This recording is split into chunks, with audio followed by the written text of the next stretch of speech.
Chapter 1 The Rise of 10th Prince of Demon Clan.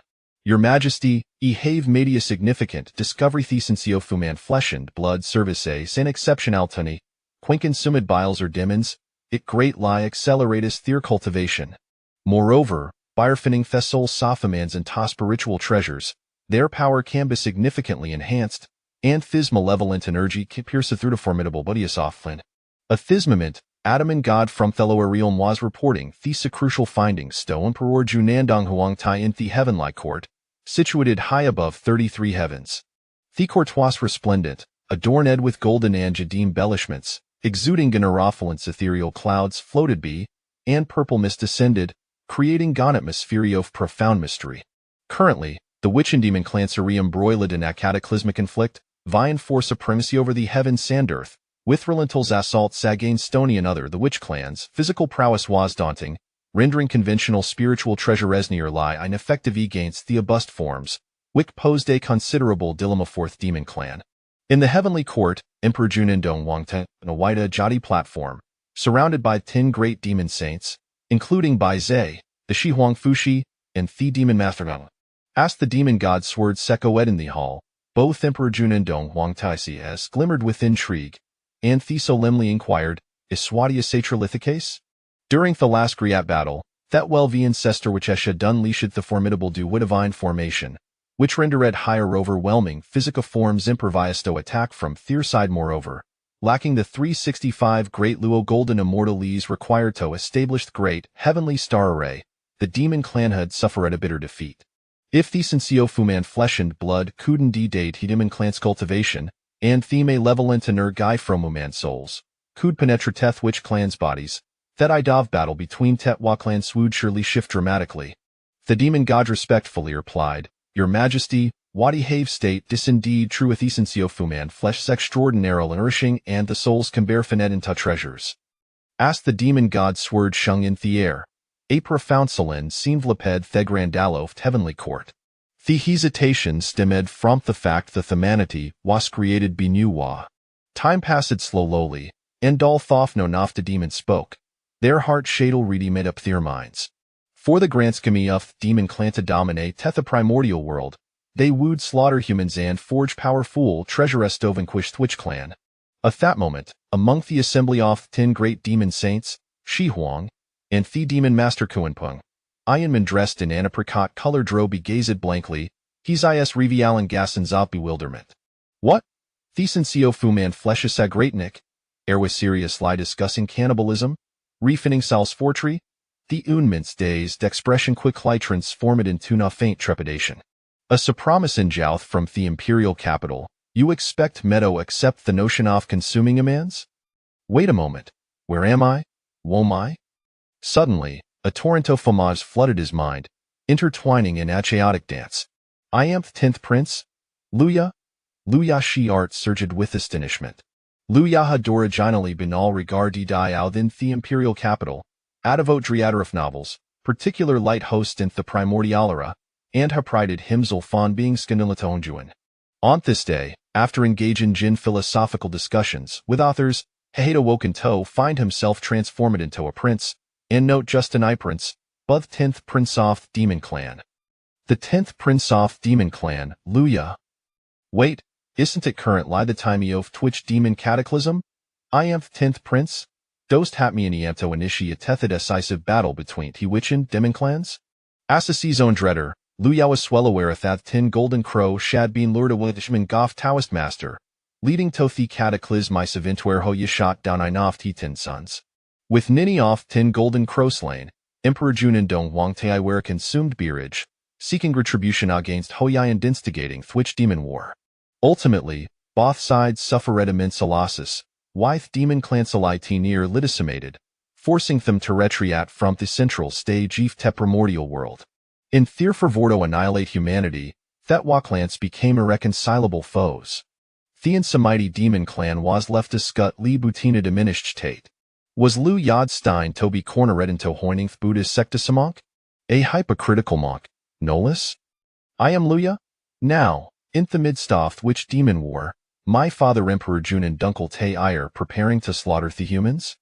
This cannot bellowed, The human racius nearly fated the protagonists soft te primordial world to slaughter them now. Anto creatianun indingen midi, isto hastin thedamisi demon clans fortunes. In the primordial ream, numerous forces were escheming, all vying for sheriof fortunes. Fortune is a mysterious concept, those splicit with strong fortunes become a favored by the heavens, while those with weak fortunes are recast aside, reduced tomari cannon fodder. If this continues, the demon clan's fortunes will be repairably harmed, Annie will undoubtedly find Mijolf becoming unk. In the Grand Hall of Heavenly Court, Emperor Junin Dong Huang Te had made their decision. Their expressions sternest they declared, let the various demon kings descend to Theloarium, consummati of man flesh, hasten their cultivation, and simultaneous ligather human soul sto forget sword off slaughtering witches. Asked the demon emperor, Jun's decree was not to be taken lightly, nor was it a matter of just.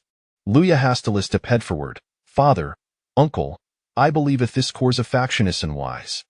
Emperor Junin Dong Huang Te Bothbori mused smiles, oh, little tin, what do you find in wise?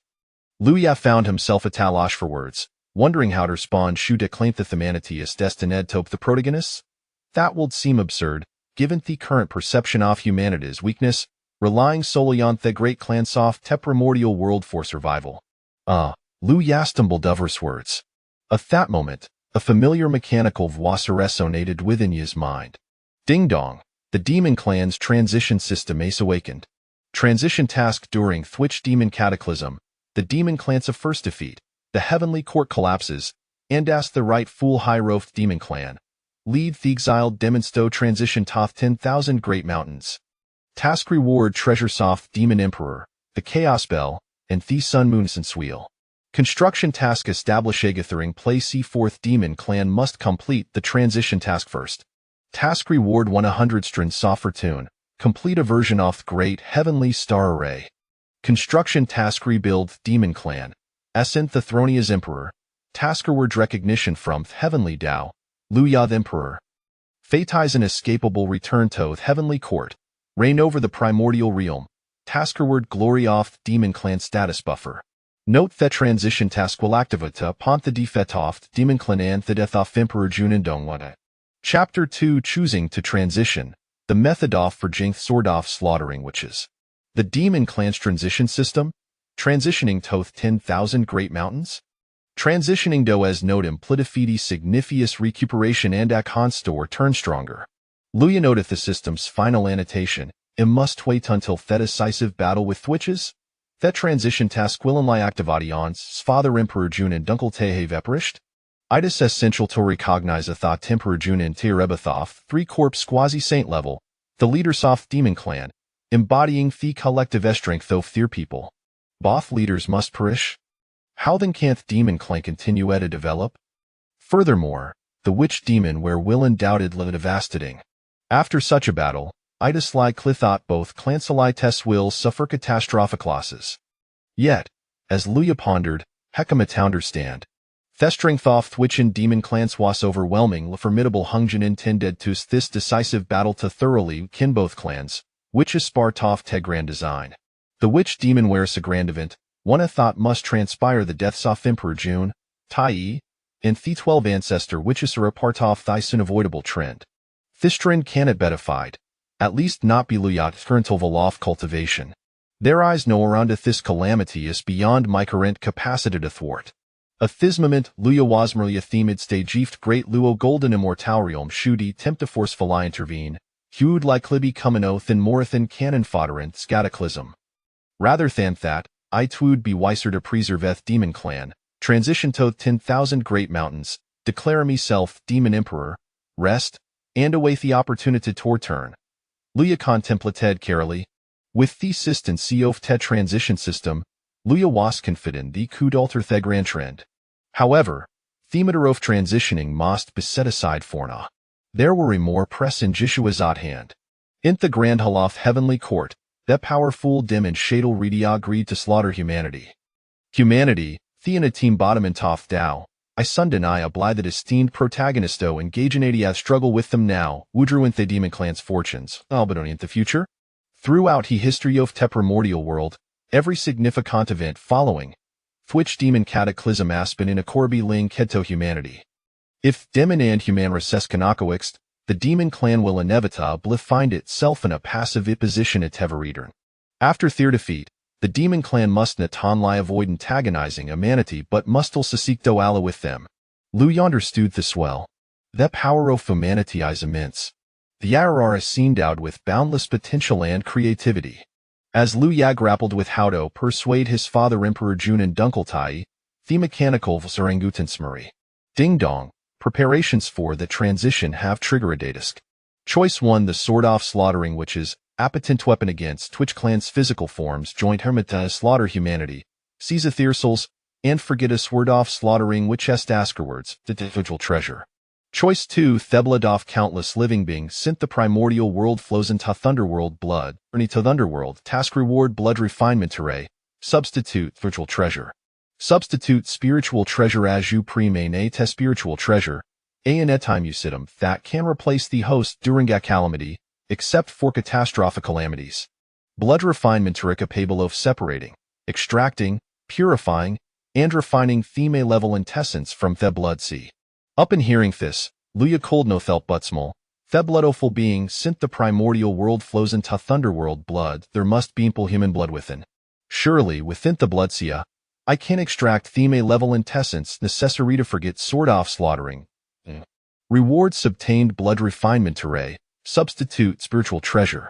In the Grand Hall of Heavenly Court, Emperor Jun, Dong Huangtai, and the 10 great demon saints, along with Fuxi and Kuanpeng, Al gazed at Liad smiles. The 10th prince, affectionate lyre for Toa's little Timby Thedamans, was known for his intelligence and insight. Endearing himself to Emperor Jun, Tai, Baze, and Fushi, there were even remorsinth, heavenly court the Thuas themis like candidate. Of course, this mere lie reflecteth the high expectations that Ather shad for the 10th prince. Baze, known as the strategist oft heavenly court, observed with interest as Lu expressed his dissent, and Hein inquired with Asmal, Little Tin, what do you find in wise? This time, Lu Ya composed himself, shaking Gafi's earlier confusion hedgested his robes and thord. Your Majesty, I believe there are 3 points of concern. Oh? What are these 3 concerns? Emperor Junus skid with a faint smile. Firstly, the human race who was created by the steam Nuwa, regarded Asheron progeny before Nuwa attained enlightenment, shoot the demon race he engage in wanton slaughter of the humans, I would undoubtedly place her in a most precarious position. Lu Yas intent was unmistakable if the time came for thine discriminate massacre of the human race, would Nawali herself with the demons or the humans? Whomever shekka say would arbor lingering grievances. Upon the conclusion of his remarks, Emperor Jun, Tai, Baze, Kuanpeng, and Others fell into contemplative excellence. These ways a matter the Hadoria pondered, yet for the sake of the demon clan's grand design, they felt compelled to act in such a manner. Meanwhile, Fuchsia cast until gazi towards Luya, Hizi air reflecting warmth little tennis commendable, for he considers. Luya, regaining his composure, asserted, among the human race, there are those who hodiak a large scale and directly slaughter of team and Sweden directly offend the testament figure. Thene me of t Saint Most not buter direct lighthus, with Luya's words, all present immediate lithotoft grand pure one indeed, the grand puroni established the teachings of humanity, on dan a large scale inevitably provoke a sire. Without hesitation, Lu Ya continued, thirdly, I have heard that a considerable number of Fuman shave intermarried with Thuich clan should, Thuich clan engage in mass slaughter of the human sto, propagate their lineage, I would undoubtedly push the human race towards complete subjugation by Thuiches. The human race is frail and vulnerable, often rely on tongue-ret clans for survival in the vast wilderness however, the sheer number of their kind pose, say significant challenge if we don't eliminate the threatatites root, the potential for future calamities is immense.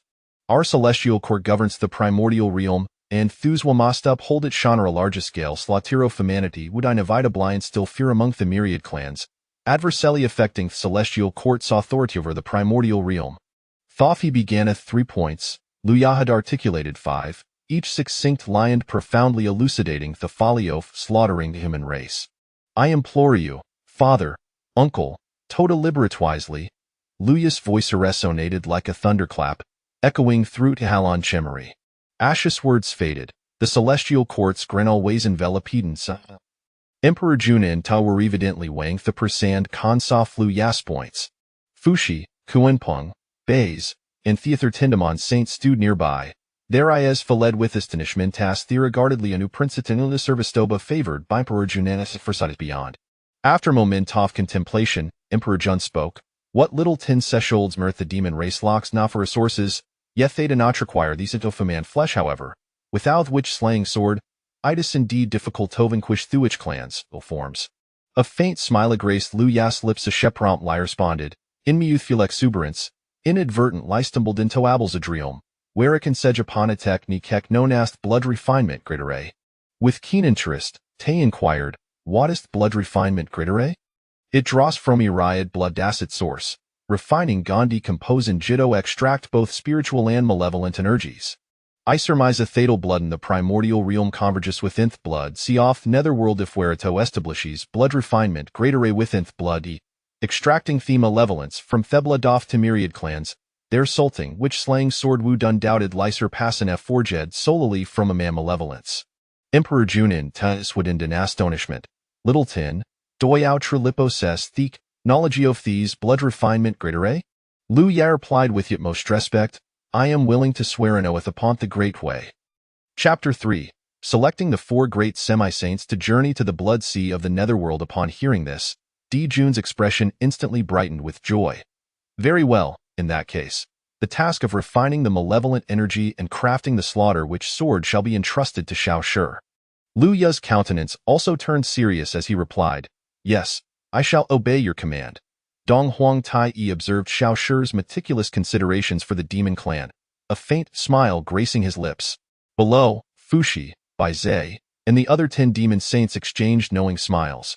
Xiao Shi's foresight was truly a blessing for the heavenly court. Bai Zhe stepped forward and reported, Your Majesty, however, the blood sea lies within the territory of the Nether River, which has long regarded it as its private garden. Our demon clan's expedition to the Blood Sea will undoubtedly lead to a confrontation with the Nether River. Di Jun sat quietly on the white jade steps, his gaze contemplative as he slowly responded, indeed, the Nether River is not to be underestimated. Its power was evident during the surprise attack on Hong Yun. Their strength is certainly on par with ours. Yet, the demon clan shall not shy away from competing with the Nether River. Dong Huang Tai grasped the innate treasure, the Eastern Emperor Bell, a symbol of supreme authority among those beneath the saints. After a moment of reflection, Di Jun proposed, Demon Master, you have previously collaborated with the Nether River and are thus acquainted with it. How about you accompany Xiao Shi to the Blood Sea? Lu Ya discreetly cast a glance at the shadowy figures standing in the front row. Kuenpeng, whose countenance was perpetually obscured, stepped forward and affirmed, I shall accompany Xiao Shi to the Blood Sea. Tai Yi, fond of Xiao Shi, smiled and added, the refining of malevolent energy and the crafting of the slaughter which sword is of utmost importance and must not be neglected in this grand hall. Select anyone you desire to join you. Lu replied with a smile, thank you, uncle. After speaking, he slowly scanned the gathered assembly in the grand hall, where formidable talents congregated, Kuenpeng, the 3-corpse semi-saint, Fushi, the 2-corpse semi-saint, the 10 demon saints, all of whom were at the semi-saint level. Among them, Bai Zhe, known for his unparalleled wisdom, stood as a 2-corpse semi-saint. Additionally, there were numerous demon gods at the great Luo Golden Immortal Realm. The heavenly court was indeed a gathering of true talent. However, Lu Ya was acutely aware that after the great battle, only a fraction would remain. His gaze swept across the hall, and he had already made his choice. Uncle, I wish to invite Bai Zhe, Ying Zhao, and Ji Ming to accompany me. Tai Yi looked at Bai Zhe and the others, a knowing smile appearing on his lips. Bai Zhe, Ying Zhao, and Ji Ming stepped forward and said, for the sake of our demon clan's supremacy, we shall not decline in the Demon Emperor's Hall. The morning assembly concluded. The urgency of crafting the slaughter which sword demanded immediate action to journey to the Blood Sea. However, before departing, Lu Ya had one more task to assign to Bai Zhe. Bai Zhe, the previous demon god, has revealed the matter of human flesh essence and malevolent energy. I hope you can issue an order to seal this matter and supervise the demon clan residing in the vast wilderness, ensuring they do not secretly slaughter the human race. Lu Ya spoke with solemnity. Bai Zhe regarded Lu Ya's earnest gaze, his eyes reflecting profound meaning. A look of confusion crossed his face. Your Highness, why are you so concerned about the seemingly feeble human race? His Majesty Dijun has not issued any orders to slaughter them. The number of humans is vast, and their reproduction rate is astonishingly rapid. The ordinary demons secretly preying on them poses little threat. Eluya took a deep breath, his expression grave as he exhaled slowly. Do you truly believe that even Bai Zhe, the demon saint, considers the human race weak? Bai Zhe, hearing Lu Ya's retort, found his expression momentarily faltering. He had long recognized the extraordinary nature of the human race, a truly remarkable lineage.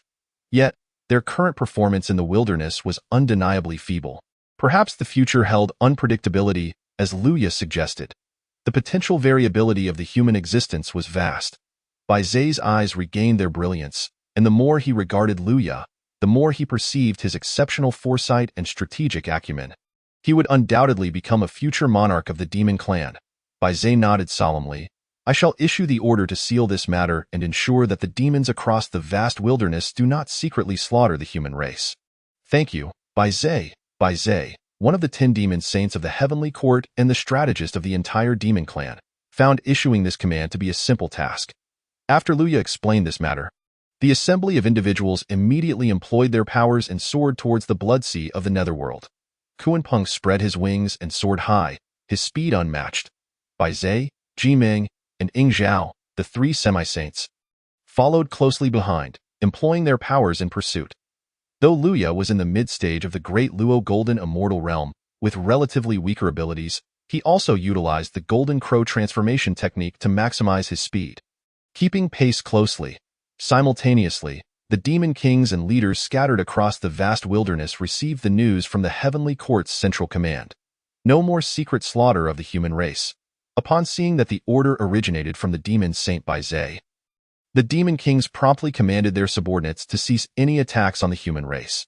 Bai Zhe governed the demon clan with strictness, and the demon kings dared not defy the orders from the Heavenly Court's central authority. In that instant, a period of peaceful development began between the demon and human races. In the blood sea of the netherworld, blood waves surged, with neither fish nor shrimp thriving, and birds or insects absent. The atmosphere was thick with ominous energy. Eluya, Kuan-Peng, Bai Zhe, Jiming, and Ying Zhao had now arrived above the blood sea. Deep within the blood sea, the nether river sat in meditation upon a cushion, suddenly opening its eyes in confusion. The demon clan comes to my blood sea? Kuan-Peng, the 3-corpse semi-saint, and Bai Zhe, alongside the other semi-saints, presented a formidable assembly. Above the blood sea, the blood waves churned, malevolent energy rising, forming a long river of blood. The nether river stood upon the 12-grade fiery red lotus, with the 2 swords, Yuan Tu and Abi, poised beside him, ready to descend. Chapter 4. Confrontation with the nether river and blood refining array for malevolent energy. The nether river surveyed the crowd before him. Demon Master Kuan-Peng, an old friend, the mastermind behind the plot to slay Hong Yun all those years ago. Behind Kuan-Peng stood a figure clad in white, resembling jade upon a path. It was Bai Zhe, one of the 10 demon saints. Alongside him were Jiming and Ying Zhao, totaling 4 semi-saints. The nether river felt a flicker of doubt within. Why would the demon clan send 4 semi-saints to my blood sea? Did they intend to curry favor with me? As the nether river scrutinized the assembly, he noticed a young man standing between Kuan-Peng and Bai Zhe, dressed in a robe of black and gold spiritual treasures, adorned with intricate patterns of exceptional elegance, depicting a 3-legged bird. The young man emanated an aura of royalty merely by standing still. The nether river's eyes glimmered with intrigue. That was no ordinary 3-legged bird. It was a golden crow. In the demon clan, how many could boast such a pattern on their robes? Dijun, Tai Yi? Yet, he appeared so young. Undoubtedly the son of Dijun, one of the 10 golden crows. The nether river's bewilderment deepened.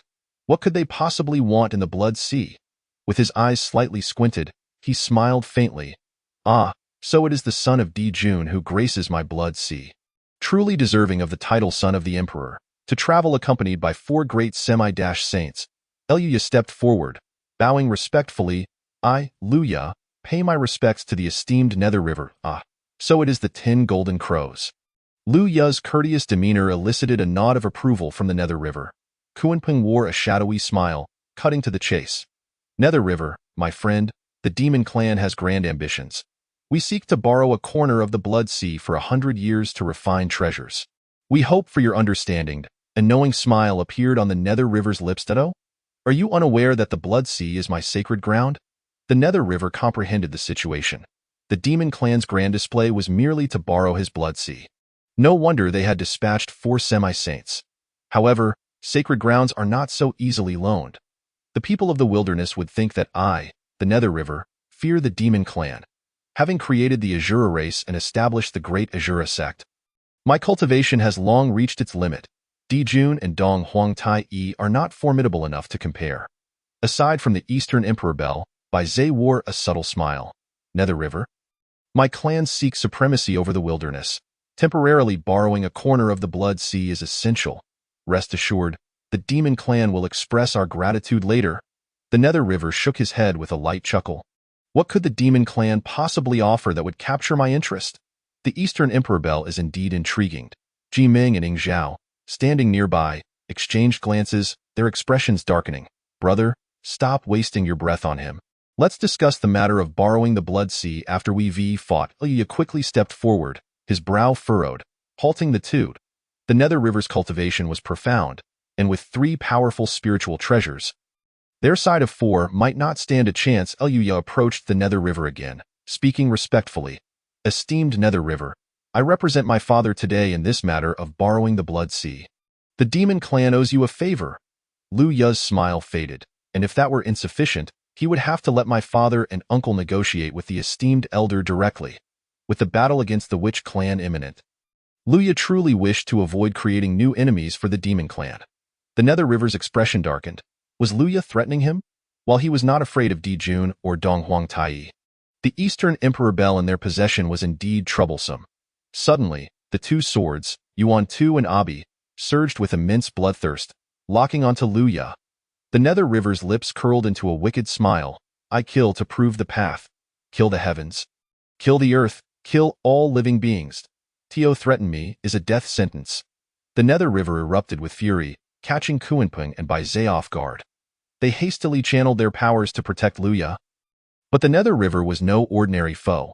He had created a race and was the head of the Azura sect, possessing the cultivation of a quasi-saint. Kuanping and Bai Zhe were a moment too slow.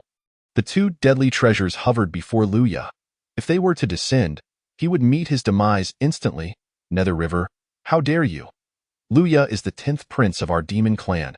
Ing Zhao and Ji Ming, their eyes wide with terror, hurriedly spoke up. Lu Ya stood still, his gaze fixed on the dual swords of Yuan Tu and Abi, feeling the chilling aura of death emanating from them, yet his expression remained unchanged. After a long while, Yuan Tu and Abi did not strike. Lu Ya's gaze shifted past Yuan Tu and Abi, locking onto Ming He, and he smiled, saying, "Thank you, Senior Ming He, for your guidance." The corners of Ming He's mouth curled slightly as he remarked in an appreciative tone. "As expected of the son of Emperor Jun, you are no less than your father." He then added, "Enough, enough. Today, I shall lend you a corner of the Blood Sea." With that, Ming He retracted the swords of Yuan Tu and Abi, vanishing from sight. Lu Ya, witnessing Ming He's concession, felt a sense of relief wash over him. His gamble had paid off. With the demon clan flourishing, Ming He still harbored considerable apprehension. Bai Zhe approached Lu Ya, admiration evident in his eyes, and asked with concern, "Your Highness, are you unharmed?" Lu Ya shook his head, replying, "I am fine. Thank you for your concern, Demon Saint Bai Zhe. Now that Ming He has relented, we should swiftly set up the blood refinement great array to forge the slaughter sword." Lu Ya spoke again, his tone grave. Kuanping, Bai Zhe, and the others nodded solemnly. This was a grand scheme for the demon clan. Standing atop the Blood Sea, Lu Ya closed his eyes in contemplation, the method for arranging the blood refinement great array manifesting in his mind. Soon, the powers of the great Luo realm surged within him, and his figure became nimble as 6-star blood-red star gleams appeared one after another. The formation was exceedingly intricate. Lu Ya, in the mid-stage of the great Luo golden immortal realm, took 100 years to complete it. A century drifted by, and with the final blood-red star gleam established, the entire blood refinement great array was deemed successful. Centered on Lu Ya, the Blood Sea within a radius of 10,000 miles surged with blood-red star gleams, billions of them interconnecting and enveloping the Blood Sea. From an external perspective, the blood-red star gleams resembled a constructed nest, in the center of the array. A blank buffer zone formed, where the extracted malevolent aura of the blood sea converged. Luya spoke solemnly, "Gentlemen, the blood refinement great array is complete. I ask that you inject your powers into the array to activate it." "Very well." Kuanpeng and Baizhe exchanged glances and immediately began channeling their powers into the blood refinement great array. The array emitted waves of blood-red light. Suddenly, the tranquil expanse of the blood sea erupted into tumultuous waves, surging with malevolent energy. Within a 10,000-mile radius, the ordinary tainted blood of the blood sea continuously flowed toward the six-star blood gleams. Being refined, weak strands of malevolent aura and blood-red essence began to gather towards the central buffer zone. Though faint, they were remarkably pure. Observing this, Baize's lips curled into a smile. This malevolent aura can penetrate the flesh of the witch clan. The four quasi-saints of the demon clan maintained the array, their powers continuously pouring into the blood refinement great array to collect the malevolent aura in a corner of the blood sea. Ming He sat quietly atop the 12-petal crimson lotus, watching this scene unfold. Such a remarkable array could extract the malevolent aura and blood-red essence from the blood sea. Controlling the blood sea. If I had this array to assist, I could refine endless malevolent energy and blood-red essence, propelling my 840 million blood divine sons to greater heights. A smile involuntarily crept across Ming He's face. Utilizing this array to resolve karmic ties would not be a bad idea. Chapter 5. Successful refinement, rewards of virtue. Time flowed steadily, and 1,000 years passed in the blink of an eye. The blood refinement great array hovered above the vast blood sea, continually refining the malevolent aura and blood-red essence. A millennium of refinement had little impact on the blood sea, which stretched for thousands of miles in breadth. The extraction of blood energy over a millennium was trivial to the blood sea. Moreover, amidst the unending turmoil of the primordial realm, vast numbers of cultivators perished every moment, their blood flowing into the blood sea, causing its scale to expand continuously. As 1,000 years elapsed, within the buffer zone of the blood refinement great array, a massive vortex of malevolent energy and blood-red essence had formed. The rich and pure malevolent energy was destined for the crafting of the slaughter which soared, while the blood-red essence would serve to enhance the demon clan's strength. The great array continued to operate, nearing its conclusion, with the extraction of malevolent energy nearly complete. The four quasi-saints maintained the array with their powers, while Luya, in the mid-stage of the great Luo golden immortal realm, remained unburdened by the task. He sat quietly at the heart of the array, absorbing the spiritual essence for cultivation in the mid-stage of the great Luo golden immortal realm. This level was common among golden immortals, but in the tumultuous calamity of the witch and demon tribes, it felt inadequate. Luya diligently cultivated for 1,000 years, solidifying his power. Suddenly, Luya noticed a subtle change in the surging waves of blood. The essence within the waves appeared to have intensified. A look of curiosity crossed his eyes as he speculated. The 1,000 years of refinement have consumed a significant amount of the upper blood waves. As the upper layers deplete, the lower layers replenish them. The lower blood waves of the blood sea naturally stem from the previous calamity.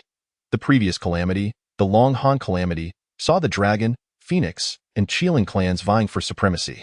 Luya promptly channeled his power to stir the lower layers of the blood sea, guiding them into the star gleams. The tumultuous blood sea flowed into the gleams, slowly undergoing refinement. Before long, 3 drops of golden blood emerged from the raging waves. They were the pure blood of the dragon, phoenix, and Qilin clans. Though the purity of the blood was low, it was undeniably the genuine essence of these noble clans. A faint smile appeared on Luya's lips. Indeed, it was the blood from the last calamity. The Long Han calamity was marked by its brutal intensity, with the elite of the 3 clans suffering heavy casualties. Their blood flowed into the blood sea upon death. If this refinement continued, it was not impossible to obtain true dragon blood, in the 10,000 great mountains, where miasma shrouded the air and spiritual energy was scarce.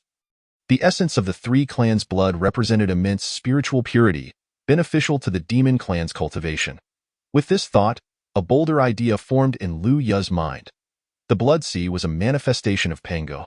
If I continue refining, might I not obtain Panga's divine blood? As this notion surged forth, it was swiftly extinguished by Luya. Being within the Blood Sea, causing such a significant disturbance would certainly attract Ming He's attention. Panga's divine blood was something even saints coveted. Should I truly find a way to refine it, Ming He would undoubtedly react fiercely, doing everything in his power to keep us within the Blood Sea. It would be wiser to wait until I possessed the strength to confront Ming He directly before attempting to refine the blood of the great god Pango. Luya then discreetly stored away the 3 drops of essence. In the blink of an eye, 100 years passed. Kuanpeng, Bai Zhe, and the others withdrew their powers, and the blood refinement great array dissipated. They had successfully refined enough malevolent energy needed to forge the Slaughter Witch sword. Bai Zhe gazed at the dense mass of malevolent energy, a smile breaking across his face. With this, the Slaughter Witch sword is assured. Kuanpeng's expression lightened as well. The Slaughter Witch sword could pierce the ancestor witches. At that moment, as the mass of malevolent energy emerged, several strands of profound yellow energy descended from the heavens above. The rewards of virtue from the heavenly Tao. Luya's method of refining malevolent energy had spared humanity from a great calamity, naturally eliciting rewards from the heavenly Tao. The largest mass of profound yellow energy enveloped Luya's head, while the remaining 5 strands flew towards Kuanpeng, Bai Zhe, Ji Ming, Ying Zhao, and Ming He deep within the Blood Sea. Ying Zhao and Ji Ming beamed with delight upon witnessing this. Indeed, the heavens favor our demon clan. Our efforts in refining the Slaughter Witch sword have yielded divine rewards. Bai Zhe, however, remained skeptical, casting a meaningful glance at Luya. Astonished, is it truly the case that the fate of humanity is so significant as to warrant such a bounty from the heavens? As the rewards of virtue flowed into him, Luya felt his cultivation rapidly ascend. From the mid-stage of the great Luo Golden Immortal Realm, he advanced to the late stage, then to the pinnacle. In mere moments, Luya's cultivation soared from mid-stage to pinnacle of the great Luo Golden Immortal Realm. Consuming only a fifth of the rewards, humanity truly deserved to be the central players in the future, receiving such vast rewards. Bai Zhe, Ying Zhao, and Ji Ming all sensed Luya's elevation, their faces lighting up with joy. Only with the 10 golden crows stabilized could the heavenly court find its footing. As long as the little tin was secure, the heavenly court and the myriad demon gods would feel reassured. After all, the 10 golden crows were favored by the emperor, widely regarded as the most likely candidates to inherit the throne of Emperor Jun. "Congratulations, Your Highness," Bai Zhe exclaimed with a laugh. Luya slowly opened his eyes, a smile gracing his lips. "I must thank you all for your hard work." With the decisive battle of the witch and demon clans approaching, he urged, "I implore you, gentlemen, to expedite the return of the malevolent energy massed to the heavenly court for the forging of the Slaughter Witch sword. Are you not returning with us, Your Highness? You may go ahead, I shall follow shortly." Bai Zhe's expression grew serious. It was good that Little Tin had his own thoughts, but he earnestly cautioned, "Your Highness, amidst the ongoing turmoil in the primordial realm, be wary not to become entangled in the conflict." Luya chuckled casually. "I am now at the pinnacle of the great Luo Golden Immortal Realm. Self-preservation poses no issue. Moreover, both my father and uncle have gifted me jade tokens. Should I crush them, my father and uncle shall arrive in an instant." Bai Zhe was aware of the jade tokens, so his concern eased somewhat. Subsequently, Bai Zhe collected the malevolent energy mass and blood-red essence, departing with Kuanpeng, Ji Ming, and Ying Zhao to report back to the heavenly court. Luya watched Bai Zhe and the others vanish into the distance. A faint smile returned to his lips. Ding dong. The rise of humanity, refining malevolent energy and crafting the Slaughter Witch sword to spare them from catastrophe. Task reward, Kong Tong seal. Hearing the mechanical voice of the system echo in his mind, Luya's heart filled with joy. The Kong Tong seal was a treasure of the human race. Chapter 6. The return of the Earth Mother to the primordial realm. An unexpected encounter in the Blood Sea with the defeat of the witch and demon clans. Humanity ascended to the central stage of the primordial realm. Yet Luya understood that for humanity to truly thrive, they must endure the trials of the 3 sovereigns and 5 emperors. The Kong Tong seal is regarded as a treasure of humanity, a vital artifact for the establishment of the 3 sovereigns and 5 emperors. A glimmer of brilliance inadvertently flickered in Luya's eyes. With the Kong Tong seal in hand, it could be said that he has seized the initiative of the era of the 3 sovereigns and 5 emperors, heralding great prospects for the demon race. However, The critical moment at hand is the calamity of the Wu, and why AO.IT is premature to discuss the next era.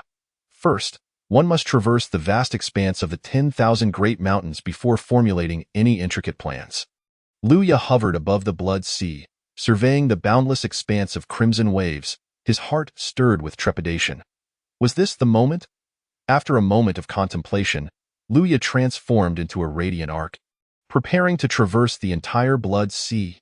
Meanwhile, in the primordial realm, the malevolent aura thickened, and the clash between the Wu and Yao intensified. Skirmishes erupted continuously, with medium-scale battles occurring frequently. The Wu clan possessed formidable physical prowess, making it difficult for the demon race to breach their defenses, thus placing the demon race at a slight disadvantage, albeit their overwhelming numbers. The conflict between the two races resulted in countless casualties. Rivers of blood flowing in their wake. In the Pango Hall, 12 ancestral witches convened in discussion. Eldest brother, why has the Yao court been so quiet lately? The skirmishes have occurred several times without any sign of the demon saints. Could they be plotting something? Jinmu spoke first. Not long ago, during the conflicts, the 10 great demon saints, including Kuanping and Fushi, were all present. Yet in this millennium, the demon race's elites seem to have dimmed. This is certainly not their usual conduct, Zhu Juyin added. Amidst the 12 ancestral witches, Di Jiang, as the eldest brother, nodded gravely. It is said that Di Jun and Tai Yi are secretly refining treasures aimed at our Wu clan. Why fear the bird-like demon race? If the last battle had not been for Hong Jun Daozu, Di Jun and Dong Huang Tai Yi would have perished beneath the great array of divine calamity. Gong Gong retorted, his fiery temperament dismissing any concern regarding the demon race's schemes. Zhu Rong concurred, regardless of what the demon race is plotting, everything is futile beneath the great array of divine calamity. In the previous battle, the array had effortlessly vanquished Di Jun and Dong Huang Tai Yi, instilling absolute confidence within the Wu clan. After pondering for a moment, Di Jiang spoke with a grave tone. We must not underestimate the demon race. Upon returning to your tribes, strengthen your alliances with the human race, ensuring they bear more warriors for our Wu clan. All tribes must prepare for battle. The confrontation with the demon race is imminent. Rest assured, eldest brother, the remaining 11 ancestral witches affirmed earnestly. Among the ancestral witches, one clad in a light yellow gown seemed poised to speak but faltered, her lips parting soundlessly. Subsequently, the ancestral witches returned to their respective tribes. In the Hutu tribe, numerous great witches were diligently training, honing their physical forms. Hutu ancestor, you have returned. The great witches paused their activities, greeting their leader with smiles. Hutu, however, seemed distracted, responding absent-mindedly. The impending decisive battle with the demon race weighed heavily on Hutu's heart, stirring a sense of unease. After 2 days of rest in the tribe, Hutu, troubled by her thoughts, summoned the great witch Hui. I wish to wander the primordial realm. While I am away, you shall manage the tribe. Understood, Hui replied earnestly. Hutu then departed the tribe, meandering through the primordial world. Yet, at that moment, the primordial realm was rife with conflict. The battles between the Wu and Yao races drew in countless beings, each moment witnessing the suffering and demise of countless souls, escalating into a horrific spectacle of bloodshed. Hutu's eyes glimmered with sorrow and compassion, her heart burdened with turmoil. After wandering the primordial realm for a century, Hutu, lost in thought, inadvertently found herself at the edge of the Blood Sea. The anguished cries from within pierced the air. Countless souls, unable to escape the torment of the Blood Sea after death, languished in despair. Witnessing this scene stirred the deepest compassion within Hutu's heart, enveloping her in an aura of benevolence. How tragically pitiful. In that moment, a voice resonated across the desolate Blood Sea. Hutu gazed quietly at the struggling souls, seemingly oblivious to the utterance. Eluya, transformed into a radiant arc, approached her side, scrutinizing her. The woman donned a simple light yellow gauze dress. Adorned with minimalistic patterns, a belt of palm width cinched her slender waist, accentuating her graceful figure. Delicate bead earrings graced her ears, her cloud-like hairdo crowned with elegant hairpins. Her flawless face radiated exquisite beauty, and her eyes sparkled like autumn waters. Standing beside her, Luya turned his gaze and sensed the benevolent aura surrounding her, immediately discerning her identity. Hutu ancestor. Among the 12 ancestral witches, She was the most compassionate and kind-hearted. After traversing the Blood Sea for over a century, Luya had finally encountered her. Following Huta's gaze towards the Blood Sea, he observed the surging waves of malevolent energy. An instant later, the previously wailing souls were engulfed by the crimson tide. Soon after, countless more souls drifted through the air, once again ensnared within the Blood Sea, their cries of anguish echoing in the air. They had already endured enough suffering in life, yet even in death, they faced relentless torment. It was truly lamentable. Luya's tone bore considerable compassion. His words drew Hutu's attention. Was she not also filled with pity for them? Yet, what could she do? Luya gazed at the souls trapped within the Blood Sea and slowly spoke. The primordial realm has evolved and developed to this day, gradually attaining perfection. Many things have transitioned from non-existence to existence, in the chaos of the primordial realm. With the Tao ancestors' permission, Dong Wanggong became the leader of the male immortals, while the Queen Mother of the West assumed the title of the female immortals. Dong Wanggong, unworthy of his position, perished and dissipated, and with the Tao ancestors' blessing, Di Jun and Dong Huang Tai established the heavenly court to this day. Whether as the leader of the male immortals or the ruler of the heavenly court, it is all in pursuit of one principle: order. Order signifies the stable and harmonious functioning of all things. Luya spoke solemnly. Huta gazed at the man before her, and upon hearing the word order, her beautiful eyes brightened as she murmured, "Order, you say?" Suddenly, a thunderous resonance echoed in Huta's mind, and she felt herself transcend. Becoming the cycle of reincarnation, Huta's eyes glazed over, frozen in place. Luya, standing beside her, could not help but sigh inwardly. Hutu's transformation into reincarnation was undoubtedly the will of the heavenly Tao intensifying its interference. The intent of the heavenly Tao was to ensure that the Wu and Yao races remained evenly matched, leading to mutual destruction in the forthcoming decisive battle. However, if Huta did not transform into reincarnation, with all 12 ancestral witches united, they could employ the great array of divine calamity, ensuring the demon race's utter defeat. Huta's eyes regained their brilliance, yet a pale hue crossed her exquisite face. Her brows furrowing in contemplation, Luya sighed, speaking earnestly, "The great array of divine calamity is indeed formidable. If Di Jun and Dong Huang Tai cannot prevail, how can we set up the array without you?" Huta's face displayed her hesitation, aware that her absence would leave her brothers vulnerable to the demon race. Yet, the plight of the countless souls struggling in anguish weighed heavily on her heart. Having discovered the path to salvation, she wished to act without delay. Thus, Huta's indecision began to dissipate, replaced by unwavering determination as she asked, "Can you assist me with one thing?" Luya, taken aback, then smiled and replied, "Please, I shall do my utmost."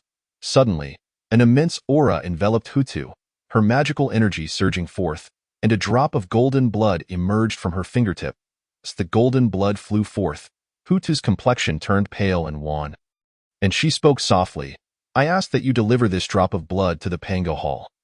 Hutu understood that this matter must remain concealed from the other 11 ancestral witches, fearing they would not permit her to do so, and thus could only beseech him. Luya gazed at the golden droplet, his heart jolted. It was the essence of the ancestral witch. A faint smile graced Luya's lips as he countered, "You trust me so readily?" Huta smiled gently, "The aura of compassion surrounding you cannot deceive me, Prince of the Yao." Being the ancestor of the earth, Huta possessed keen observational skills. Upon Luya's arrival, she had discerned his identity through his attire. The golden three-legged bird depicted on his garments unmistakably represented the Jinwu, a fact she could not misjudge. Hutu sensed something extraordinary about him compared to ordinary demon folk, especially the depth of wisdom in his gaze and the aura of compassion he exuded. Luya understood and smiled knowingly. "So you have already discerned my identity as the Prince of the Yao. Are you not concerned that my earlier words may have been a deception, that without you, my demon race might prevail?" A faint smile returned to Hutu's pale face. "Even if you did not speak, I would have reached this conclusion. Perhaps a millennium hence, I too would have come to this realization. The will of the heavenly Tao, even without Luya's deliberate hint, would have led Hutu to embody the cycle of reincarnation. Luya merely acted as a catalyst." Luya accepted the golden droplet, his eyes pure as water, and spoke solemnly, "I am grateful for your trust. I shall deliver it to the Pango Hall." Ho-Tu nodded slightly, then sat quietly beside, beginning her meditative practice. Eluya stood nearby, watching the exquisite beauty of Ho-Tu as she made her final preparations, and couldn't help but feel a pang of sorrow. It was truly a pity to see her suppressed for countless epochs. As time flowed gently, 100 years passed by. Ho-Tu sat in silence, slowly opening her eyes, and in that instant, a wave of benevolence surged forth, swiftly spreading throughout the primordial world. With Pangu above, I, Ho-Tu of the Panga clan, wished to transform into the 6 paths of reincarnation, to seek salvation for all living beings in the primordial realm. To achieve greatness through the small self, all beings in the primordial world enter reincarnation after death, with the 6 paths of reincarnation being the heavenly path, the human path, the Azura path, the animal path, the hungry ghost path, and the hell path. Those with great merits in life ascend to the heavenly path, living freely and comfortably. Those who perpetrate violence enter the Azura path. Those with neither merit nor fault enter the human path. Those whose faults outweigh their merits descend to the animal path. And those with severe transgressions face the fate of the hungry ghosts and hell, returning every soul to its rightful place. A torrent of benevolence emanated from Ho-Tu, enveloping the entire blood C.6 paths of reincarnation. Arise, boom. The 6 paths of reincarnation manifested, and thunder roared in the heavens, as boundless merit began to coalesce above. This merit far surpassed that gained by other saints upon their enlightenment, and it was also the merit of the Tao. The blood sea stirred, naturally alarming the 6 saints of the primordial realm along with countless mighty beings. On Shouyang Mountain, Laozi sat quietly in the 8 scenery palace, sensing the aura of benevolence, and a look of emotion appeared on his otherwise impassive face. On Kunlun Mountain, Yuan Shirtian Zun's eyes sparkled with brilliance, great benevolence. On Golden Tortoise Island, the master of Tongtian revealed a look of admiration. In Yua Palace, Nuwa's face showed a mixture of emotion and regret, lamenting, I am not as good as Ho Tuesday on the western Shumi Mountain. Jijin and Juanti slowly stood up, hands clasped, eyes filled with compassion. Such an act by Ho-Tu is a great act of mercy. Subsequently, the 6 saints all bowed toward the direction of the 6 paths of reincarnation. On the vast land of the primordial realm, the 11 great tribes of the Witch clan felt a wave of immense sorrow wash over them, as they could no longer sense Ho-Tu's presence. How could this be? Has Sister Ho-Tu fallen? With the witch and demon war imminent, did she not consider the Witch clan at all? After mourning, resentment arose within the hearts of the 11 ancestral witches. With Ho-Tu absent, how could they still set up the great heavenly god-demon formation? From this moment forth, Ho-Tu would no longer be a witch. In the heavenly court, Emperor Jun and Dong Huang Tai-yi, upon hearing that Ho-Tu had transformed into the 6 paths of reincarnation and fallen, could not help but reveal a look of great joy at Ha. Now that Ho-Tu has fallen, I shall see how the Witch clan can still establish the great heavenly god-demon formation. The witch-slaying sword was nearly complete. Once it emerged, they would decisively defeat the Witch clan and dominate the primordial realm. In the Blood Sea, the mysterious yellow energy descended, and 80% of the Tao merit fused into Ho-Tu's body, causing her dissipating true spirit to instantly condense into a primordial spirit. One portion of the merit integrated into the 6 paths of reincarnation, stabilizing it, while another portion flowed into Lu Ya's head, rewarding him for aiding Ho-Tu. Under the nurturing of merit, Ho-Tu's newly reborn primordial spirit began to grow exponentially. Ho-Tu's aura surged, the might of a saint resonating throughout the primordial realm. As auspicious signs descended, golden lotuses erupted from the ground, bringing forth countless omens. Ho-Tu attained enlightenment, becoming a saint of the Tao, a saint under the jurisdiction of the Tao, not a saint of the Tao realm. Chapter 8. Luya establishes the underworld. Fengdu Emperor witnessing Ho-Tu become the 6 paths of reincarnation, Luya suddenly attained self-realization. With the blessing of Tao merit, his cultivation began to rise once more. Reaching the peak, Ho-Tu is the sovereign of the 6 realms of reincarnation, yet Luya established the netherworld without consulting her, thus incurring a karmic debt. As Luya observed the graceful figure of Ho-Tu fading into the depths of the underworld. He couldn't help but shake his head and chuckle softly. Is this truly how one resolves karmic ties? Chapter 9. Lord of the River of the Underworld, Luya returned to the heavenly court, where the myriad demon saints cordially welcomed him. The 6 realms of reincarnation had been established, the netherworld solidified, providing a resting place for the souls of countless beings in the primordial chaos. The gates of the underworld swung wide open. Along the road to the Yellow Springs, wandering spirits ambled aimlessly, entering the netherworld to face judgment and subsequently to traverse the 6 realms of reincarnation. The Taoist transformed into the Emperor of Fengdu, serving as the sovereign of the netherworld. Enjoying its fortunes, he stabilized the order of the primordial chaos, generating merits with each passing moment. Though faint, these merits accumulated over time. As the true form of Luya, he naturally partook in the fortunes and merits of the netherworld. Empowered by these fortunes, his consciousness was clear, and his magical powers flowed smoothly, revealing the profound and unparalleled nature of fortune.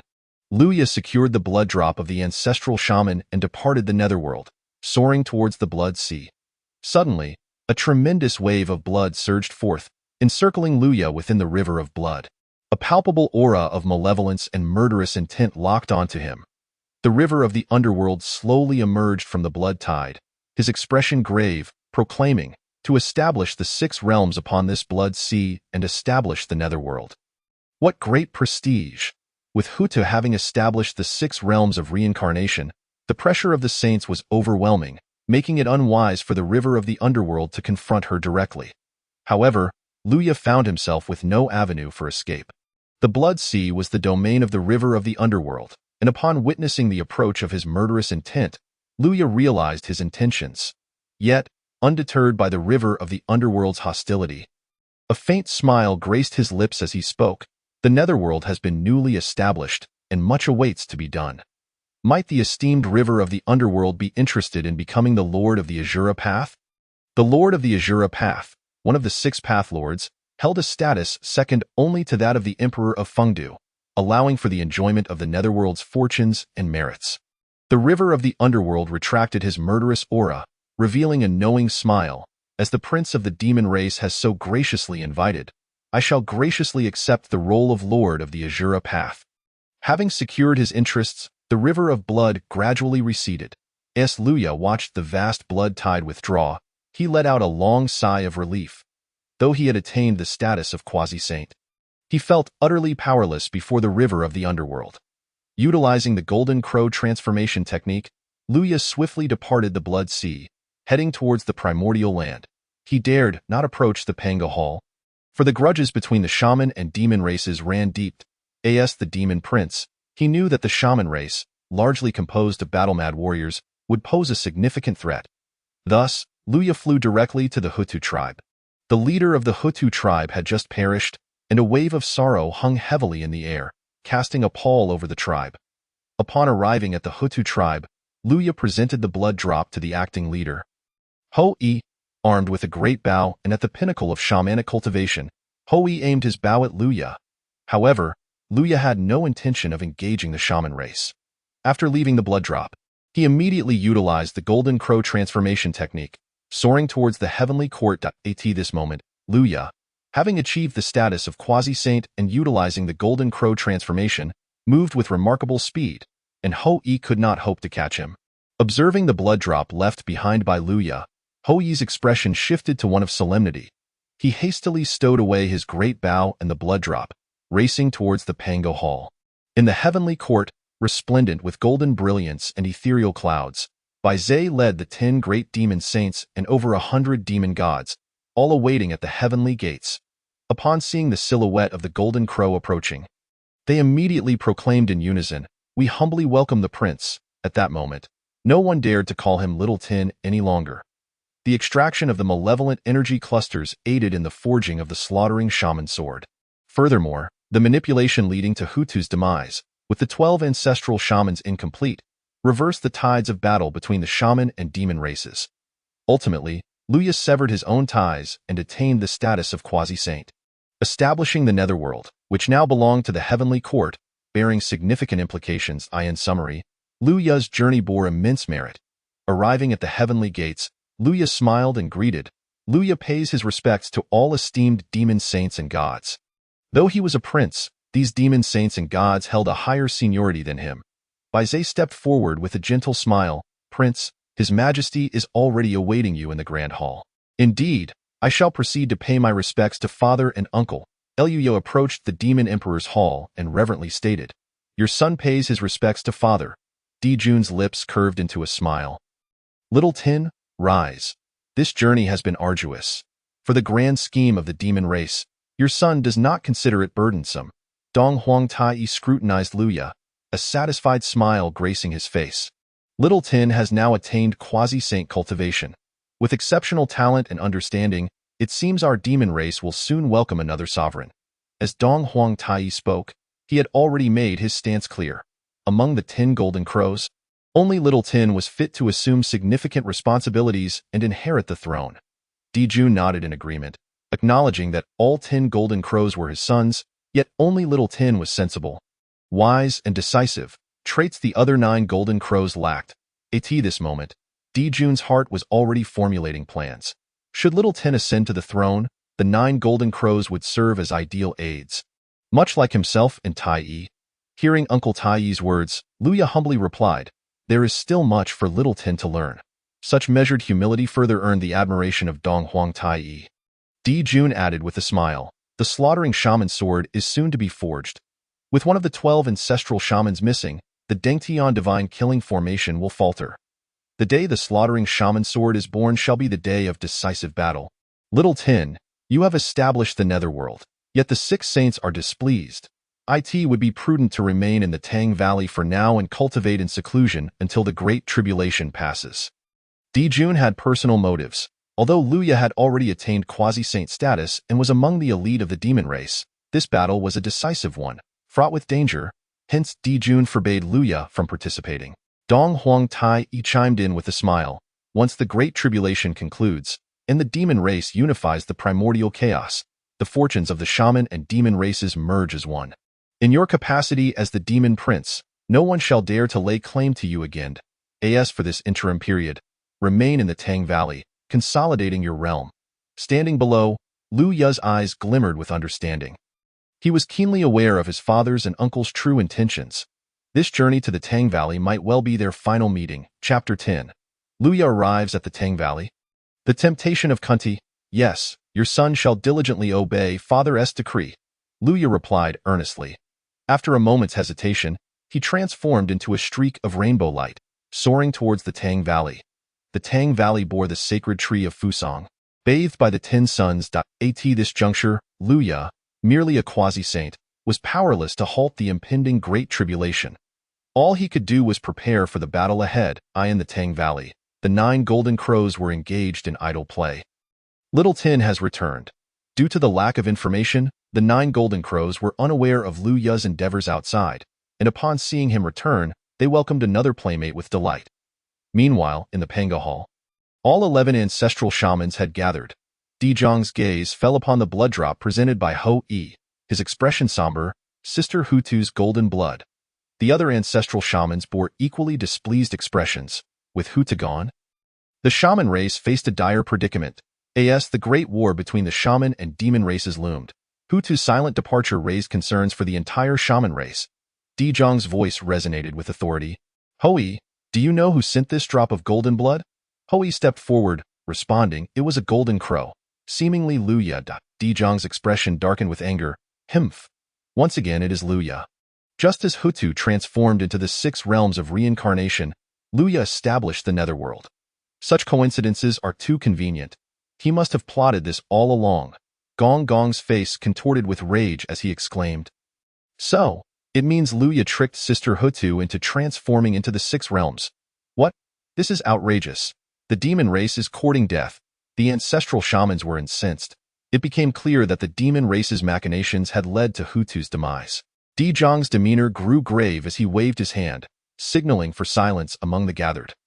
"Now that our shaman race has lost one member, the Dengtian divine killing formation cannot be arranged, placing us at a severe disadvantage against the demon race.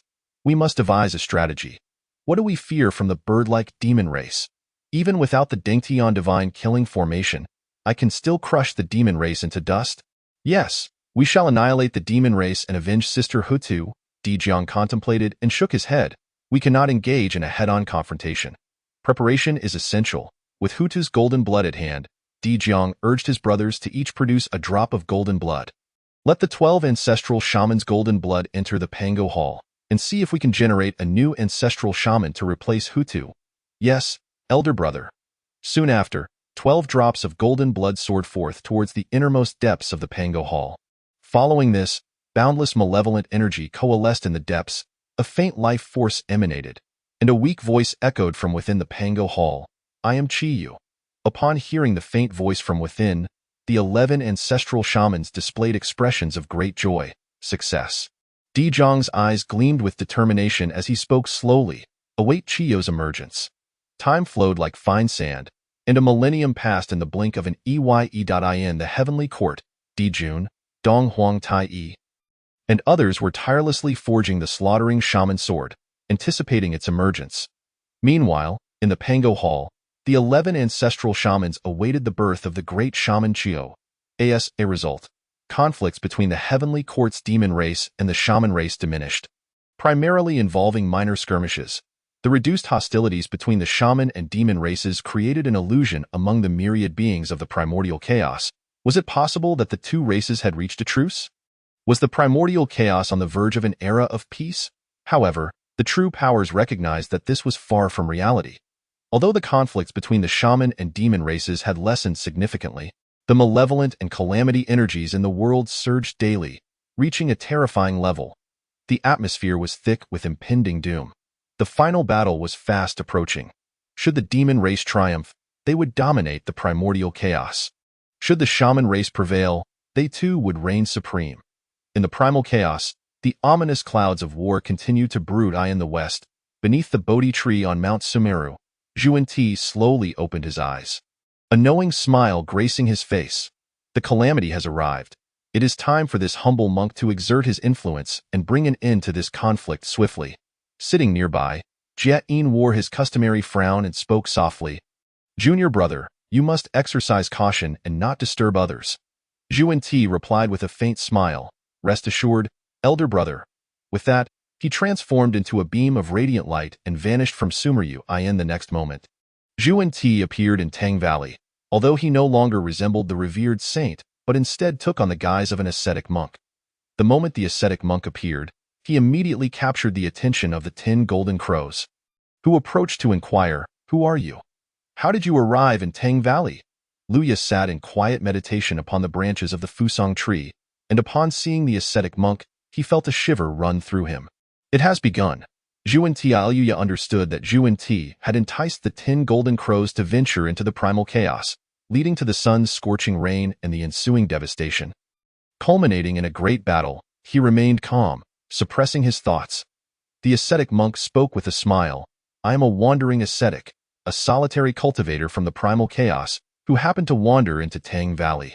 A wandering ascetic, from the primal chaos? What is the state of the primal chaos now? The 10 golden crows asked with curiosity. The ascetic monk's eyes sparkled as he replied, the primal chaos is now a vibrant tapestry, with myriad races vying for prominence, truly bustling with activity. Should a saint have been present, they would have noticed the radiant light and the melodious sounds emanating from the ascetic monk, as if he possessed a magical quality that compelled belief. The eyes of the 10 golden crows gradually became entranced. At that moment, Luya heard a voice echo in his mind. The calamity has commenced. The substitute spirit treasure is now activated. Outside the immeasurable calamity, it can assist the host in facing tribulations. Upon hearing the voice, Luya couldn't help but smile subtly, remaining composed as he aligned with Zhuan-Ti's discourse. Chapter 11. The 10 suns fall into the eastern sea. The battle of witch and demon commences. Within Tang Valley, the 10 golden crows were entranced, attentively listening to the ascetic monk recount the tales of the primal chaos. Utterly convinced, Luya feigned enchantment. His eyes glazed over, yet his mind remained sharply alert. The 10 golden crows listened to the tales of the primal chaos outside Tang Valley. A yearning welled up within them. They longed to venture forth and explore the primal chaos. A glimmer flashed in the eyes of the golden crows, but it quickly dimmed. Alas, their father and uncle had issued orders forbidding them from leaving Tang Valley, deeming it too perilous. The ascetic monk's lips curled into a knowing smile as he said, "What harm would it be? The demon race currently reigns supreme. Which of the myriad races would dare to covet the demon prince? The 9 golden crows nodded in agreement, recognizing the validity of his words. The ascetic monk's voice seemed to possess an enchanting quality as he continued.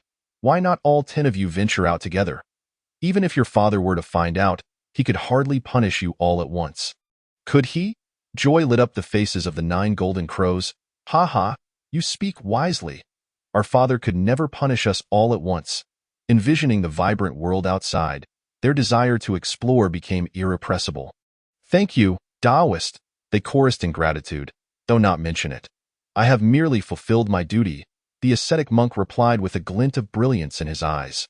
The 10 golden crows transformed into radiant beams of light.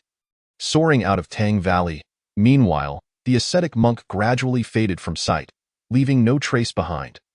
Once Zhu and Ti had vanished, Lu Ya's glazed expression returned to normal. Before a saint, he dared not act recklessly, nor entertain foolish thoughts. Truly, he could not act as a son. Lu Ya inwardly scolded himself, realizing that his 10 brothers had been lured out of Tang Valley. Though the 10 golden crows were typically mischievous, they still heeded the commands of Dijun and Tai Yi.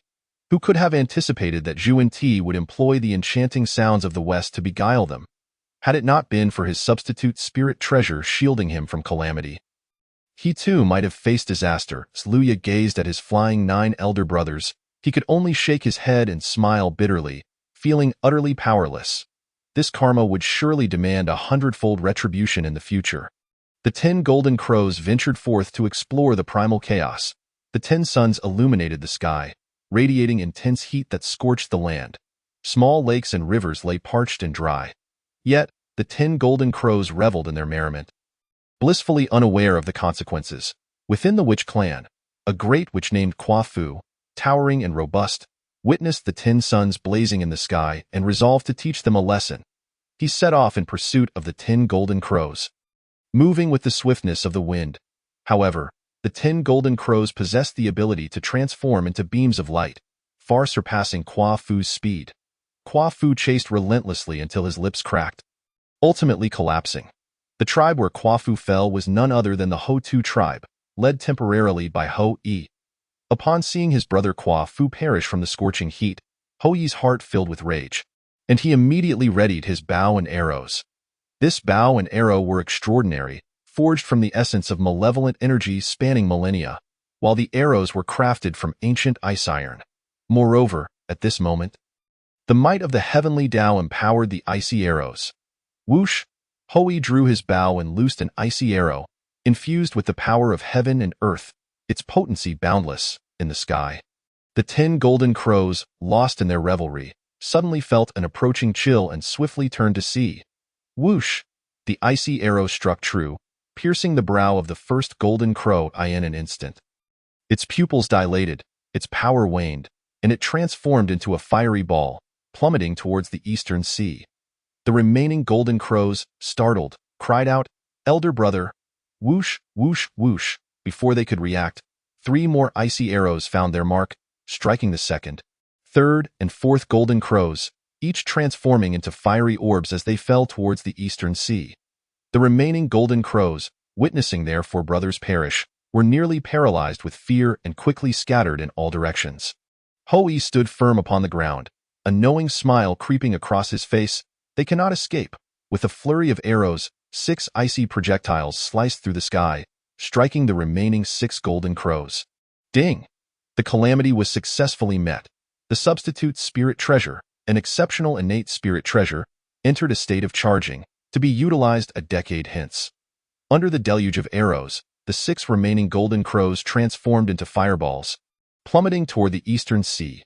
Thus, the 10 golden crows met their demise. At this moment, Dijun and Dong Huang Tai Yi were in the Demon Emperor's palace, surrounded by demon masters, Shi Huang, the 10 demon saints, and numerous demon gods, discussing matters of war.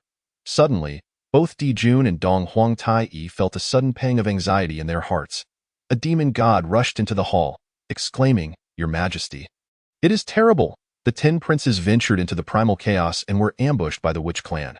They have all fallen." What did you say? Dijun and Dong Huang Tai Yi's eyes widened in shock as they demanded answers. Inside the hall, Kuan Pong, Fushi, by Zhe, and other demon saints and gods were expressions of disbelief. How could this be? The demon god who had come from the lower realm spoke with a quivering voice. Your Majesty, the witches ambushed, and the 10 princes were transformed into 10 fiery orbs, plummeting into the eastern sea. Upon hearing this, Di Jun and Dong Huang Tai felt a wave of dizziness wash over them. The image of 10 fiery orbs falling into the eastern sea mirrored the demise of the Golden Crows, and the earlier pang of anxiety made sense. Which clan? I shall not rest until you are annihilated. Di Jun and Dong Huang Tai's eyes glinted with malice as they gritted their teeth. 10 sons, including Luya, have perished. How could Di Jun remain calm? Summon the demon race, prepare for battle. Di Jun declared, exuding an imperial aura. Yes, we shall obey. In the demon emperor's palace, the demon saints and gods were equally furious. This grudge could not be forgiven. Blood for blood. The resounding chimes of war echoed throughout the realm as the chaos bell reverberated. Shaking the primal chaos in an instant, the malevolent energy of heaven and earth surged as if boiling water, heralding the approach of war. Across the primal chaos, the ancestral witches had gathered, 11 in number. Alongside a synthetic ancestral witch, Chi-Yu, Di Jiang gazed towards the heavenly realm and spoke firmly. Hoi has slain the 10 golden crows. A decisive battle is now unavoidable. Gather the witch clan's warriors. Prepare for war. Understood, elder brother.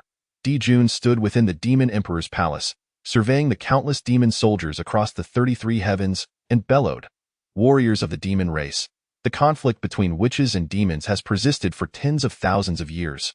And our losses have been grievous. In light of the loss of my 10 sons, today we shall wage a final battle against the witch clan. I implore you all to exert your utmost efforts in this last stand for our demon race. Annihilate the witches without leaving a trace. Kill. Annihilate them all. Annihilate them all. The billion demon soldiers roared in unison, their voices echoing across the universe. In the primal chaos, billions of witches assembled, their spirits high and battle-ready, surging towards the heavenly realm to obliterate the demon race, reclaiming the world forged by their father into a domain for the witch clan. Kill.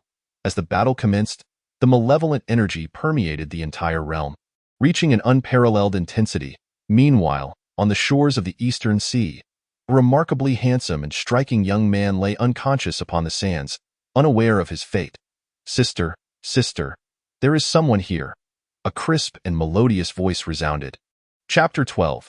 The 3 Celestial Maidens, Bloodline Origin, nurturing the gourd, on the shores of the East Sea. The breeze was gentle, and the waves rhythmically lapped against the rocky shore. The calls of seagulls echoed. Imbued with a hint of buoyancy in the heart of the primordial chaos, an earth-shattering battle was unfolding. Yet this place remained tranquil. Golden Ao Island lay by the East Sea, and it was unclear how much time had passed when Luya felt a wave of fragrance waft into his nostrils, a scent that was truly heartwarming. Sister, he has awakened. He has awakened. A girl's melodious voice rang out once more. Luya slowly opened his eyes, and the first sight that greeted him was an exquisite visage. The central figure, clad in a flowing white gown, possessed lustrous black hair. The white attire fitted her perfectly, accentuating her delicate figure, with slender legs that were tight and well-proportioned. Her features were refined, her skin as smooth as jade, and her enchanting eyes sparkled with brilliance. A straight nose and a small, rosy, diamond-shaped mouth with pearly white teeth imparted an air of refreshing elegance. Luya merely cast a glance before withdrawing his gaze, ensuring he did not leave an impression of impropriety on the central maiden. Then he noted that beside her stood 2 other women. The maiden on the left wore a green dress, while the one on the right donned a purple gown, both equally stunning and rivaling the central figure in beauty. The most significant difference lay in their demeanor. The maiden in green exuded an aura of wisdom and kindness, while the one in purple radiated innocence and vivacity. Luya gradually rose to his feet and expressed his gratitude, bowing to the 3 maidens. Thank you, ladies, for your rescue. The maiden in the purple dress, lively in nature, promptly inquired, Who are you? Where do you reside? From whence do you come? And why are you here? Hearing the youthful girl's questions, Luya couldn't help but chuckle softly, amused by the philosophical nature of her inquiries. Sister, do not be so impolite, the maiden in white admonished gently, her tone laced with affection. It was evident that Luya's courteous appraisal had garnered the favor of the maiden in white. "Oh," the purple-dressed maiden playfully stuck out her tongue. "Then how did you fall from the heavens?" she asked curiously. Luya turned to gaze at the vast ocean, a hint of sorrow flickering in his eyes.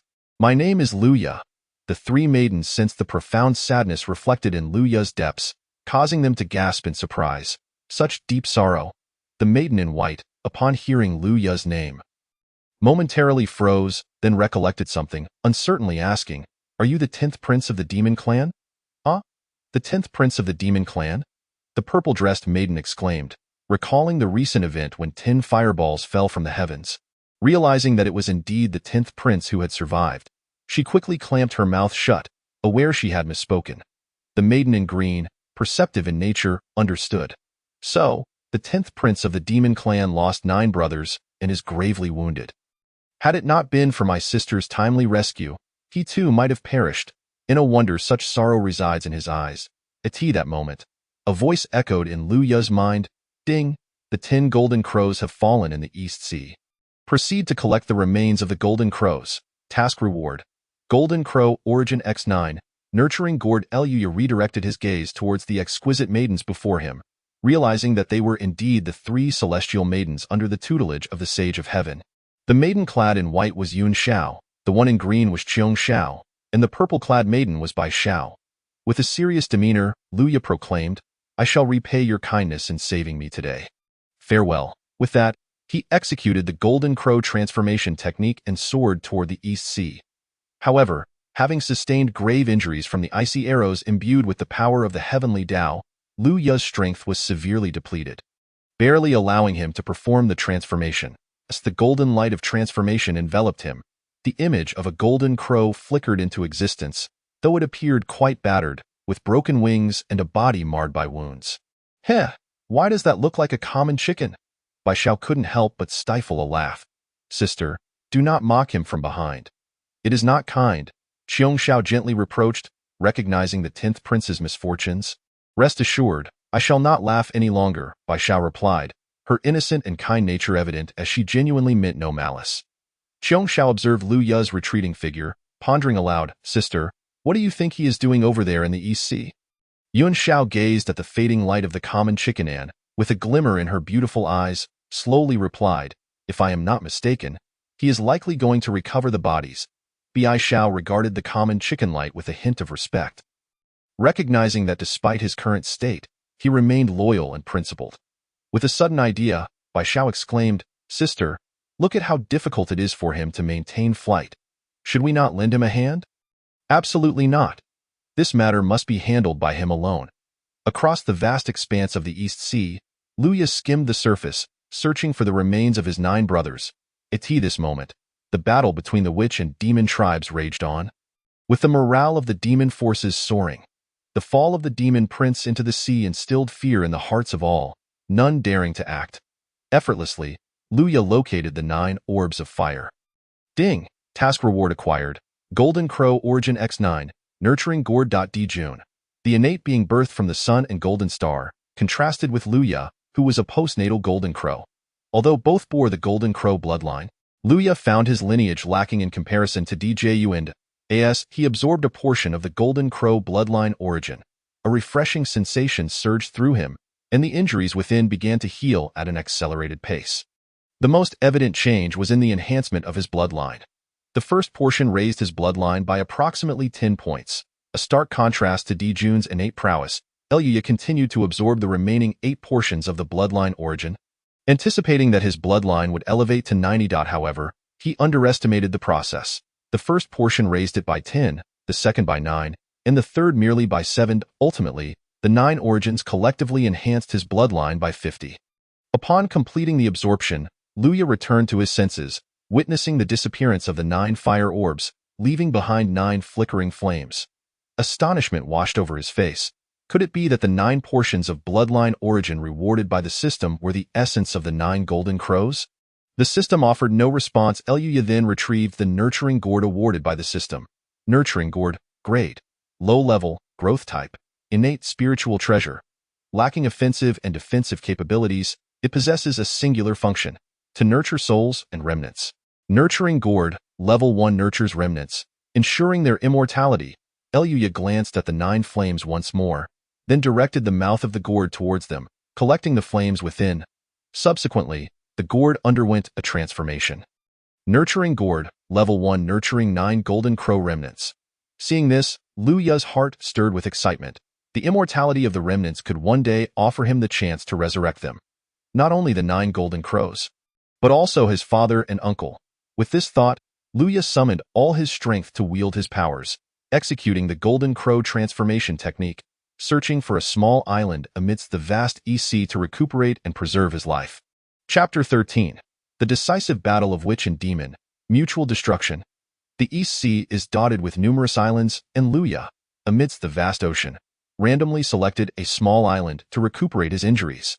Meanwhile, the primordial chaos was rife with battle. The heavens and earth transformed into a battlefield. The forces of the witch and demon tribes clashed violently, as if the heavens were showering blood. Rivers of blood converged, flowing into the abyss of the Blood Sea. This was merely the beginning, as billions of demon soldiers and tens of billions of witch warriors continuously entered the fray. The grand war resembled a meat grinder. With countless souls perishing each moment, the demon warriors awaited orders. The great array of the constellations, activate. With Di-Jun's thunderous command, countless star banners rose, filling the sky as innumerable demon soldiers took their positions. Demon Master Kuanping, Demon Emperor Fushi, the 10 demon saints, and 365 demon gods all entered the formation, instantly attracting the celestial power of the stars. At that moment, many reclusive mighty beings of the primordial chaos gazed in awe at the might of the great array of the constellations. Their expressions filled with astonishment at the demon clan's formidable formation. On the primordial land, Di-Jiang observed the array of the demon clan, his face growing solemn. Brothers, the 12 heavenly divine array, rise.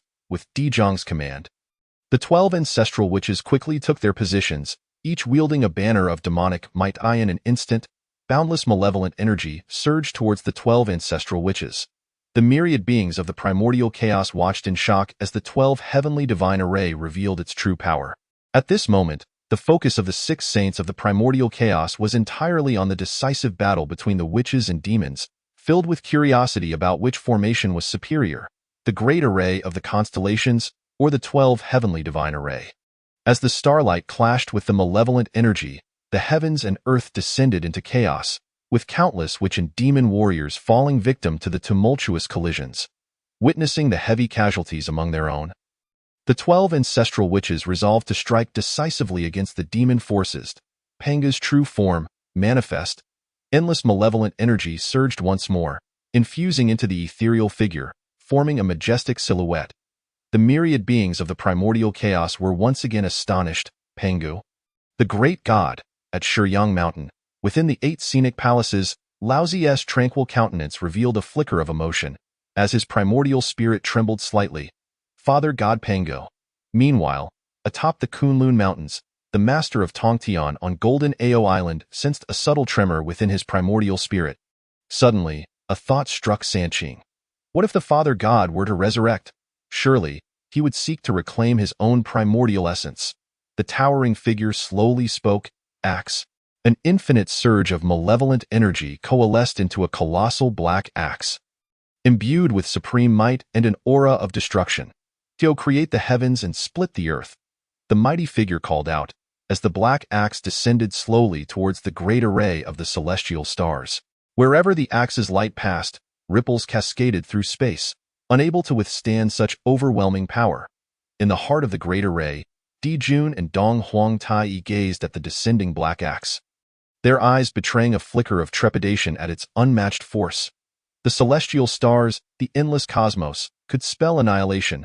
With a thunderous roar, Di-Jun commanded, and the myriad stars exploded in unison, transforming into countless meteors that collided with the black axe.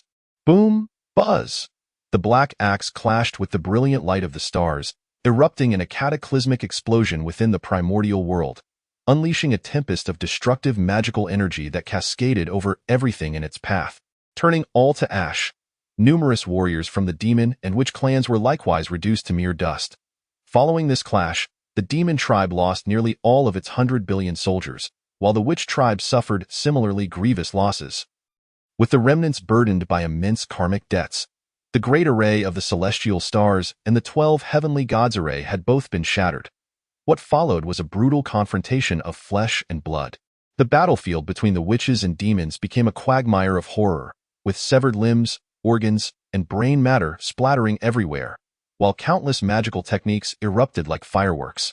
The fierce conflict raged on for months, leaving mountains of corpses in its wake, with the elite of both tribes utterly annihilated.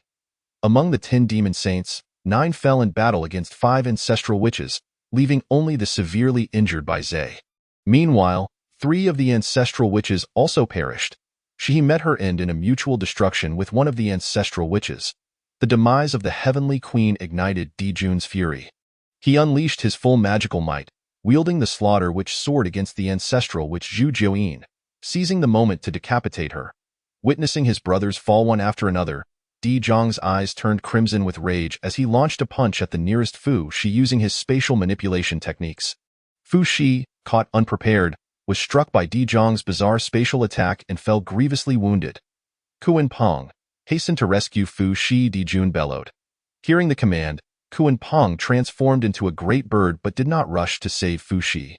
Instead, it swept up Dijun's He Tu and Luo Shu and soared into the sky, vanishing without a trace.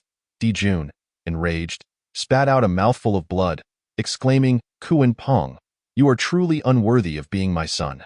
With Fu Shi gravely injured, Zhu Rong and Gong Gong immediately charged toward him. Fu Shi, displaying a spirit of defiance, welcomed their approach, encouraging, "Come, come." In Enhua Palace, Enhua sensed her brother's willingness to face death and felt a tremor in her heart. "Brother, no." Enhua hastily summoned her saintly powers to tear through space in an attempt to save Fu Shi, yet the fabric of reality rippled, preventing her from breaking through. Realizing her predicament, Enhua's expression darkened as the 5 saints sealed the space, ensuring she could not interfere with the battle between the witches and demons. "Ha, let us perish together," Fu Shi roared, self-destructing. Zhu Rong, closest to him, was instantly engulfed by the magical storm, while Gong Gong was hurled far away, crashing to the ground, uncertain of his fate. At that moment, Dijun surveyed the battlefield, his heart shaken. Fu Shi was dead. All 10 demon saints had perished, Kuan Pong had fled the battlefield, and only a few million remained of the once 100 billion demon warriors. The 10 golden crows had also fallen. Even if the demon tribe emerged victorious, what would it matter? "Let us all perish together." Dijun revealed his true form as a golden crow, unleashing a wave of scorching energy that soared into the heavens. Boom! He plummeted alongside the nearest powerful ancestral witch. "Your Majesty." Bai Zhe, grievously injured, looked on with profound sorrow. Elder brother. Tai Yi mourned as he witnessed his brother self-destruct alongside the powerful ancestor.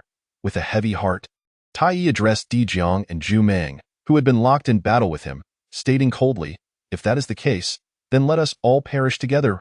Boom. Tai Yi self-destructed, taking Di Jiang and Zhu Meng with him. Thus, all the demon elites fell, and apart from the unknown fate of Gong Gong, all 12 ancestral witches were lost. Suddenly, clarity returned to the heavens and earth, as the malevolent aura gradually dissipated. The myriad beings of the primordial world realized the calamity had passed. In the vast East Sea, Luya slowly rose, his gaze fixed on the battlefield between the witches and demons, determination glinting in his eyes. "Is the world clear now?" In this battle, both tribes had perished. The heavenly Tao had orchestrated a grand scheme. A fierce glint shone in Lu Ya's eyes. "I shall ensure that this heaven no longer obscures me." Chapter 14. Activating the transition mission, the demon emperor's legacy, Lu Ya's injuries, and the power of a quasi-saint had fully recovered. He employed the golden crow transformation technique, becoming a streak of light as he sped toward the battlefield. On the battlefield of the witches and demons, corpses piled high, and blood flowed abundantly. The elite of both tribes had fallen. In a corner of the battlefield, Bai Zhe, wounded, watched as the saints vied for supremacy, his heart heavy with despair. "Your Majesty is dead, Dong Huang is dead, Shi Huang is dead, the 10 golden crows are dead. The 10 demon saints and 365 demon gods have all fallen, leaving only 1 million of the demon tribe. The heavenly Tao is merciless." After the battle, as the heavens cleared, Bai Zhe understood all too well that the heavenly Tao had conspired against the demon tribe. Who could have foreseen that the once glorious and prosperous demon tribe now faced extinction? With a heavy heart, Bai Zhe looked at the saints fighting over the Eastern Emperor Bell, realizing that mere survival was a challenge for the demon tribe. A guilty man bears the burden of wealth. Suppressing his grievous injuries, Bai Zhe slowly rose, sounding the alarm to rally the demon warriors. He contemplated retreating, wishing to lead the demon tribe away. Countless demon warriors lowered their once proud heads, filled with despondency. Just then, a colossal rainbow suddenly appeared in the sky. Bai Zhe's gaze froze, his body trembling slightly, as the golden crow transformed into a rainbow, which halted above the battlefield of the witches and demons. Luya surveyed the scene, then bowed solemnly to Bai Zhe and the remaining million demon warriors, saying, "Thank you all for your efforts towards the demon tribe's grand cause." Bai Zhe's dim eyes quickly regained their light. Trembling as he exclaimed, "Little Tin, no, Your Highness. Your Highness is alive? Splendid. Your Highness is alive. We pay our respects to Your Highness."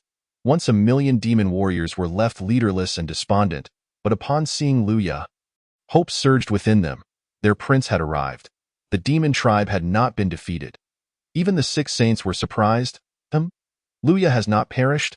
It was truly remarkable that he had escaped from Ho Yi's arrow. Imbued with the will of the heavenly Tao, joy blossomed on Enhua's face. With Luya alive, he became the sole legitimate heir of the demon tribe, ensuring its survival. Ding dong. Proceed to the battlefield of the witches and demons. Obtain Golden Crow Bloodline Source X2. Quietly, Luya whispered to the Nurturing Gourd. Nurturing Gourd, collect. Unbeknownst to the 6 saints, the Nurturing Gourd absorbed a wisp of the remnants of Dijun and Tai Yi's souls. Nurturing Gourd, Level 1 nurtures 11 Golden Crow remnants. With the Nurturing Gourd present, the remnants can be preserved, and perhaps there will be a way to restore them post-Tao attainment. As the war ended and the heavens regained clarity, Luya's emergence was merely a minor episode for the 6 saints, not affecting their fierce competition for the Eastern Emperor Bell. That moment, a voice echoed in Luya's mind, announcing a transition mission.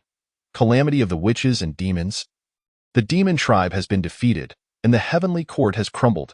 As the rightful heir of the demon tribe, lead the exiled demon warriors to the 10,000 mountains, standing in the void. Luya declared solemnly, "Today, the situation is dire, and we have no strength to turn the tide. Thus, I issue a decree in my capacity as the prince of the demon tribe. The heavenly court has crumbled. All demon warriors shall retreat to the 10,000 mountains. From this day forth, the 10,000 mountains shall be the legitimate domain of the demon tribe." Bai Zhe listened intently as Luya spoke of shifting the battle to the vast expanse of the 10,000 great mountains, his eyes shimmering with brilliance. At this juncture, it seemed the most prudent choice. Bai Zhe secretly rejoiced, for among the 10 golden crows, only Prince Luya was fit to inherit the throne. "We shall faithfully obey the prince's decree." Bai Zhe and the remaining million demon tribesmen declared with solemn respect. Ding dong.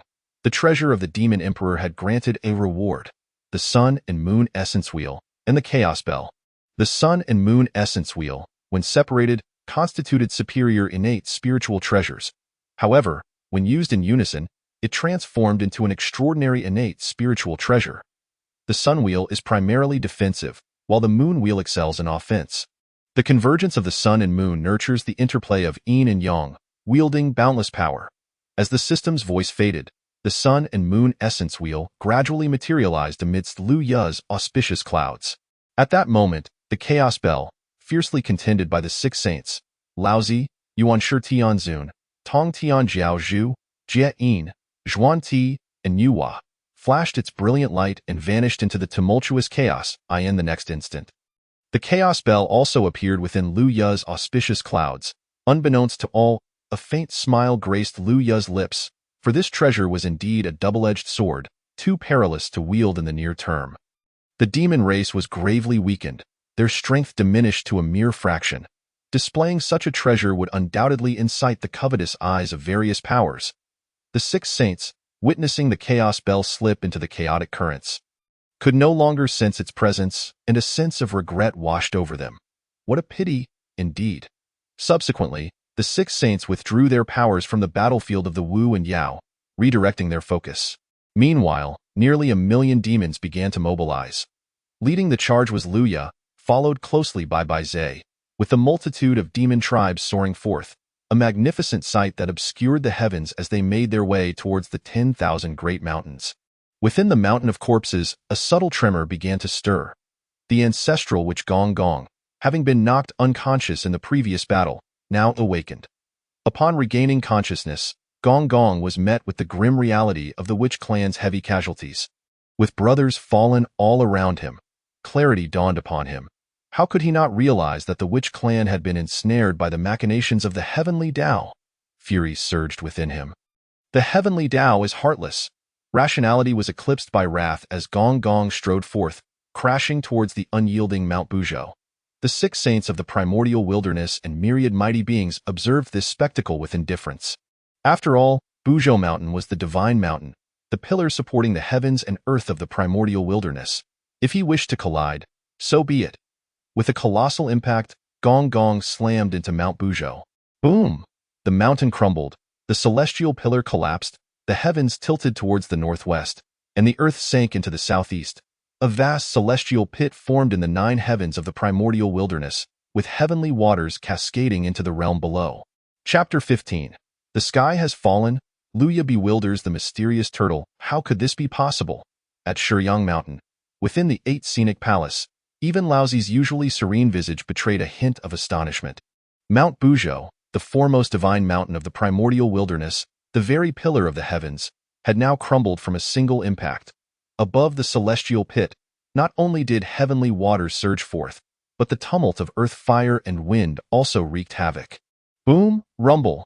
The entire primordial wilderness trembled violently, bringing forth suffering among the living. In the void, an old Taoist clad in gray robes slowly materialized. His deep-set eyes scanned the heavens and the earth, and he spoke with measured calmness. Mount Buzhou has collapsed. The heavens tilt to the northwest, the earth sinks to the southeast, and the lives of the primordial wilderness are in dire straits. All saints, heed my command. You are to mend the celestial pit and save the lives of the primordial beings. Your merit shall be immeasurable. The old Taoist was none other than Hong Jun, who had fused with the heavenly Tao. The 6 saints, witnessing Hong Jun, responded with reverence. Yes, we shall faithfully obey the master's decree. The 6 saints set to work, gathering 5 colored stones to present to Nuwa for the purpose of mending the heavens. Meanwhile, en route to the 10,000 great mountains, Luya beheld the colossal pit that marred the 9 heavens. Baizé spoke softly. The sky has fallen. Gazing at the collapsed heavens, a spark of realization ignited within Luya, followed by a knowing smile. I had completely forgotten about him. Baizé, you shall continue leading the demon race to the 10,000 great mountains, clearing the pervasive miasma and establishing a suitable habitat for our kind. I shall return shortly, Luya instructed. Upon hearing Luya's words, Baizé's expression clouded with concern. The demon race was currently leaderless, and Luya was their rightful heir.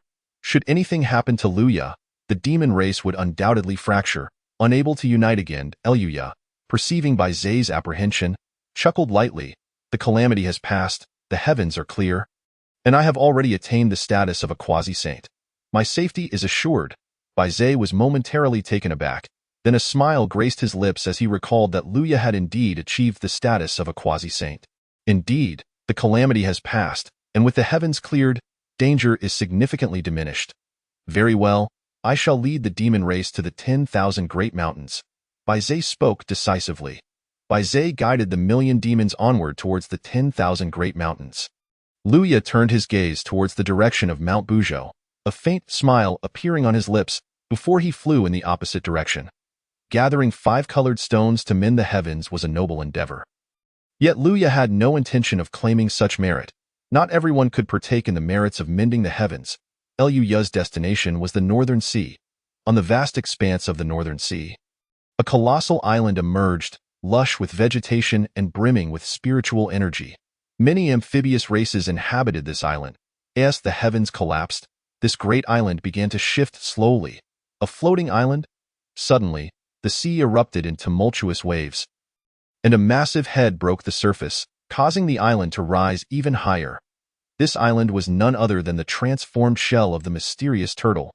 The Northern Sea's mysterious turtle boasted an impressive lineage. Being a primordial being, and its quasi-saint level power ranked among the highest in the primordial wilderness. However, being an anomaly of the primordial wilderness, having existed since the dawn of creation, it had languished in the northern sea for countless eons, accumulating power yet unable to transform. After millions of years of evolution, the massive turtle shell had finally become an island. A profound sigh reverberated through the air, causing the creatures on the island to tremble in alarm. The mysterious turtle quickly silenced its outcry. With such a massive form, even the slightest movement could spell disaster, and remaining submerged in the sea seemed safer. Suddenly, the mysterious turtle sensed the presence of a figure before it. In a deep voice, the mysterious turtle inquired, "Who are you? What brings you here?" Having lived for millions of years, the mysterious turtle had encountered countless scenarios. Many sought to covet it, yet none had survived its wrath. "I have come to rescue you from your plight," Luya replied with a gentle smile. Upon hearing the words of the Taoist before him, the mysterious turtle's eyes momentarily glazed over, before a sneer formed on its lips. "A mere quasi-saint dares to speak so boldly here. If this is your good intention, I shall spare your life today. Depart quickly." Luya regarded the mysterious turtle, eyes filled with compassion.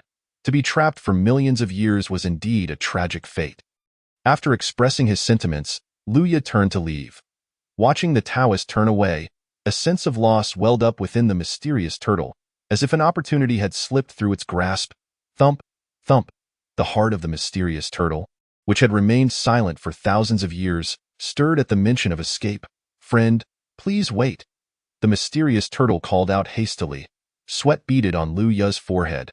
It was best not to utter such words if possible. The mysterious turtle, now noticeably more courteous, humbly inquired, "May I ask how I might escape this predicament?" Luya observed the mysterious turtle and replied with a smile, "Mysterious turtle, have you never pondered why you cannot transform? Now that Mount Bujo has collapsed, there is no longer anything to support the heavens.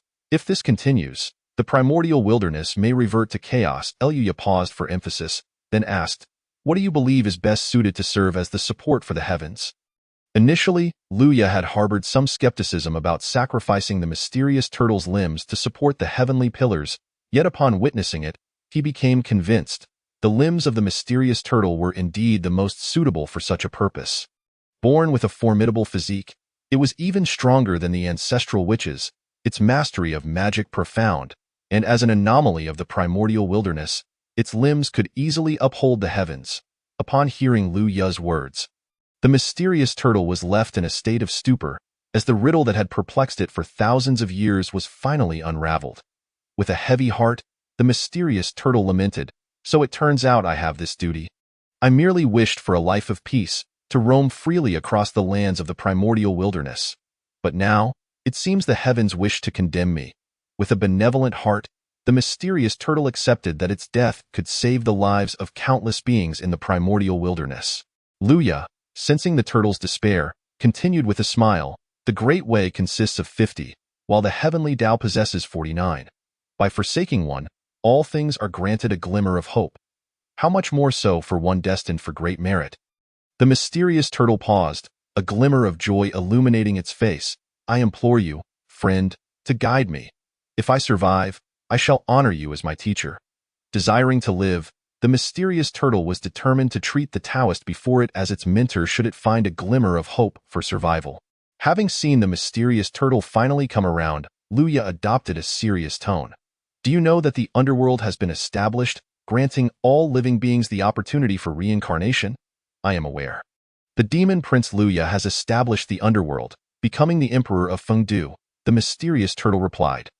"Transform yourself into the pillars supporting the heavens, and with your true spirit, enter the underworld. At that time, I, as the emperor of Fengdu, will assist you in your reincarnation, and I shall also guide you on the path of cultivation." As a primordial being with exceptional qualifications, the mysterious turtle's voluntary transformation into a heavenly pillar would undoubtedly earn it the merit of mending the heavens.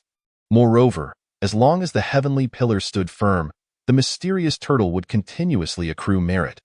The potential for accumulation was staggering. At this moment, the demon race was in dire need of talent. Upon the mysterious turtle's reincarnation, its achievements would be limitless. Chapter 16. The mysterious turtle enters reincarnation. The million demons marched towards the 10,000 great mountains, hearing that it could escape its plight. The mysterious turtle's face broke into a radiant smile. The mysterious turtle is willing to follow the teacher's guidance.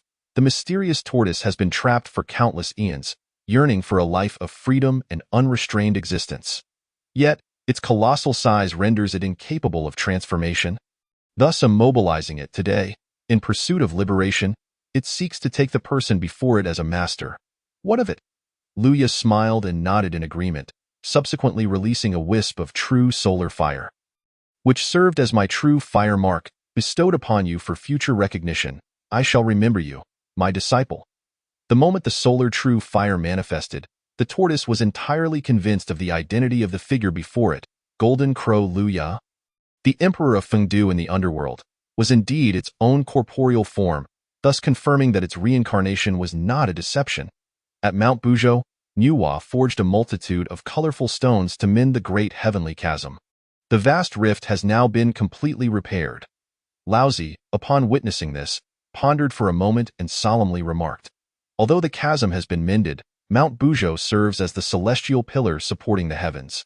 The collapse of this pillar necessitates a new one to take its place."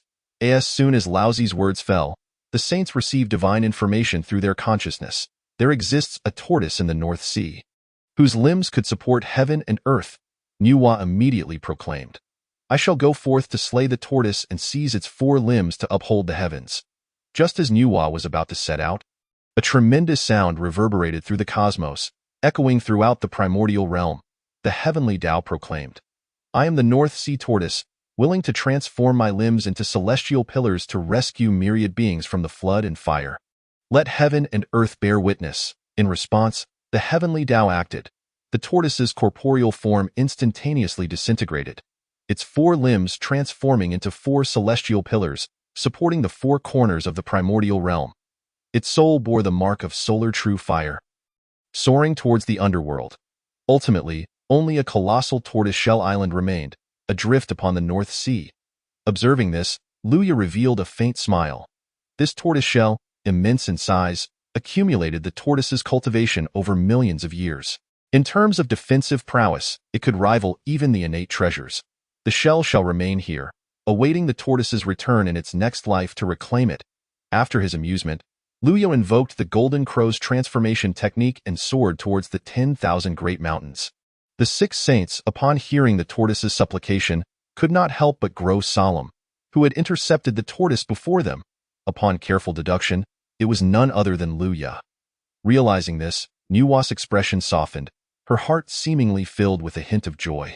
Luya was indeed worthy of the title of the most likely heir, possessing such keen observational skills and strategic foresight, eclipsing even the other saints. Laozi, however, remained inscrutable, accepting that he had been outmaneuvered by Luya. It was destined, on the other hand. Yuan Shi Tianzun displayed a hint of displeasure at the loss of the merits that had been within reach. Tong Tianjiao, Zhu laughed heartily, genuinely curious to see how Luya would unite the demon clans amidst their current tribulations. The eyes of the pure Ti flashed with brilliance as she mused. This Luya truly possesses profound fortune, seemingly intertwined with my western domain.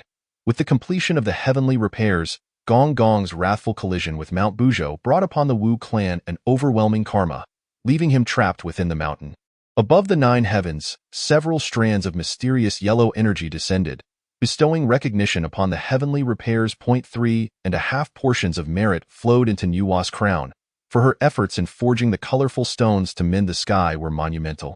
Another 3.5 portions of merit cascaded into the North Sea, as the tortoise willingly transformed into a celestial pillar, an act of great merit. Following this, the yellow merit energy surged towards the underworld. Seeking the tortoise's soul. 2.5 portions of merit were evenly distributed atop the 5 saints, while the final half portion soared towards the 10,000 great mountains, with Luya claiming half of the merit for identifying the tortoise. Behind Luya, auspicious clouds and radiant golden light shimmered, filled with the essence of merit. Moreover, he felt his merits increasing by the second. In an instant, Luya comprehended the situation. The tortoise's limbs supporting the heavens were continuously accruing merit. And as his enlightening teacher, he naturally received a share. If compared, it was roughly 1%. For every 100 points of merit the tortoise obtained, he would receive one, though small. The constant influx was delightful. A gentle smile graced Lu Ya's lips. He was indeed a merit-harvesting machine. Thus, with Gong Gong's anger impacting Mount Buzhou, the heavenly repairs concluded, and the saints departed. Within the depths of the underworld, Lu Yu gathered the tortoise's soul and, in accordance with its essence, cast it into the cycle of reincarnation to ensure its rebirth among the tortoise Ki and As for when it would emerge. That remained unknown. Seated in the underworld, Lu Yu gazed into the profound depths of the abyss, lamenting aloud. Gong Gong's actions have summoned tremendous karma upon the Wu clan, exacerbating their plight. He understood well that in this underworld, Ho Tu was the true sovereign. One must consider her in all undertakings. Thus, Lu Yu actively gathered the exiled members of the Wu clan, allowing them to enter the underworld as officials, establishing a system within the nether realm. This greatly improved the dire circumstances faced by the Wu clan. Deep within the abyss, in the Hall of Calmness, Ho Tu observed many members of the Wu clan taking up positions as officials, and her long-held worries began to dissipate. This was sufficient.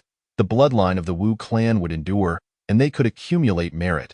That was enough. I am still Ho Tu, but who could truly understand? A sigh escaped from the Hall of Calmness. Perhaps he could.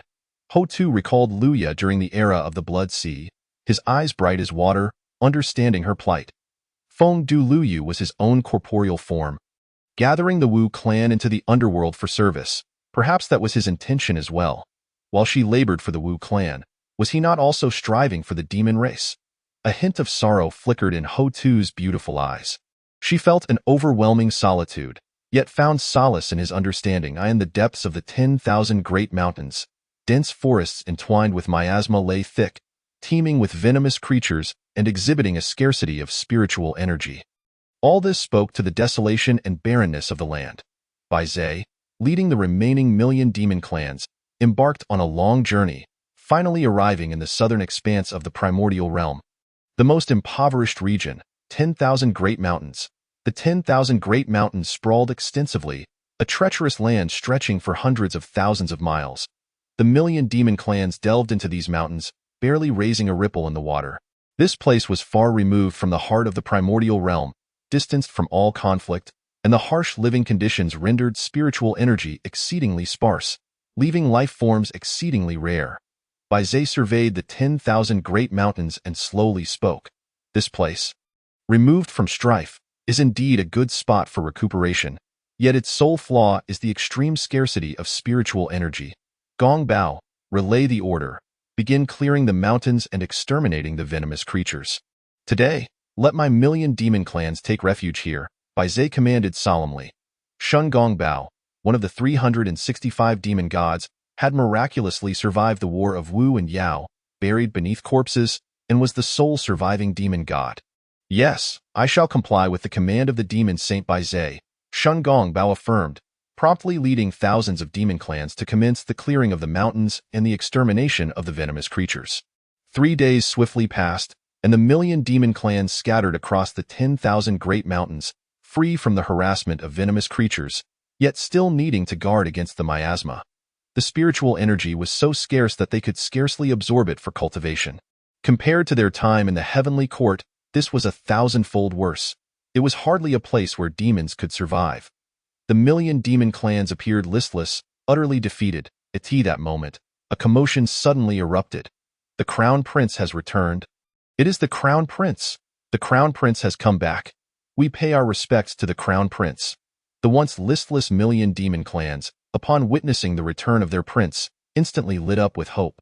Lu Ya, the sole legitimate heir, was the beacon of hope for the demon race. Lu Ya's gaze swept over the scattered million demon clans, and with deliberate emphasis, he declared, I have returned. The demon race shall not perish. Trust in me. Chapter 17.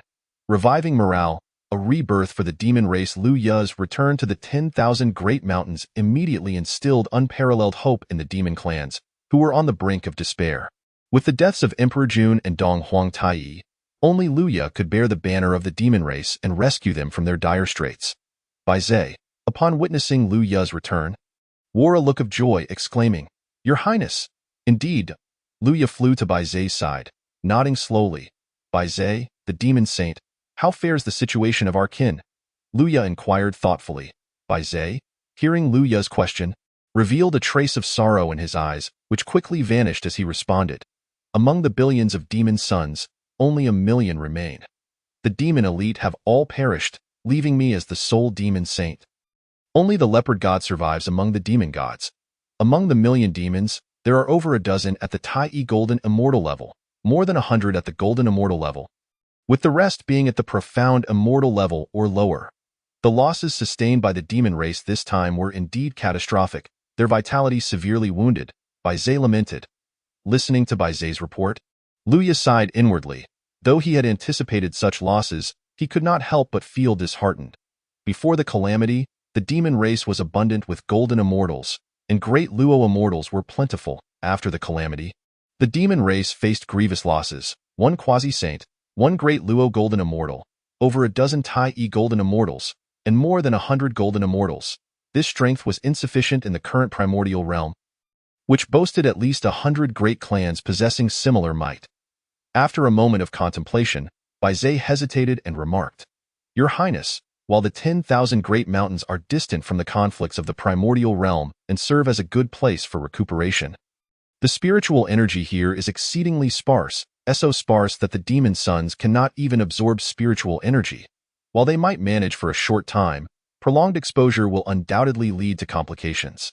Bai Zay harbored a plan in his heart, yet its feasibility was low, and he felt a twinge of concern. As Bai Zay's words fell, the system's voice echoed within Lu Ya's mind. Ding dong. The demon race has transitioned to the 10,000 Great Mountains, activating the construction task, establishing a demon gathering place. Task reward, complete Zhou Tian star array, 100 threads of demonic fortune. Upon hearing this, Luya couldn't help but smile inwardly. A pillow had arrived just as he felt drowsy. The thin spiritual energy? Not a problem as long as the Zhou Tian star array is established. It will continuously draw forth the boundless power of the stars from the vast cosmos, which is indeed of a higher caliber than mere spiritual energy. Standing nearby, Bai Zay observed the confident smile on the prince's face and couldn't help but smile in return.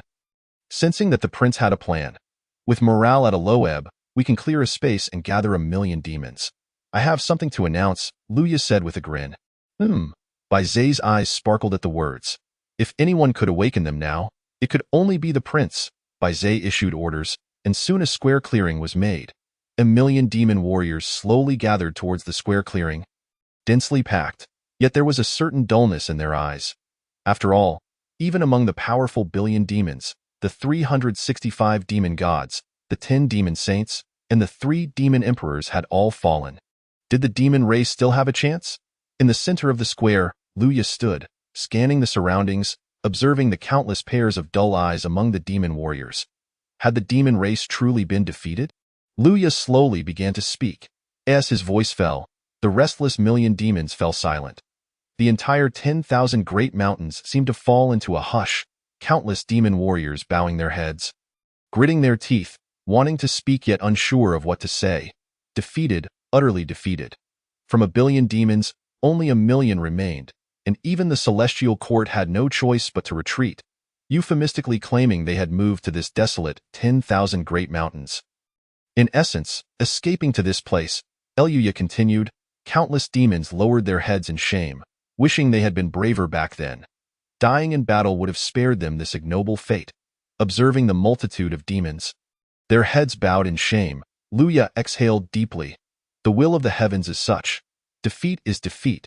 We have exerted our utmost efforts in the struggle for dominance, and losing is not shameful. You have survived to reach the 10,000 great mountains, preserving the seeds of life for the demon race. That is our victory. Look at the Wu clan.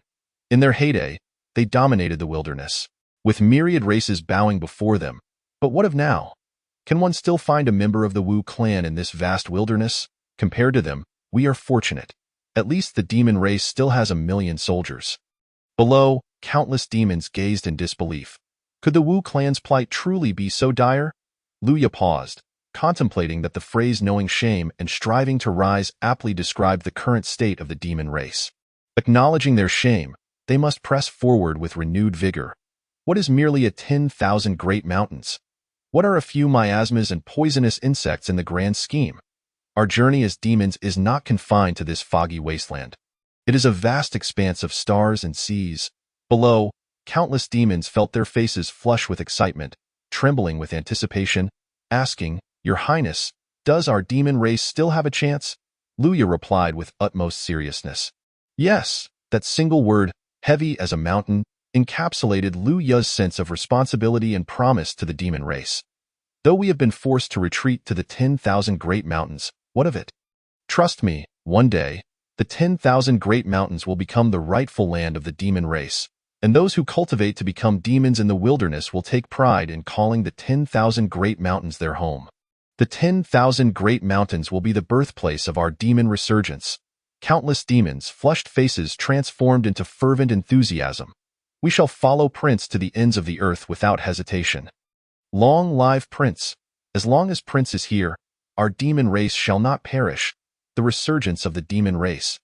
The emotions of 1,000,000 demons resonated, igniting a fervor that swept through the mountains. Dispersing the miasma and fog, Baizé stood beside, his eyes filled with excitement. Luya was indeed a great leader, even surpassing Emperor Jun. I, Baizé, will surely assist the prince wholeheartedly in restoring the demon race. Luya's expression turned serious as he spoke in a deep voice. In my capacity as the prince of the demon race, I hereby issue the first decree. Clear the miasma and poisonous insects within a radius of 100,000 miles. Reconstruct the demon council hall, rebuild the demon barracks, cultivate spiritual fields, and organize the mountains and rivers. Let us construct a new home for the demon race. Yes, we shall comply with the prince's decree. 1,000,000 demons responded in unison, their voices resounding through the heavens and earth. The 1,000,000 demon army was divided into 10 groups, each comprising 100,000 demon soldiers. The first group was tasked with clearing the miasma and poisonous insects. The second with felling towering trees and mining crystalline copper. The third with reconstructing the demon council hall, demon emperor hall. The fourth with cultivating spiritual fields, and the fifth with organizing the mountains and rivers. In an instant, the 1,000,000 demon army became busily engaged in the fervent construction of their new homeland. Deep within the 10,000 Great Mountains, the area of 100,000 miles began to undergo a transformation. Chapter 18. The Zhoutian Star Array Awakens, Ocean of Starry Spiritual Energy. Time flowed gently, and a century passed in the blink of an eye. The 1,000,000 demon army toiled diligently for 100 years. At this time, the demon gathering place deep within the 10,000 Great Mountains had been completely revitalized. Though the miasma occasionally drifted in, most of the poisonous insects had been effectively eradicated. The cultivated spiritual fields, albeit barren, were crisscrossed with paths, and the sight of them was uplifting. Several small streams had been developed, weaving through the area, and the moisture added a vibrant life to the gathering place. Where there is water, there is vitality.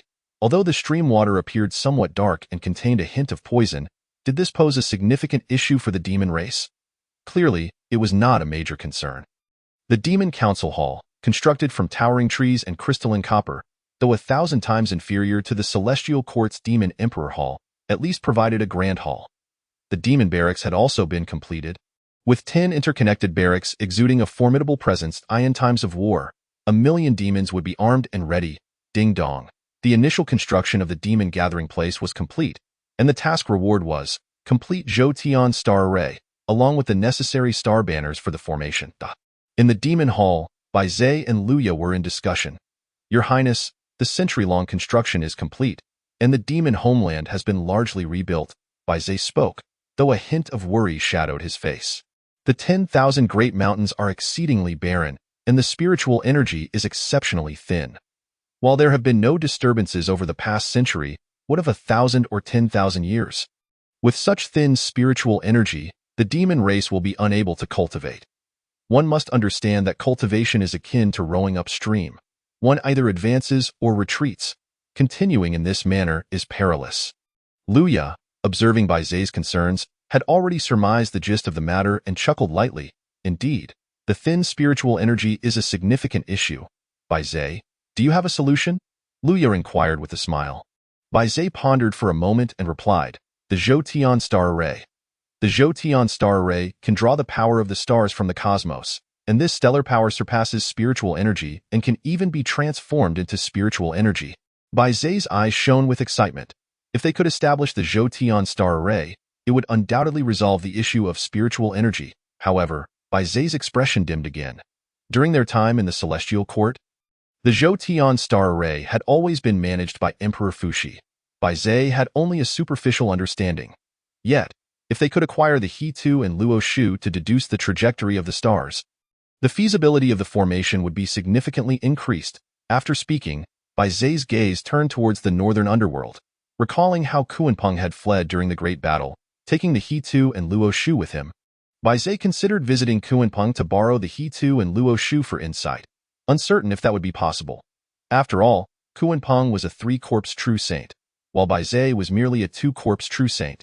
Far from being Kuanpeng's match, if Kuanpeng were to consider the friendship with the demon race, that would be fortunate. Luya smiled faintly. Do not rely on Kuanpeng. The battle between the Wu and demon races is a matter of great importance in the wilderness. Since he dared to brazenly flee during the battle and take the He-Tu and Luo Shu, it is evident that he has made his stance clear. The He-Tu and Luo Shu cannot be borrowed. Bai Zai sighed. In that case, I shall seek another solution. Lu Ya's lips curled into a smirk. Wait, Bai Zai, come with me. Bai Zai, puzzled, followed Lu Ya to the back of the hall. Bai Zai's eyes widened in disbelief as he beheld the star banners. The complete set of star banners required for establishing the Zhou star array. How could there be a complete set of star banners here? An idea immediately surged in Bai Zai's mind. The 10,000 great mountains were exceedingly barren and could not possibly produce the star banners. Did the prince foresee the demon race's defeat and move the surplus star banners from the celestial court here before the battle with the Wu clan? Moreover, after the battle, the prince decisively ordered the retreat to the 10,000 great mountains. It seemed the prince had been well prepared all along. Bai Zai couldn't help but smile wryly. While he had been called a military strategist in the celestial court, he was far inferior to the prince in terms of foresight and strategy. Bai Zai's eyes sparkled with determination. The prince would set up the Zhou star array. Since the prince had already prepared the star banners, he must have everything else ready as well. The formation was indeed necessary. Lu Ya smiled knowingly. I learned a bit from Emperor Shi during my time in the celestial court. May the heavens bless the demon race. Bai Zai laughed heartily. With the star banners and the Zhou star array, could anything still pose a problem? Lu Ya also chuckled. I beseech you, Bai Zai, to assist me in setting up the formation. Of course, deep within the depths of the 100,000 great mountains lies the gathering place of the demon race. 365 celestial banners rise majestically, enveloping an expanse of 100,000 miles. These banners resonate with one another, releasing a gentle starlight. Standing at the center of the celestial banners, Lu Ya begins to arrange the formation according to the celestial trajectories remembered from the movements of the stars. One by one, the celestial banners move in an orderly fashion, aligning perfectly with the endless paths of the stars. As the final banner takes its place, the great formation of the celestial constellations is fully established. Boom, rumbling. As the great formation of the celestial constellations is completed, the entire chaotic starry sky undergoes a sudden transformation, and a torrent of celestial power surges towards the 100,000 great mountains. The rich celestial energy penetrates the miasma and fog, falling upon the gathering place of the demon race, shrouded in silvery moonlight, a sight of exquisite beauty. What? This is celestial power. The silver moonlight cannot be mistaken. Such celestial energy exists. The richness of this celestial power rivals that experienced in the heavenly court. Cultivation is now possible. The dense silver moonlight cascades endlessly, transforming the gathering place of the demon race into a veritable ocean of celestial energy. As the celestial power reaches a certain intensity, it begins to gradually transform into spiritual energy. Although this spiritual energy does not compare to the innate spiritual energy, it far surpasses the acquired variety. After a long drought, the barren 100,000 great mountains are revitalized by the celestial spiritual energy, instantly teeming with life and vitality. The depleted spiritual fields begin to replenish, transforming into genuine top-grade spiritual fields. The meandering streams, once tainted with dark toxins, now flow with celestial waters. The miasma has been completely dispelled. Countless demons are overwhelmed with excitement, reveling in the sea of celestial spiritual energy, greedily absorbing its richness. The unusual activity in the chaotic starry sky naturally astonishes the 6 saints of the primordial and the multitude of mighty beings. On Shouyang Mountain, within the 8 scenic palace, Laozi's expression remains as calm as a tranquil lake as he gazes at the 100,000 great mountains, where the complete great formation of the celestial constellations has drawn the chaotic starry sky's spiritual energy surging into the mountains. This Luya is no ordinary individual. At Kunlun Mountain, Yuanshi Tianzuan observes the chaotic starry fluctuations originating from the 100,000 great mountains with a displeased expression, slowly stating, "Those with fur and horns cannot stir up great waves." On Gold Turtle Island, Tongtian Jianzhong is teaching his disciples, and upon witnessing the celestial power flooding into the 100,000 great mountains, he cannot help but laugh heartily. Ha ha, quite the stir. Even the complete great formation of the celestial constellations has emerged. In its prime, the great formation of the celestial constellations is something even I would have to retreat from. This Luya is indeed capable, and the demon race under him is not to be trifled with. Tongtian Jianzhong continues to chuckle, while below, his disciples listen intently, as it is the first time they have heard their teacher praise someone so highly. Among the disciples, a young woman clad in a white dress, with delicate features, reveals a glimmer of light in her beautiful eyes upon hearing the name Luya. Qiong Xiao and Bai Xiao exchange glances, wondering if this Luya is the same one who saved the great earth chicken last time. It seems to be him. Chapter 19. Recuperation and Reorganization in the West. At Mount Shumi, Zhuanti gazes at the celestial energy flooding into the 100,000 great mountains, a hint of envy flickering in his eyes. The West is equally barren. How wonderful it would be if the great formation of the celestial constellations could be established there. The great formation of the celestial constellations and the 12 capital heavenly gods formation are among the 2 most formidable formations in the primordial. Even a saint would not be able to ignore them. Zhuanti's eyes gleam with determination. This Luya can even master the great formation of the celestial constellations. What a talent! I increasingly feel that Luya is destined to be connected with the West. Back when the heavenly court was at its peak, with Emperor Jun and Tai present and numerous powerful demons, Zhuanti did not dare to harbor ambitions against Luya. But now, the fallen golden crow is not even as significant as a mere chicken. In Zhuanti's eyes, Luya is truly a desirable opportunity. As the prince of the demon race and the legitimate heir, if he were to enter the West, wouldn't the entire demon race fall under Western control? Moreover, Luya himself is the emperor of Fengdu, which would mean even the underworld would belong to the West. And with the great formation of the celestial constellations, furthermore, Luya's true form is that of the golden crow. Possessing exceptional talents within the primordial, Zhuanti is convinced that if Luya can join the West, it could save the West at least a millennium of effort. As he contemplates this, a knowing smile appears on his face. There is no need for haste. This matter requires careful planning. In the palace of Nuwa watches as the celestial energy rains down into the depths of the 100,000 great mountains, her previously worried expression softening. With this celestial energy, the demon race can recuperate and thrive. Sister, there is no need for excessive concern. Luya surpasses his father, Emperor Jun, and his uncle, Tai. An ethereal voice resonates in the air. Nuwa's exquisite face bears a gentle smile. Brother, why do you say such things? Emperor Jun and Tai are born from the transformation of the sun. Inherently royal, Luya has many schemes, but I doubt he can match Emperor Jun and Tai. Ha, sister, just watch, he responds, his voice filled with excitement. Nuwa's expression turns somber. Brother, please focus on nurturing yourself. Do not use your primordial spirit to speak any longer.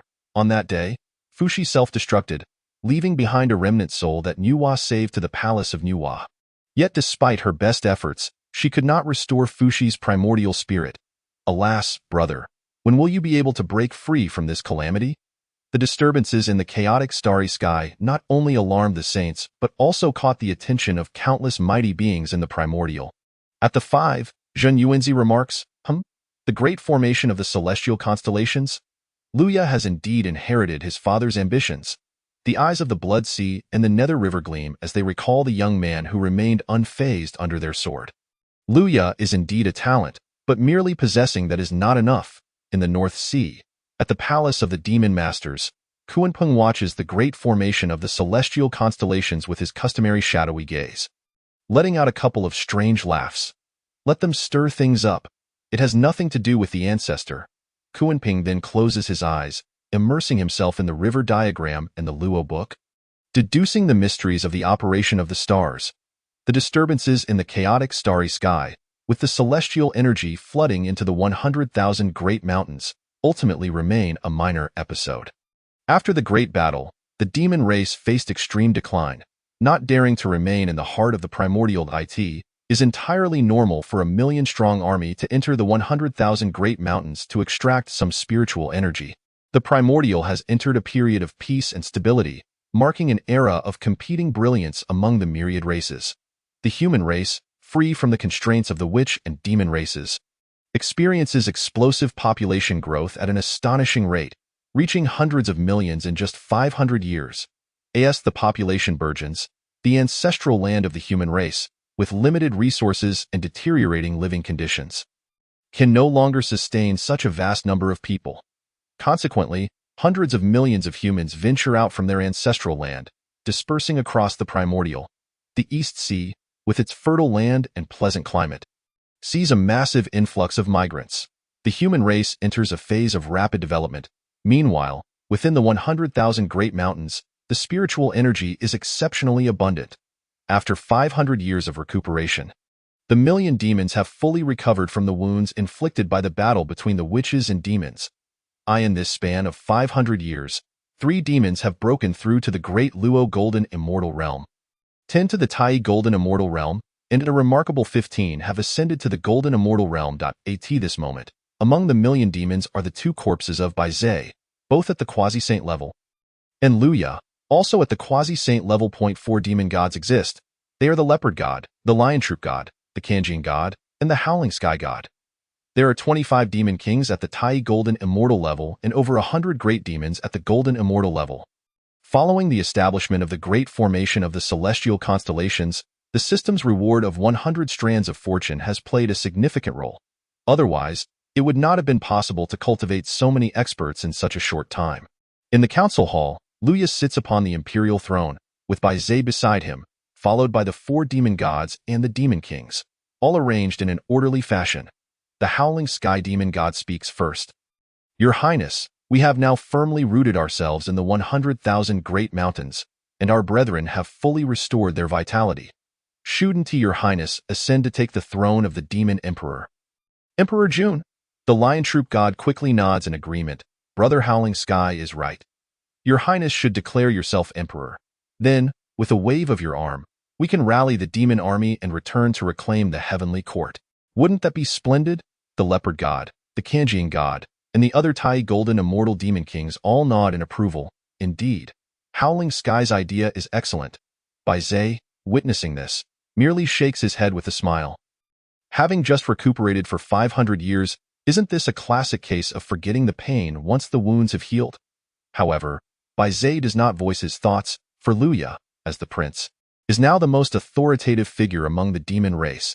As long as he speaks, it is more effective than anything else. Luya, seated on the throne, shakes his head and smiles. At this moment, while the primordial appears calm, beneath the surface, currents are surging.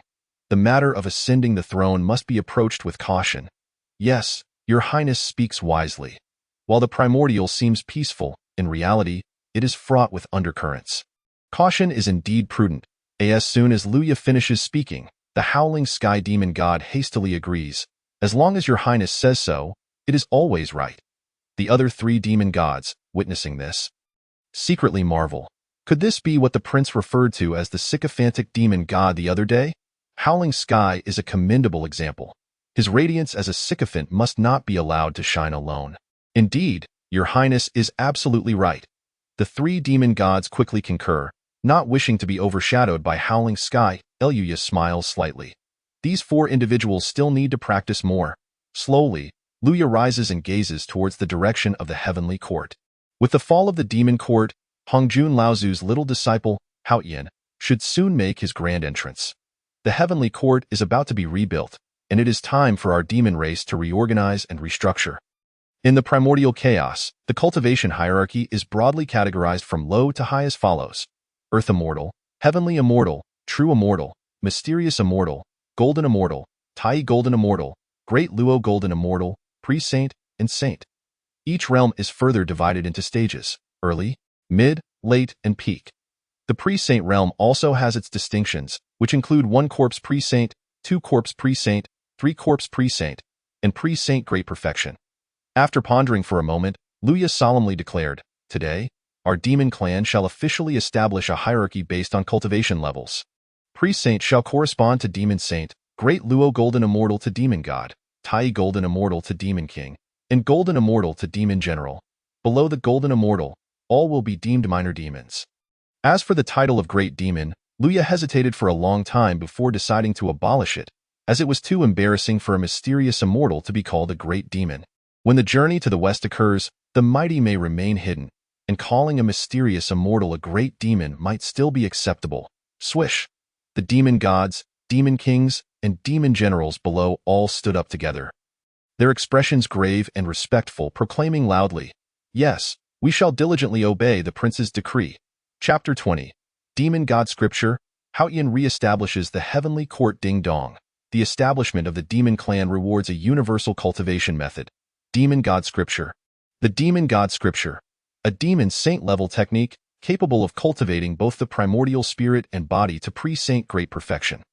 All demons who practice the Demon God Scripture will, subconsciously and unbidden, develop loyalty to their host. As Luya listened to the voice of the system in his mind, a subtle smile crept upon his lips. Almost all beings in the primordial chaos can be called demons. Hence the clan's composition is extraordinarily complex.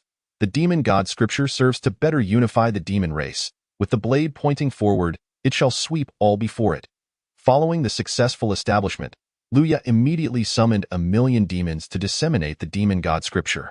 Upon witnessing the Demon God Scripture, Baizé was equally astounded. This technique is astonishingly compatible with every single demon. Moreover, it can directly cultivate to the level of Demon Saint among the demon race. A few fortunate ones possess bloodline inheritances, and their cultivation methods are the most suited to their lineage. However, the majority of demons are self-cultivated and lack such inheritances. The diverse composition of the demon race requires various techniques, with some being fierce beasts that cultivate into spirits, others being plant-based, and still others being celestial spirits, making a systematic cultivation method exceedingly difficult to establish. Yet, astonishingly, the Demon God Scripture aligns perfectly with every demon. Thus, with the appropriate cultivation methods in hand, coupled with abundant starry spiritual energy, rapid recovery is assured. Although the 10,000 mountains have been established, Luya has yet to conscript elite warriors into an army. The priority now is to recuperate as much as possible, as the centuries unfurl. Deep within the 10,000 mountains, a gathering place for demons flourishes with rich spiritual energy and a pleasant environment, where countless young demons diligently cultivate. Suddenly, a formidable pressure envelopes the heavens and the earth, as a voice reverberates throughout the primordial chaos. The battle between the witch and demon has concluded, and the heavenly Emperor Dijuan has fallen. The heavenly court of the primordial chaos is now without a master. With the approval of the Tao ancestor Hongjun, I, Haoyan, officially assume the title of the Grand Celestial Venerable and will re-establish the heavenly court a century hence. Governing the 3 realms, as the voice faded, the faces of 1,000,000 young demons contorted with rage. What? Who is Haoyan? How dare he covet the title of our demon emperor? Impudent, bold. This is intolerable. We must assault the heavenly court and capture Haoyan. Countless demons seethed with fury at the thought of an unremarkable individual occupying the heavenly emperor's position. Such an affront could not be tolerated. In the demon council hall, Luya slowly opened his eyes. Haoyan had finally made his entrance. Beside him, Baizé's eyes revealed confusion. I thought a disciple of a saint would sit upon the heavenly emperor's throne, but it turns out to be Haoyan. Baizé, truly one of the 3,000 great powers of the Zhixiao Palace, naturally recognized Haoyan, the humble attendant of the Tao ancestor Hongjun. Given Hongjuan's inscrutable depth, Haoyan's position must not be simple. Baizé remarked slowly. Luya's lips curled into a faint smile, revealing a subtle satisfaction. Haoyan's re-establishment of the heavenly court should be the most significant event in the primordial chaos in thousands of years. Baizé also smiled softly. Does that mean we shall attend the gathering? Of course, why not? We are likely to encounter many old friends then. Let the four great demon gods, Gongbao and Shizhua, also attend. Luya added. The flavor of the heavenly court's nectar peaches is quite delightful. Bai Zhe understood and smiled. Very well, we shall go together. The heavenly court. Within the Haotian hall, Yaoqi displayed a hint of concern. Senior brother, Emperor Dijuan governed the heavenly court for countless years. With our grand re-establishment of the heavenly court, will it not completely enrage the demon race? Haotian, however, wore an expression of fearlessness. Sister, there is no need for worry.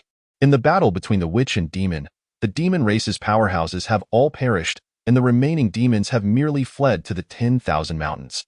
They cannot pose a significant threat.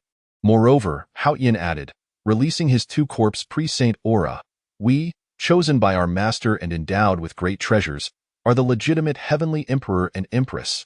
A profound confidence radiated from Haotian. Haotian shall undoubtedly embark on the path of kingship. Cutting through thorns and thickets, vying for supremacy in the primordial chaos, ruling over all. Indeed, sister shall fully support senior brother. Yaoqi had never seen Haotian so serious and earnest before. The demon race is not to be feared. My concern lies with the six saints. If we can gain the support of the six saint brothers, I will surely be able to stabilize my position in the primordial chaos and govern the three realms. Haotian spoke slowly. As time slipped away like fine sand. A century passed in the blink of an eye. In the demon council hall, Luya gradually opened his eyes, a glimmer of brilliance flashing within. He was but a step away from seizing the opportunity to manifest the two corpses and achieve the rank of two-corpse pre-saint. After a millennium of recuperation, Luya not only solidified his realm but also refined the Sun-Moon Essence Wheel and the Chaos Bell. The Chaos Bell, a primordial treasure, possesses both offensive and defensive capabilities, showcasing immense power. However, at this moment, it remains unusable, a treasure that even saints covet, especially to guard against the shameless cunty who constantly claims a connection with me from the west. The Sun-Moon Essence Wheel, when used separately, is a top-quality primordial spiritual treasure. When combined, they merge yin and yang, becoming an exceptional primordial treasure. The Sun Wheel specializes in defense, while the Moon Wheel is primarily for offense, truly formidable. At this moment, all restrictions within the spiritual treasure have been completely refined, allowing Luya to fully unleash its might. With a century's time elapsed, Bai Zhe, the demon saint, declared, "Let us depart to the gathering."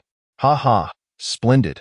With that, Luya, Bai Zhe, and the four great demon gods transformed into streaks of flowing light, soaring towards the heavenly court. At that moment, within the heavenly court, celestial clouds floated lazily, ethereal cranes and spiritual birds flitted about, their calls echoing in the air, clearly indicating that the heavenly court had prepared extensively for this grand event. The myriad races of the primordial chaos, compelled by Haotian's celestial might, gathered en masse for the occasion. Suddenly, several extraordinary presences emerged within the heavenly court.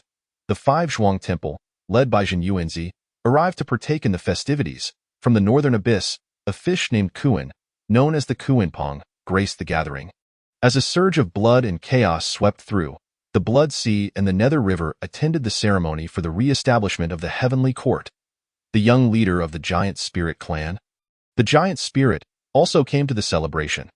The Silver Wolf clan made their presence known at the grand event. In an instant, countless races of the primordial chaos and various formidable beings made their appearance, not merely to pay respect to Haotian, but to honor the Dao ancestor. After all, Haotian was his chosen one.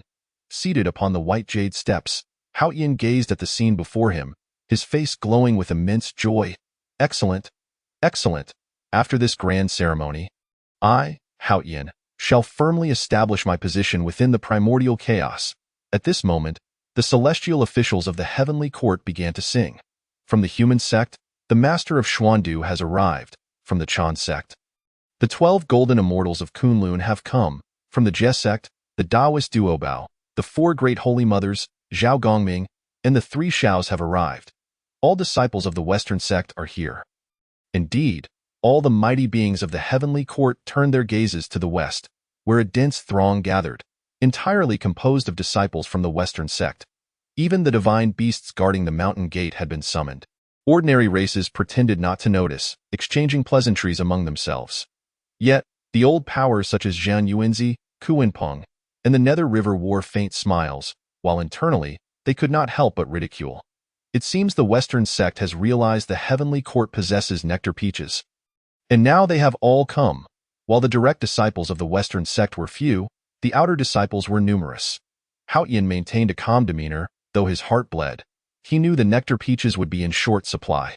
Standing slowly, Hao Yin declared, "Since all are gathered, I shall announce the commencement of the grand ceremony for the re-establishment of the heavenly court." Hold on. The demon prince Luya arrived to attend the heavenly court ceremony. A radiant golden crow streaked across the sky, and Luya's figure gracefully descended upon the grand hall. Clad in a black and gold robe intricately embroidered with golden crow patterns, he exuded an air of majesty. Luya, with his chiseled features and striking countenance, walked calmly through the hall. Bai Zhe, dressed in flowing white robes, resembled a jade figure, trailing closely behind Luya. The four great demon gods donned battle armor, resembling fierce guardians, following closely behind. Among the Jie sect crowd, Bai Shao noticed Luya and her face brightened. She whispered, "Sister, sister, look, it's that rustic chicken again, but today he seems somewhat refined." "Shh, speak quietly. Don't let him hear you." Chapter 21. The arrival of Prince Luya, inviting the fair ones and fine wines. Yuan Shao turned to her sister upon hearing her voice and gazed at Luya, her beautiful eyes sparkling. Her lips curling into a gentle smile. "He does seem a bit different today." As the prince of the demon race, Luya's arrival was akin to a bombshell, prompting a flurry of discussions among the myriad races of the primordial chaos. Is this Luya, the prince of the demon race, the sole legitimate heir of Emperor Dijuan? Is that not Bai Zhe, the demon saint, following him? It cannot be mistaken. This is indeed Prince Luya. Weren't they supposed to have fled to the 10,000 mountains? Why are they here today? Has Hao Yin truly usurped the demon emperor's position? In a moment, the grand hall was abuzz with lively discussions. Creating a cacophony of noise, the leader of the Silver Wolf clan felt a profound unease in his heart. It was well known that the Silver Wolves had once stood as a pillar among the demon tribes. However, following their defeat, they severed ties with their kin. The Silver Wolf clan leader was deeply apprehensive regarding the sovereign. At this juncture, Jin Yuanzi, Kuanpeng, and the disciples of the saints all turned their gazes toward Luya. Even a fool could discern that with the change of leadership in the heavenly court, Luya was hardly there to offer congratulations. Upon the white jade steps, Hao Tian was also engulfed in a sense of disquiet. After all, Emperor Jun had ruled the heavenly court for countless years, and Luya now stood as the sole legitimate heir. Yet, Hao Tian quickly suppressed his inner turmoil. With a calm demeanor, he looked down from his elevated position, exuding the pressure of a second corpse-perfected saint as he fixed his gaze on Luya, slowly inquiring, "What brings you here?" Luya maintained an unruffled expression, a faint smile gracing his lips as he replied with a tranquil gaze. "I have come to observe the grand re-establishment ceremony of the heavenly court." Hao Tian found himself momentarily speechless. Luya had clearly indicated he was not there to cause trouble. If he were to dismiss Luya in displeasure, it would only reflect poorly on the new heavenly emperor's magnanimity. "Very well, since you have come to participate in the grand ceremony, you are most welcome," Hao Tian declared, forcing a smile to showcase the grandeur of his position. Luya slowly turned to address the myriad beings of various tribes and disciples, saying, "The 10,000 great mountains are somewhat distant from the heavenly court, and I have arrived later than anticipated. I hope you will not hold it against me. Please, take your seats. The ceremony is about to commence." The myriad beings of the primordial world and the disciples of the four teachings were momentarily taken aback. Was Luya suggesting that they take their seats? Remarkably, he appeared to be taking the lead. On the white jade steps, Hao Tian's expression darkened. Luya was undoubtedly attempting to stir trouble, yet his words left no room for rebuttal. In order to maintain the facade of the heavenly emperor's grace, Hao Tian swallowed his frustration. "I hereby declare the heavenly court ceremony and the Peaches of Immortality banquet to commence," he proclaimed in a deep voice. "Wait!" A cold voice resonated throughout the grand hall. Hao Tian's complexion turned ashen as he responded, "Kuanpeng, what is the matter?" Within the hall, Kuanpeng stepped forward with a shadowy smile etched upon his face. "Since you are the heavenly emperor appointed by the Tao ancestor, I, Kuanpeng, dare not voice any dissent. However, I wish to test whether the new heavenly emperor can maintain stability in the primordial world." As Kuanping finished speaking, the aura of a third corpse perfected saint surged forth, the icy chill of the North Sea locking onto Hao Tian. Initially, Kuanping had merely sought to observe the proceedings, unwilling to take a prominent role. However, with Liu Ye's arrival, the situation shifted entirely. Emperor Jun had ruled the heavenly court for millennia, and as a demon master, Kuanping had been swept into the chaotic tides of the witch-demon war. Now, with Liu Ye present as the legitimate heir of Emperor Jun, if Kuanping were to feign ignorance, how could he maintain any dignity in the future? Regardless of sentiment or reason, Kuanping had no choice but to take action. Liu Ye settled into his seat, a subtle smile gracing his lips as he leisurely sipped from a cup of celestial nectar, his gaze occasionally drifting toward the center of the hall. Seemingly unfazed as if he had anticipated this scenario, Ming-He sat quietly nearby, holding a jade cup, observing Liu Ye's calm demeanor and inwardly chuckling, to be able to use Kuanping as a pawn. And willingly at that, this Liu Ye is quite remarkable. Jin Yuanzi, seated beside him, held a goblet of immortal wine, his eyes gleaming with appreciation. Composed and unflustered, he possesses considerable wit. In the center of the hall, Kuanping's third corpse perfected saint aura was fully unleashed, exerting pressure upon Hao Tian. Yet Hao Tian did not yield an inch, summoning his second corpse perfected saint powers to counter Kuanping, simultaneously invoking the heavenly mirror gifted by the Tao ancestor. The two powers clashed in a tense standoff. The myriad beings of the primordial world quickly took several steps back, unwilling to be ensnared in the conflict. Meanwhile, Liu Ye continued to enjoy the Ran Shui peaches and sip on the celestial wine. Seemingly oblivious to the unfolding drama, suddenly, Liu Ye's gaze fell upon the figures of the disciples of the Jiejiao, and he spotted the three celestial maidens among them. A smile crept across his face as he retrieved a jade platter, placing 3 jade cups upon it and pouring in the celestial nectar before making his way toward the Jiejiao disciples. Taoist Duobao, Saintess Jinling, and Saintess Gui Ling exchanged puzzled glances. Is there someone among the Jiejiao disciples who shares a connection with Liu Ye? As Liu Ye approached the 3 maidens, he smiled and said, I thank the 3 fairies for their timely rescue. This celestial nectar represents my gratitude, and I shall repay the favor of saving my life in due time. Yuan Zhao's exquisite visage broke into a gentle smile as she responded, Your Highness is too kind. Dressed in a flowing white gauze gown, her lustrous black hair cascaded gracefully, revealing slender limbs, while her complexion was as delicate as jade, and her enchanting eyes sparkled luminously. Silly little chick. Oh no, I mean Your Highness. Bai Zhao's innocent and lively demeanor led her to exclaim before realizing her faux pas. She promptly seized a jade cup from Liu Ye's platter and drank it in one gulp. Hoping to alleviate her embarrassment, one sip of the celestial wine brought a rosy hue to Bai Zhao's fair cheeks, accentuated by 2 charming dimples. Yun Xiao and Qiong Xiao, being more reserved, gracefully accepted their cups, letting their sheer veils partially cover their beautiful lips as they savored the nectar. At this moment, the disciples of the 4 teachings finally understood that the 10 fireballs that had fallen from the sky 10 days prior were indeed the last ones saved by the 3 maidens, which was none other than Liu Ye. After receiving the cups of wine, Liu Ye smiled and elegantly turned away, maintaining his poise and grace. Such a life-saving grace? Everything that transpired during the 10 days of the sky's illumination was well within my expectations. Expressing gratitude to the 3 maidens is but a trifling matter. They are beautiful, kind-hearted, and utterly delightful. But can I articulate this? Certainly not. The debt of life saved serves as a bond among us. In the main hall, Hao Tian, merely a second corpse perfected saint, was evidently no match for Kuanping, the seasoned third corpse perfected saint.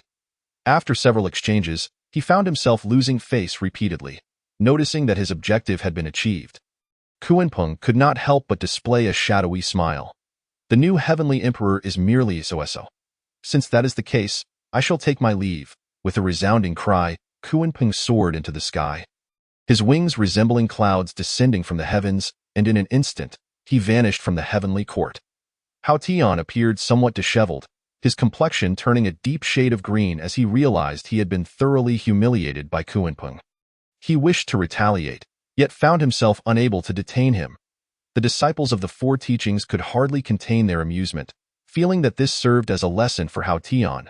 There were many in the primordial world whom he could not afford to offend, especially the disciples of the saints, Meanwhile, Luya seemed entirely unfazed by Hao Tian's plight, returning to his seat to engage in merriment with Bai Zhe, drinking and enjoying themselves thoroughly. Chapter 22. The Ambitions of the Dragon Clan. The Xian Gui clan, following Kuanping's humiliation, the newly appointed Heavenly Emperor Hao Tian had lost all semblance of dignity, while the disciples of the Four Teachings chuckled silently, reveling in the spectacle. Among the myriad tribes of the primordial world, numerous prominent clans began to discreetly withdraw, realizing that remaining further would serve little purpose. After consuming a fair amount of celestial wine and several peaches, Luya remarked with a smile, "I express my gratitude for the Heavenly Emperor's warm hospitality, yet the trivial matters of the demon clan are many, and I must take my leave." Before Hao Tian could respond, Luya departed with Bai Zhe, the four great demon gods following him nonchalantly toward the heavenly gates. Guangchengzi, Wenshu, Huxian, and Qi Jingzi of the Kunlun sect exchanged light-hearted laughs as they said, "Since the Master has summoned us, we too shall take our leave." With a prominent disciple of the saints leading the way, it wasn't long before many individuals in the hall began to disperse. Hao Tian remained seated upon the white jade steps, his face a mask of thunderous anger. The heavenly court ceremony had only progressed halfway, yet nearly everyone had departed. How outrageous!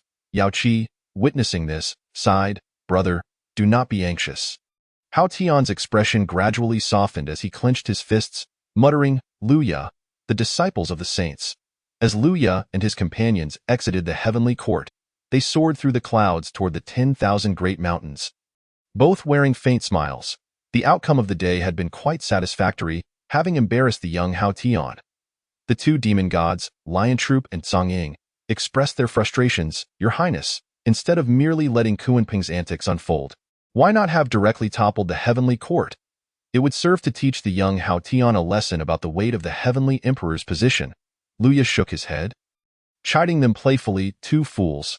I advised you not to immerse yourselves solely in cultivation. You ought to be more aware of the dynamics within the primordial world." Lion Troop and Songying begrudgingly nodded. "Understood." The demon god Gong Bao, however, revealed a knowing glint in his eyes, recognizing that Hao Tian had been appointed as the heavenly emperor by the Tao ancestor, and even Kuanping would not dare to truly challenge the heavenly court. The six of them continued their journey toward the 10,000 great mountains. Suddenly, Luya felt a stirring within his heart, sensing a pull from his son True Fire. A smile broke across Luya's face as he instructed, "Bai Zhe, you may return to the 10,000 great mountains first and continue your recuperation. I shall return shortly." Bai Zhe smiled gently, "Very well, Your Highness, do take care." Years ago, when the Xian Gui had entered the cycle of reincarnation, Luya had left a trace of Sun True Fire within his soul. After nearly a millennium of reincarnation, the Sun True Fire finally responded today. The Xian Gui had emerged. Following the guidance of the Sun True Fire within his consciousness, Luya flew toward the southern sea of the primordial world. On the shores of the southern sea, the leader of the Xianling clan confronted the elder of the Dragon Clan. "We of the Dragon Clan seek to pacify the four seas and reunify them. I hope you will not be so foolish as to refuse." The elder of the Southern Sea Dragon Clan, Aoli, along with thousands of dragon soldiers, encircled a tribe completely. A look of fury crossed Xianling's face. "Aoli, are you intending to rebel?" Aoli, an elder of the Southern Sea Dragon Clan with the cultivation of a great Luo golden immortal, wore a faint smile. "Rebel?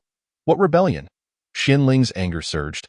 "We of the Xian Gui clan are the vanguard of His Majesty Emperor Jun's naval forces, and you, the Dragon Clan, also belong to the heavenly court under His Majesty Emperor Jun. What is your purpose in attacking us today?" Upon hearing Xianling's words, Aoli erupted into laughter. "Ha! The heavenly court. Jun has been dead for thousands of years, and the remnants of the demon clan have long since fled to the remote corners of the 10,000 great mountains. It is truly laughable. Our Dragon Clan desires to once again unify the vast wilderness and the four seas. The Xian Gui clan, being of the water lineage, why not pledge loyalty to the Dragon Clan? Xianling, the clan leader, advises you not to be ungrateful." Aoli spoke coldly. A grave expression appeared on Xianling's face, and he fell silent. The Dragon Clan originally belonged to the heavenly court under the command of His Majesty Jun, and today they are determined to rebel. Xianling stood firm, gazing at the tens of thousands of dragon soldiers and generals, his fighting spirit surging within. A minister should serve only one master. Having gained the favor of His Majesty Dijun, our Xiangui clan shall serve as the vanguard of the water army, and today we shall fight to the death. After declaring this, Xianling immediately sent a message to the elder of the Xiangui clan, instructing that during the upcoming battle, there should be no lingering in combat, and it is imperative to ensure the safety of my son, Xianyi, and take him to the 10,000 Great Mountains, where it is said the Crown Prince is leading the remaining demon clan to regroup. Yes, clan leader, I will surely protect the young clan leader. Ao Li's expression darkened. Since they were so ungrateful, let them enter the cycle of reincarnation. Dragon warriors, follow me to kill. As the battle commenced, the clash of weapons rang out, banners were raised, shouts echoed, and flesh met flesh in a brutal contest. With various divine abilities unleashed, Xianling, being merely at the early stage of the Great Luo Golden Immortal, was far from Ao Li, who was at the mid-stage of the Great Luo Golden Immortal. Most of the dragon soldiers were at the mid-stage of the Celestial Immortal Realm, while the elite of the Xiangui clan had suffered significant losses during the battle between the witch and the demon, leaving most of their soldiers at the peak of the Earth Immortal Realm. How could they possibly contend against the dragon soldiers? Within a mere quarter of an hour, the Xiangui clan suffered heavy casualties. The elder of the Xiangui clan seized the opportunity and led the young Xianyi to break through the encirclement. Ao Li would not let them escape. The dragon clan unleashed their water-based divine abilities, immediately blocking the elder's retreat. Xianyi, appearing around 15 or 16 years of age, was not alarmed as he was obstructed. Uncle, go help father. Today, we shall fight the dragon clan to the death. No, young clan leader. You are the hope of the Xiangui clan. We must leave some bloodline for the clan. The elder continued to search for an escape route, preparing to break through with Xianyi. Above the clouds, Luya performed the rainbow transformation technique, flying swiftly until he reached the shores of the South Sea. Standing atop the clouds, he immediately locked onto Xianyi using the true fire of the sun. He was the reincarnation of the Xiangui. Xianyi, while fiercely battling, suddenly felt a tremor in his consciousness, as if something was burning hot. He often dreamed of being a gigantic being swimming endlessly in the sea. Unable to go anywhere, he had asked his father about it, who had said that over 100 years ago, at his birth, a golden light surrounded him, and auspicious energy enveloped him. The entire Xiangui clan was greatly shaken, declaring him the son of heaven. At this moment, feeling the heat in his consciousness, Xianyi recalled his recurring dream and shouted to the sky, "If a senior has arrived, please reveal yourself and save my Xiangui clan. Your great kindness shall be repaid by us." Ao Li laughed heartily. Save? Today, the Xiangui clan shall be exterminated. What Ao Li, say stands even if Dijun were to be resurrected. Oh, is that so? A figure slowly descended from the clouds, their voice tinged with mockery. Eluya waved his hand, and a surge of true fire from the sun swept over the dragon soldiers and crab generals on the beach. Boom! A blazing inferno erupted, instantly claiming several dragon soldiers and crab generals, revealing their true forms. A massive lobster and crab, their shells gleaming red, exuding a mouth-watering aroma. The true fire of the sun. Ao Li's eyes widened in disbelief, trembling as he spoke. Xianling's eyes also revealed incredulity. The true fire of the sun. It is known that the true fire of the sun is a divine ability unique to the Golden Crow. Both Ao Li and Xianling raised their heads to look at the figure, who wore a robe of black gold adorned with the pattern of a three-legged bird. Who else in the vast wilderness would don such attire but the sole legitimate heir of His Majesty Dijun? The crown prince of the demon clan, Lord Luya, the clan leader of the Xiangui, Xianling, bowed and said, "We pay our respects to His Royal Highness." Chapter 23. Xian Yuan controls water banner. Luya takes Xianyi as disciple Ding Dong. The dragon clan's restlessness, along with the fall of Dijun and the weakening of the demon clan, has reignited the ambitions of the dragon clan. Initial task: slay Ao Li and the dragon soldiers before us. Task reward: Xian Yuan controls water banner. The northern Xian Yuan controls water banner, one of the 5 innate flags, a top-tier innate spiritual treasure, shrouding heaven and earth, blocking the sun and moon, repelling all evils, and impervious to all laws. Eluya stood quietly in the void, listening to the system's voice, a slight smile gracing his lips. Ao Li, however, was filled with horror. The true fire of the sun. It was indeed the crown prince of the demon clan, Lu Yluya smiled and casually asked, what do you say about my father? Emperor Dijun? The Dragon Clan seeks to unify the four seas and dominate the wilderness. Today, they wish to annihilate the Xiangui clan. Do they also intend to eradicate my demon clan? Hearing Lu Ya's questions, Ao Li's heart sank. How could he have encountered Lu Ya, who was not to be trifled with? Is it so? Ao Li stammered. How noisy!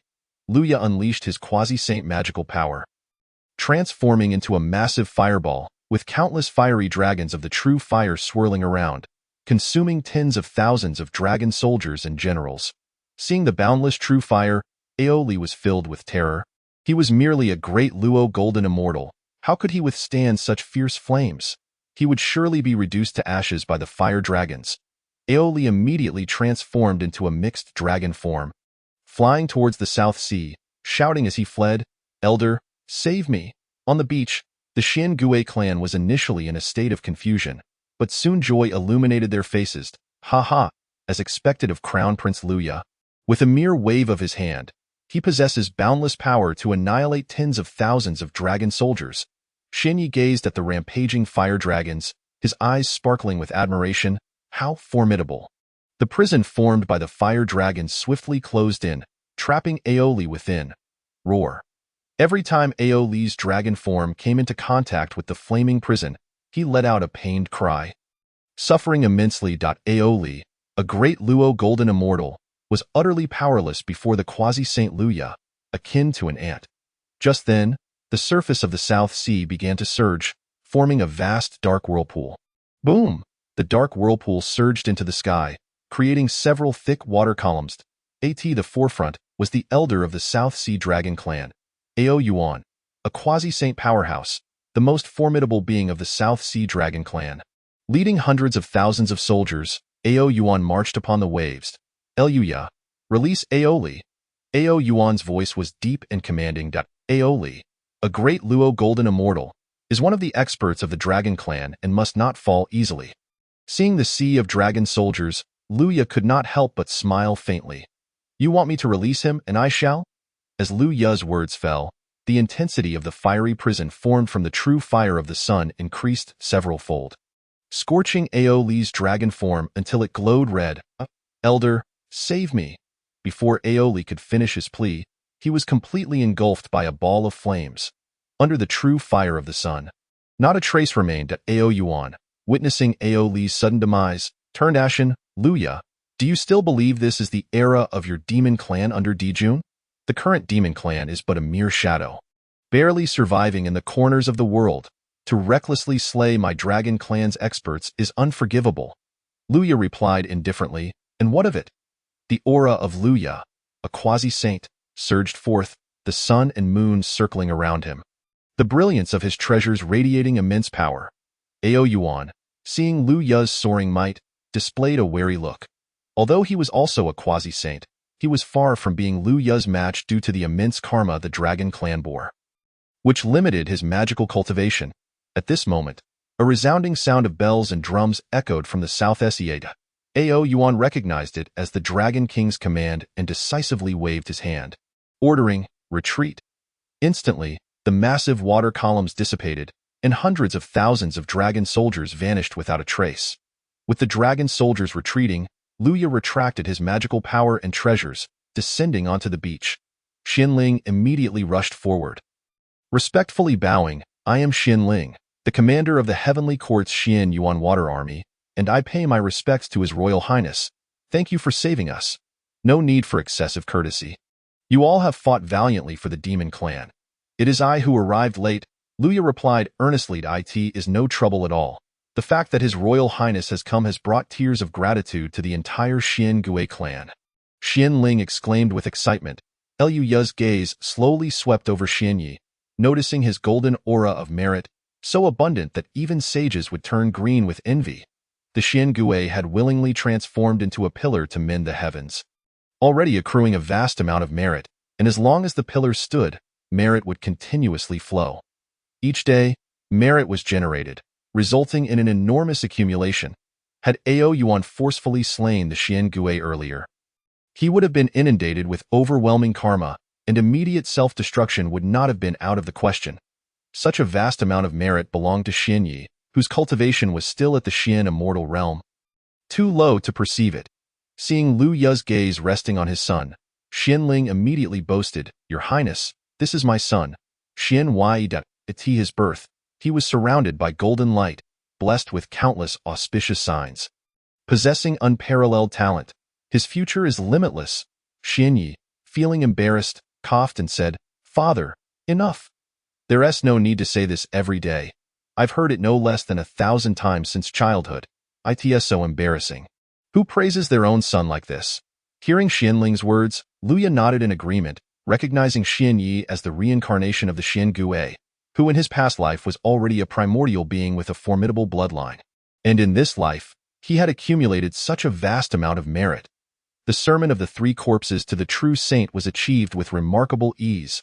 Upon seeing His Highness Luya, Xianling nodded, a look of delight spreading across his face as his thoughts began to stir. "Your Highness, why not allow my son to serve you by fetching tea and water? Ready to heed your commands?" Luya nodded once more, a smile gracing his features. "Indeed, Xianyi possesses considerable aptitude. I wish to accept him as my disciple. What say you, clan leader Xianling?" "Ah, a disciple!" Xianling exclaimed, excitement evident in his tone. Xianyi quickly performed the rites of apprenticeship. Thus, Xianyi, somewhat bewildered, awkwardly performed the rites and bowed to Luya as his master. A faint smile curled at the corners of Luya's lips as he remarked, "Very well, since the apprenticeship is complete, I shall bestow upon you this little trinket." With that, Luya produced a small blue flag and handed it to Xianyi.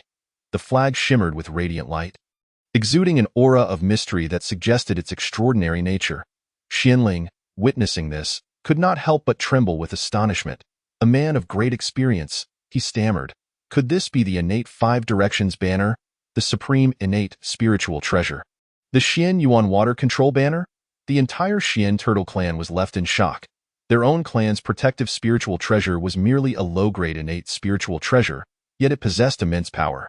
To receive a supreme innate spiritual treasure right after becoming a disciple was beyond comprehension. How terrifying! The Xian turtle clan was thoroughly convinced. Following the clan leader was indeed the right choice. Xianyi, too, sensed the exceptional nature of the small flag, feeling an inexplicable affinity towards it, and chuckled to himself. This generous teacher is truly remarkable. Disciple Xianyi expresses his deepest gratitude for the treasured gift. Master! Xianyi's face turned serious as he conveyed his thanks. Chapter 24. The Migration of the Four Seas Demon Clan. The inheritance of the Xian turtle bloodline. The Xian turtle clan was inherently skilled in water manipulation, and with the sun and moon essence wheel at their disposal, they achieved a remarkable balance of offense and defense. Moreover, possessing the Chaos Bell as a trump card, which also served both offensive and defensive purposes, made the Xian Yuan water control banner somewhat unnecessary for them. As for water manipulation, Luya, being a golden crow, was adept in the art. Given Xianyi's currently weaker cultivation, it was perfect for self-defense. Luya continued, "After the war of witches and demons, the demon clans have weakened significantly. The dragon clan, aiming to preserve its strength, did not participate in the battle.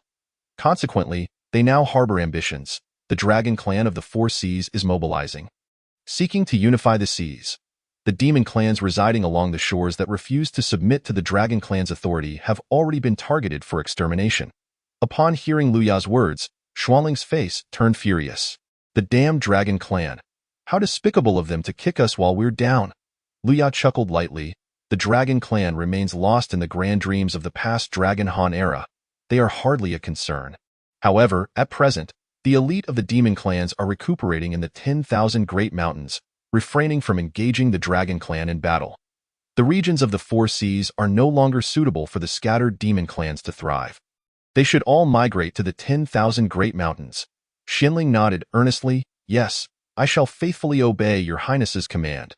The Xian turtle clan, with their remaining 10,000 sons, set forth towards the 10,000 Great Mountains. The remaining demon clans in the Four Seas, upon hearing this news, promptly followed suit and began their migration as well. In total, 20,000 demon clans gathered from the Four Seas, heading towards the 10,000 Great Mountains, representing merely 1% of the demon clans in the region. Perhaps the demon clans truly had declined. Those who remained loyal to the demon court were few and far between. Standing upon the reef, Luya observed the migration of tens of thousands of demon clans, his gaze shifting to the surface of the four seas. A hint of coldness flickered in his eyes. If heaven intends to bring about their downfall, it must first drive them to madness. The dragon clan's grand dream shall be shattered by my hand. Xinyi stood beside him, suddenly realizing that the demeanor of his teacher, which had been gentle and refined, had shifted dramatically in that brief moment. The grand migration continued unabated. Meanwhile, in the dragon palace of the East Sea, the four dragon kings had gathered. Eldest brother, given that the demon clans loyal to that Luya brat are migrating, why not dispatch our forces from the four seas to annihilate them in one fell swoop? The South Sea Dragon King, Ao Qin, seethed with anger, recalling how Luya had decimated several of his dragon soldiers and the general Aoli. The North Sea Dragon King, Ao Shun, nodded in agreement. Indeed, eldest brother, the demon clans, having suffered greatly in the war of witches and demons, have lost their strongest fighters. Even the heavenly court could not withstand their assaults and retreated to the 10,000 great mountains. The demon clans are no longer a formidable force. The West Sea Dragon King, Ao Run, chimed in, eldest brother, in the days of Emperor Jun and Tai Yi, our dragon clan had no choice but to yield to the demon clans. However, with both Emperor Jun and Tai Yi now fallen, we are left with only a brash youngling like Luya, who dares to act arrogantly before us. Hearing the words of his three brothers, Ao Guang fell into deep contemplation. The current migration of the demon clans in the four seas indeed presented an excellent opportunity for a decisive strike. Brothers, do not be hasty. Allow me to consult our ancestor first. Ao Guang said solemnly. The dragon clan's ancestor, the Candle Dragon, was a three-corpses true saint who had narrowly survived the calamity of the Dragon Han era, albeit severely injured. He had been recuperating since that time and had yet to fully recover. In the depths of the four seas, the four dragon kings respectfully addressed their ancestor. Great ancestor of the four seas, we seek your guidance. After a long silence, a profound voice resonated from the depths. To dominate the four seas is sufficient. Do not completely sever ties with the demon clans. Yes, we shall heed the commands of our ancestor. With the ancestor's decree in place, the dragon kings of the four seas were compelled to abandon their plans to annihilate the demon clans. For the time being, the four seas fell into a state of tranquility. Deep within the four seas, the Candle Dragon sat silently upon a reef, his gaze deep, surrounded by a rich dragon aura. How powerful were the three clans during the Dragon Han era? How formidable were they before the calamity of the witches and demons? Ultimately, they could not escape the tides of fate. After millennia of stability, the thoughts of his descendants began to stir once more. It would be their turn now. On the shores of the South Sea, Luya withdrew his gaze and addressed Xinyi. Let us depart. Master, are we returning to the 10,000 great mountains? Xinyi asked, puzzled. Not quite. We shall journey through the vast wilderness. Ah, journey through the wilderness? The prospect of exploring the wilderness instantly brought joy to Xinye's face. Luya inquired with a smile, what has you so delighted, young one? Ha ha, master. I often dream that I am a great turtle, trapped in the sea with nowhere to go. It's utterly suffocating. My aspiration is to traverse the wilderness. Xinyi replied with a grin. Were you not a turtle to begin with? I am a Xian turtle, not a mere turtle. They are essentially the same. Both are turtles, Luya chuckled. Not the same. A Xian turtle is a Xian turtle. A common turtle is just that, Xinyi insisted. Wait for me, master. Just as they spoke, Luya leapt off the reef, heading towards the heart of the wilderness. Xinyi, taking smaller steps, soon followed suit. Master, I heard my father say that the wilderness is vast. Shall we not ride the clouds? We shall walk and ride the clouds, exploring slowly and carefully to see how this wilderness truly is.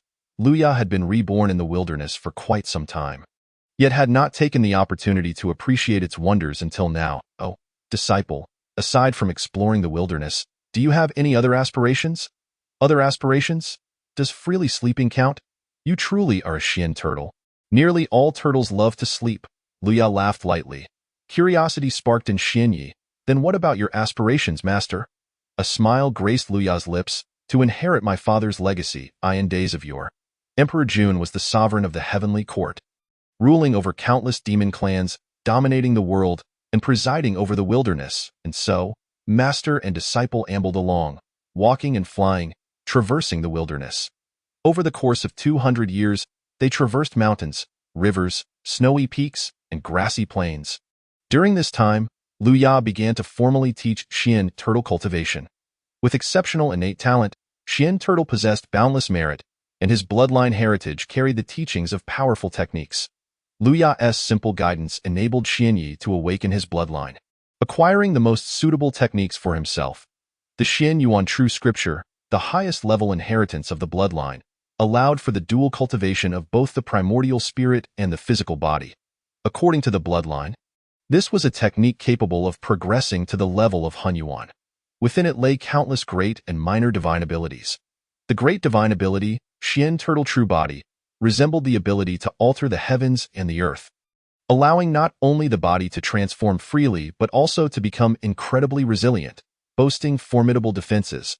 The minor divine ability, Xian Turtle Transformation, was akin to the transformation techniques in the 36 heavenly ranks, enabling one to change at will into various objects. In summary, the inheritance of the Xian Turtle bloodline was a true grand legacy. In just 200 years, Xianyi advanced from the early stages of Xian Immortal to the mid-stages of Golden Immortal, progressing steadily while mastering a few minor divine abilities. His innate talent was truly exceptional, destined to become a demon saint. 200 years passed, and after meandering along, master and disciple finally arrived at Mount Buzhou. As the foremost divine mountain of the wilderness, Mount Buzhou was always shrouded in mystery. However, following the war of witches and demons and the furious collision with Gong Gong, it had collapsed by half. Yet, even in its diminished state, it remained grand, reaching into the sea of clouds. Master, this mountain is so high. Chapter 25. The Golden Money of Wui Mountain, the six-eared macaque Ding Dong. Upon closely observing Mount Buzhou, the reward was bestowed. Fan Tian Seal Enhanced Version. Fan Tian Seal, a superior post-heaven merit spiritual treasure, originally forged from a fragment of Mount Buzhou's mountain range, now enhanced by the system. Truly a treasure for stealthy ambushes and sudden strikes. Listening to the system's reward, Lu Ya could not help but smile. The Fan Tian Seal, and it's the enhanced version? I wonder how its power compares to the one in Guangchengzi's possession. Gong Gong, in a fit of rage, struck the unyielding Mount Buzhou, causing it to collapse. Half of the mountain range was subsequently taken by Yuanshi Tianzuan to forge the Fan Tian Yin, which was bestowed upon Guangchengzi. Thereafter, Guangchengzi became adept at using bricks in his duels against others. Xianyi, let us depart. Having observed Mount Buzhou, it is time for us to continue our travels. Oh, master, where shall we go next? Lu Ya pondered, speaking to himself. That spiritual treasure should have emerged by now, shouldn't it? A look of confusion crossed Xian Ye's face. Spiritual treasure? What treasure could that be? With a slight smile playing on his lips, Lu Ya replied, an unclaimed spiritual treasure. Let us head southeast. Now that the calamity of the Wu and Yao has passed, there are numerous unnamed mountains in the wilderness, and Lu Ya was uncertain of the exact location. So he merely chose a general direction. The two of them proceeded southeast. The destination of Lu Ya's journey was the future Wui Mountain. Wui Mountain was devoid of formidable figures, only two unfortunate souls, Xiao Sheng and Qiao Bao. As the grand calamity of sealing the gods approached, instead of staying home to enjoy a game of chess, these naive brothers sought to venture out and test their luck, only to be led astray by Randang, resulting in their demise and the severing of their souls, which were inscribed in the list of deities. Yet, they could not be considered entirely unfortunate. In a sense, they were blessed, for without such fortune, they would not have encountered the Luobao Jin Xian. The Luobao Jin Xian is a supreme innate spiritual treasure, said to resemble a round copper coin with square holes, adorned with wings on either side and inscribed with celestial scriptures. It can summon all treasures beneath the innate supreme treasure and can also manifest the mysteries of the heavenly path, though it cannot be used to summon weapons. The purpose of Lu Ya's journey to the southeast was to obtain the Luobao Jin Xian. This treasure truly serves as a cheat. With it, one can summon all treasures beneath the innate supreme treasure. Who would dare to reveal their treasures when holding such a gem? A quiet chuckle escaped Lu Ya's lips. With such a precious item, it would be foolish to avoid diligent practice and the understanding of the heavenly way, only to flaunt oneself and meet with death. Time slipped away like fine sand. And 100 years passed. Luya, accompanied by Xianyi, arrived in the southeastern region. Here, the mountains stretched endlessly, and the vegetation was lush and verdant. Xianyi gazed at the sprawling mountains and casually inquired, "Master, which of these mountains is Wui Mountain?" Luya shook his head, admitting, "Even I do not know." At this moment, Wui Mountain had yet to gain fame. The mountains here were numerous and continuous, making it impossible to determine which one was Wui Mountain. With a soft sigh, Luya mused that spiritual treasures were indeed not easy to find, though not wear a frown. Let us search one mountain at a time. Luya speculated that in a place of great treasures, there would surely be arrays to conceal and protect them. Alternatively, they might encounter Xiaoshang and Chaobao directly. If they found them, the Luobao Jianxian would surely not be far behind. A look of discomfort crossed Xian Ye's face. "I feel exhausted. I just want to lie down and bask in the sun." Luya and Xian Yi had been traversing the mountains for several months, yet they had found nothing. Luya's expression darkened. Could it be that the time has not yet come? Has the spiritual treasure not yet emerged? After months of wandering through the mountainous woods, they had not detected even the slightest hint of an array, let alone encountered those two unfortunate souls. This should not be. During the sealing of the god's calamity, the Luobao Jianxian had already shone brightly. Logically, if it had not yet emerged, its innate embryo should have taken form, leaving at least some trace. Or perhaps the spiritual treasure possesses its own spirit and has deliberately concealed itself from sight. Luya pondered. "Master, I have returned. I searched through Mountain Range 5, but found not a single trace."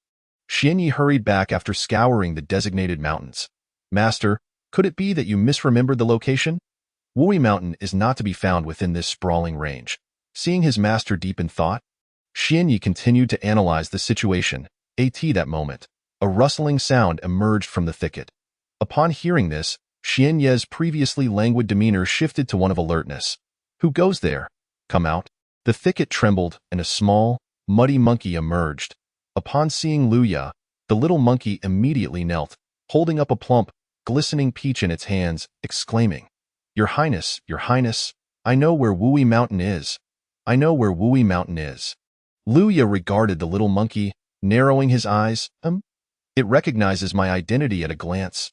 He scrutinized the kneeling creature, which was covered in mud, emaciated, with its fur tangled in clumps, its eyes filled with longing. Looking rather pitiful. What drew attention were the 3 ears on either side of its head, totaling 6 ears. Recognizing this, Luya instantly discerned the monkey's identity. The 6-eared macaque, one of the 4 mischievous monkeys. Adept at listening to sound, understanding principles, and possessing knowledge of all things. The chaotic demon ape, a master of combat, was immensely powerful and ranked among the top 10 in the chaos it later perished, while trying to prevent Pengu from cleaving chaos. Its origin splitting into 4. The first was the Lingming stone monkey, skilled in transformation, aware of celestial timing and earthly advantages, adept at moving stars and altering constellations. The second was the 6-eared macaque, skilled at listening to sound, understanding principles, and possessing knowledge of all things. The third was the Tongbi monkey, capable of seizing the sun and moon, compressing mountains, discerning fortunes and misfortunes, manipulating the universe. The fourth was the cheeky monkey, knowledgeable of yin and yang, adept in human affairs, skilled in ingress and egress, and able to evade death and prolong life. The little muddy monkey before him was indeed the 6-eared macaque, one of the 4 mischievous monkeys. Luya inquired calmly, "How do you know it is me?" The little monkey, upon hearing Luya's question, appeared hesitant, unsure of how to respond. Luya smiled slightly. "You must have been waiting for me here for quite some time. Haven't you?" The little monkey trembled, realizing that with 6 ears, it had overheard many secrets of heaven and earth. As the prince of the demon race, Luya's journey had not gone unnoticed, leading it to anticipate Luya's quest for Wui Mountain and to wait here. However, it had not expected to be seen through by Luya at first glance. The little monkey trembled, feeling an overwhelming sense of fear.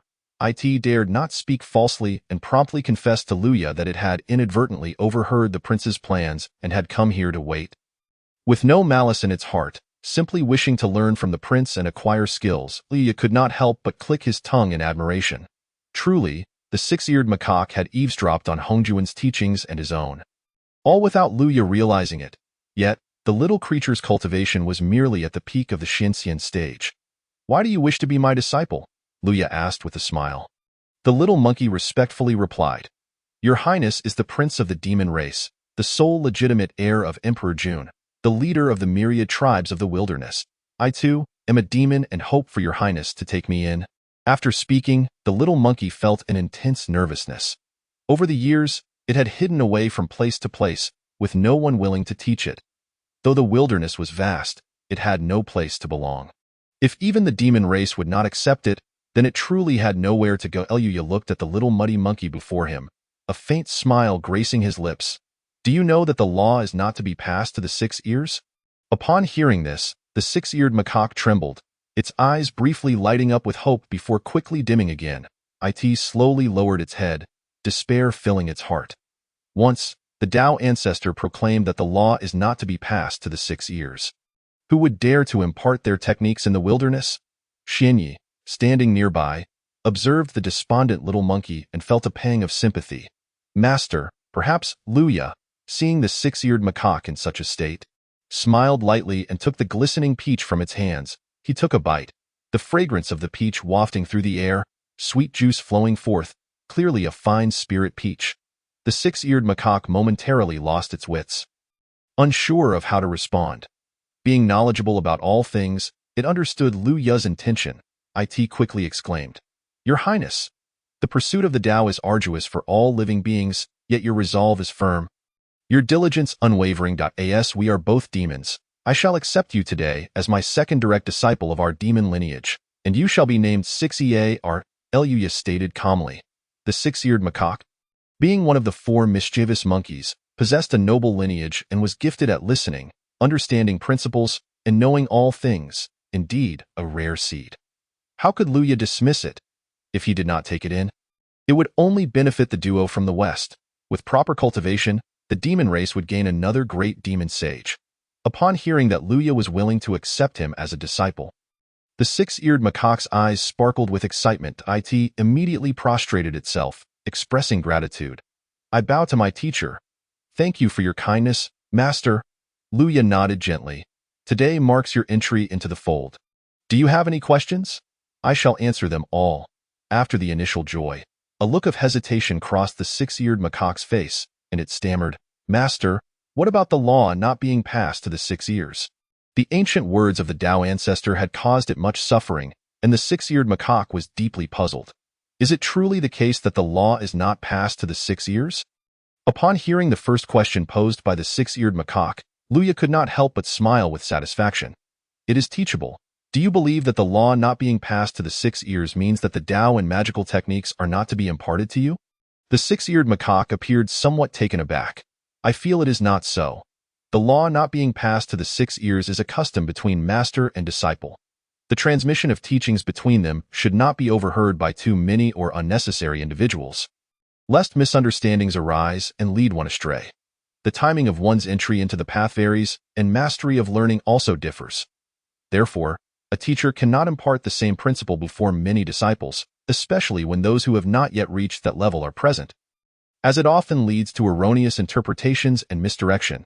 Luya explained, and Lu Er listened with a bewildered expression, filled with confusion. Luya smiled again and inquired, when Daozu preached at Zhixiao Palace in the midst of chaos, he stated that those with fate could listen to the Tao. Is that not so? Lu Er quickly nodded, affirming that it was indeed Daozu who said that those with fate could hear the Tao, which prompted him to employ his divine powers to eavesdrop in the primordial wilderness. To reach Zhixiao Palace, one must traverse through chaotic earth, fire, wind, and water while avoiding the void fissures, whether it be the chaotic elements or the void fissures. Even a Deluo Jinxian would require treasures to pass through. At that time, what was your cultivation level? Lu Er trembled as he replied, Only a celestial immortal. Xianyi, standing nearby and listening to his master's explanation, felt a spark of realization in his eyes and promptly addressed Lu Er, saying, Even Deluo Jinxians risk falling when attempting to listen to the Tao. How could a mere celestial immortal dare to covet such a grand path? To put it simply, it is akin to a first grader, having just learned 1+1, being asked to attend a university-level calculus class. The cultivation of the Tao follows the same principle. When Hongjun Daozu imparts the great Tao, the starting point is Deluo Jinxian. How could an insignificant celestial immortal hope to eavesdrop?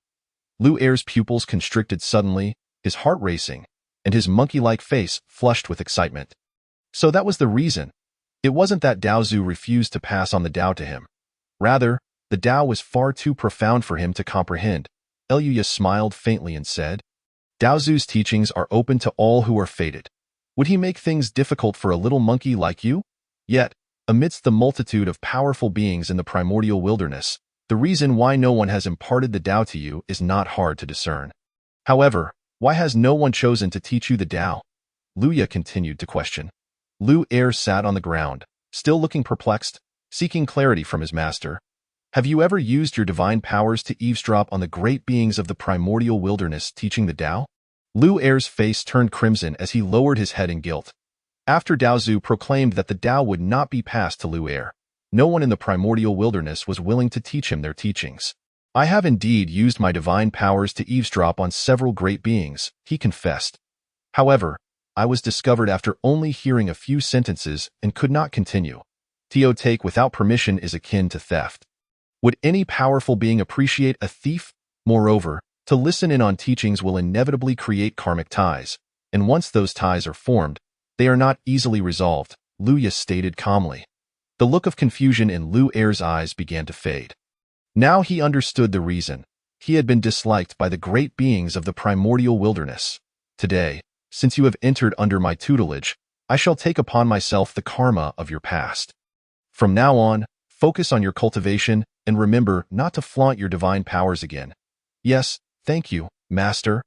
I will remember. Lu Er could hardly contain his excitement.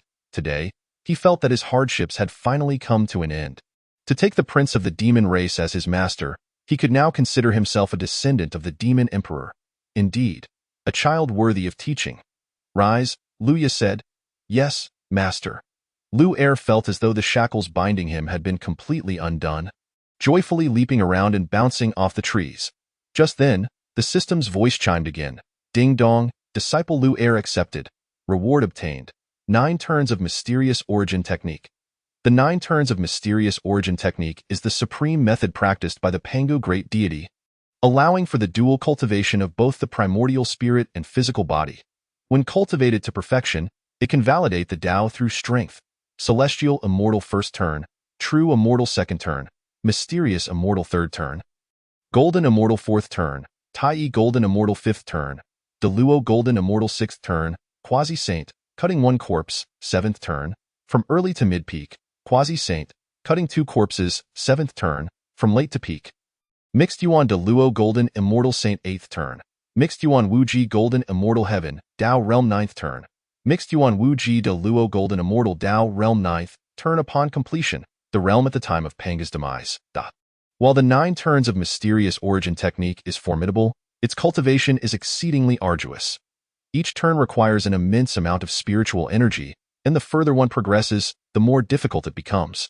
With the increase in spiritual energy being exponential, furthermore, it demands exceptionally high qualifications from practitioners, with very few succeeding in their cultivation. According to Lu Ya's knowledge, among the primordial wilderness, only a handful such as Yu Ding Zhenren and Yang Jian have managed to cultivate the incomplete version of the 9 turns of mysterious origin technique. As Lu Ya sensed the supreme technique within his sea of consciousness, a faint smile appeared at the corners of his mouth. The inheritance of the Golden Crow Emperor's decree within my bloodline pales in comparison. However, there is no strongest technique, only the one that is most suited. This 9 turns of mysterious origin technique is tailor-made for Lu Er, whose chaotic demon ape bloodline possesses unparalleled physical prowess. Luya remarked with a gentle smile. Xinyi, please help Lu Er freshen up and explain the rules of the sect to him. Yes, Master. Xinyi and Lu Er arrived at the banks of a pristine stream. Junior brother, you wash up while I explain. Xinyi said cheerfully, delighted to have a junior brother. Thank you, senior brother, Lu Er replied. The first rule of the demon emperor lineage is to respect one's elders. The second rule is that fellow disciples must not harm one another. For now, those are the only 2 rules. Any violation of either rule will result in skinning and muscle removal, with the soul cast into the depths of the 9 hells, and expulsion from the sect. After a considerable time, Lu Er finished washing in the stream. All the dirt washed away. His pair of lively eyes and golden fur sparkled in the sunlight, epitomizing the phrase washed clean of all impurities, however. His physique still appeared quite slender, clad in simple garments, walking like a monkey, which caused Xianyi to burst into laughter. "Master, I'm back!" Lu Er exclaimed joyfully. "Good," Luya observed Lu Er, noting that he bore an uncanny resemblance to the Sun Wukong of his memories. "Master, I know where Wui Mountain is. It lies within this mountain range." Lu Er, aware that his master and senior brother were searching for Wui Mountain, immediately spoke up. Xianyi, intrigued yet skeptical, asked, "My master and I have searched this mountain range for several months without finding a trace." "How do you know?" Lu Er quickly explained, "Senior brother, I have 6 ears, allowing me to hear sounds that ordinary people cannot. Within this mountain range, I have detected traces of a formation." Lu Ya's lips curled into a faint smile. "Oh, a formation." He had not seen any signs of a formation in this mountain range, yet Lu Er could hear it. The formation that even he could not detect could not merely be a treasure. It must surely be something extraordinary. Lu Er nodded seriously, saying, "Master, senior brother, I will lead you there." "Very well." Lu Er transformed into a nimble monkey, leaping through the forest, and after a while, they arrived at a grand mountain.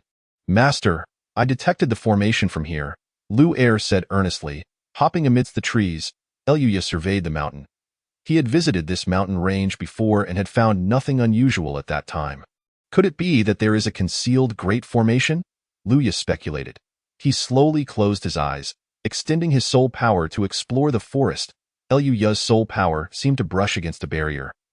Unable to advance another step, ding dong, Spirit Treasure Guardian Great Formation activated. Task triggered, break the Guardian Formation.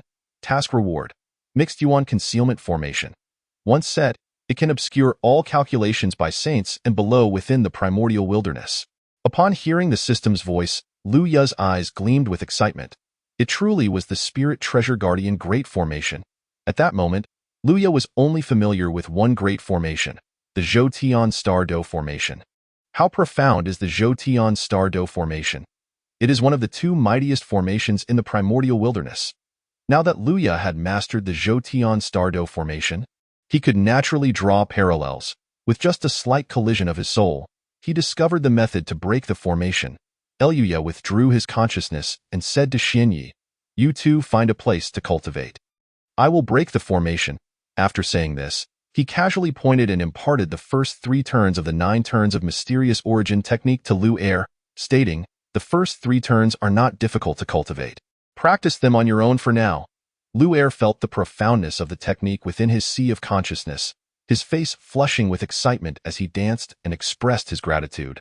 "Thank you for bestowing this technique, Master." With the 2 disciples occupied with their cultivation, Lu Ya's mind settled completely.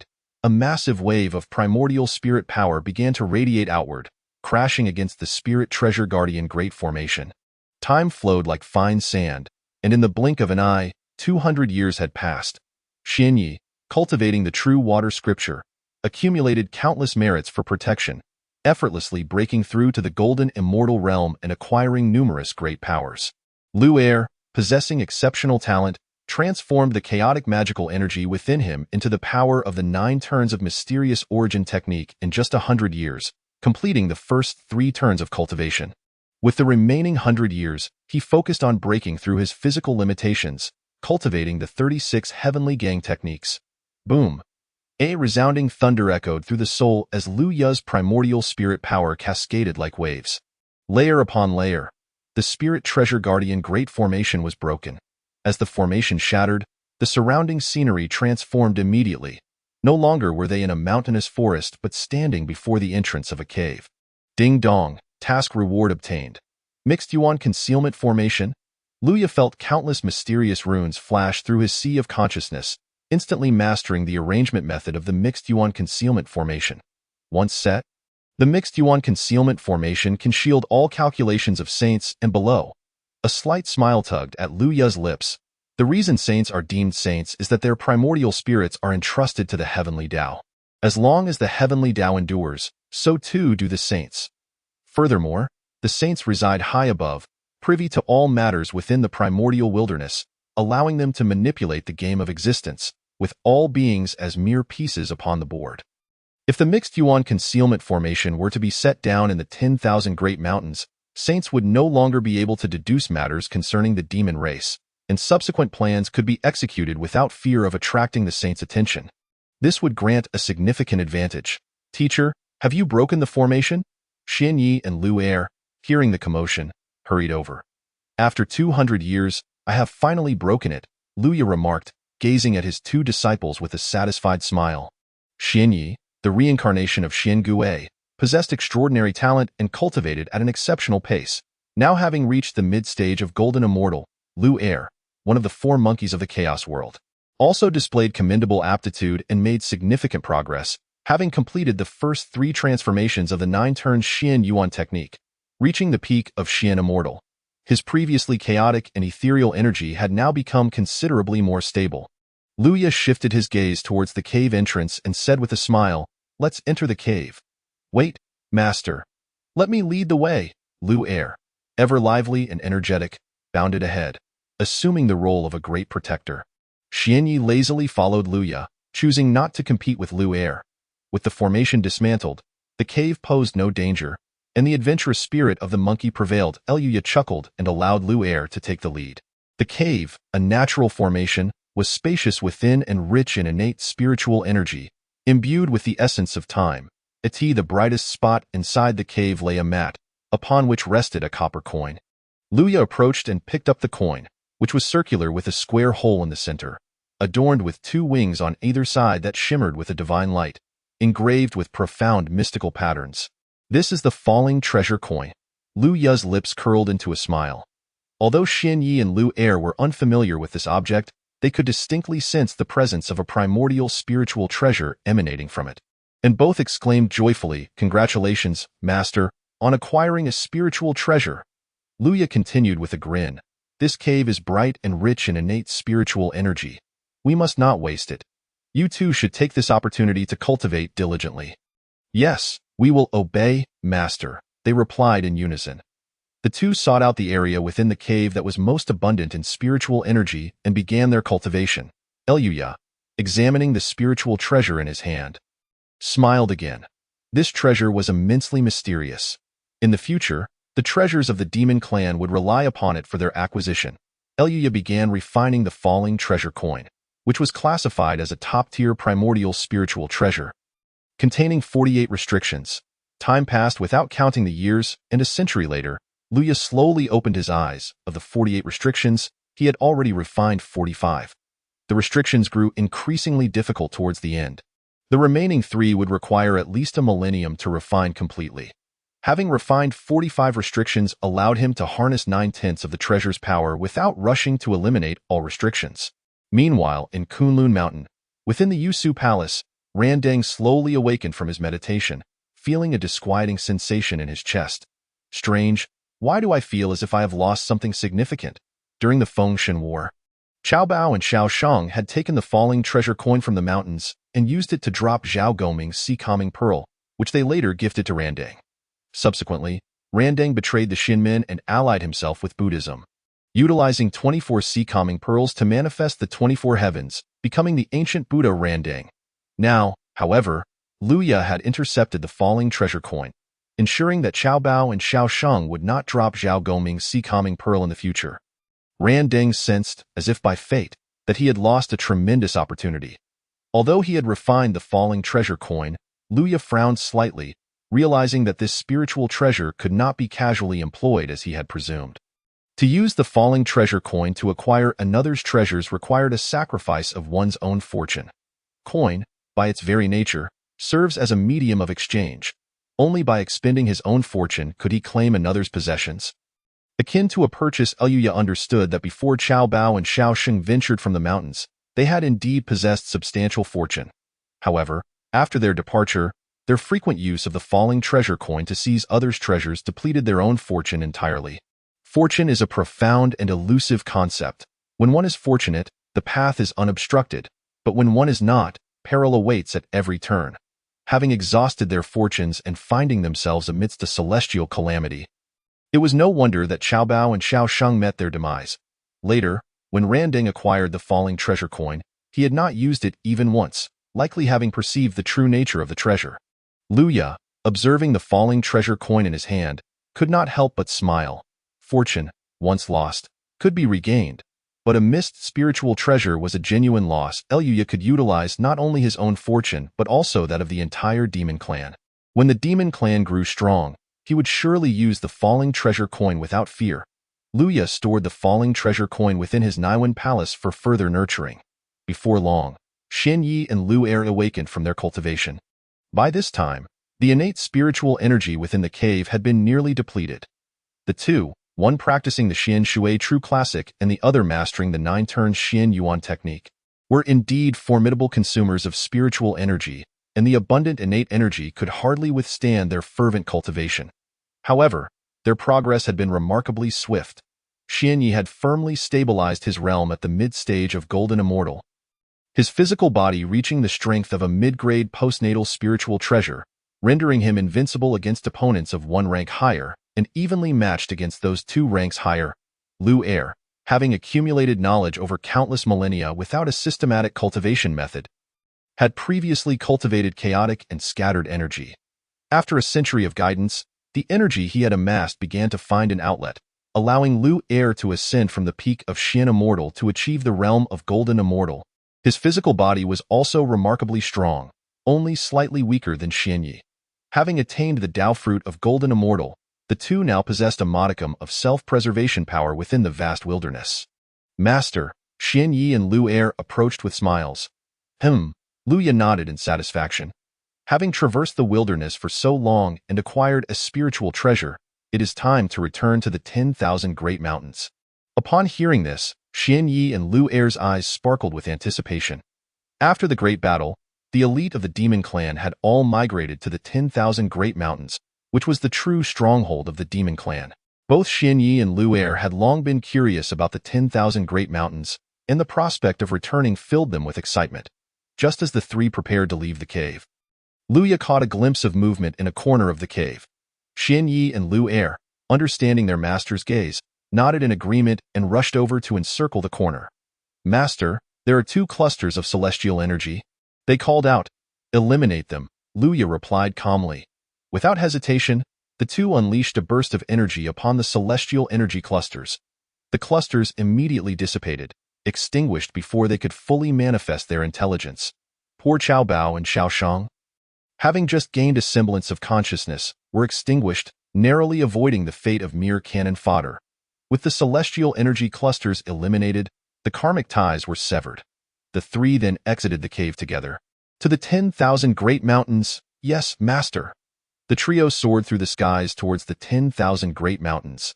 Deep within the 10,000 Great Mountains, the fields were meticulously arranged and spiritual streams crisscrossed.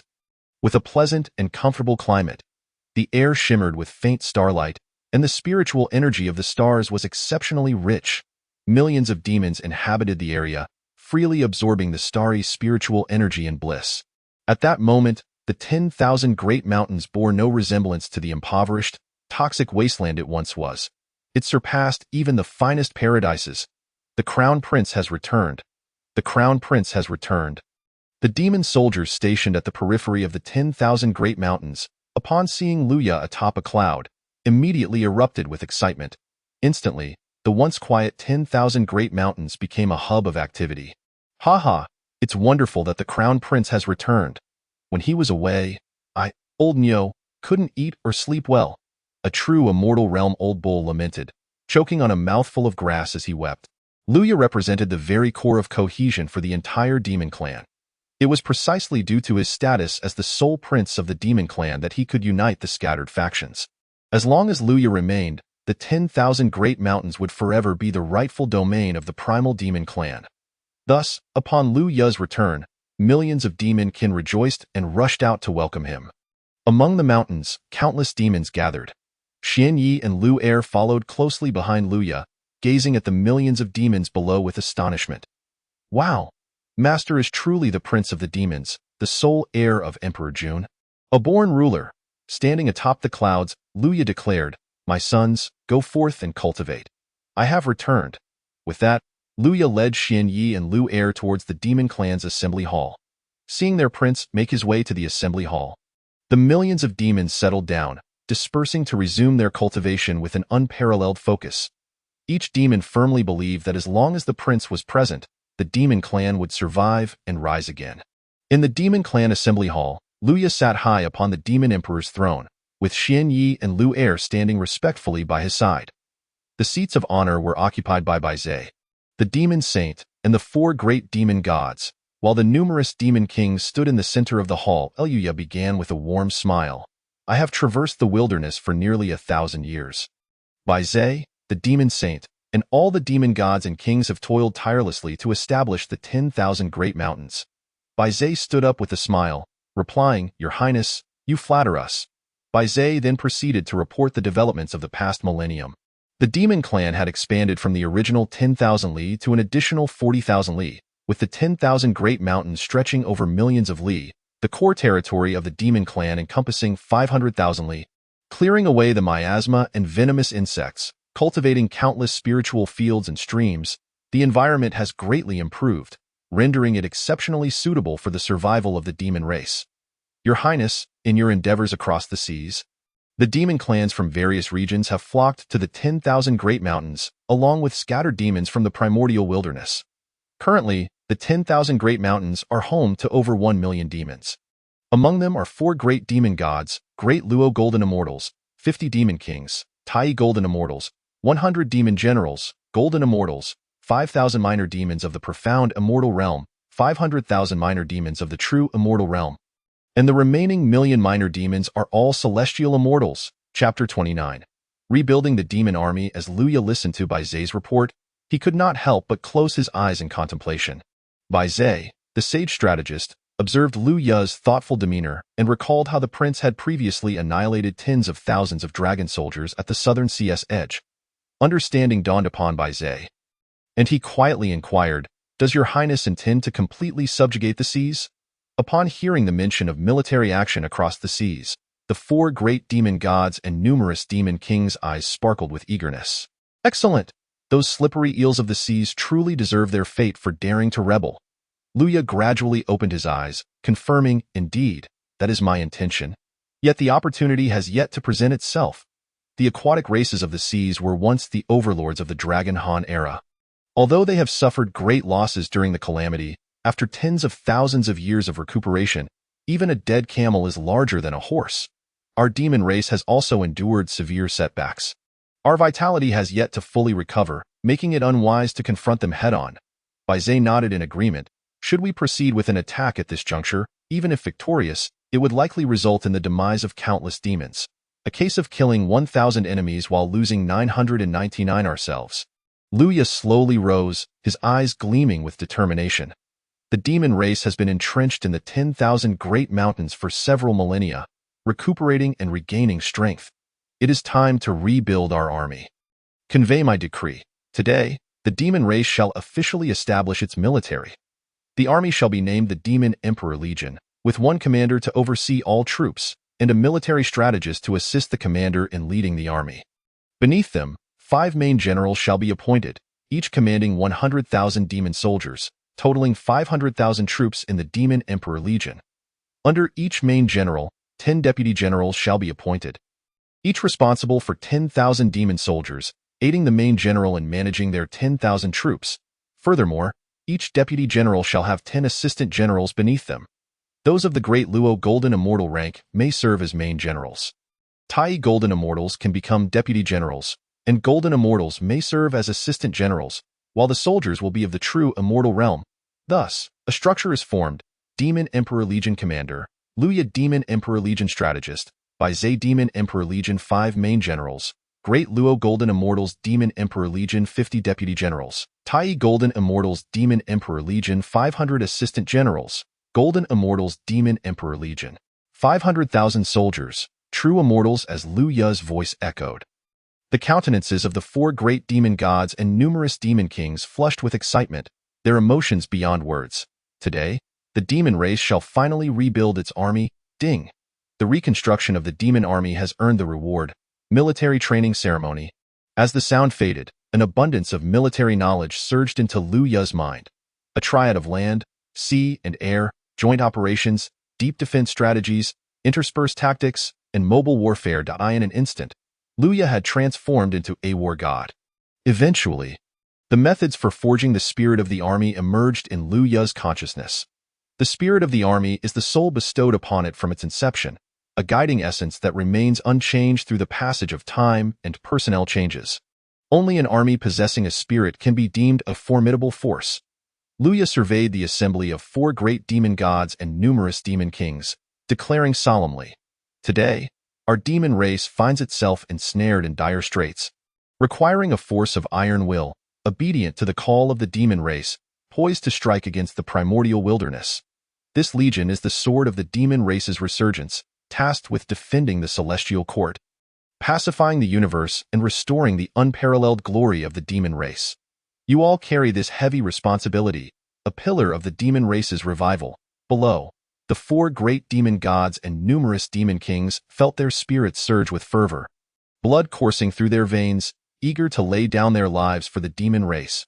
Xin Yi and Lu Er, standing beside Luya, shared in the fervent excitement. Today, the Demon Emperor Legion is officially established. With myself as the commander and Bai Zhe the Sage as the military strategist. The first main general is the Leopard Demon God, the second is the Tsonging Demon God, the third is the Lion Trojan Demon God. The fourth is the Howling Sky Demon God, and the 5th main general is Lu Er. Simultaneously, 1,000 elite water troops, the Xuanwu Legion, shall be independently formed, with Xin Yi as the commander, under my direct command. Each main general shall assemble a combat system of 100,000 demon soldiers, culminating in a total of 501,000 demon soldiers. Yes, we shall faithfully execute your highness's decree and fight to the death for the demon race. The 4 great demon gods and numerous demon kings shouted in excitement. In the near future, a martial arts hall will be established for the demon race, where all demon kings and above shall be required to attend. Luya declared with a stern demeanor, "Understood." The 4 great demon gods and numerous demon kings exited the council hall, their spirits invigorated as they immediately set to work on military preparations. Once the demon gods and kings had departed, Xin Yi and Lu Er appeared somewhat apprehensive. "Master, you want us to serve as the main generals of the army?" they stammered. Seeing their anxious expressions, Luya chuckled. "What? Is it too much for you? Not that, but the other 4 main generals are all great Luo Golden Immortals, recognized as demon gods, while we have only just attained the Golden Immortal rank." The 2 expressed their concerns about their ability to command respect. Bai Zhe, standing nearby, noted the prince's choice of disciples, recognizing their remarkable potential, and smiled. "You have only just formed the army. It will be some time before we engage in battle. This interval presents an opportunity for you both to grow." Upon hearing Bai Zhe's words, the turmoil in Xin Yi and Lu Er's hearts began to settle. Both possessed exceptional comprehension, quickly realizing their master's intent to hone their skills. They silently encouraged themselves, vowing not to disgrace their master. Observing their understanding, Lu Ya's lips curled into a knowing smile. If not now, when should he refine them? Hoarding them like treasures would not foster growth. What nonsense. Go forth and train the troops. Yes, we will not disappoint our master's expectations, they affirmed as they made their way out of the hall. Luya and Bai Zhe exchanged glances, both wearing smiles. The demon race had remained dormant for far too long, and it was time for action. The news of the army's reconstruction spread throughout the 10,000 Great Mountains, stirring the spirits of over 1 million demons. To fight for the demon race is the aspiration of every demon warrior. However, with the number of available soldier slots limited to 51,000, the enthusiasm of 150,000 demon warriors could not be contained. Consequently, within half a day, the 50,000 elite demon soldiers were already assembled. Numerous demon kings, generals, and lesser demons were undeterred by Lu Er's rank, prioritizing enlistment as soldiers above all else. The demon race along the shores of the 4 seas. Upon hearing of Xin Ye's formation of the elite water troops, the Xuanwu Legion, surged with enthusiasm to join. Thus, the elite fighting force of 51,000 true immortal demons was successfully established. Meanwhile, in the heavenly court, efforts were being made to mobilize 10,000 heavenly soldiers, most of whom were at the peak of the Earth immortal realm. In contrast, the aquatic dragon soldiers from the 4 seas, numbering in the millions, were predominantly at the early stages of the celestial immortal realm, with the elite water soldiers at the late stages of celestial immortal. creating a significant disparity in strength compared to the 50,000 demon soldiers. Yet, Luya understood that the dragon race possessed vast resources across the four seas, with their fighting force exceeding 10 million. To achieve a decisive victory in one fell swoop would not be an easy task. Thus, the establishment of the Martial Arts Hall was imperative. Chapter 30. Shielding the Saints' Calculations, Luya expounds on military strategy deep within the 10,000 Great Mountains. The restlessness of over 1 million demon warriors caught the attention of the 6 saints of the primordial wilderness. The 3 pure ones, the Western Duo, and Nuwa all descended to investigate with their divine senses. However, before the divine senses of the saints could arrive, a solemn voice resonated deep within the mountains. Accompanied by a surge of mighty magical power, initiate the primordial concealment formation. Boom! Buzz! With the utterance, a faint gray mist began to rise throughout the 10,000 Great Mountains. Before long, the entire mountain range was enveloped in this mist. The 6 saints of the primordial wilderness simultaneously expressed their confusion. As the gray mist descended, they found their divine senses barred from descending into the 10,000 Great Mountains, rendering them unable to discern the actions of the demon race within. At Shouyang Mountain, within the 8 Scenery Palace, Laozi sat calmly on a meditation cushion, his expression as tranquil as still water. "What manner of formation is this?" he murmured softly. Dian Kunlun Mountain, within the Jade Void Palace. The expression of Yuan Shi Tianzun soured. Since attaining sainthood, he had never before been thwarted in his calculations regarding the affairs of the primordial wilderness. Yet now, a mere 10,000 Great Mountain obstructed him? Is it possible that there exists a phenomenon that even a saint cannot foresee? At Golden Ao Island, within the Emerald Waters Palace, Tongtian Jiaozhu displayed a hint of curiosity, his eyes sparkling with admiration. "Ah, what a remarkable son of Dijun, Luya! First, a great array of the heavenly stars, and now a formation that conceals the saints' calculations. I am intrigued to know how this formation is constructed." In the west, atop Shumi Mountain, Jane wore a solemn expression, slowly stating, "This formation can indeed shield us saints from calculating its actions. Seems Luya must be up to something." Hearing his senior brother's words, Ching Tui's eyes sparkled with excitement as he laughed. "Ha! I only fear that Luya remains dormant within the 10,000 Great Mountains. Should he take action and err in his plans, the day we capture him for the Western teachings shall not be far off." In the palace of Nuwa, the exquisite beauty of Nuwa was apparent. Her graceful figure and delicate features exuded an ethereal charm.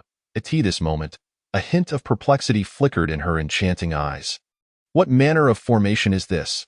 Even Dijuan could not comprehend it, yet Luyo has mastered such an intricate array, effectively shielding our calculations as saints. A voice, resonant and ethereal, echoed within the palace. "Ha ha. Sister, since he has established such a grand formation, he must have a scheme in mind." Listening to the celestial voice, Nuwa could not help but betray a trace of sorrow in her beautiful gaze. "Brother, does not Luyo's action offend the other 5 saints? The saints play the game of heaven and earth, with the myriad saints as the chessboard. Yet now, with Luyo wielding such a formidable formation, is this not a profound challenge to the dignity of the saints?" Fushi chuckled lightly. Is he afraid of offending the saints when the demon clan nearly faced extinction?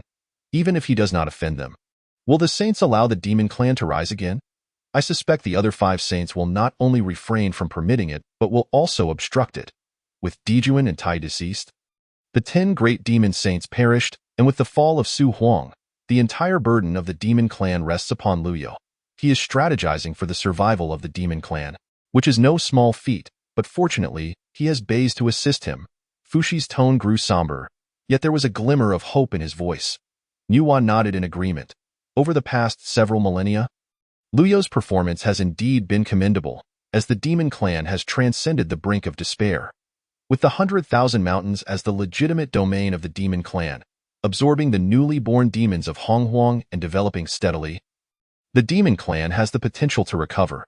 However, Nuwa expressed her confusion regarding Luyo's intent in deploying such a concealing formation. Fushi pondered for a moment before speaking with a grave tone. "Time is of the essence. We must seize the day. If I am not mistaken, Luyo's ambitions are directed towards the 4 seas." "What? The 4 seas?" Nuwa exclaimed in astonishment. "The dragon clan of the 4 seas?" once the overlords of the previous calamity, still possess formidable strength. They previously submitted to Dijuan, Tai, and other powerful figures of the heavenly court, and now Luyo's ambition is aimed at the Dragon Clan? The demon clan within the 100,000 mountains cannot possibly match the strength of the aquatic clans of the four seas. Fushi analyzed thoughtfully. Although the heavenly star array has resolved the energy issue for the demon clan's cultivation, the 100,000 mountains are too barren, lacking resources, even the most basic copper essence. The four seas, in contrast, are rich and boundless. The rise of the demon clan is a long and arduous journey. Only by occupying the bountiful lands of the four seas can the demon clan's growth attain greater potential and flourish with composure. Fushi spoke slowly. Nuwa found it hard to believe. For the demon clan to subdue the dragon clan seems akin to striking a stone with an egg. Should they fail in this battle, the demon clan would be in peril. Fushi smiled. It is all within human endeavor. Sister, there is no need to be overly pessimistic. Luyo is not one to act recklessly. Let us observe quietly. Nuwa nodded in agreement. A thought gradually surfaced in Nuwa's heart. If Luyo's scheme were to succeed, perhaps he could also devise a way to save her brother.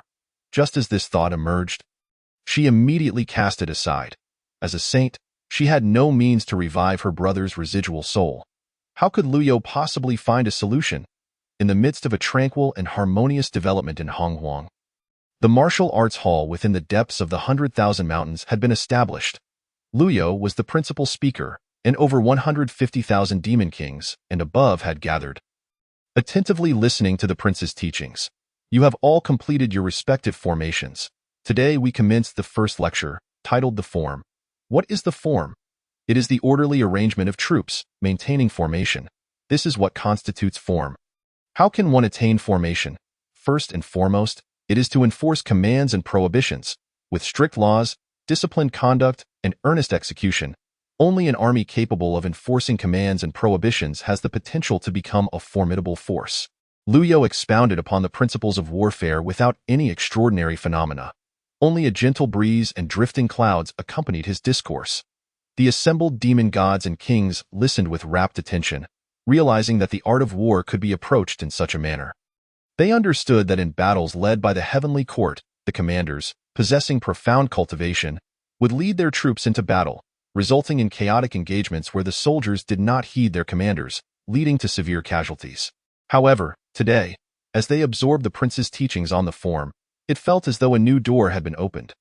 Xian Yi and Lu Er were enraptured, occasionally contemplating deeply while earnestly listening, clearly forming their own ideas that resonated with their mentor's teachings. Baze sat nearby, also listening intently, his eyes revealing astonishment. The prince, who had never commanded troops, was so well versed in the art of war. Could this be innate talent? Luyo's lecture on the principles of warfare, the form, extended over 49 days. Upon concluding this segment, he invited questions, stating, "If there are no further inquiries, you may return to your training." The principles of the form were straightforward. Maintaining order, swiftly assembling troops, enforcing commands, etc., were all comprehensible to the esteemed demon kings present. With no further doubts, the demon gods and kings hastily returned to their respective encampments, eager to put into practice what they had learned. Thus, the demon clan embarked on a grand military training initiative. And with the Hunyuan concealing formation in place, none could predict their movements. Chapter 31. Preparing for battle, the soul of the demon army. After exiting the martial arts hall, the demon gods and kings returned to their respective camps. Leading their troops in earnest training on the form, enforcing commands, Luyo remained behind, leaving Xian Yi alone with him. Xian Yi, curious, wondered if the mentor had kept him back for some special instruction, as the other demon gods had gone to train. Luyo, noting the inquisitive look in Xian Yi's eyes, smiled. Indeed, I am providing you with special instruction. The aquatic clans of the four seas excel in naval warfare, and I shall have you assemble an elite water army of 10,000 to counter their abilities. He then began to explain the principles of special operations. Special operations refer to combat actions executed through unique methods and means. Such actions possess distinct objectives, meticulous planning, unique approaches, diverse tactics, and characteristics of stealth, suddenness, and decisiveness. This includes maneuver warfare, guerrilla tactics, disrupting the enemy's rear, and conducting surprise assaults. Luyo elaborated slowly. The aquatic forces of the four seas number in the millions. aside from frontline engagements, it is crucial to create disturbances behind enemy lines. Utilizing special operational tactics to harass the aquatic clans and diminish their effective strength is an excellent strategy. After harassing the enemy, to ensure a swift retreat, one must possess rapid cloud flying techniques. Thus, I shall impart to you another method, the Golden Light of the Earth technique, which will aid you in executing special operations and ensuring a quick escape. The Golden Light of the Earth is an improved version of Luyo's original Golden Crow transformation technique, which is the fastest method of flight in Honghuang, covering 300,000 miles in a breath. However, it requires a high level of innate talent, only achievable with the bloodline of the Golden Crow. The Golden Light of the Earth technique greatly reduces these requirements. As Xian Yi listened to his mentor's explanations, a spark of enlightenment shone in his eyes. Warfare could be approached in such a miraculous manner. Luyo, observing Xian Ye's brightened expression, inquired, "Do you comprehend the principles of special operations I have laid out?"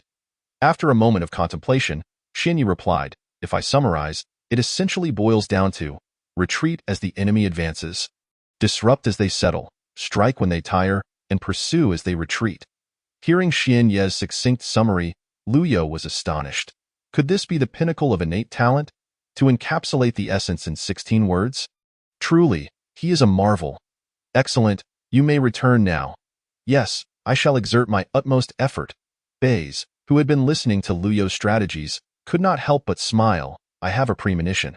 The aquatic clans of the Four Seas shall surely face a devastating defeat. Ha ha, I share your sentiment, Luyo chuckled lightly. The grand military training operation within the 100,000 mountains unfolded with fervor, like a fire blazing brightly. For a century, the training on the form continued unceasingly.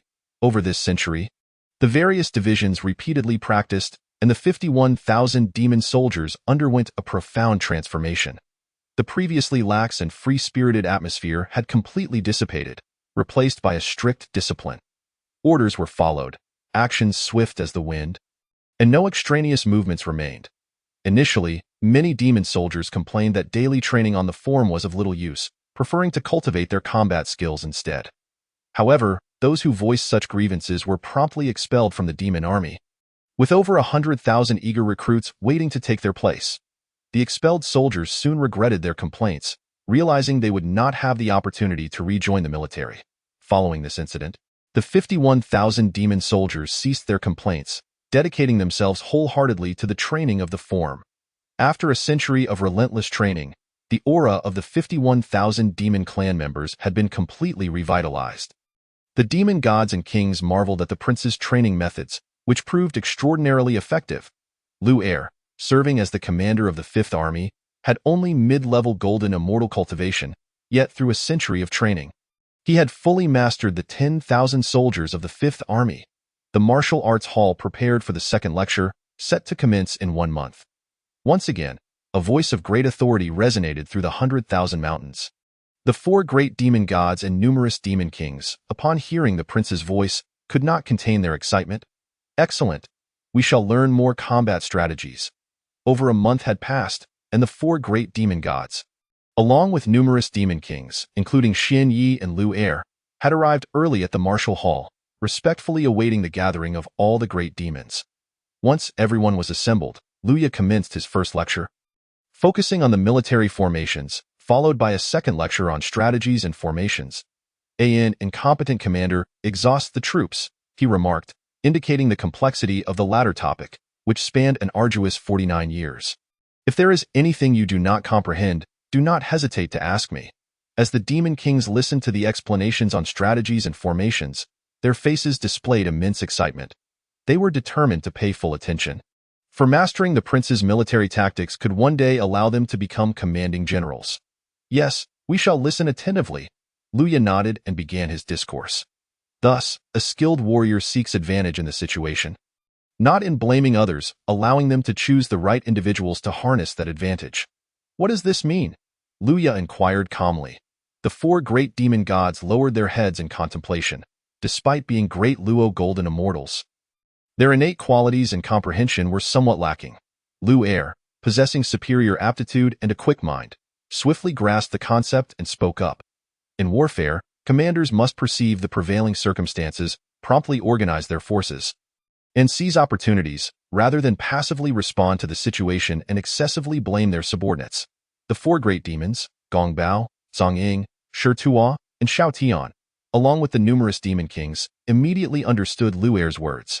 So it is, truly deserving of being the prince's disciple, your mind is remarkably agile. Lu Ye nodded in approval and continued his teachings. During the discourse, the great demons often harbored doubts and inquiries, which they promptly directed at Lu Ye. Some questions were answered immediately, while others prompted collaborative contemplation among the assembly. The learning progress of the great demons was remarkably swift. This lecture on the art of war, encompassing strategies and formations, was notably challenging, thus extending over a full 49 years. After these 49 years, I have imparted all my military tactics to you. I hope you return to diligently train and comprehend them. For the revival of our demon race rests upon your shoulders, Lu Ye stated with an air of expectation. The assembly of demons straightened up and expressed their respect. Yes, rest assured, Your Highness, we shall certainly cultivate a formidable army for the demon race. Subsequently, the great demons hurried back to their camps to resume training. This training encompassed an array of content: cooperative combat among small teams, joint maneuvers of 10,000, and strategies for encirclement involving 100,000 troops.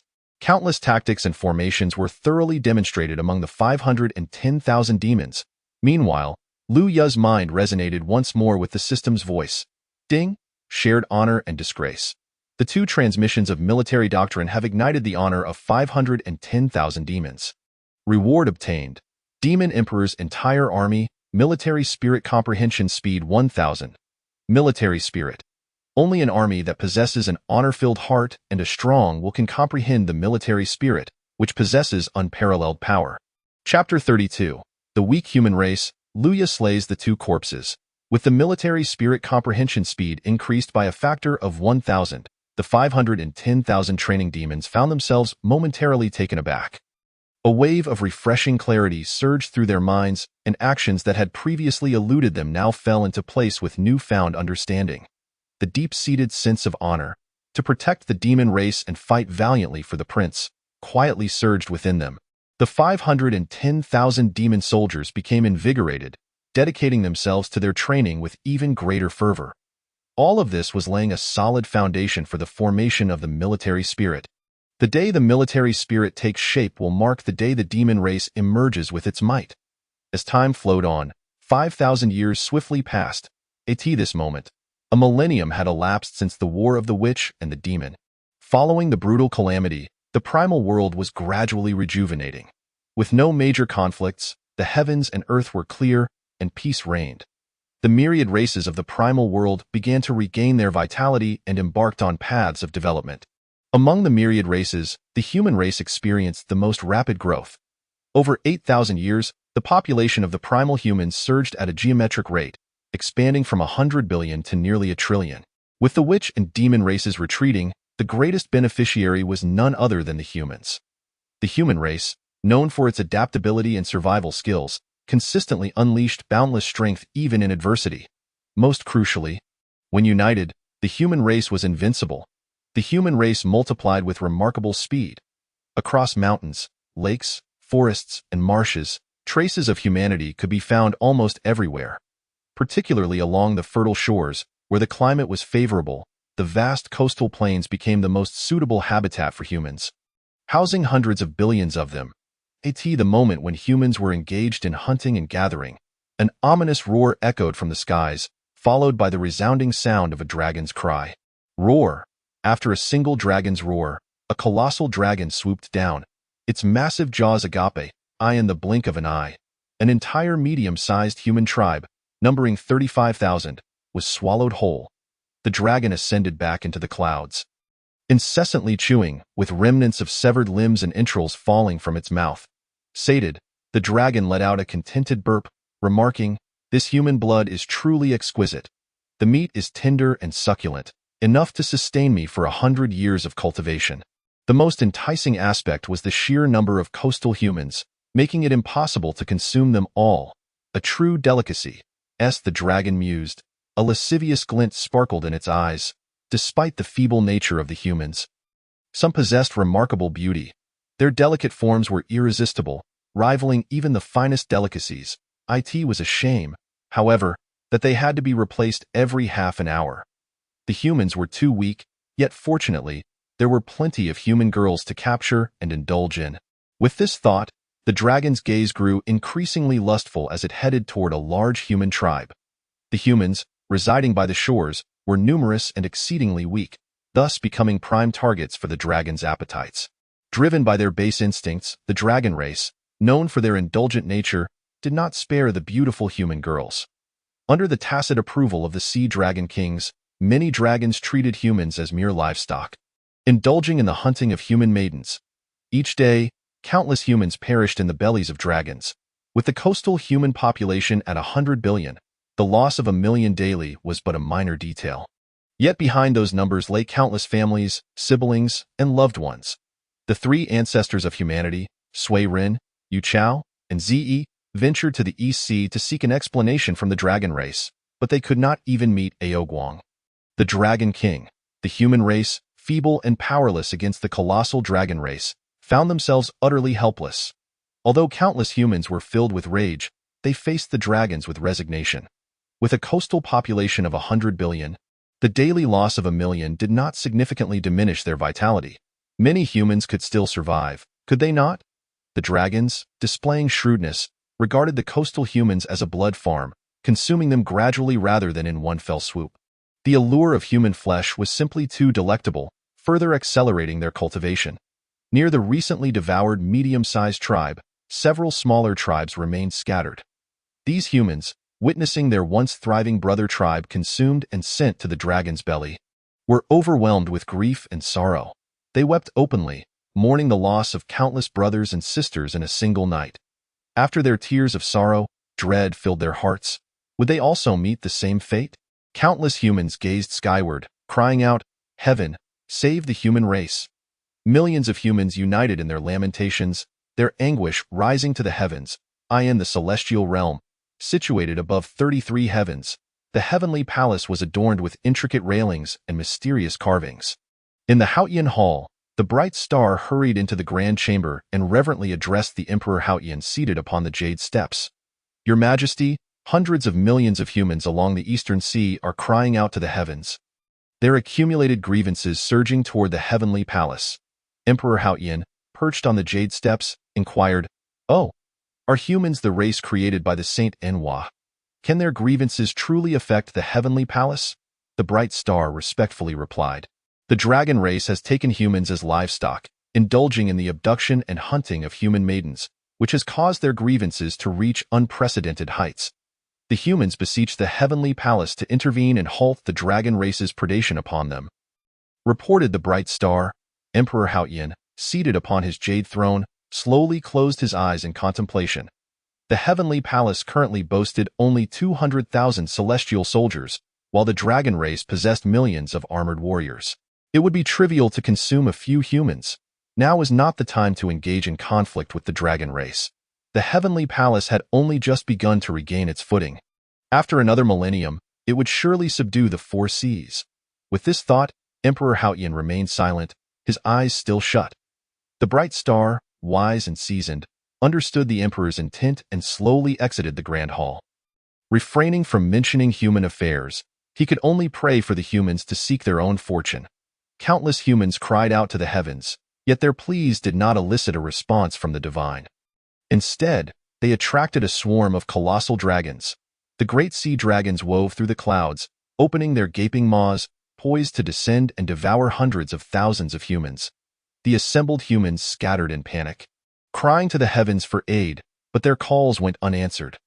The wails of despair echoed, and the cries of young maidens, humiliated before their tragic ends, filled the air. This was the darkest hour for humanity. Tears turned to blood, and teeth shattered as they swallowed their own despair. Faced with the overwhelming might of the great sea dragons, humans appeared as mere ants, awaiting slaughter. At this moment, deep within the 10,000 great mountains. In the demon race's council hall, Luya sat upon a meditation mat, suddenly opening his eyes. Channeling the essence of the sun and moon, he unleashed his malevolent thoughts, ready to slay the wicked. A fleeting wisp of black smoke swept by, Adhering to the celestial wheels of the sun and moon, Luya successfully severed the second corpse, thus attaining the status of a quasi-saint with two corpses. Ding song, congratulations to the host for achieving the quasi-saint status of two corpses. A reward for the elevation of rank has been granted. The 99 Scatter Soul Gourd, a high-grade innate spiritual treasure. As Luya listened to the system's notification, a hint of perplexity flickered in his eyes. 99 Scatter Soul Gourd? Why does it sound so familiar? Luya picked up the gourd and scrutinized it closely, discovering a faint glimmer of vitality within. Could it be? The corners of Luya's mouth curled upward as he gently addressed the gourd. Rest assured within. After our demon clan's endeavors, I shall personally ensure your safe passage. Thank you very much, came a faint voice from within the Scatter Soul Gourd. Bai Zhe, sensing the shift in the aura within the council hall, hastily approached. As he drew near, he felt the surge of Luya's magical prowess and could not help but express his delight. Ha ha! Congratulations, Your Highness, on severing the two corpses and achieving the status of quasi-saint. Our demon clan holds great promise. A subtle smile graced Luya's face. Indeed, after plotting some merits and accumulating for so long, severing the two corpses has come to fruition.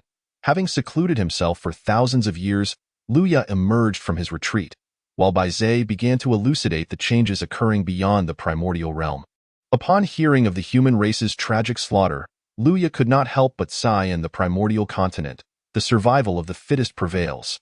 Weakness is indeed a mortal sin. Inwardly, Luya lamented that, as long as he exists, the demon clan has not resorted to the slaughter of the human race.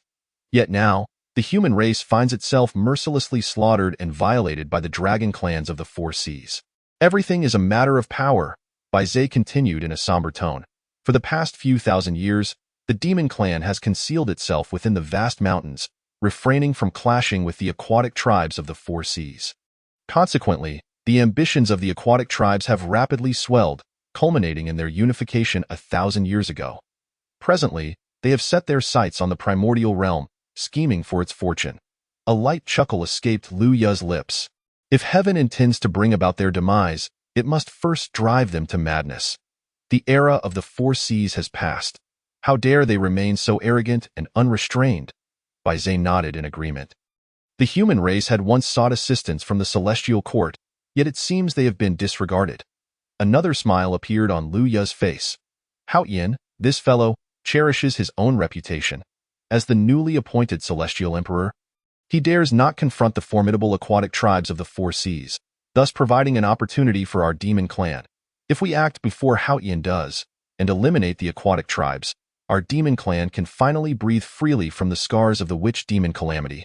Luya speculated that, seated in the celestial court, Hao Yin enjoys boundless fortune and innumerable resources. If allowed another 10,000 years, he would undoubtedly be able to deal with the dragon clans.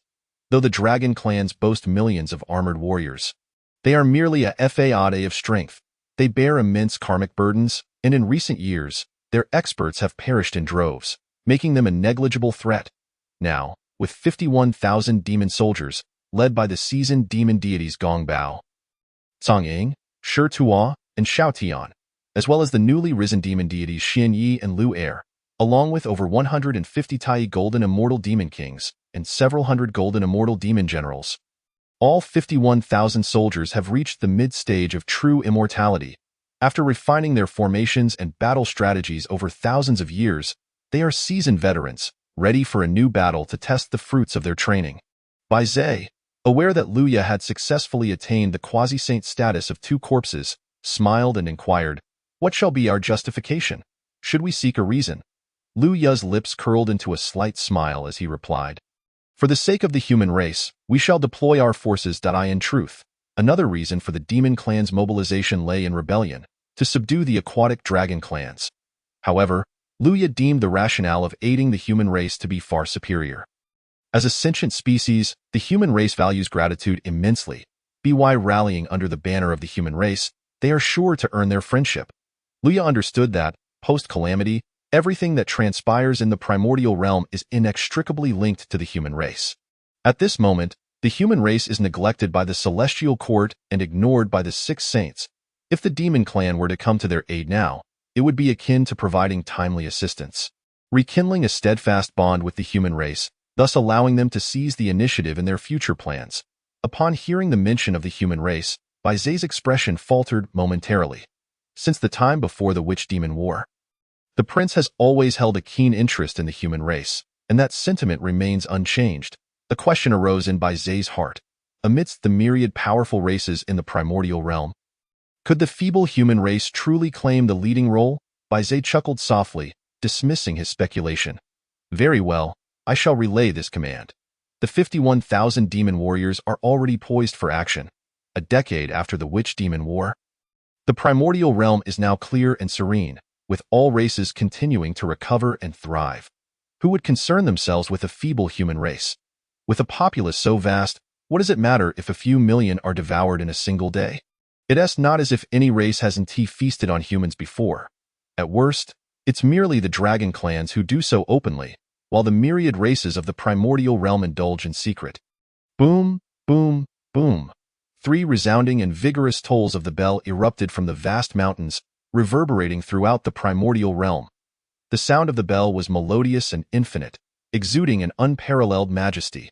Across the primordial land, countless beings, including innumerable members of the human race, instinctively lifted their heads and gazed toward the source of the sound, the vast mountains.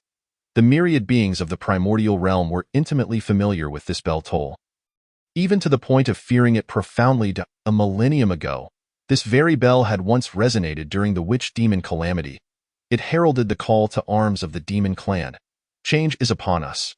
What does Luya intend to do? The demon clan suffered a dismal defeat during the witch-demon calamity, with their experts decimated. What further schemes could Luya possibly have? Shouldn't the demon clan be mending their wounds? Yet here they are, sounding the war drum once more. Is he courting death? At Shiyang Mountain, in the 8th Scenery Palace, Laozi sat on a mat, his expression as calm as still water. The bell tolled, signaling that Luya had made his move. At Kunlun Mountain, within the Jade Void Palace, Yuanshi Tianzun was imparting teachings to his disciples. Upon hearing the bell toll, a cold smile crept onto his face. Such ignorance of fate, they are bringing about their own demise. On Golden Ao Island, at the Bo Palace, Tongtian Jiaozhu was also instructing his disciples. Upon hearing the stirring tolls, a hearty laugh erupted from him. Ha ha! I knew that little Luya would stir up trouble. Here it is below. The disciples of the were filled with confusion. Daoist Duobao, the elder brother, was the first to speak. Master, the bell of the demon clan tolls. Does this signify war? Tongtian Jiaozhu nodded. Indeed, that little Luya is personally leading the charge. This is the sound of war. Below, 3 exquisite young women displayed expressions of astonishment. War? After the witch-demon calamity, the demon clan's experts were all lost. And merely a millennium has passed. Luya is once again seeking battle. Does this not lead the demon clan to the brink of annihilation? Tongtian Jiaozhu gazed upon his treasured disciples with a knowing smile. Not at all. Though the current situation in the primordial realm appears stable, it is rife with undercurrents. If Luya were to choose the path of stability, the demon clan would never have a chance to rise again. In every circumstance, there lies a flicker of hope.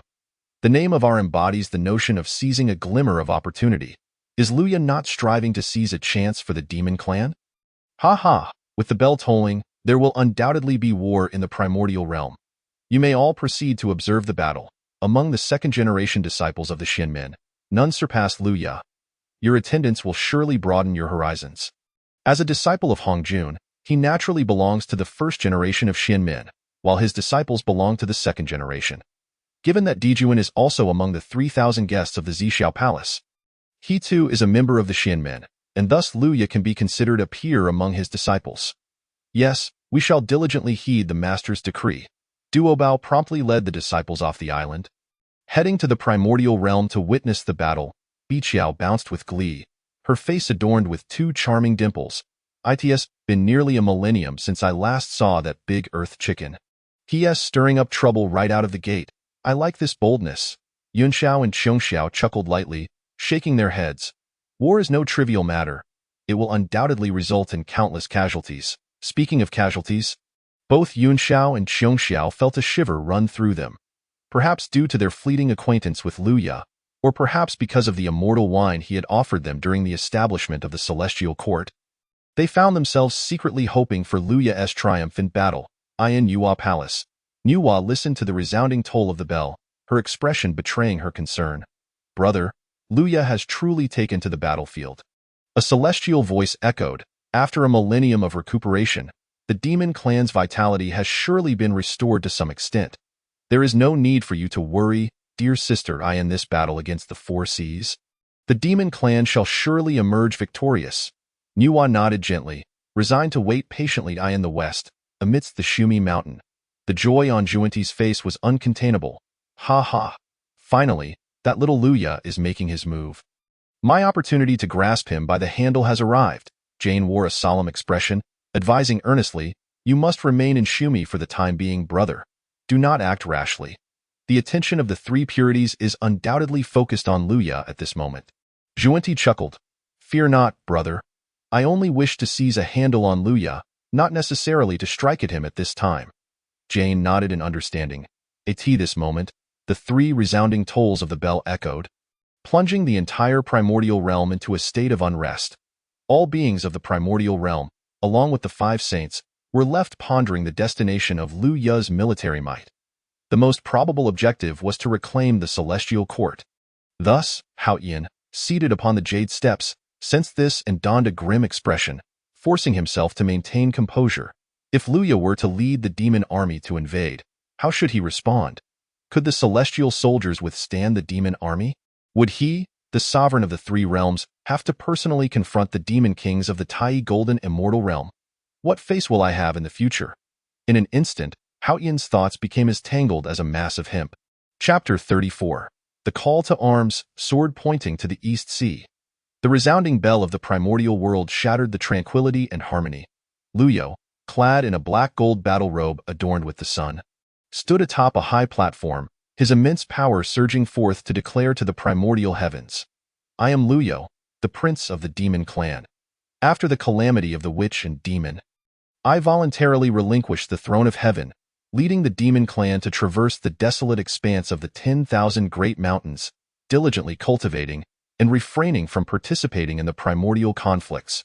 Yet, the dragon clan, once subjects of our demon celestial court, rebelled thousands of years ago, defying discipline, committing heinous acts, and wantonly slaughtering the human race, inciting the collective fury of the immortals.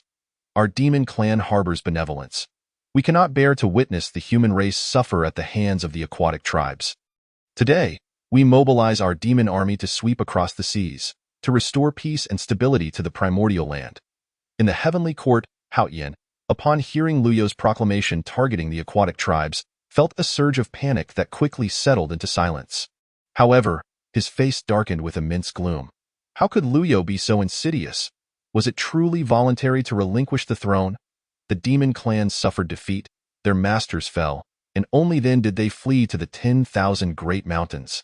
He also claimed the aquatic tribes wantonly slaughter the human race. Does this not expose his unworthiness for the throne and his utter ineffectiveness? Luyo is truly malicious. The five saints of the primordial world and countless beings now understood Luyo's intentions. His proclamation clearly outlined the sins of the aquatic tribes. The rebellion against the demon celestial court constituted rebellion, and their indiscriminate slaughter of the human race provided just cause for military action. The five saints could not help but lament. Luyo is cautious in his actions, leaving no room for error, and seizing the moral high ground of the primordial world. At this moment, within the ancestral land of the human race, the three ancestors, Swerin, Yuchao, and Zi, could not conceal their astonishment. What? The prince of the demon clan, Luyo, is sending troops for the sake of the human race. For years, the aquatic tribes have treated the human race as mere prey, wantonly violating human girls, even deriving pleasure from causing floods that ravaged humankind. The human race has suffered greatly in the seas. The three ancestors exhausted every means. Although the saints established great teachings among the human race, they remained indifferent, and the heavenly emperor stood by coldly. The human race was truly helpless. Countless humans, in despair, had to endure, suppressing their anger and grievances. They could only watch as brothers were devoured and sisters abducted by the dragon clan, powerless to change their fate. Yet now, the prince of the demon clan is mobilizing troops for the sake of the human race. What a profound grace this is! A helping hand in times of dire need is indeed invaluable. Moreover, throughout the development of the human race, when have they ever received such assistance? No aid from the myriad clans of the primordial world. Even the witch clan's protection was merely a means to propagate their own lineage. The demon clan's assistance at this moment is the first genuine support offered to the human race in their darkest, most arduous, and desperate times. The benevolence of the demon clan, the righteousness of Prince Luyo. Finally, someone is willing to stand up for the human race. On the shores of the East Sea, the beleaguered humans, upon hearing Luyo's proclamation, fell to their knees, weeping uncontrollably. Within the four seas, the dragon kings listened to the call to arms. Initially taken aback, they soon smiled derisively. Huh? Luyo is far too dismissive of our dragon clan. Very well, if the demon clan seeks their demise, we shall oblige. Sound the dragon bells, assemble the troops. Instantly, the aquatic tribes transformed into a formidable war machine, mobilizing their dragon soldiers and crab generals. Meanwhile, 51,000 demon soldiers departed from the 10,000 great mountains, marching towards the eastern sea. The battlefield was set to be the East Sea in mere moments. Luyo's army arrived above the East Sea, a vast dark mass blotting out the sun. Countless thick water columns erupted skyward, each adorned with thousands of dragon soldiers. For their initial battle, the dragon clan deployed 1,000,000 warriors. Was this not a demonstration of the dragon clan's formidable strength to the primordial world? Meanwhile, Haotian, brooding in the heavenly court, grew increasingly agitated, realizing the audacity of Luyo's actions, and thus manifested in the void above the East Sea. Loudly reprimanding Luyo, Luyo, as the prince of the demon clan, you neglect your moral duties and dare to engage in military affairs. The East Sea is the sacred ground of Master Tongtian. You have disturbed the peace of the Upper Clear Saint. What punishment do you deserve? Haotian's initial words were mere pretense, but the crux lay in the latter part. The sacred grounds of Tongtian are located by the East Sea. And you, Luyo, chose this battlefield deliberately to provoke the saint. Is this not a grave disrespect? Clad in his black gold battle robe, Luyo stood defiantly in the void, exuding an imperial aura that rivaled Haotian's. Upon witnessing Haotian's attempt to assert dominance, he could not help but chuckle. Master Tongtian is of such integrity and grandeur. My respect for him flows like an unceasing river. The choice of battlefield is dictated by the alignment of time, geography, and human factors. The East Sea significantly shortens my demon clan's march, making it the ideal battleground. How can this be deemed disrespectful? The 6 saints of the primordial world and myriad powerful beings observed the confrontation. Upon hearing Luyo's words of admiration for Master Tongtian, they could not help but curse him for his audacity. This was merely flattery aimed at Haotian. Such empty praise is insidious indeed. At this moment, Tongtian, listening to Luyo's words, could not suppress a smile. This lad is indeed correct. The proximity of the East Sea makes observation far more convenient. Let the battle commence, for I can hardly wait. Caught off guard, Haotian found himself at a loss for words against Luyo's retort, his face growing darker as he waved his sleeve and departed. As Haotian left, all eyes shifted back to the battlefield in the East Sea, where Luyo stood. Boom! Suddenly, for massive splashes erupted from the vast ocean, and 4 dragons of varying colors soared into the air, weaving through the clouds. These were the 4 brothers of Aoguang, each a peak de Luo Jingxian. The 4 dragons, amidst the sea of clouds, proclaimed, "So, the demon clan has come to seek death. We of the dragon clan shall gladly accept." As Aoguang's words fell, 5 more water columns erupted, revealing the 5 elders of the dragon clan. The eldest, Aolin, emanated the aura of a second corpse saint, while the other 4 elders each bore the presence of a first corpse saint. The appearance of the 5 elders sent shockwaves through the primordial beings. The dragon clan possessed such power? 5 saints? No wonder the dragon clan has been so active over the past millennium.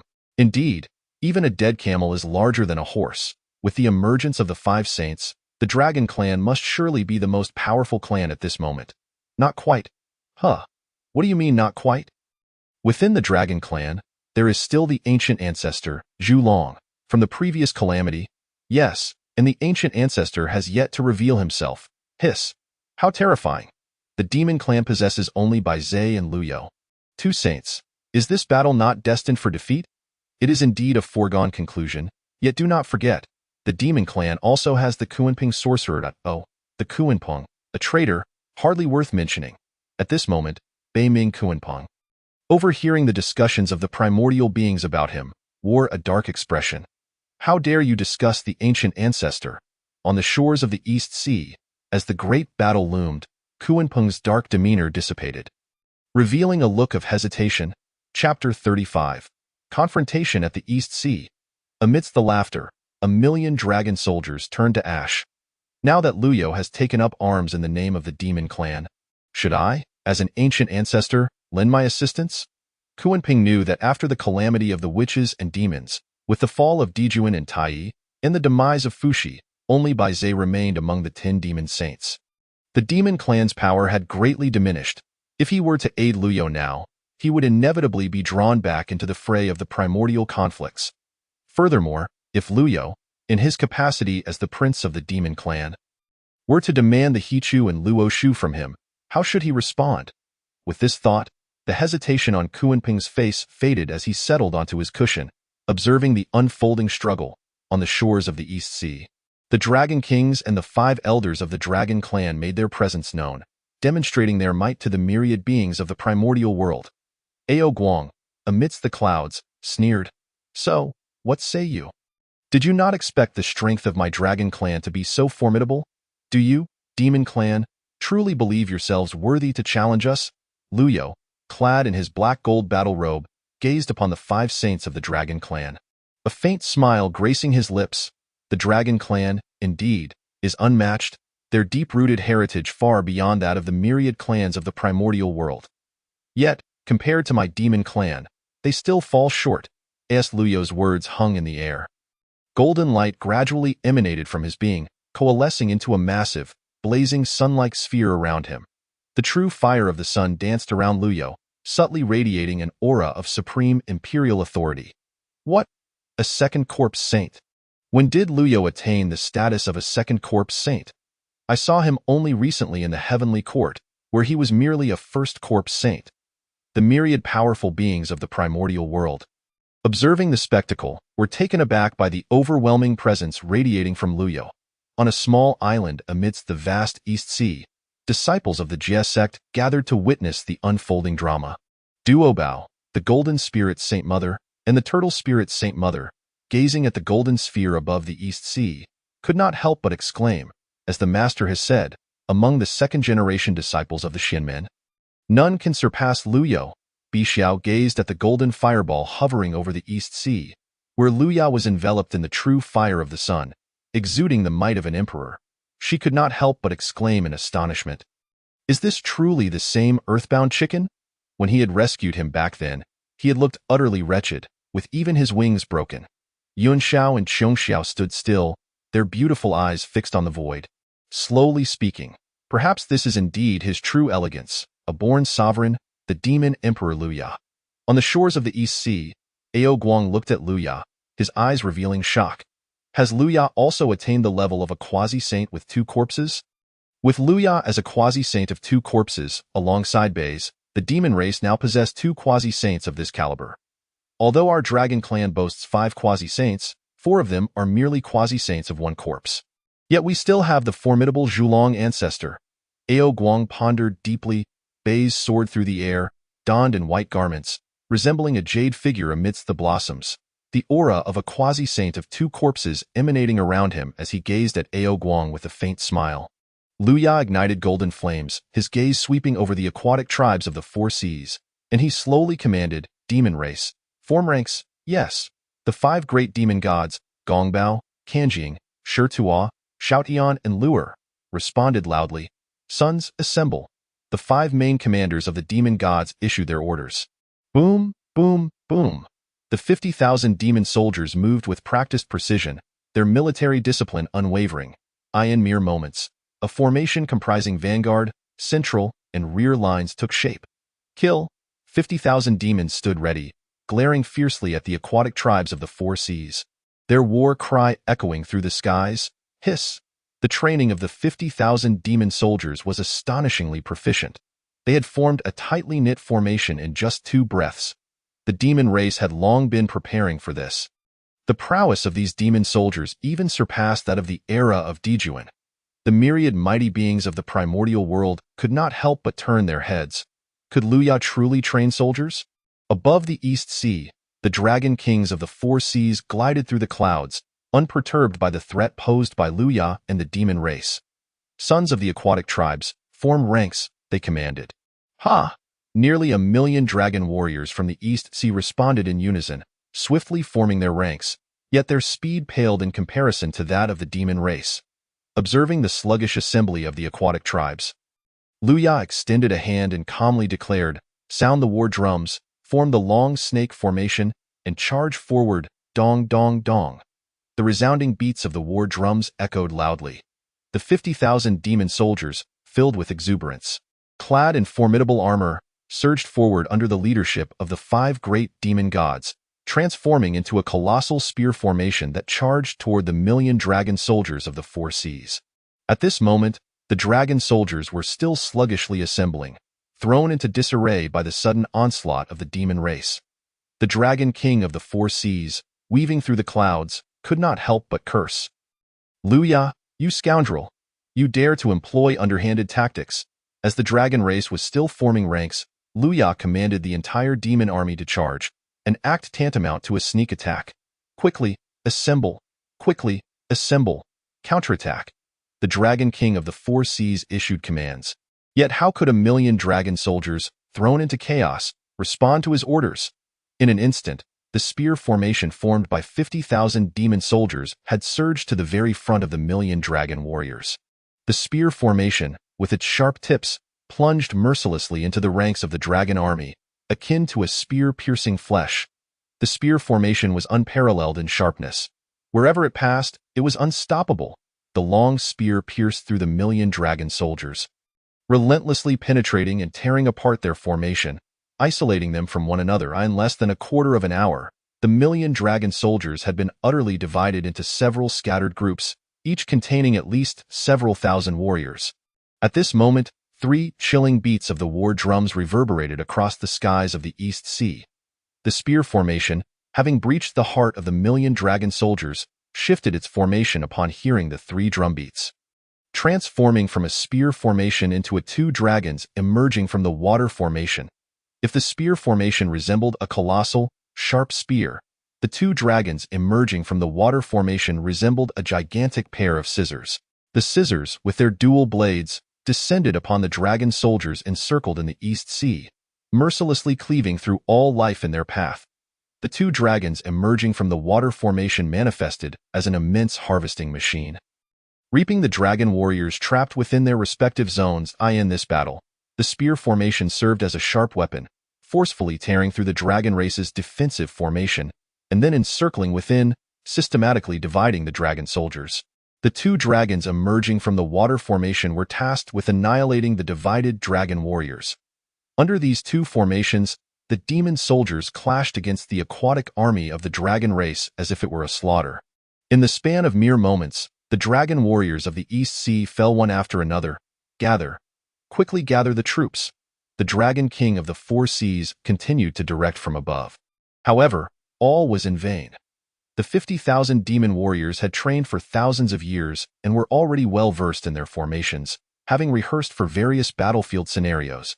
As the last quarter of an hour passed, the grand melee in the skies of the East Sea finally subsided, leaving only sporadic skirmishes. The casualties among the demons were almost negligible, while the dragon race lost nearly all of their 1,000,000 soldiers, with only a few thousand managing to escape. The azure surface of the East Sea was stained red and black with blood. The 6 saints of the primordial world, along with the myriad powerful beings, looked on in astonishment at this battle, their eyes reflecting disbelief. How could this be? Just moments ago, the 1,000,000 aquatic dragon soldiers had been completely routed. In an instant, the 1,000,000 aquatic dragon soldiers had turned to ashes.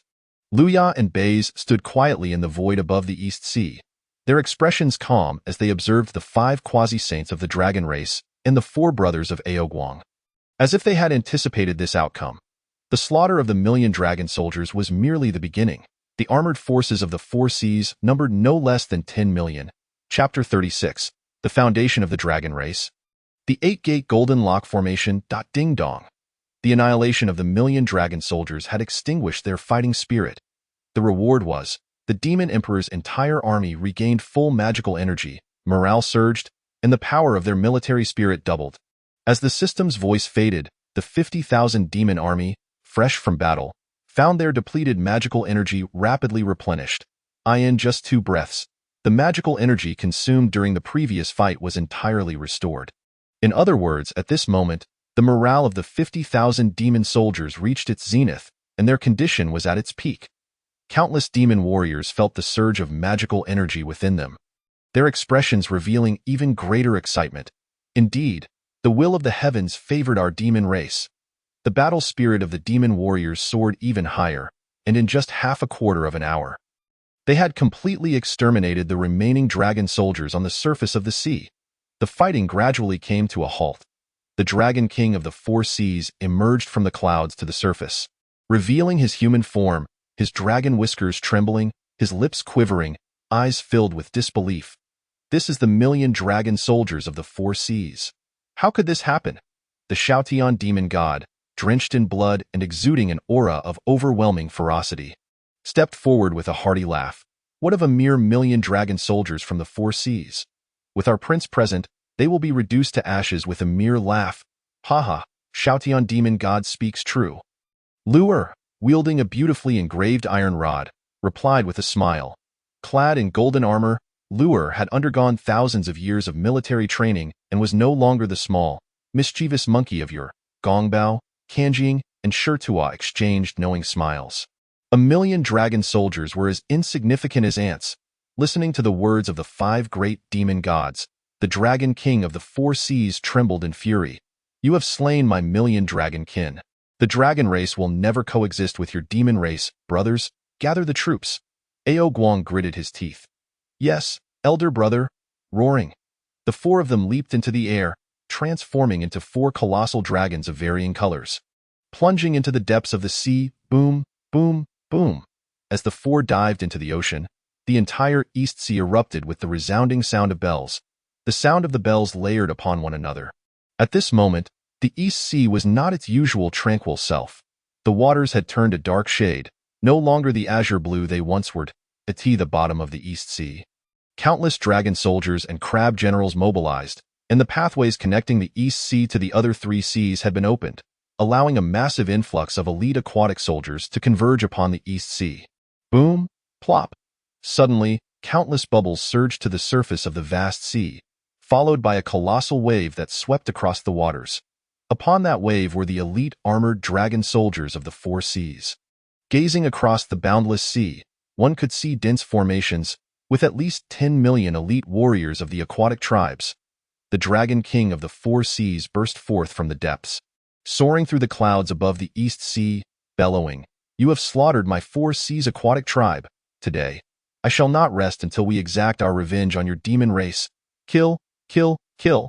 The 10 million elite aquatic soldiers shouted in unison, their battle cries reverberating throughout the heavens and earth, scattering the clouds above with their roars, causing birds and beasts along the shores of the East Sea to plummet from the skies.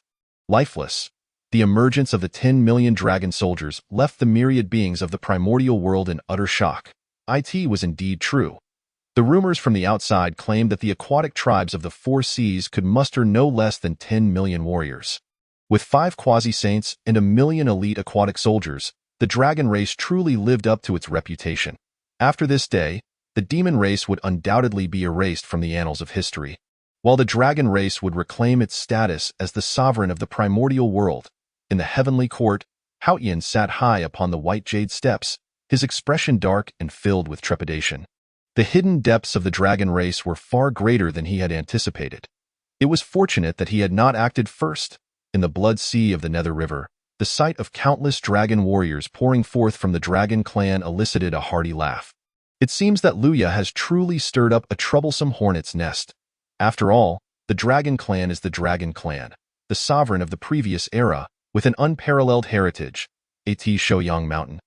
Within the 8th Scenery Palace, Laozi sat quietly upon his mat, his expression serene, seemingly unperturbed by the multitude of dragon clan warriors. Though the sage, All beneath him appeared as mere ants. What concerned him was the variable that was Luya. At Kunlun Mountain, within the Jade Void Palace, the face of Yuan Shirtianzun displayed evident displeasure. Humph! Luya and the Dragon Clan. Both are beings adorned with fur and horns, lacking in virtue and bearing shallow fortunes, ignorant of the heavenly decrees, inciting war and disturbing the primordial chaos. At Golden Tortoise Island, within the Azure Pool Palace, Tong Tian Jiao Zhu could not suppress a knowing smile. With Luya and Bai Zai's corpses restraining the Dragon Clan's 5 quasi-saints, the demon race's military force of merely over 500,000 stands little chance against the Dragon Clan's millions. How intriguing! In the Nuwa Palace, Nuwa, with her exquisite and fair visage, furrowed her brows. With the Dragon Clan's myriad naval forces unleashed, Luya may indeed find himself outmatched. Sister, since Luya has chosen to engage in battle, he must have anticipated such a scenario. I trust that he possesses his own methods of coping. Do not fret, Fushi said with a smile. Nuwa sighed. Were it not for my brother being the Shihuang of the demon race, I would not harbor such concerns for them. In the west, atop Mount Shumi, Zhuinti gazed at the myriad dragon warriors, and his eyes sparkled with intrigue. The 8 parts of the heavenly dragon pool in the west has long been established, yet it lacks a sufficient number of dragons. After this battle, a few may be seized. On the shores of the eastern sea, amidst the void, Luya regarded the countless dragon warriors with an expression of calm indifference. He slowly raised his left hand, and the resonant sounds of tightly paced war drums echoed forth. It's the front lines. The 5 great demon gods listened to the relentless beating of the drums, their faces reflecting a shared understanding. The scattered demon forces swiftly converged. If one were to gaze down from the 9th heaven at this moment, they would undoubtedly perceive the demon race's formation resembling a rectangle. No, to be precise, it resembled a rectangle with a gap opened. The myriad races of the primordial chaos beheld the demon race assembling such a formation and could not conceal their amusement.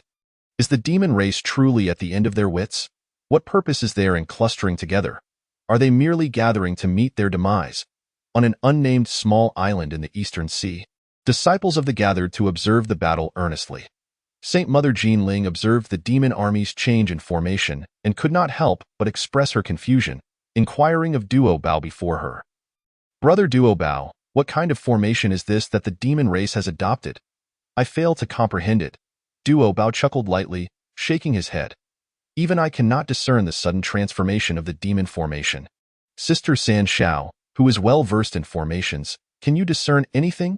Yun Shao, donned in a flowing white gauze skirt, her beauty exquisite and grace unparalleled, shook her head as she surveyed the demon formation. The formation he has laid down is truly profound. I too am unable to grasp it. Not only did Duo Bao and the others fail to comprehend, but even the venerable Blood Sea Nether River ancestor, observing the demon race's new formation, felt its inscrutable complexity, though he could not grasp its specific intricacies. A voice of confusion resonated from Golden Tortoise Island, echoing throughout the primordial chaos, only to fade away as if it had never occurred. At that moment, Tong Tian Jiao Zhu sat within the grand hall of the Azure Pool Palace, his eyes brimming with appreciation as he beheld the demon race's sudden formation change. Excellent! Excellent! Who would have thought that Luya is also a master of formations? Comprehending such a profound array, renowned for his expertise in formations, Tong Tian could not help but recognize the intricacies of this array. This was no mere rectangle with a gap. The upper edge of the rectangle bore the positions of the opening gate and the emergency gate, while the right edge featured the life gate and the scene gate. The gap left facing the myriad dragon warriors was flanked by the rest gate and the injury gate. Lastly, there were the shut gate and the death gate. Once the formation commenced its operation, the positions of the 8 gates would shift at will. Without finding the life gate, death would be inevitable. Tong Tian gazed at the 500,000 true immortal demon warriors, now forming this array, their powers interlinked and flowing together. When one part faced an attack, the others would provide support. A laugh of delight escaped Tong Tian as he recognized that to breach this exquisite formation from the outside would require at least the consummate cultivation of a quasi-saint. Even the heavily injured Zhu Long would likely find it impossible to break through. Tong Tian, who had a passion for studying formations, felt a strong itch of curiosity regarding the name of this formation. On the shores of the eastern sea, amidst the void, Luya fixed his gaze upon the myriad dragon warriors, his expression unchanging as he slowly declared, "This formation is named the Eight Gates Golden Lock Array." Ha ha ha, what an impressive name! The grand hall of the Azure Pool Palace resonated with bursts of hearty laughter once more. On the surface of the Eastern Sea, Ao Guang and his three brothers glared furiously at the over 500,000 demon warriors, proclaiming loudly, "What does it matter about the Eight Gates Golden Lock Array? Sons of the Four Seas, charge forth, kill, annihilate the demon race." A towering water column shot forth, and over 1,000,000 dragon warriors surged forth, launching a surprise attack against the demon formation of over 500,000. Luya smiled lightly as he witnessed the dragon clan dispatching over 1,000,000 warriors, slowly lifting his left hand once more. Boom, boom, boom. The war drums beat in rapid succession. In an instant, the Eight Gates Golden Lock Array transformed its formation, shifting from the original rectangular shape to 3 layers, establishing a front, middle, and rear division. It has changed. The demon race's formation has transformed again. Is this the 3 talents array of heaven, earth, and man? It cannot be mistaken. It is indeed the 3 talents array. The array now stood firm against the 1,000,000-strong water army of the dragon clan. And upon contact, the vanguard of the dragon warriors faltered. Ao Guang maneuvered through the clouds, anger flaring as he observed the demon race's formation shift once more. Second brother, third brother, fourth brother, each take 100 dragon warriors and concentrate your assault. Push forward and shatter the demon race. Yes, elder brother. In an instant, another 300,000 elite dragon warriors surged forward, launching an attack against the demon army. At this moment, the over 500,000 demon warriors found themselves surrounded by 400,000 elite dragon warriors. Just as 300,000 dragon warriors moved, the demon army of 50,000 transformed their formation once again, replacing the 3 talents array with the 8 Gates Golden Lock Array. The 3 talents array was an offensive formation, intended to extinguish the morale of the previous 1,000,000 dragon warriors, while the 8 Gates Golden Lock Array leaned more towards defense. Faced with nearly 400,000 elite water warriors, engaging in a head-on clash would not be wise. Now, the 50,000 demon warriors resembled a turtle huddled within a barrel, resolutely defending themselves. The 400,000 elite water warriors hesitated to enter through the gap into the 8 Gates Golden Lock Array, instead opting to attack the demon soldiers from the periphery. Yet, under the coordinated and unflustered defense of the 50,000 demon warriors, the 400,000 elite water warriors found no opportunity. After leaving behind the corpses of several thousand dragon warriors, the 400,000 elite dragon warriors retreated in an orderly manner. Ao Guang, navigating through the clouds, after a careful observation, spoke up, "I did not expect the defensive capabilities of this demon formation to be so formidable. It seems that to completely eradicate the demon race, we must first breach this formation. If it is difficult to break from the outside, then I shall breach it from within." Ao Guang speculated that while the external defenses of this formation were incredibly strong, its interior must be weak and easily toppled. Ao Yuan, elder. Ao Yuan emerged from his standoff with Luya and by Ze. Ao Yuan, an elder of the South Sea Dragon clan, possessed the cultivation of a quasi-saint. Ao Guang continued, "Elder Ao Yuan, gather 1,000,000 dragon warriors and enter the formation to break it from within. I will lead the troops outside to feign an attack." "Yes, chief." Upon receiving the order, Ao Yuan swiftly assembled 1,000,000 elite dragon warriors, charging into the demon army through the gap left open in the formation. Golden Tortoise Island. Within the Azure Pool Palace, Tong Tianjiao Zhu could not help but smile at this. This old dragon king possesses keen insight, correctly surmising that the exterior of this formation is crucial while the interior is weak, yet in truth, the interior is filled with endless changes and terrors. Tong Tian had already foreseen the fate awaiting the 1,000,000 elite dragon warriors entering the formation: total annihilation. Above the Eastern Sea, as the 1,000,000 elite dragon warriors breached the formation, the external 1,000,000 dragon warriors commenced their feigned attack, successfully assisting in breaking the formation. After Ao Yuan led the 1,000,000 dragon warriors into the array, the gap in the 8 Gates Golden Lock Array suddenly closed. At this moment, it formed a rectangle with all 4 sides enclosing the warriors. Ao Yuan gazed at the closing gates with a cold smile. What a farce, a desperate struggle. Sons of the Four Seas, follow me to slaughter. Ao Yuan summoned forth the full extent of his quasi-saint powers. leading the million water warriors towards a singular direction. The five demon gods, Gong Bao, Zhang Ying, Shi Tuo, Xiao Tian, and Lu Er, exchanged glances, all nodding in agreement. Subsequently, the interior of the Eight Gates Golden Lock Array began to shift rapidly. The Life Gate concealed, the Death Gate revealed, enticing the Four Seas Dragon Warriors to advance towards the Death Gate. Simultaneously, the Eight Gates Golden Lock Array continued to close in, compressing the movement space of the 400,000 Dragon Warriors. Ao Guang stood amidst the clouds, observing the encroaching Eight Gates Array, his pupils involuntarily narrowing. This is not good. The formation is changing.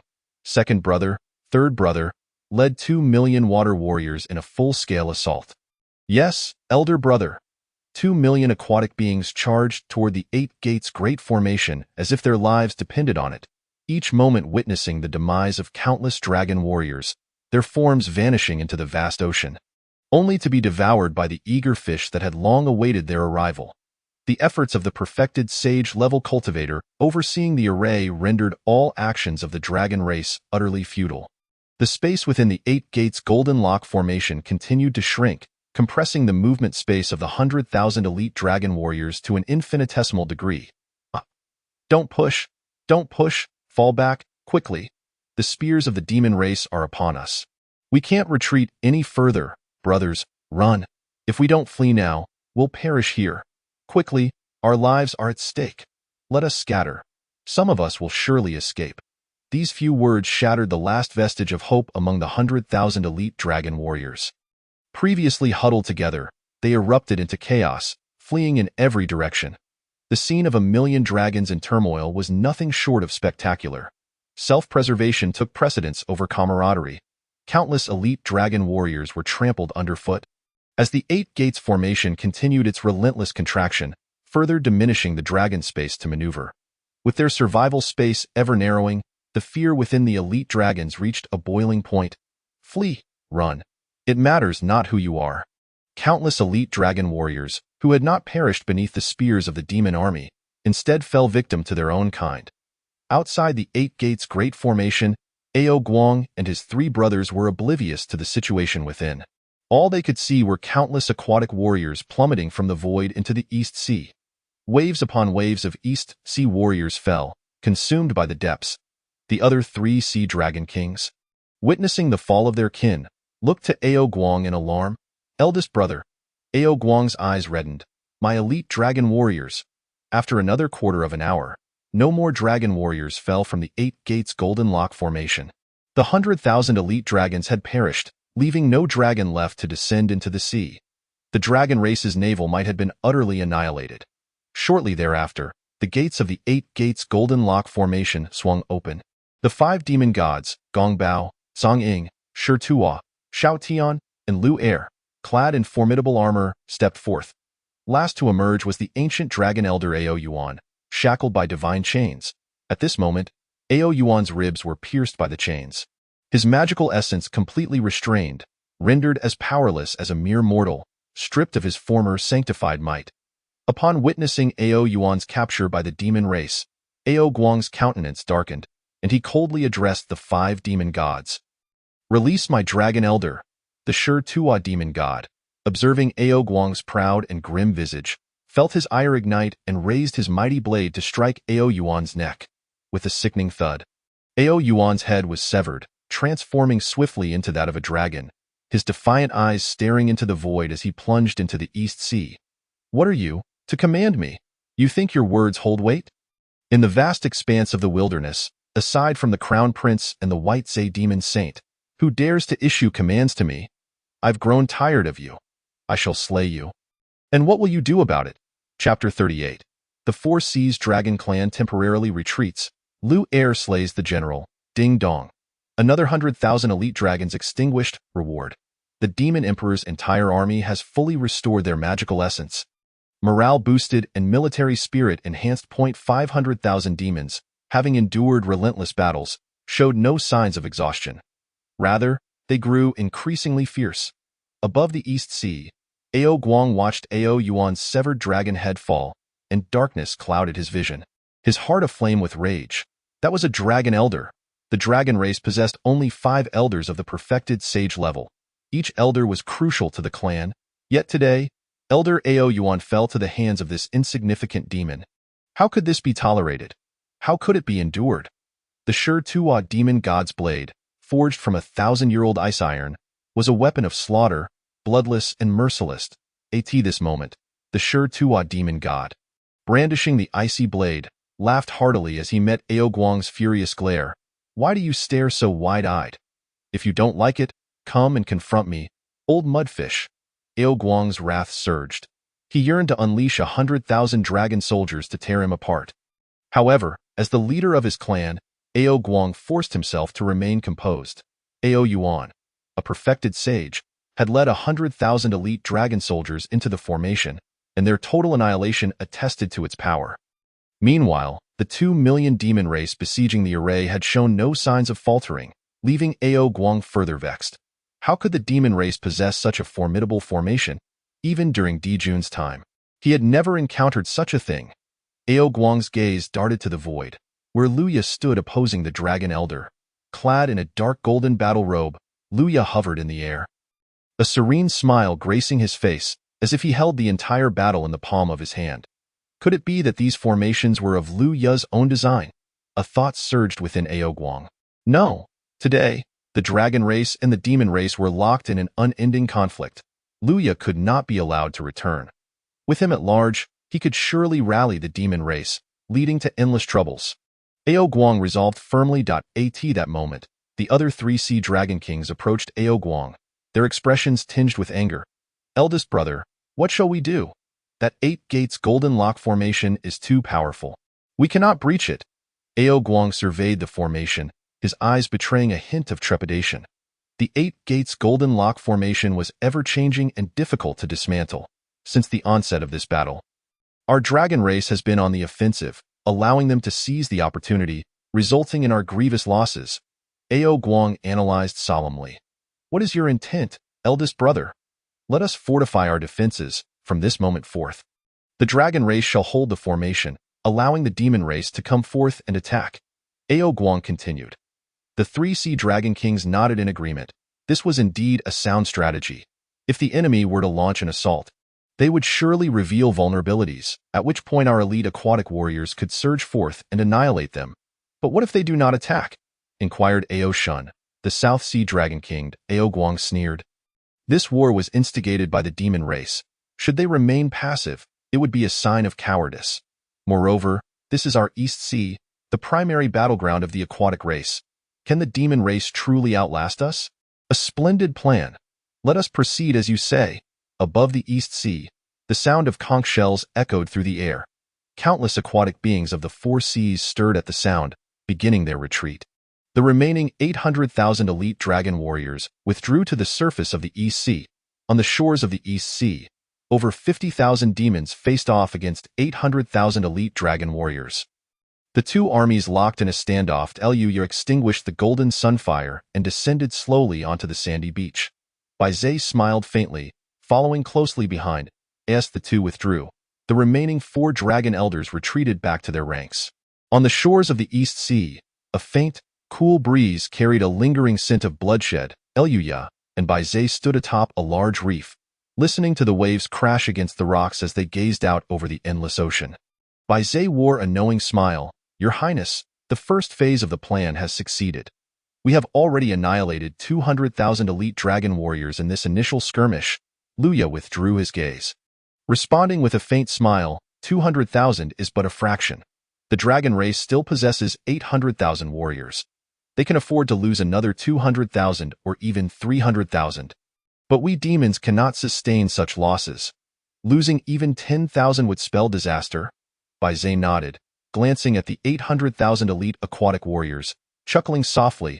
Then let us ensure the complete annihilation of those 800,000. Luya agreed, proceeding according to the original strategy.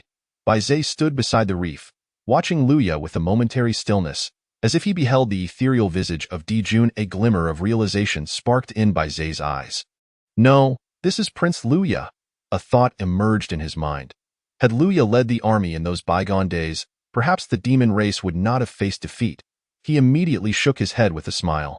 Back then, Dijun and Tai were unparalleled sovereigns, alongside Fuxi, the demon master Kuanpeng, the 10 great demon saints, and the 365 demon gods. Though Luya was a prince, he paled in comparison to these formidable figures. On the shores of the East Sea, the demon race shifted their formation from battle array to marching formation. Lu Er brandished a pitch-black iron staff, stepping forth from the ranks to confront the aquatic warriors of the four seas. "I am Lu Er, the demon god of 6 ears. Is there any dragon among you who dares to engage me in a battle to the death?" Lu Er, newly ascended to the early stage of the great Luo Golden Immortal Realm, summoned all his magical power, his voice booming like thunder as he challenged the 800,000 aquatic warriors. With Lu Er boldly facing off against the elite aquatic warriors, the spectacle was nothing short of magnificent. The myriad races of the wilderness beheld this sight with mirth, mocking, "The demon race has barely gained the upper hand, and already they act so brazenly, unaware that the dragon race has yet to suffer significant losses. 1 against 100,000? What a foolish endeavor!" As the myriad powerful beings of the wilderness observed this scene, doubts arose in their hearts. Surely, Luya had his reasons for this audacious move, likely plotting some form of deceit. Indeed, as Lu Er strode forth with his black iron staff, his challenge incited the ire of the generals among the aquatic warriors. "You insolent little monkey! How dare you act so recklessly? I shall show you the true might of our race." Amidst the ranks of the dragon army, a young general clad in white surged forth with a swift motion, revealing himself to be Ao Liangchen, the beloved grandson of the North Sea Dragon King. With a lineage of utmost purity, he stood at the pinnacle of the Tai Golden Immortal Realm, earning the deep affection of his grandfather. Grasping a trio of steel tridents, he unleashed the full extent of his Tai Golden Immortal powers, aiming directly at the head of the six-eared macaque. The six-eared macaque, squinting his eyes, remained stationary as he subtly channeled his own power into the iron staff in his grasp. As Ao Liangchen approached, poised to strike, the macaque deftly sidestepped, lifting his dark iron rod in a counterattack. With a resounding explosion of crimson mist, Ao Liangchen's dragon head was obliterated, disintegrating into a cloud of blood. His dragon form revealed itself, plummeting helplessly into the eastern sea, where it was subsequently devoured by the lurking fish and shrimp. "Ah, my grandson Liangchen," the North Sea Dragon King, witnessing the swift demise of his beloved grandson, felt darkness envelop his vision, golden stars dancing before him, his body trembling with rage. "Kill him! Avenge my grandson!" With Ao Liangchen's death, another water general leaped into action, charging at the six-eared macaque, yet he too fell victim to a single blow that erupted in a mist of blood. Soon after, 4 true dragons emerged from the dragon clan, each wielding their respective weapons, swords, forks, and halberds. These 4 were the direct offspring of the 4 seas dragon kings, masters of the great Luo Golden Immortal Realm. Now converging upon the macaque with cries of, "You filthy monkey, meet your end!" Chapter 39. Luring the snake from its hole, a shocking maneuver, counter-surrounding unfazed by the 4 assailants, the six-eared macaque grinned, brandishing his iron staff with dexterity as he engaged in a tumultuous melee. Having cultivated the 9 transformations of profound origin, his physique was formidable, and the iron staff danced with remarkable agility. The dark rod flickered as the macaque battled the 4 sons of the 4 seas, even managing to gain the upper hand. With each clash, his fighting spirit surged, and the strength behind his iron staff became ever more palpable. The expressions of the 4 dragon princes turned pale.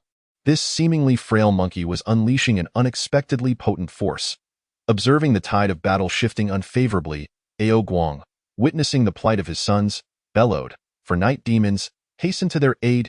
Yes, Dragon King, the 4 night demons, all mid-level great Luo Golden Immortals, took flight, rushing to assist. With the addition of the 4 night demons, 8 great Luo Golden Immortals launched a coordinated assault against the six-eared macaque. Yet, as the macaque deftly wielded his iron staff, he swiftly reversed the tide of battle. Not wishing to linger in a losing struggle, the macaque, sensing his position compromised, summoned his strength for a sweeping strike, momentarily repelling all 8 adversaries before making his escape. "Filthy monkey, where do you think you're going?" the 8 called out in unison, unleashing their magical powers in pursuit of him. After flying for a brief moment, the macaque halted, turning to face his pursuers with a knowing smile. At death's door, And yet you dare to smile. Is that so? He replied, brandishing his dark iron in an instant. The clouds overhead were dispersed, revealing the formidable figures of the lion and eagle demon gods, who had been concealed within the mist. Leading 1,000 demon soldiers, they emerged, their sights set squarely on the 4 dragon princes and the 4 night demons. What? An ambush! The expressions of the 4 dragon princes and night demons turned to alarm. Fall back, they shouted, swiftly attempting to retreat. However, the 6-eared macaque would not let them escape so easily, charging back into combat with his iron rod. The lion and eagle demon gods encircled the 8, trapping them fully within their ranks. From a distance, Ao Guang observed the unfolding chaos, his face contorted with fury. Cursed, the cunning demon race. They laid an ambush. My brother, act quickly. Send reinforcements. Just 1,000 demon soldiers? Brother, allow me to lead 100,000 and I shall wipe them out in an instant, the South Sea Dragon King confidently declared. Ao Guang, realizing his 8 sons were ensnared, pondered deeply. A mere 1,000 demon soldiers are inconsequential. If the Dragon Clan acts swiftly, we can eliminate them before the demon race can react. After a moment of contemplation, he resolved, second brother, lead 20,000 troops to provide support. Victory is assured. Defeat is not an option. Rest assured, elder brother. The South Sea Dragon King, Ao Qin, quickly assembled his forces and advanced towards the 6-eared macaque. The 4 night demons, trapped, remarked with a smirk, hold on a little longer, the Dragon King has dispatched troops to rescue us. Just a quarter of an hour more and they will all be slain. At this moment, the 3 demon gods, 6-eared macaque, lion, and eagle, observed the approach of 20,000 dragon soldiers, their faces betraying a faint smile. Ha ha, we have successfully lured the snake from its hole. Quickly, eliminate the 8 within. The 3 demon gods simultaneously joined the fray, unleashing their powers to the fullest. Within mere breaths, the 8 were utterly annihilated. As this transpired, the 20,000 elite dragon soldiers completed their encirclement around the 1,000 demon soldiers. Seeing his kin slaughtered, the South Sea Dragon King Ao Qin's fury ignited. Kill them all, leave not a single one alive. The 6-eared macaque, lion, and eagle exchanged solemn glances, simultaneously shouting, Formation, unite! The 1,000 demon soldiers swiftly regrouped, forming a solid circle, standing resolute against the oncoming dragon horde. The 20,000 dragon soldiers began their overwhelming assault upon the 1,000 demons. The sounds of clashing weapons echoed, mingled with the cries of the fallen. Countless elite dragon soldiers fell into the eastern sea, while not a single demon among the 1,000 perished. Kill, surround, and annihilate them. Moments passed, and the casualties among the 20,000 dragon elite surpassed 1/10. Yet the battle formation of the 1,000 remained unscathed. A bloodied night demon rushed over, urgently reporting, Dragon King, Dragon King. Those 1,000 demon soldiers are not mere soldiers. They are demon generals, and at least 10% are demon kings. Ao Qin's eyes widened in disbelief. What? All 1,000 are demon generals, demon kings. Does this mean the demon elite are all gathered here? Quickly, inform my elder brother. We must send forces to eliminate these 1,000 demon generals. If we do so, the demon race will be left without a main force. Ao Qin commanded loudly. Yes, the night demon hurried back to relay the message. Among the 4 Seas Water Army, Ao Guang listened to the report and also widened his eyes in shock. What? All demon generals and kings? Third brother, fourth brother, you two lead 800,000 elite dragon soldiers forth. Ensure the complete annihilation of the demon elite. Rest assured, elder brother, in but a moment, the 1,000,000-strong dragon army regrouped, encircling the 1,000 demon generals and kings. Witnessing this scene, many ancient powers of the Honghuang could not help but sigh in regret. What a pity! At first, the demon race fought with great strategy, but they have underestimated the dragon clan this time. As the demon elite became trapped by the 1,000,000-strong dragon army, escape was no longer an option. Should these 1,000 elites fall, the demon race would suffer a grievous blow. Their defeat would merely be a matter of time. On a nameless small island in the eastern sea, the 4 holy mothers observed this unfolding drama with expressions of sorrow. The 3 dragon kings, leading 1,000,000 elite water soldiers, had made escape for the 1,000 elite impossible. How could Luya be so careless, sacrificing all his elite just to lure a few dragon generals? The disciples of the lamented Yun Xiao gazed intently at the battlefield, her eyes sparkling with insight. No, it is far from simple. Luya is not merely attempting to lure a few dragon generals. What do you mean? Junior sister? The million elite dragon soldiers are the true prey of Luya. From the very beginning, those 1,000 elites were merely bait he cast. The surrounding space quivered as the true body of Tong Tian appeared. The four holy mothers, Zhao Gongming, and the three Xiaos greeted their master with utmost respect. We greet our master. Do not stand on ceremony. Continue watching the battle. Tong Tian waved his hand. Hearing their master's command, the four holy mothers and the disciples of were filled with astonishment. Even at this juncture, Luya still possessed such audacity. On the shores of the Eastern Sea, Luya surveyed the million dragons with a faint smile. The time has come. The White Zhaoyao will delay the four major saints of the dragon clan. I shall swiftly deal with this million-strong dragon army. Rest assured, my lord. Though White Zhaoyao cannot secure victory, it is certainly within his capacity to delay them. Boom, boom, boom. The sound of resonant war drums echoed, shaking the entirety of the Eastern Sea. Over 50,000 demon soldiers stood ready, launching a concentrated charge. What is happening? How is this possible? How dare this Luya act so boldly at this moment? Over 50,000 demon soldiers were executing a counter-surround, 50,000 against a million. At this moment, many ancient powers of Honghuang finally grasped the significance of Luya's actions. He had successfully lured out the elite million of the Dragon Clan using 1,000 elite demon generals. Yet, many were still perplexed. Could merely 50,000 demon soldiers truly encircle and defeat a million elite dragon soldiers? Did they not fear being counter-surrounded? Chapter 40. Central Flowering Tactics, the Dragon Clan's Spear Formation. The war drums of the demon race resounded once more as 500,000 demon soldiers encircled 1 million elite dragon warriors, swiftly forming a formidable new formation, the Five Tigers and Sheep Array. Each segment of the 500,000 demon soldiers was organized into smaller units of 100,000, creating a total of 5 smaller arrays, intricately linked and harmonizing with one another. The Five Tigers and Sheep Array primarily served as a psychological warfare formation, with the 5 smaller units resembling ferocious tigers descending from the mountains to hunt, while those ensnared within the array appeared as meek lambs. This formation instilled a profound sense of dread and terror in the hearts of the enemy.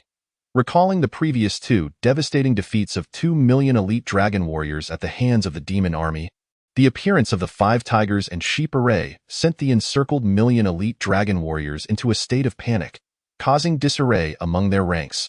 The formidable aura of Luya, a quasi-saint of the Second Corps, radiated as he unleashed golden solar flames, leading the 500,000 demons into battle as if traversing uncharted territory. Where the golden flames swept, countless dragon elites were incinerated to ashes. Meanwhile, at the innermost layer, 1,000 demon generals and demon kings, led by the 3 great demon deities, Lu Er, Shi Tuo, and Shao Tian, launched a fierce counterattack. This army of 1,000 demon generals and kings, reinforced by the 3 great demon gods, swept through the battlefield as though it were completely unguarded. In this battle, Luya initially employed the strategy of drawing the snake from its hole, sacrificing 1,000 super elites to lure out the dragon race's fresh forces. Once the dragon reinforcements emerged, he led the 500,000 demons in a counter-encirclement, harvesting and slaughtering their enemies. At the same time, the encircled 1,000 super elites within the dragon formation began to retaliate, embodying the strategy of center blossoms. The ultimate aim of deploying 1,000 elites was to execute this very tactic. Luya's forces launched a vigorous assault from the outside, while the 3 great demon gods coordinated attacks from within, resulting in a devastating pincer movement that shattered the dragon race's million elite naval forces, causing them to crumble without resistance, facing yet another massacre. At that moment, on the surface of the East Sea, Ao Guang observed Luya personally leading the demon army in a relentless assault. Panic flickering in his eyes, "Elder, hurry, stop Luya." "Yes, clan leader." The remaining 4 quasi-saints of the dragon race immediately sprang into action to intercept Luya. Boom! A surge of magical power erupted as Bai Zhe materialized. Glancing at the 4 dragon quasi-saints with a smile, "Your opponent is me, Bai Zhe." Without hesitation, the 4 dragon elders launched an assault from 4 directions, aiming to quickly eliminate Baize and create an opening to rescue the encircled million elite dragons. Baize regarded the four with a faint smile, revealing no hint of aggression. His intent was clear: to delay. As long as he could hold off the four dragon quasi-saints, the prince would have the opportunity to annihilate the remaining million elite dragons. Indeed, under Baize's deliberate stalling, the four dragon quasi-saints found it impossible to extricate themselves. Meanwhile, under the joint assault of Lu Ya and Lu Er, the million elite dragons were completely routed, showing no inclination to resist. The battlefield's dynamics shifted in an instant, and before long, the million elite dragons were reduced to ashes once more.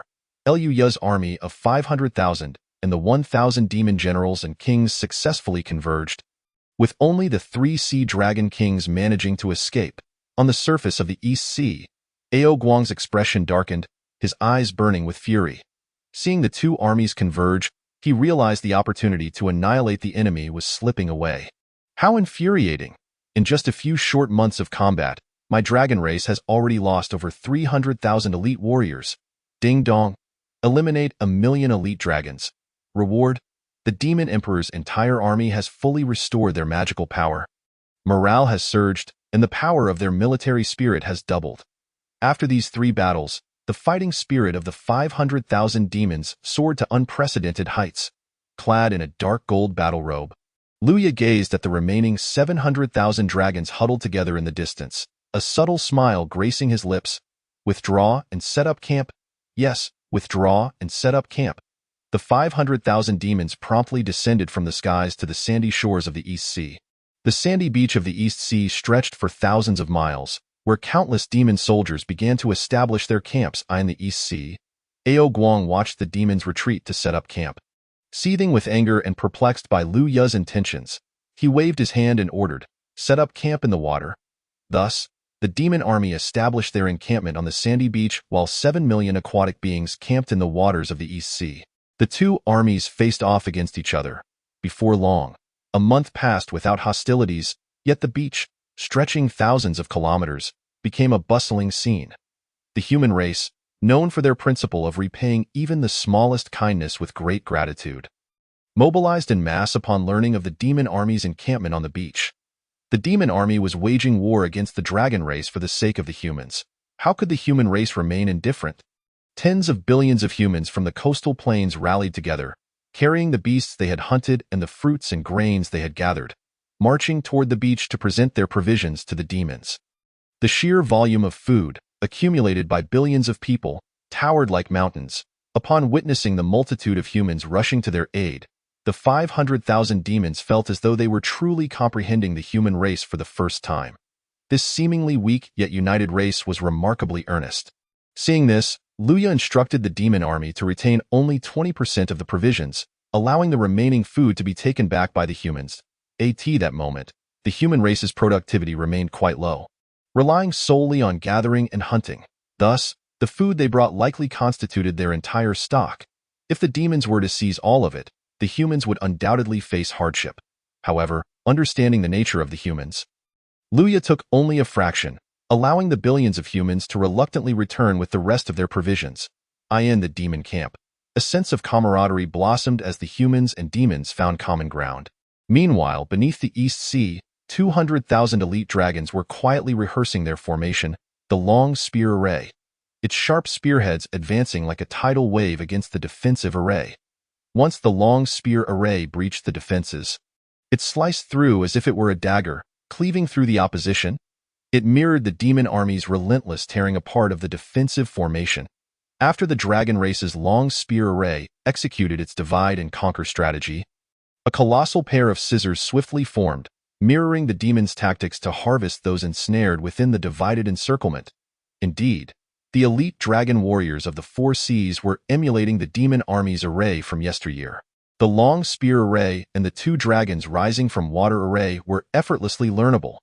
The 4 sea dragon kings nodded approvingly, astonished at the effectiveness of these seemingly simple yet immensely practical formations. A ruthless glint flickered in the eyes of the 4 sea dragon kings, as they vowed to eliminate the demon race entirely, granting peace to their millions of warriors. Boom, boom, boom. On this day, the tranquility of the East Sea, which had persisted for months, was shattered once more. The dragon race's 700,000 warriors assembled, forming ranks. The demon soldiers, upon hearing the resounding war drums, were gathered in mere moments. Without hesitation, the dragon race launched their offensive formation. Employing the very long spear array that the demons had used previously, comprising 150,000 elite dragon warriors, a colossal spear surged toward the demon array. The myriad races of the primordial wilderness gasped in astonishment as they beheld the dragon race utilizing the demon's formation. The long spear array boasted unparalleled assault capabilities, and with 150,000 elite dragon soldiers, how could the demons hope to withstand it? It was easy to foresee that the demon army's formation would be ruthlessly penetrated and subsequently annihilated. Standing atop a cloud, Luya observed the two armies poised for battle. Typically reserved, he could not help but chuckle at the dragon race's audacity in employing his own formation against him. How intriguing, to use my own array against me? Truly a little genius. Chapter 41. Severing the head and tail, segmenting, the ancestor of special operations form ranks. Prepare for a full charge, Luya commanded slowly. Yes, the over 50,000 demons roared in unison, their battle cries echoing through the skies. At this moment, the myriad races and mighty beings furrowed their brows in concern. Did Luya truly intend to clash head-on with the dragon race's long spear array? Was he risking everything? Standing on a small island amidst the vast East Sea, Tong Tian observed the demon army preparing to charge, his heart filled with doubt. The dragon race, despite suffering setbacks, still boasted overwhelming numbers exceeding 5 million. Did Luya truly intend to engage them in a decisive battle? This was indeed a precarious situation. In the East Sea, Ao Guang, witnessing the movements of the demon army, could not help but scoff before issuing his command. Prepare for a decisive battle with the demon elites. The East Sea War had now persisted for over a year, and today marked the day of reckoning. In an instant, countless consciousnesses converged to witness this monumental clash. The dragon race's vanguard, 150,000 elite warriors, advanced like a sharp spear, aimed straight at the heart of the demon forces. As the dragon race's vanguard traversed halfway, a sudden surge of water erupted from the depths of the East Sea. Shooting skyward, a wave of blue magical energy surged forth, revealing numerous demon soldiers within the water. I am the demon god Xianyi. The Xian Shui army follows my lead, dressed in ice-blue spiritual armor and wielding the Xianwu sword. Xianyi led 10,000 elite aquatic warriors in a ferocious ambush, piercing directly into the heart of the 150,000 elite dragon warriors. Seeing Xianyi charge forth, Luya seized the opportunity, issuing the command, "All troops, advance." Under Luya's princely decree, over 50,000 demons surged forth like a tidal wave. The long spear array was renowned for its formidable offensive capabilities, a true weapon for breaching formations. Yet, its glaring flaw was its linearity. The method to dismantle the long spear array was to sever its head, remove its tail, and segment it. By avoiding its sharp tip and cutting off its point, one could deploy a hidden force to sever its tail. Thus, the beginning and end could not connect. Finally, the middle portion was segmented. This is what is referred to as truncating the head, removing the tail, and segmenting. In an instant, the tide of battle turned. The formation of over 1 million Dragon Clan troops, arranged like a long spear, was swiftly truncated, its tail removed, and divided in the middle by the forces of the Demon Clan. Chaos ensued immediately. Luya forcefully dismantled this formation, causing the entire primordial realm to tremble. Ha ha, what a splendid truncation! Luya had even laid in ambush a contingent of elite troops, suggesting he had foreseen the developments. The entire battlefield was firmly in his grasp. The Tongtian could not help but reveal a look of admiration. Luya's strategy far surpassed that of his father, Di Jun, within the Nuwa Palace. Nuwa was initially concerned that Luya could not withstand the Dragon Clan's fierce assault, but in an instant, the battleground situation reversed. A faint smile appeared on Nuwa's face. Brother, if Luya can annihilate all 1,500,000 Dragon Clan troops, then the remaining soldiers of the Dragon Clan would be fewer than 5 million. Haha, Luya truly lives up to being the prince of the Demon Clan. The Dragon Clan will undoubtedly fall to his hands. In the west, on Mount Shumi, the expression on Jiejing's face grew increasingly jubilant as he observed Luya's performance, which had far exceeded his expectations. Luya would undoubtedly become a revered Buddha in our west. Amidst the astonishment of the various powers of the primordial realm, the Battle of Slaughter had reached its final stages. Due to the truncation, the last portion of the Dragon Clan's elite did not enter the encirclement, allowing them to reunite with the reinforcements from the Dragon Clan. The Dragon Clan's reinforcements prepared to launch a vigorous attack. The Demon Clan had already completed the slaughter of the encircled Dragon Clan's naval forces, redirecting their military might. Helplessly, the elite forces of the Dragon Clan reinforcements, seeing the Demon Clan redirect their offensive, could only retreat. Thus, after a year of warfare, the elite naval forces of the Dragon Clan, totaling millions, faced annihilation, with over half of their numbers completely perished. At this moment, 3 radiant flashes darted towards the Eastern Sea Dragon Clan's camp. Dragon King, Dragon King. The South Sea Dragon Palace was ambushed by an unknown aquatic tribe, suffering heavy casualties. The South Sea Dragon Palace has been utterly devastated, cried the surviving shrimp soldiers. The South Sea Dragon King, filled with horror, roared, "What? Dragon King, Dragon King." The North Sea Dragon Palace was ambushed by an unknown aquatic tribe, suffering heavy casualties. The North Sea Dragon Palace has been utterly devastated, cried the surviving shrimp soldiers. The North Sea Dragon King trembled with shock. "What? Dragon King, Dragon King." The West Sea Dragon Palace was ambushed by an unknown aquatic tribe, suffering heavy casualties. The West Sea Dragon Palace has been utterly devastated, cried the surviving shrimp soldiers. All 3 Sea Dragon Kings rose to their feet, their minds swirling with disbelief.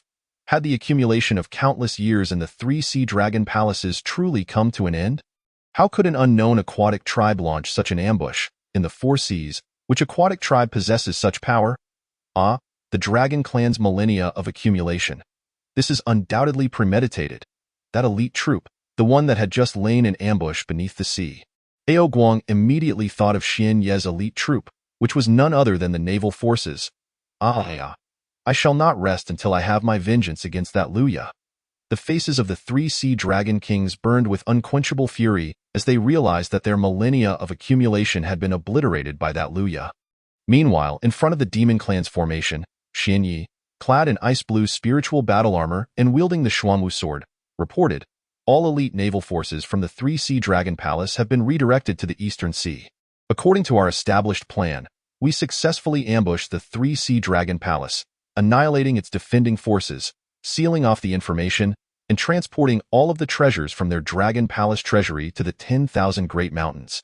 Xian Ye's expression was grave as he delivered his report. "Excellent," Luya nodded with a smile.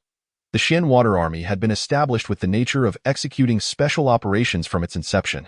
Its actions were purpose-driven, meticulously planned, uniquely executed, diverse in methods, concealed and sudden, aiming for swift victories. The Xian Water Army, consisting of 10,000 elite troops, had all mastered the improved techniques of the Jinwu transformation, enabling them to traverse the land with golden light, resulting in their rapid movement and fluidity. After attacking the 3 Sea Dragon Palace, they rushed to reinforce the Eastern Sea battlefield, lying in ambush. Becoming a deadly surprise force, Xian Water Army, report. "Yes, Your Highness." Xian Yi led his 10,000 Xian Water troops into the ranks of the Demon Clan's army, forming the 6th Corps of the Demon Clan, the Xian Water Legion, with Xian Yi as the commander. At this moment, the 6 saints of the primordial realm and numerous mighty beings finally realized that Luya had dispatched the Xian Yi naval forces to launch a surprise attack on the 3 Sea Dragon Palace. The 6 saints of the primordial realm and the myriad mighty beings silently acknowledged that Luya is truly cunning. The name of the Xian Yi demon god, the progenitor of special operations, would be forever etched in the annals of the primordial realm through this battle. Luya's gaze turned towards the remaining 5 million elite naval forces of the Dragon Clan, his eyes no longer reflecting the previous calm but rather an endless sharpness. Bai Zhe stepped forward, his expression grave. "Your Highness, the 4 Sea Dragon Clan has suffered heavy losses. Today, only 5 million naval forces remain. The opportunity to decisively crush the Dragon Clan has arrived." Luya nodded solemnly. "After today, the Demon Clan shall no longer remain confined to a corner. The 10,000 Great Mountains will connect the 4 seas." As Luya's voice fell, a deep, mysterious, and resounding horn sounded. The 51,000 Demon Clan troops listened to the sound of the horn, their expressions turning incredibly solemn, respectful, and exhilarated. as they simultaneously shouted, Demon Clan Military Spirit, arise. Chapter 42. Demon Clan Military Spirit, Emperor Jinwu, all seas bow down. Demon Clan Military Spirit, arise. The unified roar of 50,000 demon troops resounded through the heavens, shaking the entirety of the primordial realm. Immediately, a faint golden light emanated from each soldier, with a brilliant glow continuously radiating from their hearts, manifesting their indomitable will and unyielding belief. The fervor for the restoration of the supreme demon clan belief and the pride in fighting for the crown prince surged forth. All of this coalesced, converging towards a singular point. In an instant, a colossal primordial spirit appeared in the skies above the eastern sea. This immense primordial spirit took the form of a three-legged creature. This is the military spirit of the demon clan, the three-legged Jinwu, the spirit of the emperor, the will and belief of 51,000 demon soldiers, generals, kings, gods, and saints coalesced to form this military spirit. With the emergence of the military spirit, an unparalleled power surged forth, resonating throughout the entire primordial realm. In the Purple Cloud Palace, upon an ancient mat, Hong Jun slowly opened his eyes. This power does not belong to the Xianmen. Luya, a variable, has appeared. I can no longer predict his changes. Hong Jun gradually closed his eyes, entering into a deep meditation of the Tao. On Shiyang Mountain, within the 8th Scenery Palace, Laozi sat quietly on his mat. His expression no longer tranquil but revealing a hint of surprise. This is the power of will, not merely magical power. On Kunlun Mountain, within the Jade Void Palace, the primordial lord also sensed the power emanating from the colossal golden Jinwu spirit on the eastern seashore. Furrowing his brow, this was not of the Xianmen, but of heterodox paths. On a nameless island in the eastern sea, the Tongtian also displayed a shocking expression. The military spirits could coalesce such formidable primordial power solely through its essence. Bai Xiao gazed at the gigantic Jinwu spirit in the skies above the eastern sea, her eyes turning dazed. What a massive creature! No, it's a Jinwu. Yun Zhao's beautiful eyes sparkled with curiosity, her lips curling into a light smile. What a transformation from the pitiful figure of yore. In the west, on Mount Shumi, the sorrow and pain on Jane's face quietly receded, replaced by astonishment. This is the power of the military spirit of the demon clan. It surprisingly resonates with our Western magical powers. Zhu and Ti burst into laughter. Ha ha ha! Indeed. This Luya has a connection with our West. Inside the Nuwa Palace, Nuwa's exquisite visage also bore a look of astonishment. Could this military spirit be the demon clan's divine power? No. The demon clan would never possess such military spirit power. Fushi, as the Shihuang, adept in the divination of the celestial bodies, had never witnessed such power either. On the shores of the eastern sea, the 4 sea dragon kings gazed at the towering golden Jinwu primordial spirit in the void, their faces filled with indescribable shock. Even during the time of Dijun and Taiyi's arrival at the eastern sea, they had not encountered such an overwhelming sense of pressure. In the depths of the 4 seas, the Zhulong ancestor observed the emergence of the golden Jinwu primordial spirit, his heart filled with astonishment. Unable to believe that Luya possessed such a trump card, Zhulong could no longer remain seated. He deeply sensed that Luya intended to flatten the 4 seas and eradicate the elite forces of the dragon clan. Roar! In the depths of the 4 seas, a resounding dragon's roar resonated throughout the eastern sea, as a crimson true dragon surged forth from the surface of the water. With the military spirit of the demon clan's Jinwu emerging, the fate of the battle was sealed. Luya, as the heart of the towering Jinwu primordial spirit, stirred.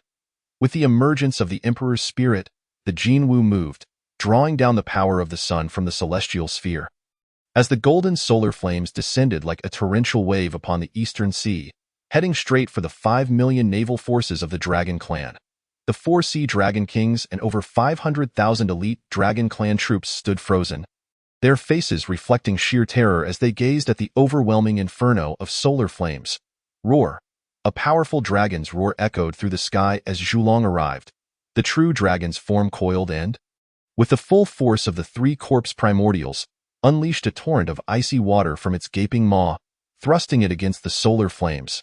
On one side was the solar flame of the sun, and on the other was the frigid waters of the deep sea, clashing with a sizzling sound, as an endless white mist erupted. Zhulong quickly exclaimed, "Your Highness Luya, we of the 4-Sea Dragon Clan concede. From this day forth, the 4-Sea Dragon Clan shall submit to the Demon Clan, Ding Dong. The Dragon Clan's defeat triggered a selective quest. Choice 1. The war is still ongoing. Completely annihilate the 5 million elite Dragon Clan forces. The Demon Clan shall be the rightful rulers of the primordial realm. Traitors shall perish. Task rewards. The essence of the chaotic Golden Crow bloodline. The innate treasure Qian Kuan Ding. The luck of the Demon Clan increases by 1,000 strands. And the legitimacy of the Demon Clan changes to 50. Option 2. Victory. The Demon Clan has successfully defeated the 4-Seas Dragon Clan, forcing the 4-Seas Dragon Clan to submit under the imperial spirit of the Demon Clan, and to cease hostilities and negotiate peace. Task rewards. The essence of the innate Golden Crow bloodline. The high-grade innate spiritual treasure Li Hua Zhao. The luck of the Demon Clan increases by 100 strands. And the legitimacy of the Demon Clan changes to 30. On the eastern seashore, the intensity of the Golden Crow's true fire suddenly surged. Eluya, clad in a robe of black gold, stood at the center of the towering Golden Crow's primordial spirit and coldly declared. Had the Dragon Clan adopted this attitude prior to the war, negotiations might have been possible. However, at this juncture, it is too late. Lu Ya's entire being radiated a fierce golden light, exuding the majesty of an emperor. Golden Crow Day. With a mighty roar, the strength of the towering Golden Crow's primordial spirit surged once more, drawing the power of the sun star downward. The true fire of the sun, known as the first fire of the primordial world, is capable of incinerating mountains and boiling seas with infinite might. The raging flames intensified, enveloping the Candle Dragon ancestor in a single breath, sending the Candle Dragon hurtling 10,000 miles away, plunging into the boundless ocean, unaware of its fate, devoid of the Candle Dragon's millennia of icy water protection. The torrential flames instantly consumed 500,000 elite dragon warriors. It's too hot. It hurts. The 500,000 elite dragon warriors were engulfed by the flames. Below the realm of golden immortals, they did not even have time to utter a coherent word before being incinerated entirely. Their flesh and essence evaporated in an instant, reducing even their bones to ashes. The dragon warriors above the golden immortal realm disintegrated into ash after merely 2 breaths.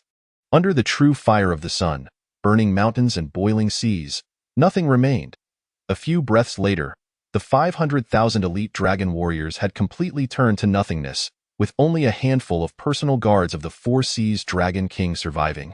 Their bodies charred and collapsing onto the Easter in the span of merely a century.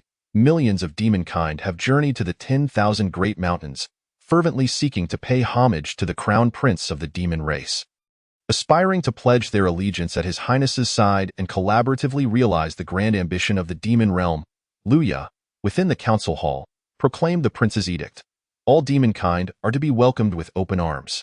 Due to Lu Ya's decree, the influx of demonkind seeking to join has surged, leading to a staggering population of 5 million in the 10,000 Great Mountains within a mere 100 years. Among them, 1 million are the elite forces that emerged from the aftermath of the Witch-Demon War, while 500,000 are those who migrated from the 4 Seas. The remaining 350,000 have arrived from various regions of the primordial wilderness over this century. Within just 1 year, the 10,000 Great Mountains have absorbed 350,000 demonkind, and the number continues to rise daily with countless others arriving. The 10,000 Great Mountains stretch vast and unfathomable, the core of its deep mountains encompassing millions of miles. The presence of 5 million demonkind within these depths has stirred not even a ripple. The mountains are adorned with a complete version of the celestial star array, continuously drawing forth the boundless power of the chaotic cosmos, allowing for the effortless accommodation of even 10-fold or 100-fold more demonkind. This is the very foundation of Lu Ya's confidence in his command to fully accept all. As a sacred ground for demonkind, the 10,000 Great Mountains incessantly attract countless beings from the primordial wilderness. Within its bounds, myriad demonkind traverse back and forth, creating a vibrant scene, far removed from the desolate wasteland it once was. With the burgeoning number of demonkind, the starry spiritual fields and celestial springs within the 10,000 Great Mountains are being cultivated, enhancing their living conditions and fervently constructing a home for the demon race. At this moment, in the Demon Council Hall, Lu Ya sat serenely upon a mat, emanating waves of golden flame. a phenomenon of profound mystery. The golden fire surrounding Luya surpasses even the intensity of the true solar fire at the sun's core. In truth, Luya is currently devouring the primal essence of the Chaos Golden Crow bloodline.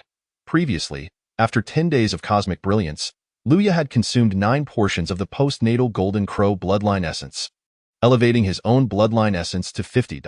Following the demise of Emperor Jun and Tai Yi, Luya acquired 2 portions of the innate Golden Crow bloodline essence, and after consuming them, his bloodline essence reached 100, successfully reversing to the innate level, elevating himself to the status of an innate being. Within the primordial wilderness, the status of an innate being is already considered supreme. However, in the realm of chaos, it is not. Above innate beings lies the Chaos Demon God body, with its status far surpassing that of innate beings. The Chaos Golden Crow bloodline essence rewarded by the system is of the caliber of a Chaos Demon God. This essence has the potential to catalyze Luya's transformation, from an innate being ascending to a Chaos Demon God. Thus, the golden flames radiating from Luya are significantly more potent than the true solar fire. He is undergoing a metamorphosis. After a lengthy period, Luya gradually opened his eyes, his gaze aflame with golden fire, brimming with boundless power. The essence of the Chaos Golden Crow has indeed been absorbed. Yet it has not fully merged at this moment. His status lies somewhere between the Chaos Demon God and the innate being. Though his standing exceeds that of an innate being, it is still far from that of a Chaos Demon God. Luya slowly rose, surveying the changes around him. With the fusion of the Chaos Golden Crow bloodline, his physical strength has experienced a substantial enhancement, such that his mere corporeal form now rivals that of a low-grade innate spiritual treasure. A satisfied smile graced Luya's lips. The foundation of the great Tao has been established. As my strength steadily advances, the Chaos Golden Crow bloodline within me will gradually awaken and merge. The day I attain the path of the primordial unity shall be the day I become a Chaos Demon God. With the foundation of the great Tao laid, the path to enlightenment becomes evident. The myriad paths of the great Tao can all lead to enlightenment, yet they can be summarized into 3 primary methods. First, to attain enlightenment through strength, cultivating immense magical power to open the heavens and earth. Second, to sever the 3 corpses and attain enlightenment, reaching the pinnacle of cultivation, utilizing innate spiritual treasures to embody one's obsessions, ultimately merging the 3 corpses into one to achieve enlightenment and become a saint. Third, to attain sanctity through merit, acquiring great merit and transformative fortunes, thus using merit to become a sage. Yet this method also requires the foundation of sanctity, the primordial purple energy. The path of strength to enlightenment has proven too arduous. Even the great Pangu failed to traverse it. The path of merit to sanctity, while seemingly the simplest, necessitates the primordial purple energy, rendering this route impassable as well. Thus, we are left with the method of severing the 3 corpses for enlightenment, which offers the greatest hope to the multitude of beings in the primordial wilderness. They too have embarked upon this path. Yet, Luya is acutely aware that severing the 3 corpses for enlightenment is also a blind alley. By entrusting one's obsessions to spiritual treasures and severing the 3 corpses, they can merge into one to attain enlightenment and become a saint. However, the challenge arises. With differing sources of spiritual treasures, how can the 3 corpses unite? With countless beings in the primordial wilderness, innate spiritual treasures are exceedingly rare. Possessing just one is a monumental stroke of luck. Yet one must seek 3 with identical sources. Such difficulty is akin to striving for enlightenment through strength. Even the sage of Taching, who initially practiced the method of the 3 corpses, succeeded in severing them, hoping for their unification to attain enlightenment. Yet why did Laozi subsequently teach the human race, establishing the human doctrine to gain great merit and attain sanctity? It is evident that he discovered the impossibility of the 3 corpses uniting. The remaining 4 sages, upon realizing that even Laozi could not achieve the unification of the 3 corpses, were inspired and thus established grand teachings, acquiring the profound merits of education, and subsequently attaining enlightenment to become saints. This culminated in the Day of the 5 Saints. Although the method of severing the 3 corpses is nearly impossible to unify, the great powers of the primordial wilderness still ardently pursue this path, for it greatly enhances one's strength. Severing 1 corpse grants the status of a quasi-saint. Severing 2 grants the status of 2 quasi-saints, and severing all three leads to the status of three quasi-saints. Those who achieve the pinnacle of three quasi-saints may continue their cultivation to attain the consummation of quasi-saints. While this consummation is far inferior to that of a saint, it still bestows mastery over formidable magical power, rendering one a formidable force against the shackles of heaven and earth. Should fortune favor them, akin to ancestor Mingi, they may ascend from the consummation of quasi-saints to the realm of sub-saints. A sub-saint is already perilously close to the status of a saint. They are nearly indestructible against the tribulations of the ages. Ancestor Mingi boldly proclaims, as long as the blood sea does not dry, Mingi shall not perish, a statement not devoid of truth. For the Mingi is a sub-saint, and even the likes of Putti would pay a price to subdue him. Moreover, with 840 million blood offspring, should even a single drop survive, Mingi shall be reborn. Thus, the great powers of the primordial wilderness are likely aware that the three corpses cannot unite, yet they remain fervently devoted to the practice of severing the three corpses. Luya, feeling the flowing magical power within him, allowed a slight smile to grace his lips. Drawing upon the inheritance of the Chaos Golden Crow bloodline and his own insights, today, I shall explore the fourth path to enlightenment, cultivating the power of the laws to attain the primordial unity. The Golden Immortal cultivates the three flowers atop the head and the five energies within the chest. The great Golden Immortal sees the flowers bloom in one aspect, with the five energies converging toward the origin. The great Luo Golden Immortal witnesses the complete blossoming of the three flowers atop the head, with the five energies converging toward the origin. Initially mastering the power of the laws, the great Luo Golden Immortal represents the pinnacle of immortality, cultivating the power of the laws and traversing the vast expanse of the middle 1,000 realms. By mastering any one of the 3,000 laws to 50%, one may attain the status of a primordial unity Golden Immortal. Achieving 60% leads to the great Luo Golden Immortal, equivalent to a sage. Attaining 70% grants the status of a primordial unity Limitless Golden Immortal, the realm of the heavenly Tao. Achieving 80% leads to the primordial unity Limitless Great Luo Golden Immortal, the realm of the great Tao. Attaining 90% elevates one to the status of the honorable Tao of chaos. Simultaneously, the method of severing the three corpses and cultivating the power of the laws can be pursued concurrently. Severing the three corpses emphasizes the accumulation of magical power, while the power of the laws focuses on understanding the laws. Severing the three corpses and cultivating the power of the laws do not conflict. In fact, after severing the three corpses, reaching the consummation of quasi-saints, the pinnacle of magical power greatly aids in comprehending the power of the laws. Today, Luya has merged with the essence of the Chaos Golden Crow, establishing the foundation of the great Tao, and the path to enlightenment has become clear. He shall cultivate the method of severing the three corpses, aiming for the consummation of quasi-saints, while simultaneously embracing the cultivation of the power of the laws. Severing the three corpses and understanding the laws shall proceed hand in hand. Luya, with his Golden Crow essence, possesses a natural affinity for the laws of the sun, which can be simply put as the laws of fire. Though the great Tao is said to encompass myriad paths, each capable of leading to enlightenment, there are distinctions within the power of the laws. Panga's path is rooted in the laws of strength, wielding unparalleled power. In the chaos, there exists a saying: time reigns supreme, space is king, fate remains unyielding, and causality is sovereign. These notions indicate that the power of the laws indeed exhibits variations in strength. However, Luya does not subscribe to this belief. He views the power of the laws as devoid of inherent strength or weakness, with distinctions arising solely from the practitioners themselves, as the Golden Crow.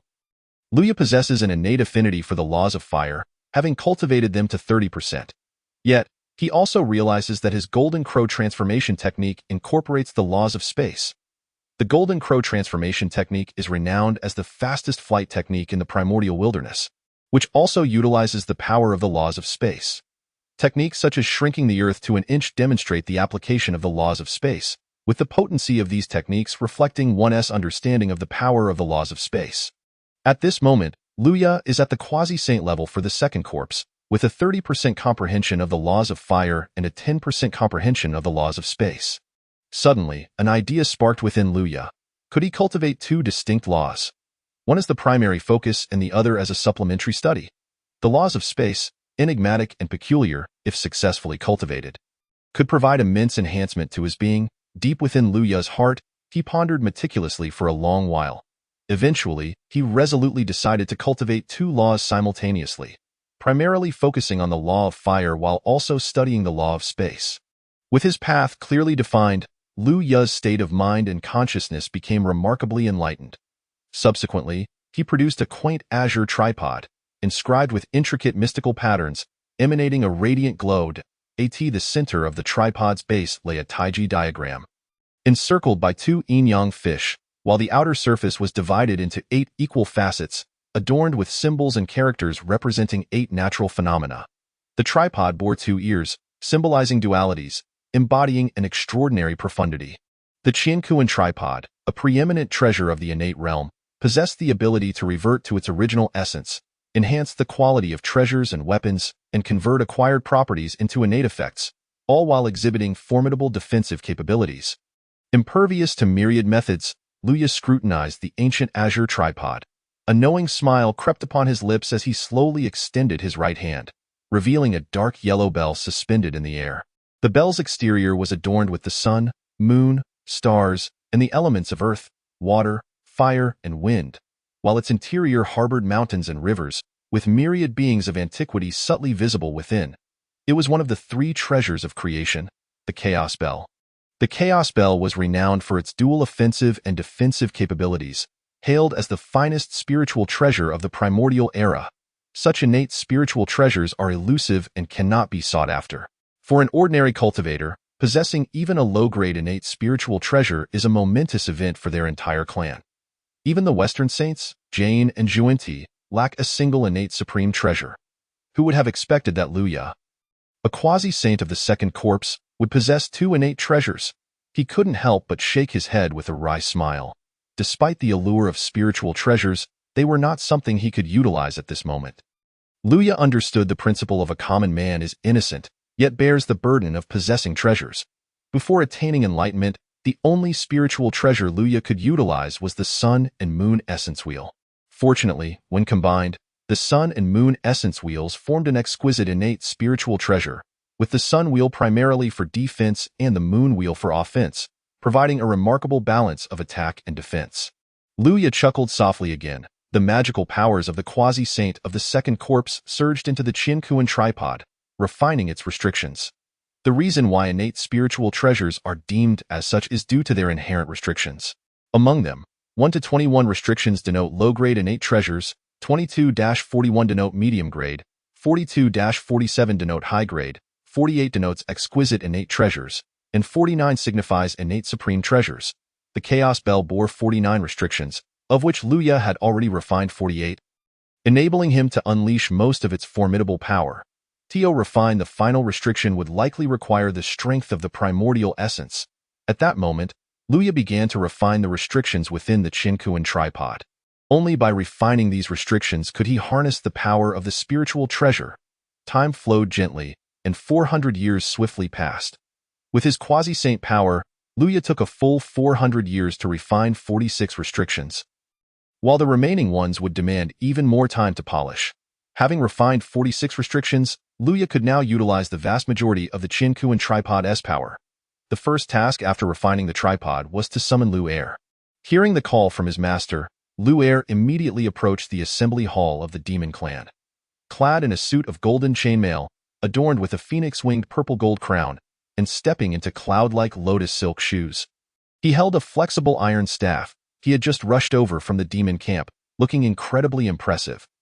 However, the only drawback was that his attire consisted of high-grade acquired spiritual treasures, not qualifying as innate.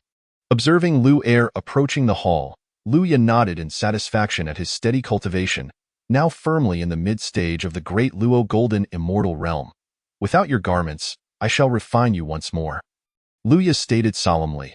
Liu Er was taken aback. Here? Enough prattle, hurry up. My time is precious, Liu Ye chided playfully.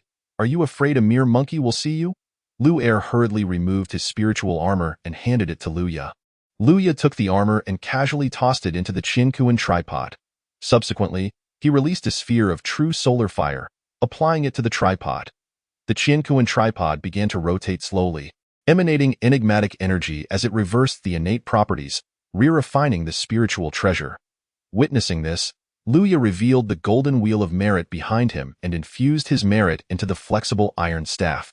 Continuing the refinement, Lu Er, with his golden fur glistening, stood beside, deeply touched by his master's actions, feeling grateful that Luya was expending his own merit for the sake of refining treasures for him. The treasure refining process did not take long. After 49 years, new spiritual treasures emerged. The golden chainmail, purple gold crown, and lotus silk shoes ascended from high-grade acquired treasures to low-grade innate treasures. As for the flexible iron staff, Luya poured more of his heart and merit into it, elevating it to a medium-grade innate treasure, which also served as a merit treasure, free from karmic retribution when used to slay. Seeing this, Luya sighed, "Clumsy, clumsy. My methods of refining treasures are too rudimentary, resulting only in low-grade innate treasures." If any great beings of the primordial world were to hear Luya's words, they would undoubtedly be astonished. For the creation of innate spiritual treasures is predetermined. When could one simply forge them? Lu Er stood by, wide-eyed in disbelief. For innate spiritual treasures, truly worthy of being called master. Lu Er's excitement was palpable as he immediately donned the set of innate spiritual treasures. Wielding a pure black iron rod adorned with exquisite patterns, giving it a tactile feel. "Thank you, master, for refining my treasures," Lu Er expressed gratefully. Luya smiled and nodded. "Let us return to the camp. Summon Gongbao, Zhang Ying, Shi Tuo, Shao Tian, and Xin Yi to join us. Since we have refined treasures, we must not show favoritism. Let us refine them all." "Yes, master." Lu Er promptly exited the hall to summon the others. Once they arrived, Luya skillfully began to refine the spiritual treasures of each. Before long, all 5 demon deities possessed a set of innate spiritual treasures. "Thank you, Your Highness, Master, for refining our treasures." The 5 deities exclaimed, brimming with excitement. "Good. Return to your training in the camp," Luya instructed. Yes, with their new treasures in hand, the 5 demon deities hurried back to their camp. After 600 years in seclusion, Luya had successfully refined a complete set of spiritual treasures, approximately 400 years of that time, dedicated to the task. A millennium had passed since the Battle of the Four Seas. Luya took a deep breath as he stepped out of the demon clan's assembly hall. Outside, compared to several millennia ago, it had transformed remarkably, fields and streams intertwined, with a rich atmosphere of starlit spiritual energy. Resembling a paradise on earth, beings rushed about, including demons, dragons of the four seas, humans, and witches, all coexisting in harmony and vitality. Following the war between the witch and demon clans, the wrath of Gong Gong had once again struck Mount Buzhou, resulting in a deluge of karmic retribution descending upon the witch clan. The aftermath of the conflict left the witch clan's experts decimated, and without their protection, the ordinary members of the witch clan struggled to survive. Countless witches vanished throughout the primordial realm, facing dire circumstances in their fight for existence. Upon noticing the activity of witches at the periphery of the 10,000 Great Mountains, Luya commanded the demon clan to shelter the remaining members of the witch clan. Ordinary witches were also victims of the calamity. Many demons initially hesitated to accept the witches, whom they considered enemies, but most recognized the dire plight of the witches. The demons recalled that, without the prince's leadership, their own clan's fate could easily mirror that of the witches, teetering on the brink of extinction. Driven by empathy, the demon clan embraced the witches.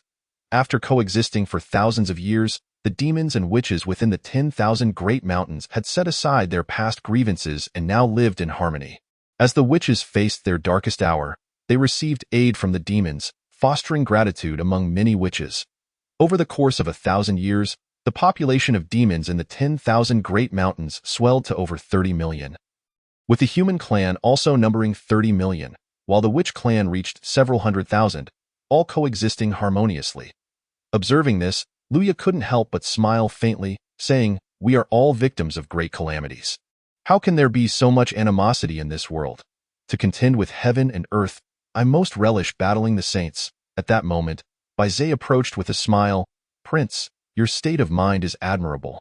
As Luya noticed Baizé's approach, the fluctuations of his laws and powers resonated, prompting him to smile in return. "Baizé, demon saint, with the impending slaying of the third corpse, congratulations. our demon clan shall soon gain another quasi-saint powerhouse.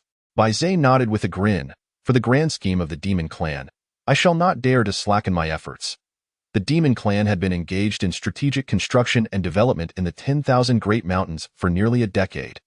And Bai Zhe recognized that Lu Ye's ambitions extended far beyond merely reviving the demon race.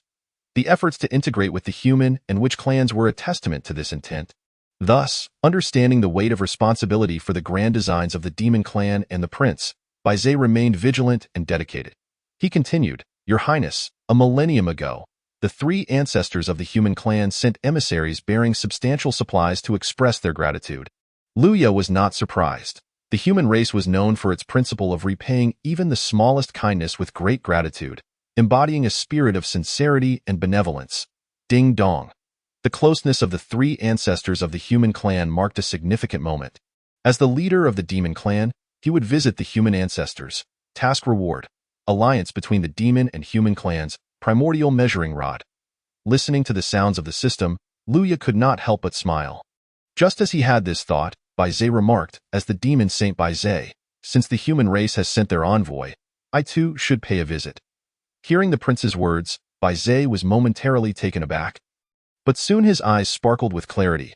Bai Zhe was now certain that the human race must indeed be the protagonists of heaven's domain. Otherwise, as the prince of the demon clan, Lu Ye would have no need to personally visit the human tribe. Bai Zhe then spoke earnestly, Your Highness, you may take Xian Yi and Lu Er with you while I remain to guard the 10,000 Great Mountains. Very well, let it be so, Lu Ye nodded in agreement. Bai Zhe was on the verge of attaining the three-corpse true saint, and it would be best for him to oversee the home front. Subsequently, Lu Ye summoned Xian Yi and Lu Er to leave the 10,000 Great Mountains.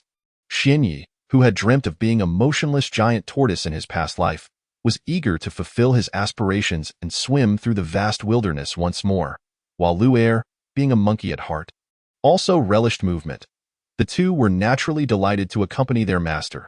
As the trio emerged from the 10,000 Great Mountains, they transformed into the appearance of humans, opting not to go directly to the ancestral land of the human race, but rather to wander as if they were human. Lu Ye adopted the guise of an elderly gentleman, while Xian Yi and Lu Er took on the forms of two youthful sons.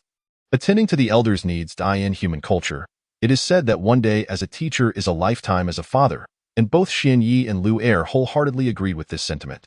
Thus, the three of them ambled about, meandering for several hundred years, witnessing the myriad facets of life. One day, they hastened towards the ancestral land of the human race.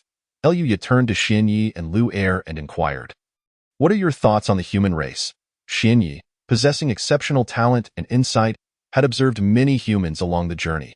After a moment of contemplation, he replied, Though the human race is frail, it possesses boundless vitality and potential.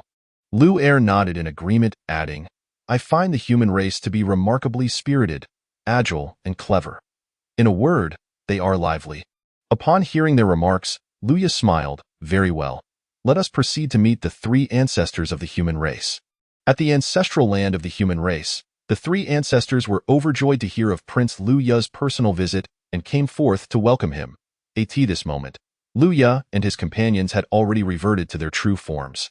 Upon seeing the figure clad in dark golden attire, the three ancestors immediately recognized his identity and hurriedly approached, exclaiming, Thank you, Your Highness. Lu Ye, observing the humble garb of the three ancestors, felt a resonating stir within his heart and responded with a smile. There is no need for such formality. The ancestor of the nesting clan chuckled, Your Highness, with your unification of the four seas, our people shall no longer suffer under the tyranny of the dragon clan. We must extend our gratitude on behalf of the human race. The ancestors of the Fire Clan and the Black Robe Clan nodded in agreement, stating, In the vast wilderness, countless powerful races have coldly observed the plight of our human race. Only Your Highness has gallantly stepped forth to aid us in our time of need. Such kindness cannot be expressed in mere words. The gratitude of our entire race is immeasurable. The ancestor of the nesting clan quickly added, Please, Your Highness, come inside. We have prepared the finest banquet for you. Very well, Lu Ye graciously accepted. He followed the three ancestors into their abode. Surrounded by a crackling bonfire, abundant food, and occasional wild wine, the three ancestors warmly entertained Lu Ye, who found their genuine hospitality somewhat embarrassing for Xian Yi and Lu Yi'ard. As they savored delightful dishes and sipped exquisite wild wine, the bond between Lu Ya and the three ancestors deepened, to the point where the ancestors no longer perceived Lu Ya as merely the prince of the demon clan, but rather as one embodying the qualities of the human race. After several cups of wild wine, their camaraderie grew even stronger, prompting the human ancestors to inquire, "Your Highness, given that countless races in the wilderness remain indifferent to the human plight, what compels you to aid us so generously?" Lu Ya, upon hearing their question, chuckled lightly and gestured towards Xian Yi and Lu Er, saying, "Are you aware of how my two less than capable disciples perceive the human race? I would like to hear more." The human ancestors respectfully requested. My eldest disciple, Xian Yi, declares that although the human race is frail, it possesses boundless vitality and potential. Lu Ya continued, "My second disciple asserts that the human race is remarkably spirited, agile, and clever. In essence, they are lively.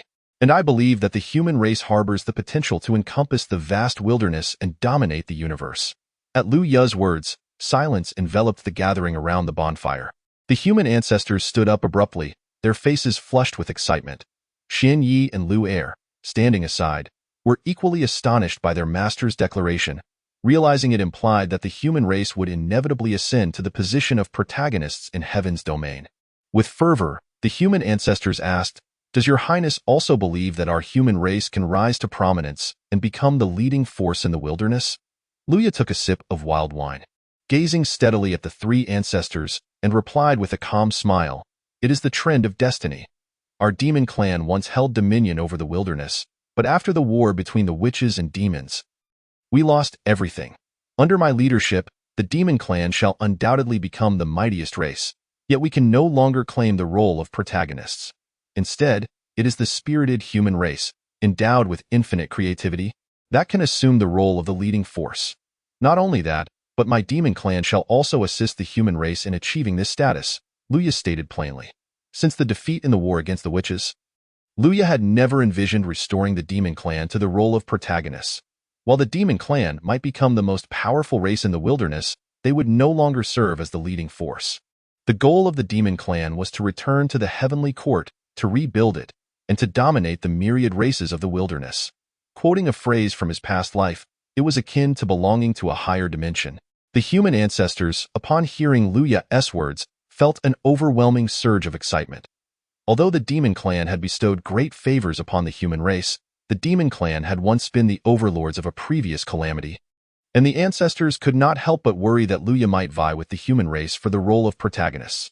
Now, hearing Lu Ya's sentiments that the demon clan had no intention of claiming that status, the ancestors felt a surge of hope.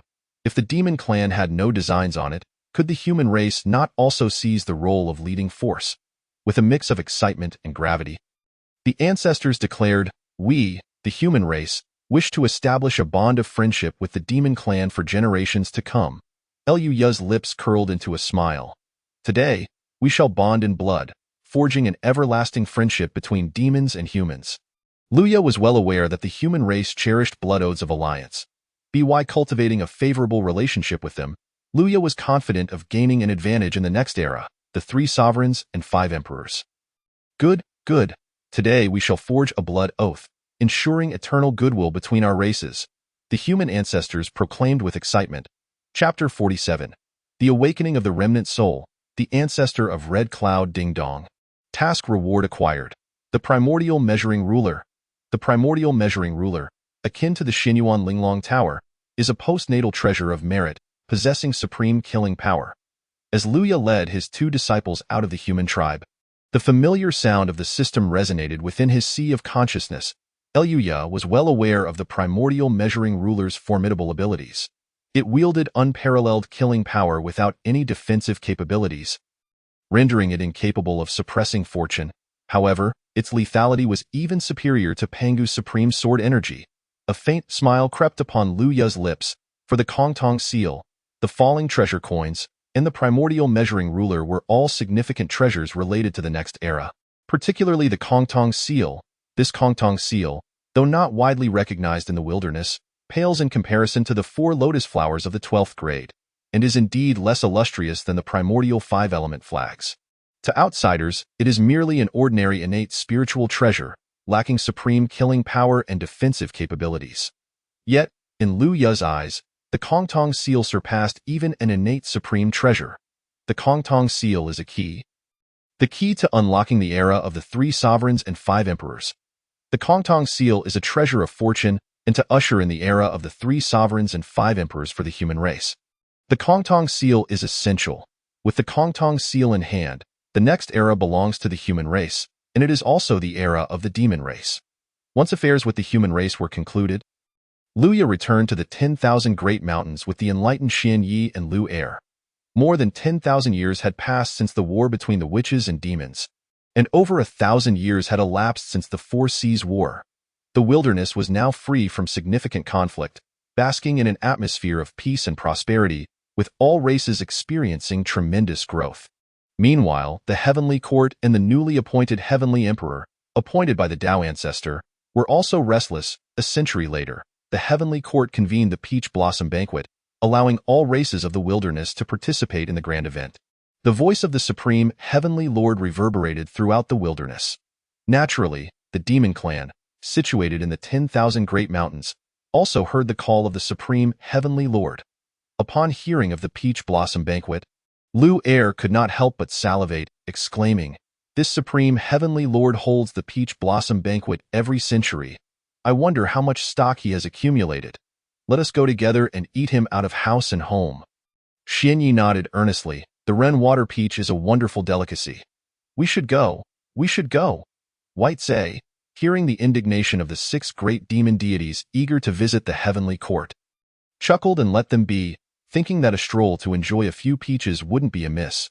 With a smile, White Zhe reported to Liu Ye, "This Supreme Heavenly Lord, relying on the Ren water peaches, holds a peach blossom banquet every century, and over the millennia, he has attracted numerous elite figures from various races."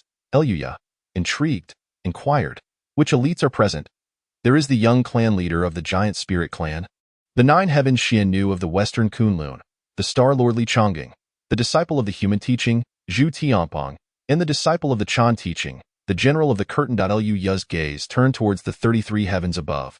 A faint smile gracing his lips as he mused, "It seems the Supreme Heavenly Lord has become a bit restless of late. In that case, I shall pay him a visit." With a smile, Liu Ye made his way towards the back of the council hall.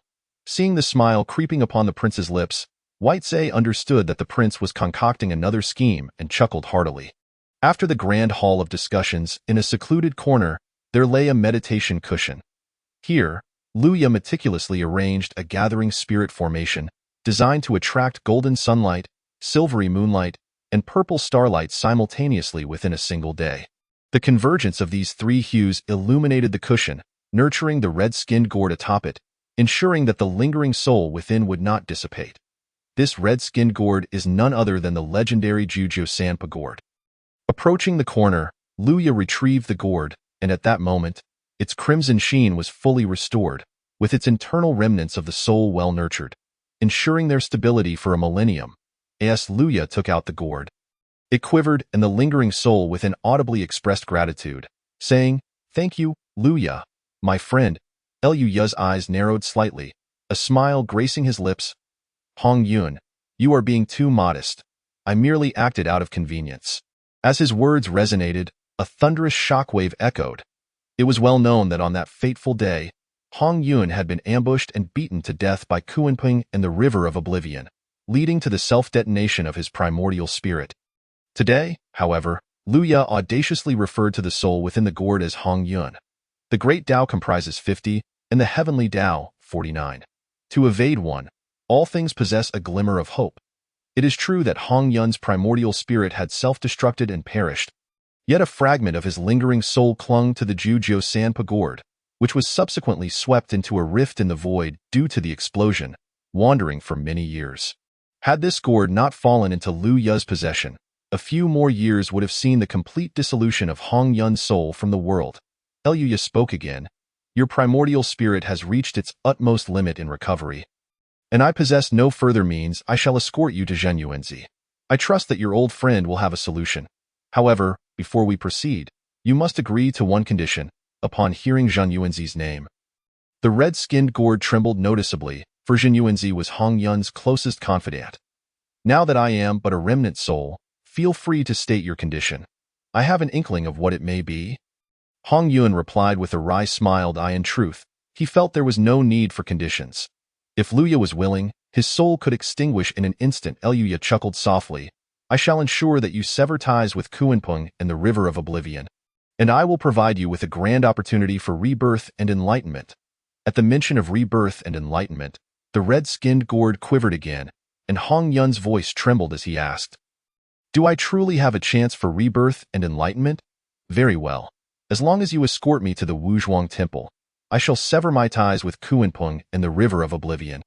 Hong Yun replied, his voice tinged with fatigue and a hint of hopefulness, yet also filled with a sense of loss. He was merely a remnant soul. There was no possibility of restoring his primordial spirit in this lifetime. So how could there be talk of rebirth and enlightenment? Luya sensed Hong Yun's despondency and smiled again. Though the primordial chaos is vast, restoring your remnant soul would entail a tremendous cost. Even for the saints, among all in the primordial chaos, only Jin Yuanzi would risk everything to save you. One true friend is enough. The gourd fell into silence, before laughter emanated from within. One true friend is sufficient. Regardless of whether I can be reborn, as long as I can see Jin Yuan Dao brother once more, I shall have no regrets in this life. Excellent, Luya replied with a calm smile. Luya's intentions were clear. For a day he was of the demon race, and for a lifetime, he would remain so. Kuanpeng wished to flee? That was impossible. He should serve the demon race well. As for the River of Oblivion, although its nature was peculiar, it was not without potential for alliance. In the face of enlightenment in the primordial chaos, could the River of Oblivion remain unmoved? In the future, he would need to interact more with Jin Yuanzi, and it would be prudent to sever ties with past grievances swiftly. Luya stored the Sampagord and employed the Jinwu transformation technique. Soaring toward Wuzhuang Temple, the Book of Heavenly Decrees and the Book of Life and Death lay in the hands of the underworld, while the Earth Book, the earthly membrane, resided with Jin Yuanzi. The Earth Book could commune with the forces of mountains, rivers, and seas, forming an unparalleled defensive formation while nurturing spiritual entities. Jin Yuanzi also possessed a ginseng fruit tree, and Luya believed that Jin Yuanzi would certainly find a way to save his old friend. Before long, Luya arrived at Wuzhuang Temple, employing the transformation technique. Upon arrival, he beheld clusters of pine and bamboo and several layers of pavilions. The abundant spiritual energy and strategic geographical position made it a true paradise. As Luya stepped into Wuzhuang Temple, two young acolytes emerged to greet him. Our master requests your presence, esteemed elder. Jin Yuanzi, a fully realized perfected sage, held the Earth Book and the earthly membrane, as well as the innate spiritual root ginseng fruit tree. It would not be an exaggeration to say he was among the mightiest beings in this realm, for upon Luya's arrival at Wuzhuang Temple, Jin Yuanzi was already aware of his presence. Luya nodded and followed the acolytes into the temple, where he encountered a figure adorned in a purple gold crown, draped in a carefree crane cloak, with shoes upon his feet, ribbons at his waist, and 3 wisps of beard flowing beneath his chin. This was indeed a sage of the highest order, Jin Yuan Desian. Though Jin Yuanzi did not understand the reason for the demon prince's visit, he greeted Luya with a smile, saying, Prince Luya, who commands countless demon races in the 10,000 great mountains and attends to myriad affairs, what brings you to our humble Wuzhuang Temple today? Luya chuckled softly. I have long heard of your esteemed reputation, Jin Yuan Desian, particularly with your innate ginseng fruit tree. Today, I find myself somewhat tempted and wish to request a few fruits. Upon hearing Luya's request, Jin Yuanzi paused momentarily, for it had been many years since he had heard such a request since the demise of his old friend. Regaining his composure, he instructed, Qing Feng Mingyue, please fetch 2 fruits for Prince Luya to quench his thirst. Yes, master, the acolytes replied, and set off toward the rear mountain. Luya smiled again, but 2 fruits may not suffice, dear Jin Yuan Dao brother. Jin Yuanzi was not a miserly person. Upon hearing Luya's remark, he instructed the acolytes to gather a few more fruits. Yet Luya shook his head, chuckling, for mere fruits would hardly be enough for 2 people to share. Qing Feng and Mingyue exchanged glances, their faces revealing displeasure as they silently grumbled. Who is this Taoist, to be so ungrateful? Our master's ginseng fruit tree is a primordial spiritual root that bears only 30 fruits every 10,000 years. For an ordinary person, Merely inhaling its fragrance is a stroke of immense fortune. Yet he finds 4 fruits insufficient. Luya, noticing the acolyte's resentful expressions, couldn't help but chuckle. I have long revered the ginseng fruit's fame. Today, since you are so generous, I wish to indulge myself. At this, Jin Yuanzi's expression momentarily turned dazed. Millions of years ago, he too had lingered at his own Wuzhuang temple, clamoring daily for indulgence. Alas, time and fate had taken their toll. Jin Yuanzi, a perfected sage at the pinnacle, had long since reached a plateau in his cultivation. Yet, when he thought of his old friend, his heart felt unsteady. Qingfeng, Mingyue, gathered 10 fruits to present to Prince Luya. Jin Yuanzi, seeing a reflection of his old friend in Luya's words and actions, decided to treat him as if his old friend had returned. Yes, master, the acolytes replied, albeit reluctantly. Luya's smile returned. Rather than just 10 fruits, why not gather all the fruits beneath the tree? Let us host a grand ginseng fruit feast today. How delightful that would be! Jin Yuanzi's brow furrowed at Luya's proposal. Given Luya's behavior since his return from the 10,000 Great Mountains, he was certainly not a man of such impudence. This action, it seemed, was deliberate.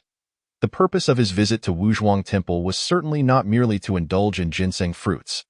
Jin Yuanzi pondered deeply. Qingfeng and Mingyue stood in place, their faces showing distress as they pouted. There are 30 fruits just harvested from the tree. Must we really gather them all? Jin Yuanzi nodded. Yes, gather them all. How could I possibly neglect the hospitality due to the esteemed demon prince's visit?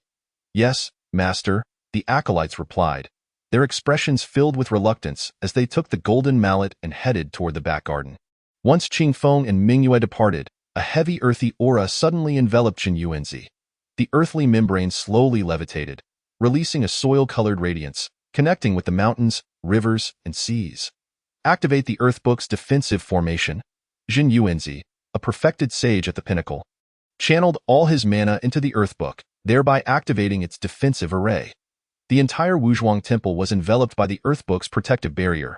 Beneath this formidable defense, both Luya and Jin Yuanzi felt a sudden absence of the sensation of being monitored. In the primordial chaos, only saints possessed such capabilities. The sensation of surveillance they had just experienced could not have been less than 2 saints. The Earth Book's defensive array not only provided unparalleled protection, but also shielded against the probing of saintly consciousness. Of course, if a saint forced their way into the array, the Earth Book's defense would not hold. However, such an act would undoubtedly alert Jin Yuanzi. Eavesdropping might be permissible, but if truly discovered, a saint would lose face. Once the Wuzhuang Temple was isolated from the outside world, Jin Yuanzi bore a faint smile and inquired, "Now, can you disclose the true intentions behind your visit to Wuzhuang Temple?" Luya smiled and nodded. "Truly, you are Zhen Yuan de Xian, with your keen powers of observation. It is not I who wishes to pluck all your fruits, but another person." "Oh? Ha ha ha." In the primordial chaos, even the 6 saints would not dare to claim such a thing. Jin Yuanzi laughed heartily. With his perfected sage mastery and the Earth Book's defenses, he feared no one.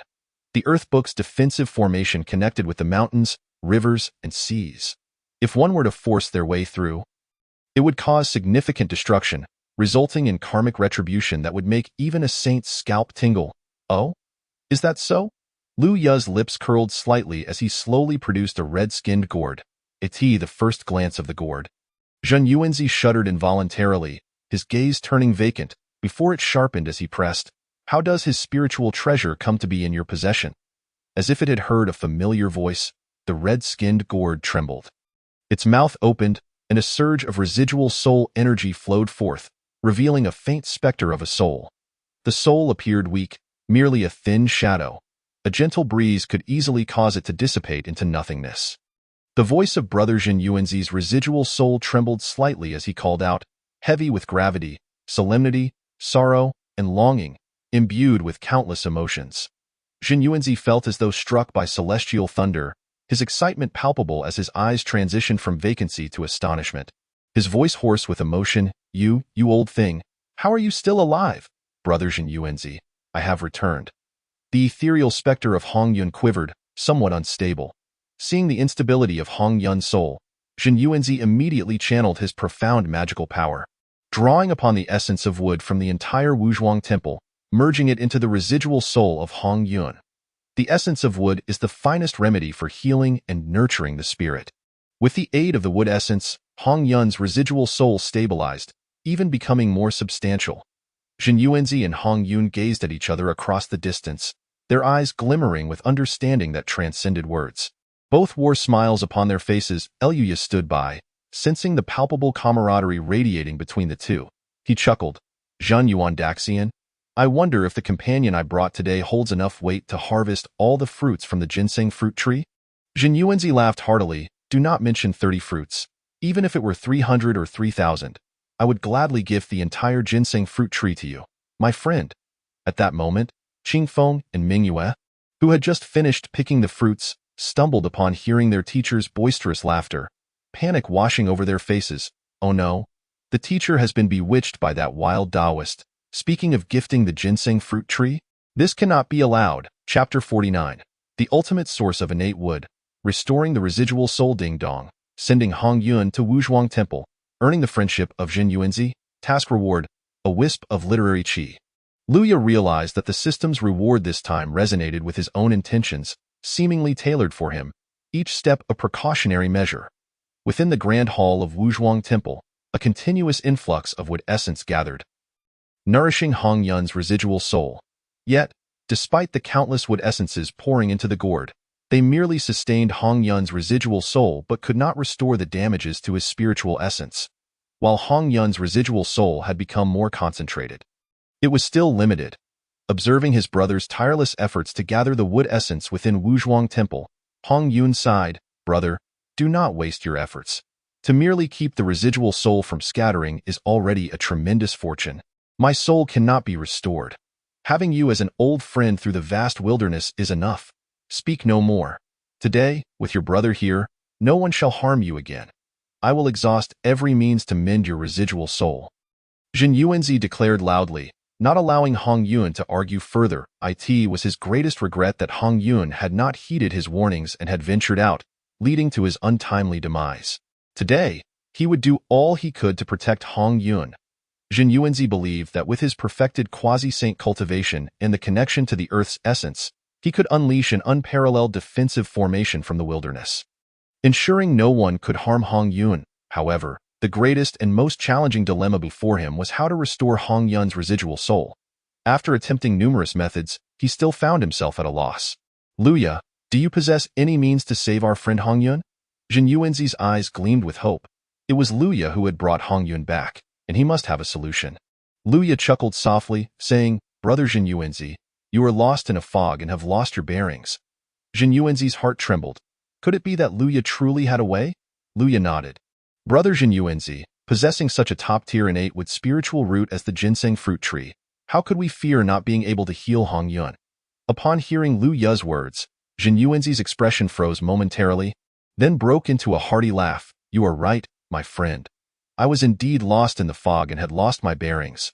Jin Yuanzi chuckled softly, realizing he had been gathering innate wood essence to heal his friend while forgetting about the ginseng fruit tree.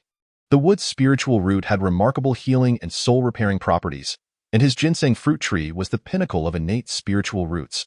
Without hesitation, Jin Yuanzi resolved to draw upon the innate wood essence of the ginseng fruit tree to restore Hong Yun's residual soul.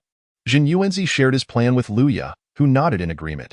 Using the top-tier innate wood essence of the ginseng fruit tree, we can at least restore half of Hong Yun's residual soul. Restoring even half is sufficient. I shall grant Hong Yun a fortuitous opportunity. Brother, you mustn't. The ginseng fruit tree is an incredibly precious entity. Hong Yun exclaimed, urgently trying to dissuade Jin Yuanzi from sacrificing the ginseng fruit tree. Yet, at that moment, Jin Yuanzi seemed to regard Hong Yun as invisible, ignoring his protests entirely. Instead, upon hearing Luya mention a fortuitous opportunity, Jin Yuanzi's eyes lit up with curiosity, asking, Oh, what kind of opportunity could warrant such a description from you? Luya? Luya's lips curled into a mysterious smile as he replied, A chance for rebirth and enlightenment. At the very least, you shall not be beneath me, gasp. Even Jin Yuanzi, a perfected quasi-saint, couldn't help but gasp in astonishment. It was a significant endeavor for him, a perfected quasi-saint, to sacrifice the essence of the ginseng fruit tree, believing he could only restore part of Hong Yun's residual soul. Yet here stood Luya, proclaiming he could offer Hong Yun a chance for rebirth, putting him on par with the perfected quasi-saint. While Jin Yuanzi felt confident in restoring part of Hong Yun's residual soul, he knew it was a limited possibility. His breathing quickened as he pressed, "Is what you say true?" Lu Ya's lips curled slightly as he replied with a gentle smile, "Even if what I say is true, would you not still need to restore Hong Yun's residual soul?" Jin Yuanzi understood that there was little use in discussing it further, so he channeled his magical power, swiftly encasing Hong Yun's residual soul within the dispersing soul gourd, and headed toward the ginseng fruit tree. In Jin Yuanzi's presence, Hong Yun had no say. He could only wait for restoration and a chance for rebirth. Inside the dispersing soul gourd, Hong Yun felt overwhelmed with gratitude, fully aware of his brother's intentions. His mindset began to shift as he pondered internally, "Have I, Hong Yun, been wrong in being the good-natured person in the wilderness? I question my heart. With unwavering sincerity, what fate have I met? To self-destruct and scatter my soul?" Hong Yun began to doubt his path, questioning if he had erred. The ginseng fruit tree stood tall, its verdant branches reaching for the heavens, exuding an abundance of life. Jin Yuanzi gazed at the ginseng fruit tree, sighed softly, and said, "Old friend, I am sorry." The ginseng fruit tree, being a top-tier innate spiritual root, had yet to develop sentience, nor could it ever. Yet, after countless years of companionship, Jin Yuanzi held deep feelings for the ginseng fruit tree. "Old friend, because of you, I met Hong Yun, and now, you are my only hope to save him." Jin Yuanzi whispered it was eons ago that Hong Yun's gluttony had led to their fateful encounter. Today, the essence of the ginseng fruit tree was the only means to restore Hong Yun's residual soul. One could not help but marvel at the wonders of fate. Jin Yuanzi, without further hesitation, activated his magical power, drawing forth the essence of the ginseng fruit tree. It was Jin Yuanzi's accompanying spiritual treasure. The connection was strong, allowing him to effortlessly extract several orbs of innate wood essence. Jin Yuanzi manipulated his powers, infusing the orbs of innate wood essence into the dispersing soul gourd one by one. Hong Yun's residual soul was soon enveloped by the innate wood essence, and he felt waves of refreshing comfort wash over him, utterly soothing. With each infusion, Hong Yun's damaged residual soul gradually began to mend. Seeing the effectiveness of his efforts, Jin Yuanzi continued to channel the innate wood essence into the dispersing soul gourd. Time flowed gently, and in the blink of an eye, 49 years had passed. The source of the ginseng fruit tree's wood essence continually diminished, slipping from its top-tier innate status to that of acquired. The ginseng fruit tree no longer retained its innate title. The 30 fruits in Lu Ya's possession represented the final harvest of the top-tier innate wood essence. This moment, within the dispersing soul gourd, Hong Yun's residual soul had been restored to a small extent. His spiritual essence had condensed enough to wield the power of a great Luo golden immortal. The restoration of the residual soul to this extent was the limit. It was likely that even a saint would find no further means to assist. Chapter 50. Opening the celestial lineage, striving for a glimmer of hope, Hong Yun stood beside the ginseng fruit tree. His residual soul now a substantial entity, comparable to the essence of a great Luo. He sensed the transformation within his spiritual essence. He trembled and gazed skyward, lamenting, "I, Hong Yun, have traversed the wilderness for eons, believing in the sincerity of my heart while aiding countless souls, only to face the demise of self-destruction. My essence scattered, I blame fate for its unfairness. Yet to have a friend like Zhen Yuan is my fortune." As Hong Yun concluded his words, he bowed deeply to Lu Ya, proclaiming, "Were it not for our fateful encounter, I fear I would have long since been reduced to mere dust in the annals of history. Please accept this bow from Hong Yun." Lu Ya accepted the profound bow with a smile, remarking, "Do you still remember, my friend, that I once promised you a grand opportunity should your residual soul be restored?" At these words, Hong Yun trembled with emotion, realizing that the mere restoration of his soul was already an unimaginable stroke of fortune, let alone the prospect of rebirth and enlightenment. Beside them, Zhen Yuanzi also quivered. Inquiring Lu Ya, "Do you truly possess a means to achieve this?" Lu Ya chuckled softly, nodding affirmatively. "Fear not, dear friend Hong Yun. Focus on your recovery, and when the time is ripe, I shall lend my assistance." Both Hong Yun and Zhen Yuanzi exchanged glances and bowed once more, expressing their gratitude. "We, your humble brothers, thank you, Lu Ya." Lu Ya smiled in acknowledgement, then turned his gaze upon Zenuansi, asking earnestly, "What are your thoughts on the title of Ancestor of Earth Immortals?" Zenuansi was momentarily taken aback by the mention of Ancestor of Earth Immortals, feeling an odd familiarity. After all, wielding the earthly fetal membrane, was he not, in some sense, an Earth Immortal? Suddenly, a task was triggered. Persuade Zenuansi to establish the lineage of Earth Immortals to oppose the Heavenly Court, thereby aiding the alliance of the demon race. Task reward: 1,000 strands of demon luck, and the legitimacy of the demon race would increase to 60. Observing Zenuansi's contemplative expression, Luya continued, "Though the wilderness appears tranquil and harmonious, beneath the surface, turbulent currents abound. I understand you are not fond of conflict, yet to exist within the wilderness necessitates engagement." Zenuansi nodded in agreement, acknowledging the truth in Luya's words. His old friend Hongyun, with his unwavering dedication to the ancient path and his benevolent spirit, ultimately met a tragic fate, death and dissolution. Noting Zenuansi's silence, Luya decided to be forthright. "Dear friend, you possess the earthly fetal membrane. Why not establish the Earth Immortal Court and cultivate the lineage of Earth Immortals, guiding the beings of the wilderness and allowing you to become the ancestor of Earth Immortals?" Listening to Luya's bold proposition, Zenuansi was taken aback, realizing the audacity of such an endeavor. Establishing the Earth Immortal Court and creating a lineage of Earth Immortals was akin to founding a great sect, an endeavor fraught with peril. Though he was a perfected quasi-saint, possessing the earthly fetal membrane and formidable defenses, he enjoyed a life of leisure, unthreatened by any beneath the saints. Yet, establishing the Earth Immortal Court would inevitably draw him into the tumultuous conflicts of the wilderness. With a serious expression, Zenuansi replied, "Luya, do you believe this notion lacks due consideration?" Luya merely smiled cryptically, remaining silent. "I must take my leave, as I have been here for some time, and there are numerous affairs concerning the demon race. When the moment arrives, I shall assist you, Hongyun." With that, Luya bid farewell, employing the Golden Crow transformation technique to become a streak of light. Departing from Wuzhuang Temple, he had already indicated a direction for Zenuansi to ponder. Trusting that Zenuansi would deliberate on it himself, he merely acted as a catalyst for inspiration. Luya's intention in urging Zenuansi to establish the Earth Immortal Court was clear: to hinder Haoyan and buy time for the demon race. In the wilderness, the Heavenly Court governed the celestial realm while the demon race commanded the earth. Luya was the legitimate representative of the demon race, and since Haoyan was appointed by the Tao ancestor, both parties held equal claims to legitimacy. The Heavenly Court, possessing vast resources and ambition, convened the Peach Banquet every century to recruit beings from the wilderness. Luya could not allow Haoyan to flourish unchecked. The Earth Immortal Court, representing the lineage of Earth Immortals, could oversee the appointment of mountain deities and river lords. Should the Earth Immortal Court be established, it would effectively sever Haoyan's influence over the wilderness.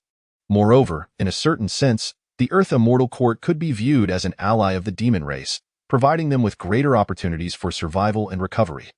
The more chaotic the situation in the wilderness, the better the demon race could navigate through the turmoil. History has shown that in times of strife, emperors and heroes are forged. At Wuzhuang Temple, beneath the ginseng fruit tree, Zenuansi found himself engulfed in contemplation. Hongyun's residual soul, hovering nearby, remarked, "Brother, why hesitate so? With your perfected quasi-saint cultivation and the earthly fetal membrane in hand, it would not be an exaggeration to say you rank second beneath the saints. You could live freely." Hongyun, with his forthright and generous nature, sought to encourage Zenuansi, who had been hesitant. As Zenuansi absorbed Hongyun's words, his eyes gradually regained their luster. "Ever since I reached the pinnacle of quasi-sainthood, I have felt shackled, with no possibility of further breakthroughs. It seems I am destined to be estranged from the great Tao in this lifetime. Yet, Luya's words today have illuminated my path, as if I have glimpsed light through a thick fog." "My hesitation was merely contemplation regarding this matter," Zenuansi explained with a smile. Upon hearing that his brother had found clarity, Hongyun's face brightened with joy. Could it be that brother has discovered the path to enlightenment? Zenuansi shook his head. "No, attaining sainthood is exceedingly difficult. I have yet to touch upon it. However, I have seen a direction." "Is the establishment of the Earth Immortal Court your direction?" Hongyun inquired, puzzled. "Indeed. Practitioners in the wilderness defy the heavens in their pursuits. Yearning to break free from constraints, I have avoided conflict under the pretense of disliking it, yet I was unaware that only through strife could there be a glimmer of hope. Zenuance's eyes sparkled with renewed determination. In the days of the Purple Cloud Palace, when the two from the west wept and fought for a mat, they secured their chance at enlightenment. And you, dear brother, by shunning conflict, forfeited your position on the mat. Losing your opportunity, with a long sigh, Zenuance expressed regret. Had I not shunned the turmoil of the wilderness back then and accompanied you, perhaps you would not have met such a fate. Hongyun chuckled lightly. Brother, there is no need for self-reproach. I congratulate you on your newfound clarity regarding the great Tao. With newfound understanding, Zenuance emanated waves of Tao rhythm, reverberating around him, creating ripples in the air. Hongyun's residual soul similarly radiated with Tao rhythm. The clarity of his path becoming evident, I, Hongyun, shall live anew. The world shall no longer know the old kind-hearted Hongyun. Zenuance, witnessing the resonance of Tao rhythm from Hongyun's residual soul, also displayed a joyful countenance. Today, we owe much to Luya. As time slipped away like fine sand, 100 years passed. In Wuzhuang Temple, Zenuance stood aloft, his perfected quasi-saint powers fully engaged, his demeanor solemn as he prayed to the heavens. I am Zenuance. I have comprehended the great calamity and today have grasped the path of the earth immortals. The wilderness is in disarray, deeply polluted, and thus, I hereby establish the earth immortal court, appointing the mountain deities, land gods and river lords to govern the chaos of the wilderness, opening the lineage of earth immortals for all who seek enlightenment, with the earthly fetal membrane to anchor the fortune of the earth immortal lineage. The earth immortal court is established. Zenuance's voice resounded throughout the wilderness, and from the heavens, thunderous roars echoed as divine lightning danced, threatening to strike down. Yet, the establishment of the earth immortal court benefited the development of the wilderness, stirring the heavenly Tao to respond with profound merit, shielding Zenuance. The celestial thunder dissipated in an instant. Chapter 51.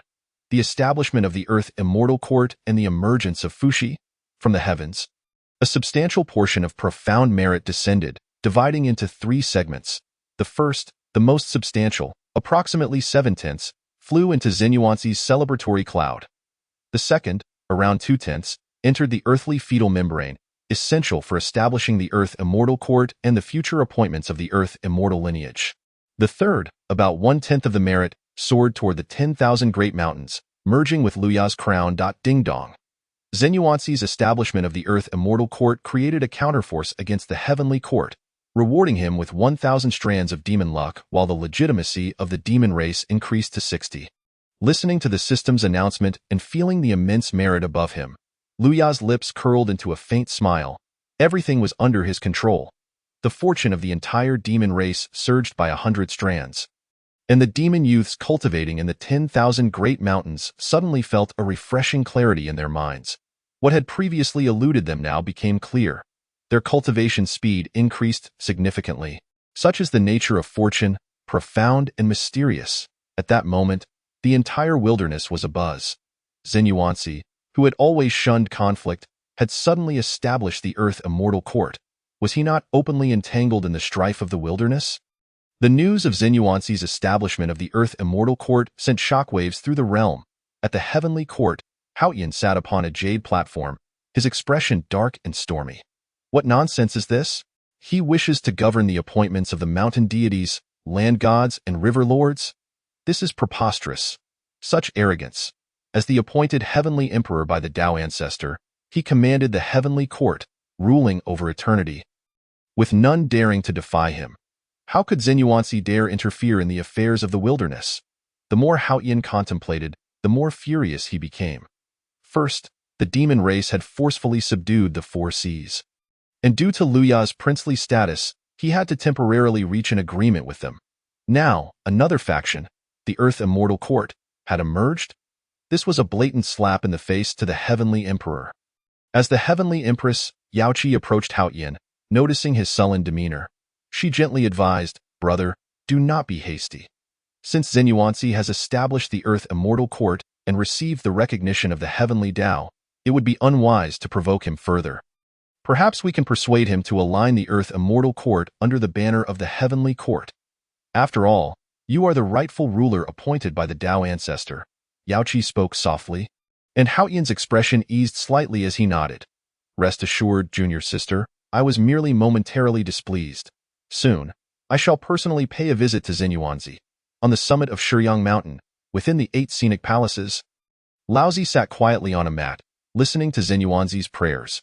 His countenance remained as tranquil as a still pond, and with a calm demeanor, he remarked, the fluctuations caused by Luya have indeed become more chaotic.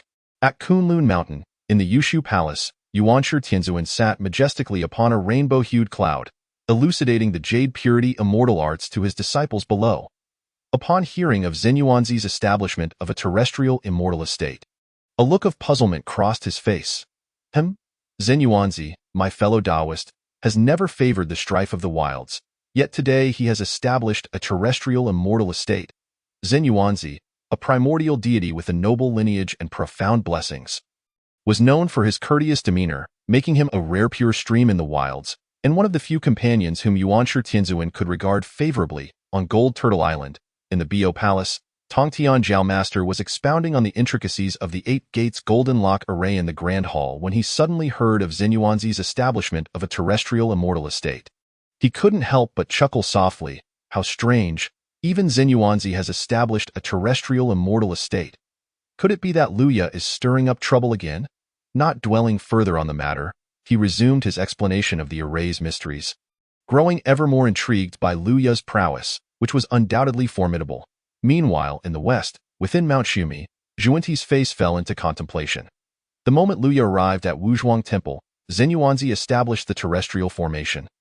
And after Luya's departure, he set up the terrestrial immortal estate. What an uncanny coincidence. Xinyuanzi, a figure of great attainment, held the treasured earth book, refrained from engaging in the conflicts of the wilds, and could not possibly be swayed by Luya's actions. Zhuanti pondered deeply. Since the inception of the war across the 4 seas, Zhuanti had fixated on Luya, contemplating ways to seize leverage over him to draw him into the Western teachings. As a sage, commanding the world as a chessboard, directing the flow of the wilds was not a daunting task. Yet now, she felt as if Luya were a living piece, rampaging across the board. Junior brother, do not be anxious, Jane interjected, observing his contemplative demeanor. The current chaos in the wilds only serves to benefit us in the West.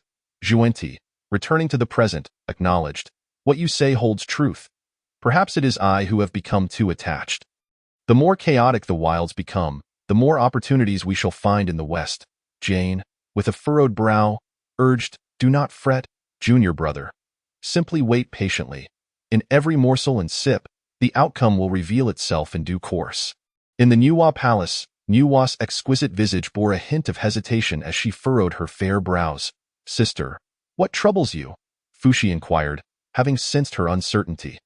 With a deep sigh, Nuwa replied, in the 4 seas conflict, all have submitted, and the demon clan has achieved a great victory. These are sufficient proof of Lu Ya's remarkable abilities, capable of leading the demon clan without worry. Yet, dear brother, during the battle between the witches and demons, you perished in a self-destructive explosion, leaving only a fragment of your soul. I have tried countless methods, but none have proven effective in restoring your essence. A trace of sorrow flickered in Nuwa's beautiful eyes as she spoke. Fushi, hearing her words, sighed deeply as well. In the battle between the witches and demons, not only did Emperor Jun and Tai fall, but I too, despite my exalted status as the Shihuang, could not escape fate. Such as time, power, and destiny.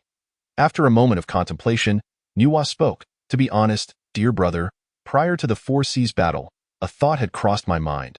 Could Luya have a way to heal you? Luya? Fushi chuckled softly, shaking his head. Ever since the battle with the witches and demons, Luya has displayed his extraordinary leadership abilities, demonstrating strategic foresight far superior to Emperor Jun. Yet he remains but a quasi-saint of the 2 corpses. If I, as a remnant soul, and you, a sage, have no means, what could he possibly do? Seeing Fushi's dismissive smile, Nuwa's eyes filled with sadness, but then determination surged within her. I wish to try. What if Luya does possess a solution? I shall journey to the wilds to meet him. Fushi, contemplating, nodded in agreement. If you wish to see Luya, simply summon him to the Nuwa Palace. However, Nuwa shook her head, stating, at this moment, Luya is the sovereign of the demon clan and a competent ruler. To avoid the prying eyes of the other 5 saints, I must go to the 10,000 Great Mountains myself. Should I venture to the 10,000 Great Mountains, where the Hunyuan concealment array can shield me from the saint scrutiny? It would be wise. Conversely, if Luya were to come to the Nuwa Palace, the other 5 saints would undoubtedly take notice. If Luya were inconsequential, the 5 saints might not keep a vigilant watch over him. Yet now, he embodies the very essence of a sovereign. Very well, sister, go forth to meet Luya. Fushi, possessing foresight, recognized that as the demon clan Shihuang, her visit to Luya posed no risk and might indeed benefit the demon clan. Fushi had never considered that Luya might possess a way to heal him, as even the saints were at a loss. Chapter 52. The poisonous praise of Fushi. Luya indeed has a solution in the great hall of the demon clan's assembly. Within the 10,000 Great Mountains, Luya sat quietly upon a mat, channeling his mana and understanding the principles of the Tao. Suddenly, a tremor rippled through the space behind him, followed by a faint fragrance wafting in. This fluctuation was unmistakable to Luya. It was the power of creation. In the wilds, such power could only belong to one person. Nuwa Luya opened his eyes, slowly rising, and turned to smile. Little Tin greets Lady Nuwa. Referring to himself as Little Tin was a means to foster closeness, as in a sense, Nuwa was the saint of the demon clan. Nuwa appeared resplendent in her colorful embroidered attire, adorned with a golden hairpin, exuding nobility and grace. Her exquisite beauty was matched only by the brilliance of her clear, deep-set eyes and luxurious black hair, radiating a rich aura of creation. She was indeed the revered Lady Nuwa. As Nuwa observed Luya turning to face her, she couldn't help but marvel at his keen perception. Luya's chiseled features and striking presence revealed the aura of a sovereign, which was now gradually emanating from him. Nuwa, appreciating Luya's demeanor, felt a sense of admiration. Little Tin bears a resemblance to his father and has already become a commendable leader of the demon clan. Hearing Nuwa's praise, Luya smiled in acknowledgement. Your grace is overwhelming, my lady. May I ask the purpose of your visit to the 10,000 Great Mountains today? Nuwa replied with a gentle smile. I have come specifically to see you. Luya chuckled lightly. If you wish to meet Little Tin, simply issue a decree, and I shall promptly visit the Nuwa Palace. However, Nuwa shook her head, stating, I wish to see you without the notice of the other 5 saints. For the demon clan has only just begun to regain its vitality. Nuwa's intent was clear.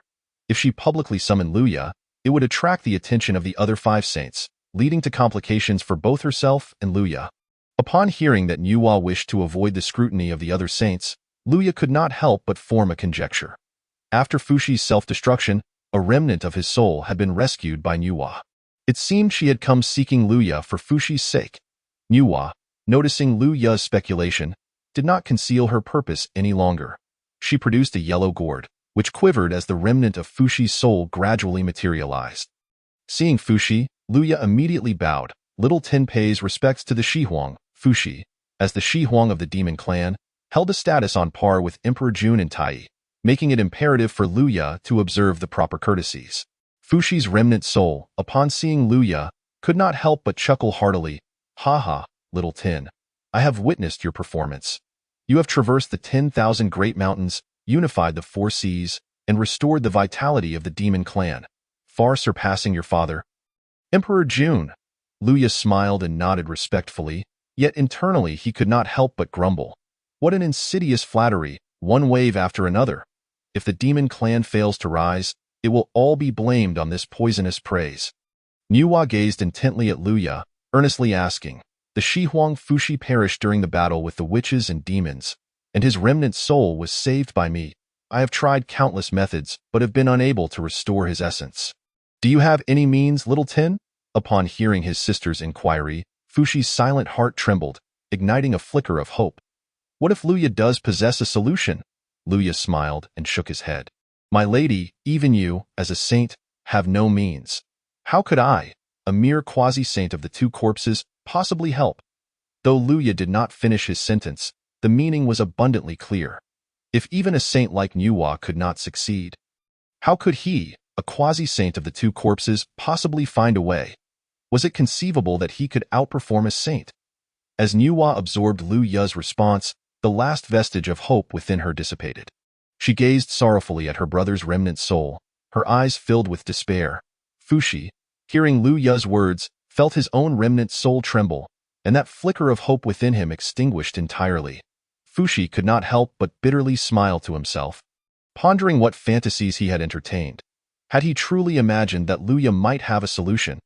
Although Lu Ye is a competent leader, he is ultimately just a quasi-saint of the two corpses. Fuxi couldn't help but smile wryly in his heart, yet his face displayed an air of openness. He matters not. I have long stated that this is quite good. The corners of Lu Ye's mouth lifted slightly, revealing a faint smile. With a change of tone, he continued, while I lack the means to heal the residual soul of the She-Emperor, I do possess an opportunity that might allow the She-Emperor to be reborn and attain enlightenment. Whether it is feasible or not remains uncertain. Both Nuwa and Fuxi felt their hopes, which had already been shattered, rekindle upon hearing Lu Ye speak of the chance for rebirth and enlightenment. Their pupils involuntarily contracted in astonishment. Even Nuwa, being a sage, displayed a look of shock on her exquisitely beautiful face. It was already an immense challenge to save her brother's residual soul, an endeavor fraught with difficulty. How could Lu Ye possibly suggest a chance for rebirth and enlightenment? Achieving rebirth and enlightenment with a fragmented primordial spirit is a task infinitely more challenging than healing a residual soul. Observing the disbelief etched on their faces, Lu Ye smiled gently and said, "The defeat of the witch and demon races, their withdrawal from the grand stage of the Honghuang world, is an inevitable trend. With their retreat, this world surely lacks a protagonist.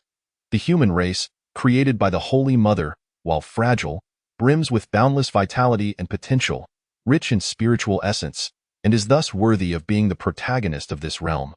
For the human race to assume this role, it is imperative that a great sage of humanity emerges to govern them." Lu Ye continued, "At this moment, we are still some distance from the era of the 3 sovereigns and 5 emperors. Even the 6 saints are unaware that for humanity to flourish, they must pass through the governance of the 3 sovereigns and 5 emperors." He refrained from naming the 3 sovereigns and 5 emperors directly, merely stating that for humanity to genuinely become the protagonist of the heavens, it must undergo the governance of a great sage. Boom, boom, boom. Lu Ye's words resounded like divine thunder within the consciousness of Nuwa and Fuxi. Nuwa, akin to Zhen Yuanzi, found herself mired in profound confusion. However, upon hearing Lu Ye's words, she was suddenly enlightened, and the heavy fog in her heart began to dissipate. The once dazed sparkle in Nuwa's eyes gradually returned. Was the implication that the She-Emperor would reincarnate as a human and become a great sage of humanity? Fuxi's residual soul also gleamed with newfound light. Reincarnation as a human? In this lifetime, due to Lu Ye's influence, the relations between the human and demon races are remarkably harmonious and filled with joy. For Fuxi, becoming a human is certainly not out of the question. Moreover, the human race is inherently a primordial Tao body with great plasticity. As a true sage, Nuwa swiftly contemplated the advantages and disadvantages. Her brother, in life, held the esteemed position of the She-Emperor among the demon race, second only to none, basking in immeasurable glory, yet now, he had been reduced to a mere residual soul, unable to traverse anywhere, merely lingering in a yellow-skinned gourd. That was the utmost torment. Reincarnation as a great sage of humanity is undoubtedly feasible. A great sage of humanity should emerge in response to the rising tide of the human race, and their accomplishments will surely be extraordinary. Nuwa then recalled that Xiao Shi's own corpse was the emperor of the underworld, overseeing the matters of reincarnation in the netherworld. With her beautiful eyes, bright as water, she gazed at Lu Ye and earnestly requested, "When that day comes, I implore you for assistance." Lu Ye, fully aware that the day Nuwa referred to was when reincarnation would occur, responded with solemnity, "The fall of the She-Emperor is a loss for our demon race. Assisting Xiao Shi is my duty." A beautiful smile graced Nuwa's face as she replied, "Indeed, Xiao Shi has a kind heart." Chapter 53.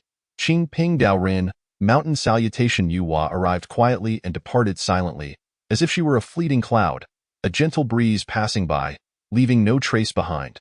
Once Nuwa had left, Lu Ye sat silently upon the mat, deep in contemplation. Presently, the relationship between the human and demon races was exceptionally harmonious, and he had even formed an alliance with the 3 ancestors of humanity. The human race is the protagonist of the heavens. For the demon race to recover, it must leverage this momentum, riding the coattails of the human race. Nuwa, being both the holy mother of humanity and a sage of the demon race, serves as a bridge between the two. The demon race has already claimed dominion over the seas, successfully emerging from dire straits, rich in resources from the four seas. The recovery and growth potential of the demon race have been significantly broadened. What the demon race must do now is to bide their time, recuperate, and consolidate their strength. The most promising opportunity for the demon race's resurgence lies in the calamity of the function. Luya immersed himself in his thoughts, continuing to cultivate his power and comprehend the forces of the laws. Time flowed gently, years slipped by, and over 100 years passed. One day, Baizé arrived at the demon race's council hall. "Your Highness, a Taoist from outside the 10,000 Great Mountains has come, seeking an audience with you," Baizé reported. A look of curiosity crossed Luya's face.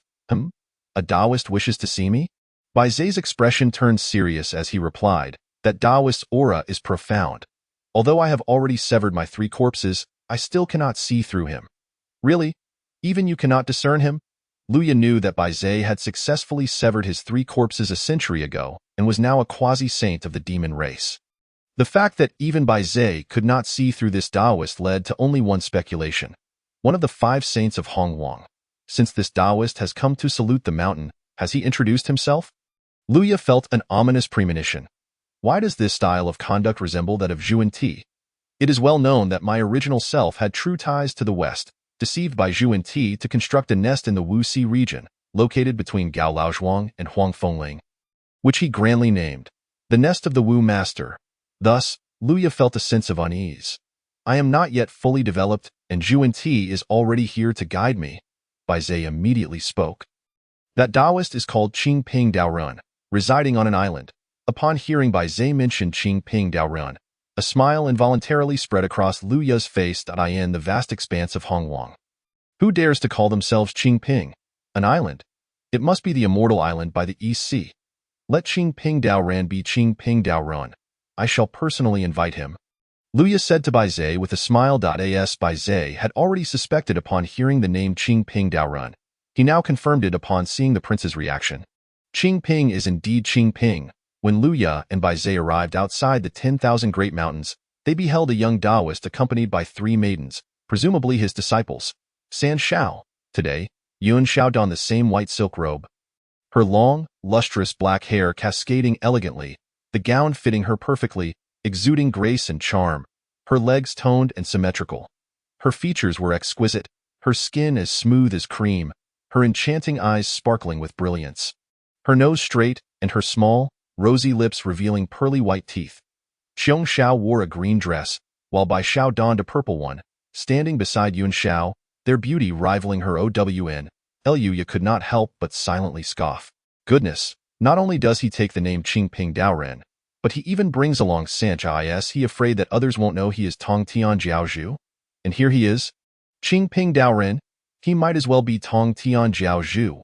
What a nuisance. Qingping Daoran, noticing Luya coming out to greet him, smiled and inwardly analyzed, handsome and extraordinary, possessing foresight and cunning. This child, Dijun, is indeed remarkable, but what does he mean by Taoist friend? Qingping Daoran greeted. I am Qingping Daoran, honored to meet you. Luya Taoist friend. Luya was taken aback. Taoist friend? Are we playing roles here? This feels off. Yun Shao, Xiong Shao, and Bai Shao echoed. We greet you. Luya Taoist friend. Luya found himself perplexed by the intentions of Tong Tian Jiaozhu. You, the teacher, refer to me as Taoist friend? And you all follow suit. Oh well, he is a sage, so let Qingping Daoran be Qingping Daoran. Tong Tian Jiaozhu is forthright and honorable. How could he harbor ill intentions? Qingping Dao friend, please, come in. Luya invited him into the 10,000 Great Mountains. Excellent. I have long been curious about this sacred land of the demon race. Qingping Daoran nodded with a smile. Walking alongside Luya, ever since Luya set up the Hong Yuan Concealment Great Formation, the sage's consciousness could no longer freely descend upon the 10,000 Great Mountains. For these years, the sages were genuinely unaware of the internal circumstances of the 10,000 Great Mountains. Yun Zhao's gaze inadvertently met Luya's, and they both smiled elegantly, each retreating their gaze. Luya and Baizé walked ahead. while Qing Ping Daoran and his 3 disciples followed closely behind. Proceeding deeper into the 10,000 Great Mountains, along the way, even Qing Ping Daoran was left in awe. The interior of the 10,000 Great Mountains, in stark contrast to the external environment filled with miasma and countless poisonous insects, was a realm of order and prosperity.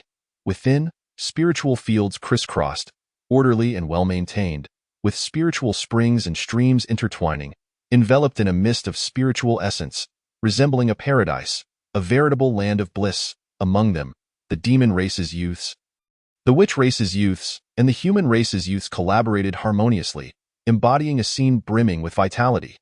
Qiong Xiao, observant and kind-hearted, noticed the presence of witch race individuals and could not help but exclaim, "There are witch race people within the demon race's territory." Bai Xiao also noticed, astonished at the amicable and joyful relations between the demon and witch races. Were they not sworn enemies? How could this be? Seeing the confusion on their faces, Luya casually explained, the so-called deep-seated hatred between the demon and witch races vanished once the calamity of the witch demon ended. When the witch race faced annihilation, the demon race's situation was somewhat better. After fighting for hundreds of thousands of years, they have developed a bond. How could I not lend a hand? Pausing for a moment, Luya continued, in the face of calamity, all beings possess a glimmer of hope. How much more so for the witch race? Yunxiao, Qiongxiao, and Bixiao each possessed enchanting eyes that sparkled with a brilliant luminescence, eyeing the battle across the 4 seas. The denizens of the primordial world were only aware of Lu Ya's wrath as he ruthlessly slaughtered countless elite members of the dragon clan, yet they remained oblivious to the kindness that resided within his heart. For over several 100,000 years, amidst the bitter enmity between the demon and shaman clans, Lu Ya still extended a helping hand, offering a glimmer of hope. Listening to Lu Ya's words, Daoist Qingping's eyes shimmered with admiration, and he burst into hearty laughter. Ah, what a glimmer of hope! Indeed, all things possess a thread of opportunity. Young Lu Ya. Oh no, Daoist friend Lu Ya, your insights are commendable. Daoist Qingping, please proceed to the main hall. Lu Ya replied with a smile. The assembly convened in the demon clan's grand hall, which also served as a venue for receiving guests. Upon their arrival, 6 cushions were distributed, 1 each for Lu Ya, Bai Zhe, Daoist Qingping, and the 3 Xiaos. With a flourish of his hand, Lu Ya conjured 6 jade-white teacups, each containing 2 or 3 exquisite tea leaves. These leaves were sourced from a rare, postnatal tea tree that Lu Ya had meticulously selected during his travels in Wui Mountain. After a series of careful preparations, he named this delicacy Da Hong Piao. Lu Ya filled the jade cups with water from the starry spring, and then 6 flickering flames of solar true fire danced around the cups, toasting them with fervent heat. In an instant, the fragrant aroma of tea enveloped the grand hall. With a gentle nudge, the jade cups found their way into the hands of the 6 individuals.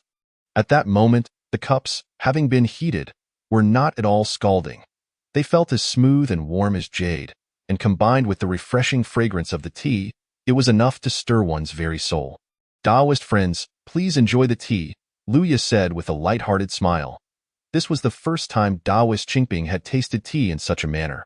After taking a sip, he instantly sensed a lingering sweetness on his palate. The initial bitterness transformed into a profound sweetness that lingered long after. Upon finishing the cup, his heart felt tranquil. Such fine tea. Even I feel a sense of serenity within my Dao heart.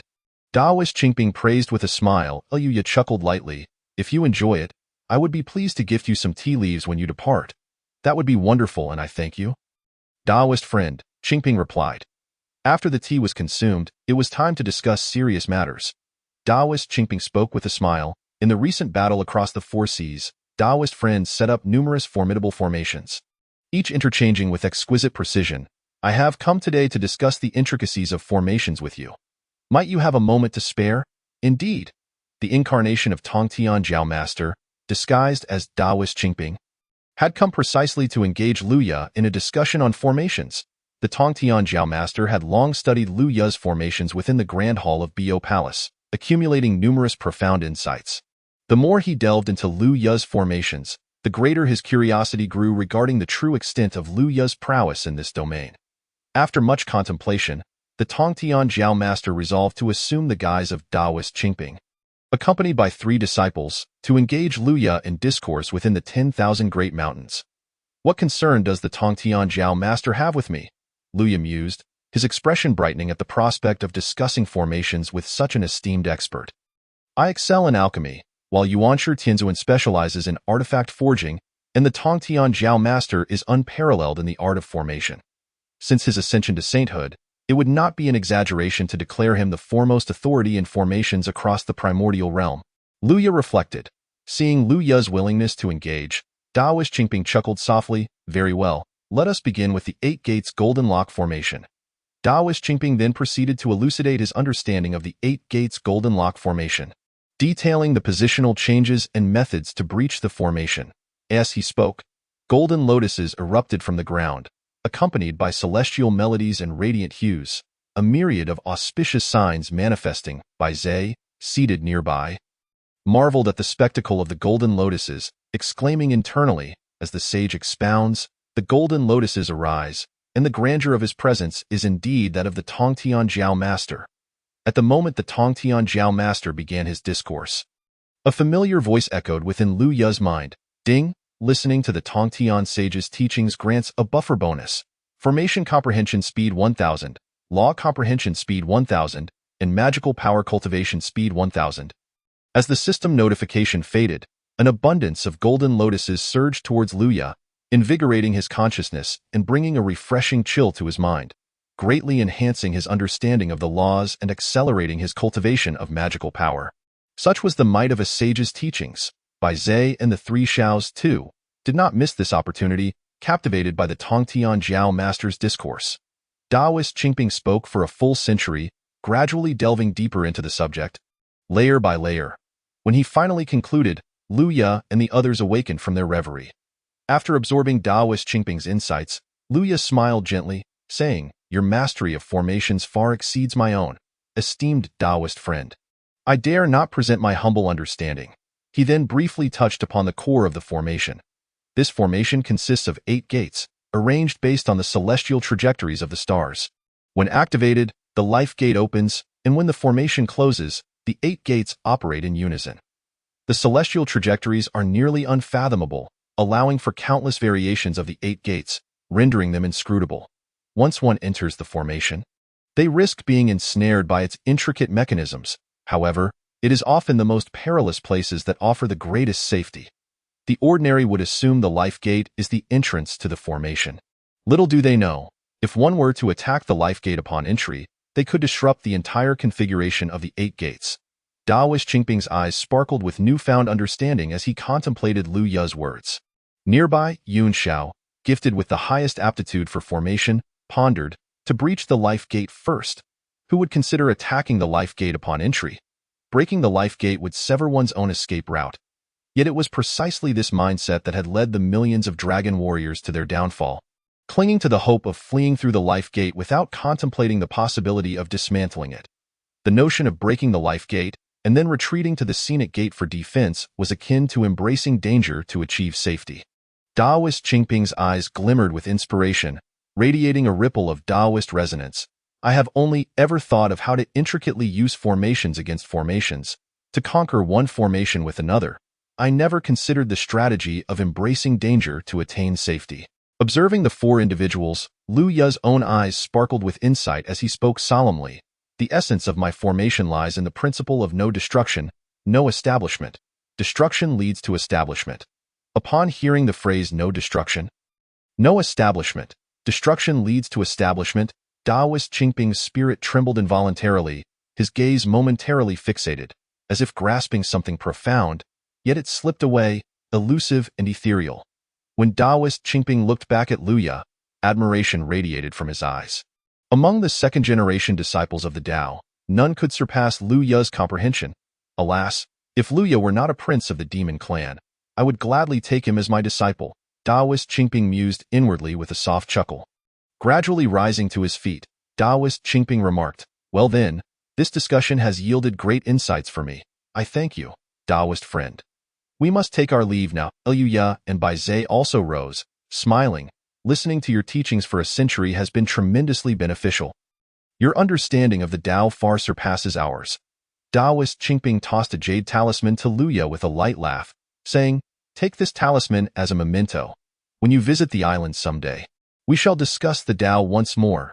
As Luya grasped the talisman, he felt a refreshing aura emanating from it, substantial and gentle, akin to a maiden's delicate hand. Bixiao, standing nearby, gazed at the talisman with widened, sparkling eyes. Is that the Shangqing talisman? Only the eldest disciple of the Jie sect, Duobao, has received a Shangqing talisman from the master. Even my sister does not possess one. Qiongxiao also expressed her surprise. The Shangqing talisman symbolized a certain status within the Jie sect. Yunxiao's face blossomed with a graceful smile. It seems the master holds Luya in high regard. Luya smiled as he stored the talisman, gifting some Dahong Pao tea leaves to Taoist Qingping in return. He then accompanied Bai Zhe to see the fort off from the 10,000 Great Mountains. As Luya and Bai Zhe stood watching the fort apart, Bai Zhe couldn't help but chuckle softly, addressing Luya, "Your Highness, that must be the Shangqing talisman. Am I right?" Luya nodded with a smile. "Indeed, it appears so." He then added, "Most likely, every disciple of the Jie sect possesses one." Amidst the laughter of two individuals, they returned to IN Chapter 55, titled The Primordial Anomaly and the Mosquito Taoist. A dialogue unfolds in the vicinity of the 10,000 Great Mountains, where, after a century of peace in the vast wilderness, various races flourished rapidly. The 10,000 Great Mountains served as the orthodox domain of the demon race, a sacred place in the hearts of countless demon beings, attracting millions of them every century. At this moment, within the 10,000 Great Mountains, there resided 50 million demon youths, nearly 1,000,000 demon soldiers in the true immortal realm, hundreds of demon generals, over 100 demon kings, 6 great demon gods, and the White Zhe demon saint had slain 3 corpses. Under the guidance of Luya, the demon race had conquered the 4 seas and emerged from dire straits, restoring and developing in an orderly manner. Outside the 10,000 Great Mountains, the human population had surged by nearly 1 trillion. During Nuwa's creation of humanity, the first batch possessed remarkable qualities. However, after countless years of reproduction, the innate qualities of humans diminished, leaving most unable to ascend to the immortal path. Consequently, many humans turned to the earthly immortal path under the tutelage of Zhen Yuanzi, the progenitor of earthly immortals, who opened his doors widely to teach and accept disciples, bestowing titles on various mountain gods, land deities, and river lords throughout the wilderness. The earthly immortal lineage swiftly became active within the vast wilderness, benefiting humanity the most. Although humans were inherently weak, their vast population inevitably gave rise to prodigious talents. In just a few hundred years, the momentum of human resurgence had become an unstoppable force. Simultaneously, the blood sea of the netherworld stirred with unusual activity. Waves of blood surged like boiling water. And amidst this turmoil, a young man clad in a black robe, with an eerie appearance, emerged surrounded by black smoke, swiftly gliding over the blood sea. Each flap of his wings resonated with subtle spatial fluctuations. Behind him, a cultivator on the Yuan Tu, and wielding the Abhij sword pursued him relentlessly. Indeed, it was the ancient ancestor of the Nether River, exerting all efforts to hunt down the black-robed man. One must note that the ancient ancestor of the Nether River was a quasi-saint, his magical powers and principles firmly established, and yet, could there be another being in the blood sea capable of evading his pursuit? Over 10,000 years ago, an unsettling tremor rippled through the boundless blood sea, revealing a blood cocoon beneath its depths. As the cocoon ruptured, a living entity emerged, resembling a mosquito, with 6 pairs of blood wings sprouting from its back. Extraordinary in appearance, upon its emergence, the blood mosquito inherited a bloodline legacy, devouring true scriptures. The blood mosquito was a genuine primordial anomaly, innately grasping the laws of devouring and space. It named itself the Mosquito Taoist. Traversing the blood sea, lurking in the shadows, hunting down Azura beings, and swiftly fleeing after draining their essence. Millennia passed, and the Mosquito Taoist successfully ascended to quasi-saint status, growing bolder and targeting the great Luo Jingxian among the Azuras. However, it wasn't long before the Nether River took notice. The ancient ancestor of the Nether River had long regarded the blood sea as his domain. How could he tolerate the presence of other beings transforming within it? Thus, he deliberately lured the Mosquito Taoist into revealing himself for an ambush. Yet, the Mosquito Taoist, being a primordial anomaly and a 6-winged blood mosquito, naturally wielded the laws of devouring and space. The power of these two laws was etched into its very bloodline, and utilizing them became an instinctive reaction. The ancient ancestor of the Nether River, in his quasi-saint form, initially underestimated the mosquito Taoist, but upon sensing danger, the mosquito Taoist instinctively activated the spatial law, transforming into a cloud of black smoke to escape. Before the Nether River could regain his composure, the mosquito Taoist had already fled thousands of miles away. The ancient ancestor immediately channeled immense magical power, stepping upon the Yuan Tu and wielding the Abhij sword to pursue the mosquito Taoist. However, with each flap of the mosquito Taoist's wings, spatial fluctuations ensued, allowing for swift spatial traversals. In that moment, the ancient ancestor found himself unable to catch up, activating the great formation of the Blood Sea. The mosquito Taoist, being a creature of the Blood Sea, harbored no fear of the formation. Thus, the scene unfolded. The black-robed youth desperately flapped his wings to flee while the ancient ancestor of the Nether River pursued him. The mosquito Taoist dared not relax, exerting all his strength in the manipulation of spatial power, knowing that a moment's delay could lead to capture by the ancient ancestor, which would result in certain death. Almost in tears, the mosquito Taoist cried out, "Ancient ancestor, we are both beings born of the Blood Sea, our bloodlines intertwined. Why must you pursue me so relentlessly?" The ancient ancestor of the Nether River paid no heed to the mosquito Taoist's pleas. A mere mosquito wished to claim kinship with him? Sensing the overwhelming murderous intent radiating from the ancient ancestor, the mosquito Taoist's heart sank, knowing he could no longer remain in the Blood Sea. Survival was paramount. In a sudden transformation, the mosquito Taoist shifted into a swarm of black mosquitoes, buzzing in unison, numbering in the hundreds or even thousands.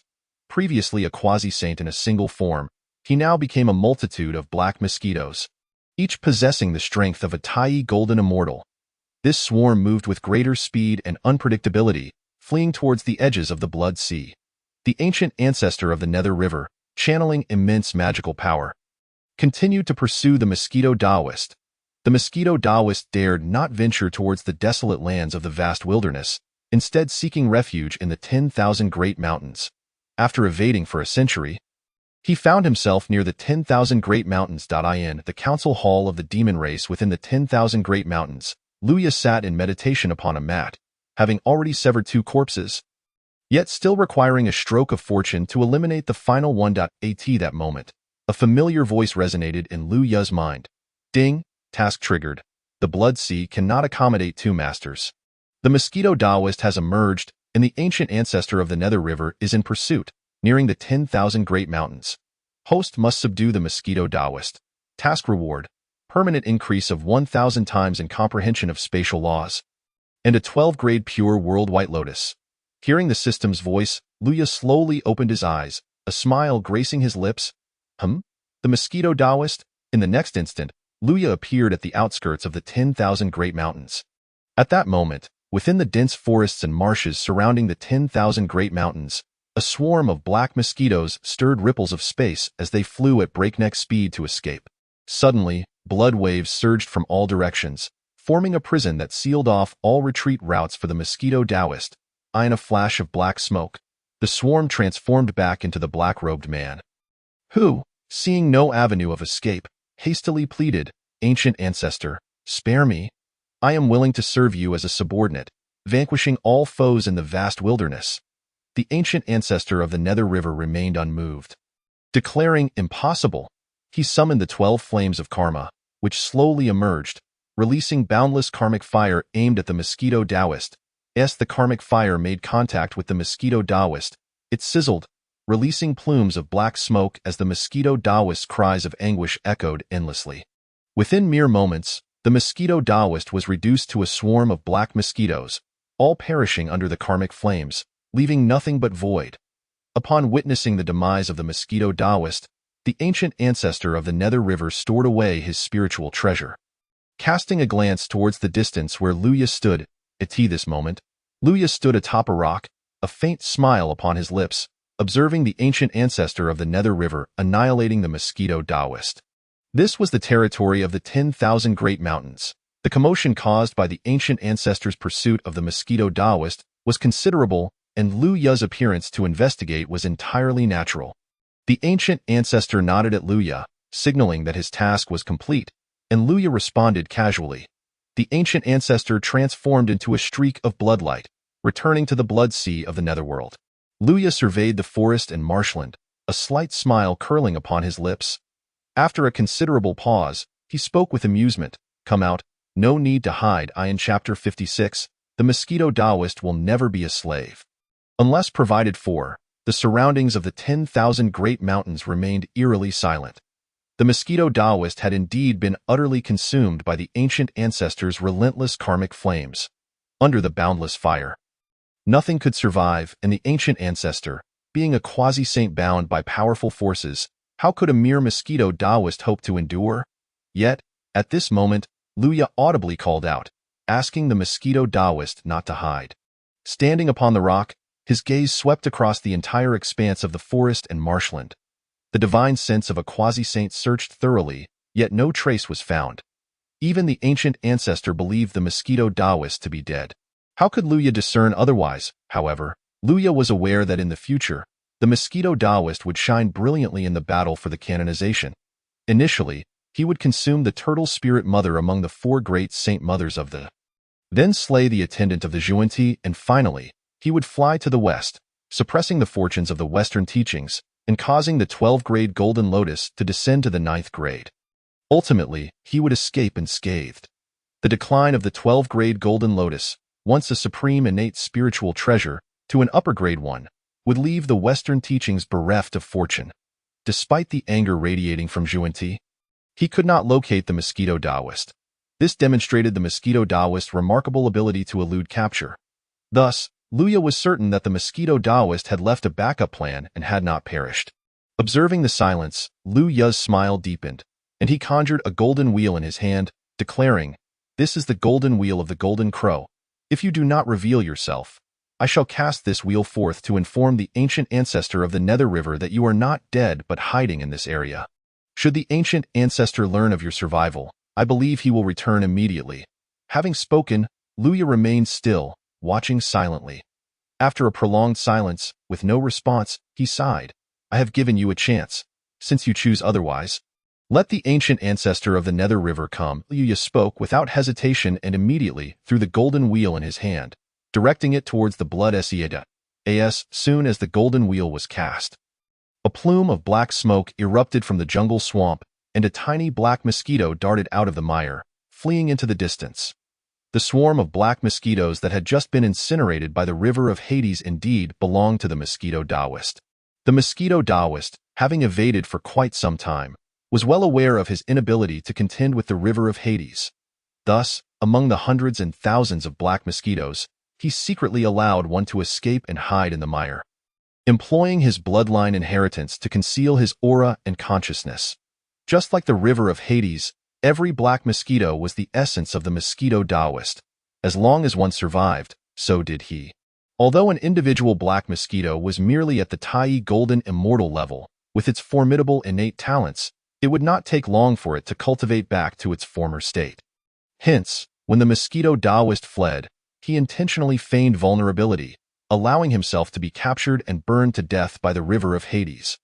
Only upon witnessing the demise of the mosquito Taoist did the river of Hades depart, unaware that the mosquito Taoist had already concealed his escape route.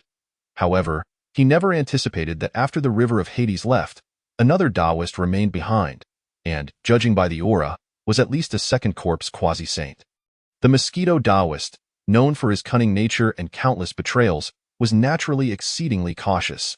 Since this mysterious Taoist claimed to have discovered him, he must have intended to lure him out. Thus, the mosquito Taoist resolved to remain still, thinking, "Let you scheme as you wish, I shall remain undisturbed."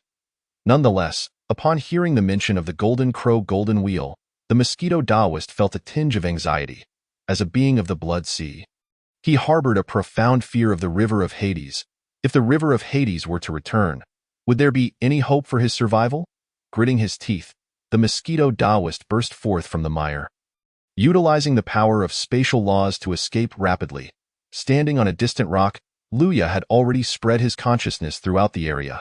No subtle movements escaped his notice, observing the mosquito Taoist being lured out as he had anticipated.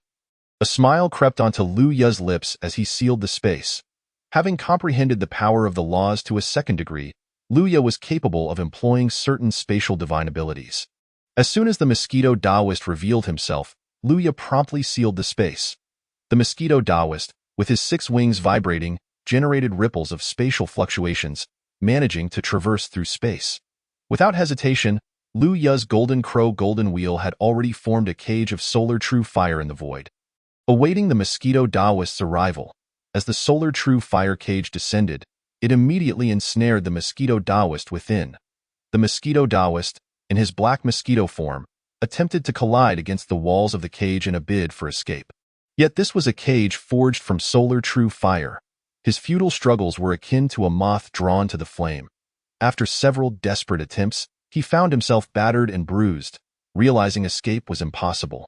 The black mosquito quickly revealed his true form, transforming into a man clad in black robes, with sharp, defined features that exuded a chilling aura. In that moment, he hastily pleaded, "Grandfather, I was wrong. Please spare my life." Lu Ya extended his hand, and the solar true fire cage flew before him. Examining the mosquito Taoist closely, Lu Ya noted his resemblance to Chen Kuan. With a distinctly feminine face, Lu Ya was rather astonished. He had indeed sealed the space, yet the mosquito Taoist had managed to disregard this confinement and traverse freely. Had he not been reduced to the Tai Golden Immortal level, Lu Ya's solar true fire cage alone might not have been sufficient to hold him. It was no wonder the ancestor of the river of Hades had pursued him from the Blood Sea to the 10,000 great mountains.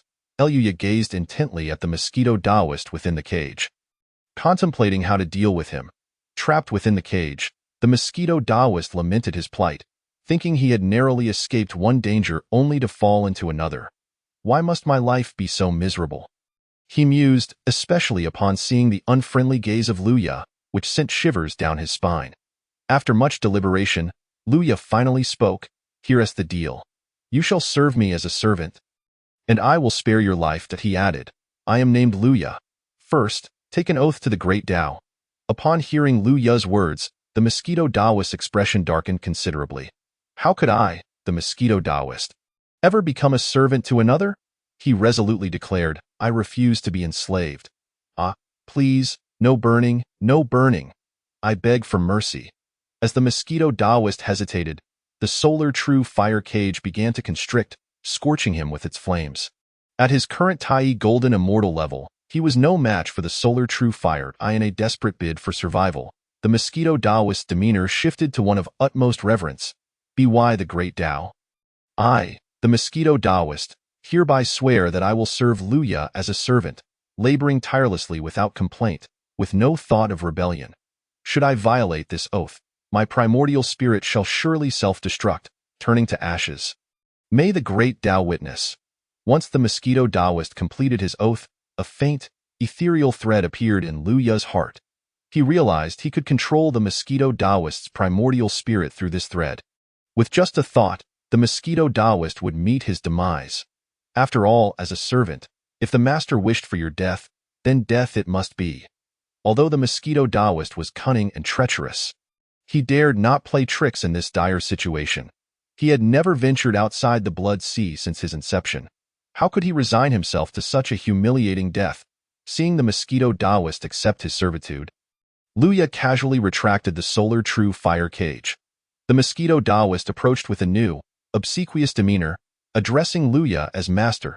Lu Ya nodded slightly and handed over several items of low-grade innate spiritual treasures for the mosquito Taoist to recover.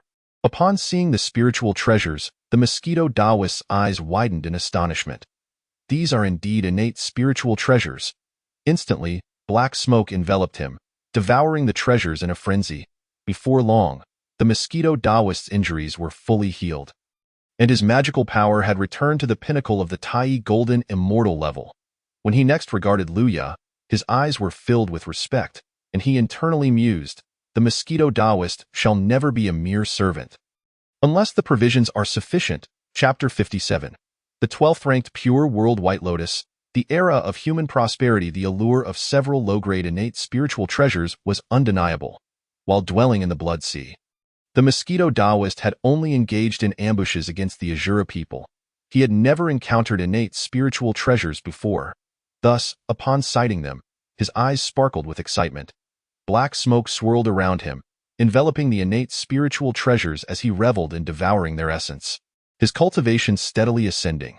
From the mid-Tai Golden Immortal level to the pinnacle of the Tai Golden Immortal level, it was a breeze for him to regain his status as a great Luo Golden Immortal.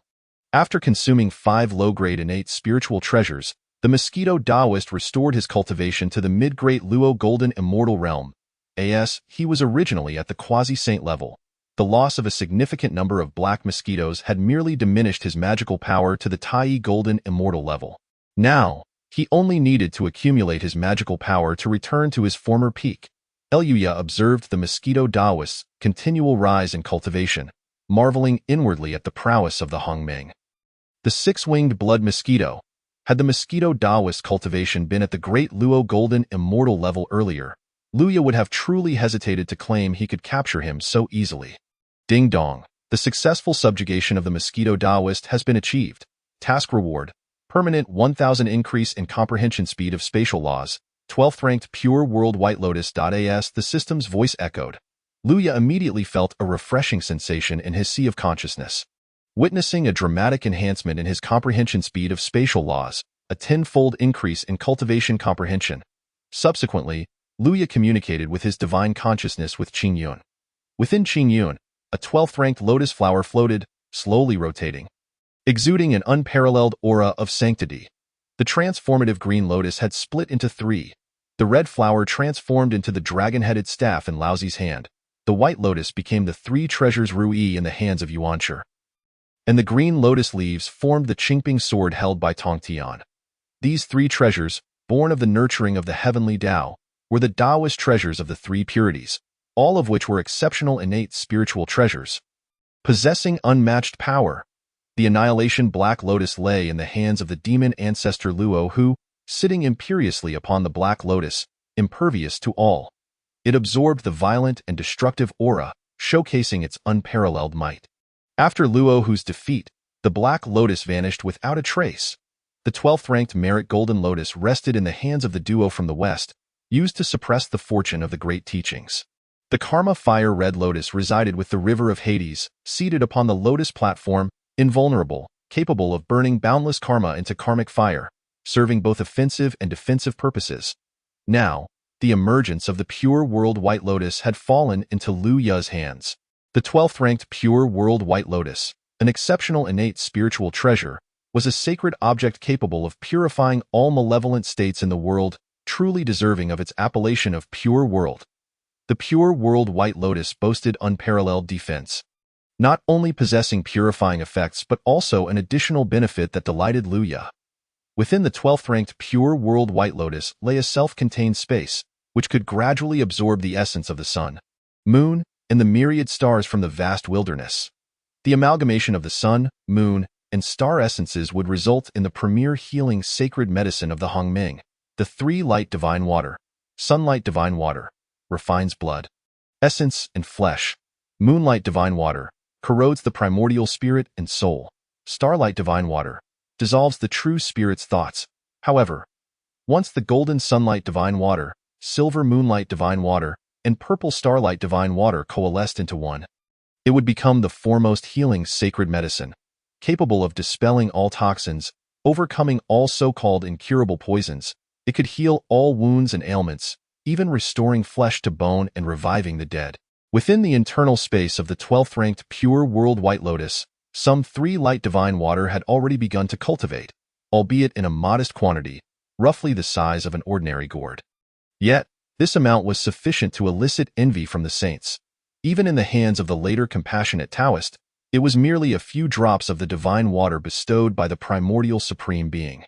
The compassionate Taoist diluted several drops of the divine water and stored it in a jade bottle, carrying it wherever he went, inciting envy among the beings of the primordial world.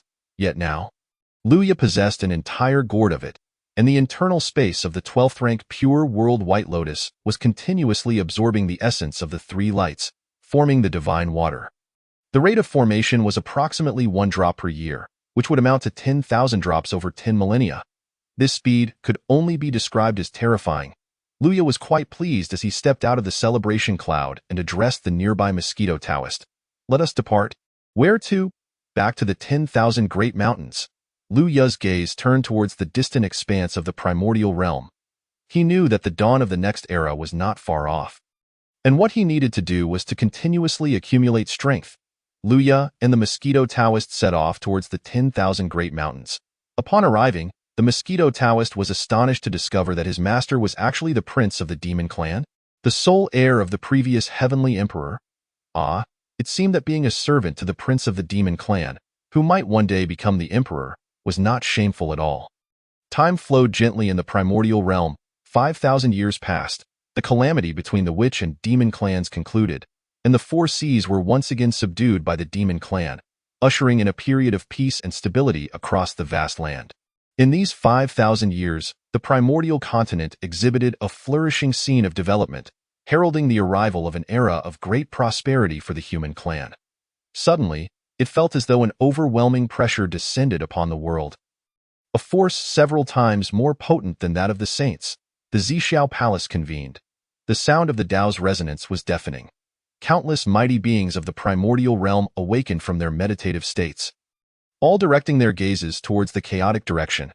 This sound of Tao resonance was from Hongjun, the Tao ancestor. Since Hongjun achieved the Tao, this was the first gathering of the six saints in the primordial realm. At this moment, countless powerful figures were speculating in their hearts. With the gathering of the six saints, was there yet another significant event unfolding in the primordial realm? In the grand hall of the demon clan, Luya quietly sat upon a mat, slowly opening his eyes, exuding a powerful Tao resonance. He had completely severed his three corpses, achieving the pinnacle of the quasi-saint realm. Luya had occupied the fate of the Fengdu emperor, aiding the Xin turtle in supporting the heavens, sharing a fragment of that heavenly fortune, while also being the prince of the demon clan, claiming the fortune of the demon clan, with numerous fortunes at his disposal. And with the system's assistance, Luya finally severed his three corpses before the era of the three sovereigns and five emperors commenced, attaining the quasi-saint realm in its fullest form. Luya let out a long sigh of relief. As the leader of the demon clan, possessing the chaos clock and the Qian Kuan cauldron, two innate supreme treasures, even the likes of Zhuan Ti would not dare to act recklessly against him. With his quasi-saint status solidified and in possession of two innate supreme treasures, Luya felt he had finally gained a measure of confidence. His gaze slowly turned towards the chaotic direction where the six saints had gathered in the Zhixiao Palace, signaling the imminent dawn of a new era. However, a slight smile tugged at the corners of Luya's mouth. The opening of the next era required the human Tao supreme treasure, the Kongtong seal. Now, the Kongtong seal lay in Luya's grasp. The Kongtong seal, being a treasure of the human Tao, was essential for the three sovereigns and five emperors to assume their rightful positions. Thus, it could be said that Luya held the key to the initiation of a new era. There was no escaping his significance. In the Zhixiao Palace, the flow of Tao resonated with extraordinary profundity. Upon receiving the summons, the six saints did not dare to delay and promptly arrived at the Zhixiao Palace. Upon seeing Hongjun, all six saints respectfully saluted. "We have come to pay our respects, master." Hongjun sat quietly upon the mat, nodded and said, "No need for excessive courtesy. The reason I have summoned you today is primarily to discuss the rise of the human clan." Chapter 58. The Zhixiao Palace Council, the human Tao supreme treasure. Upon hearing this, the six saints could not help but display expressions of confusion. "Master, ever since the defeat of the witch and demon clans, both have dwindled and retreated, while the human clan has rapidly risen to prominence, now the foremost race in the primordial realm, already exhibiting signs of great prosperity." The implication from the six saints was clear. If the human clan had already flourished, was there still a need to deliberate on its rise?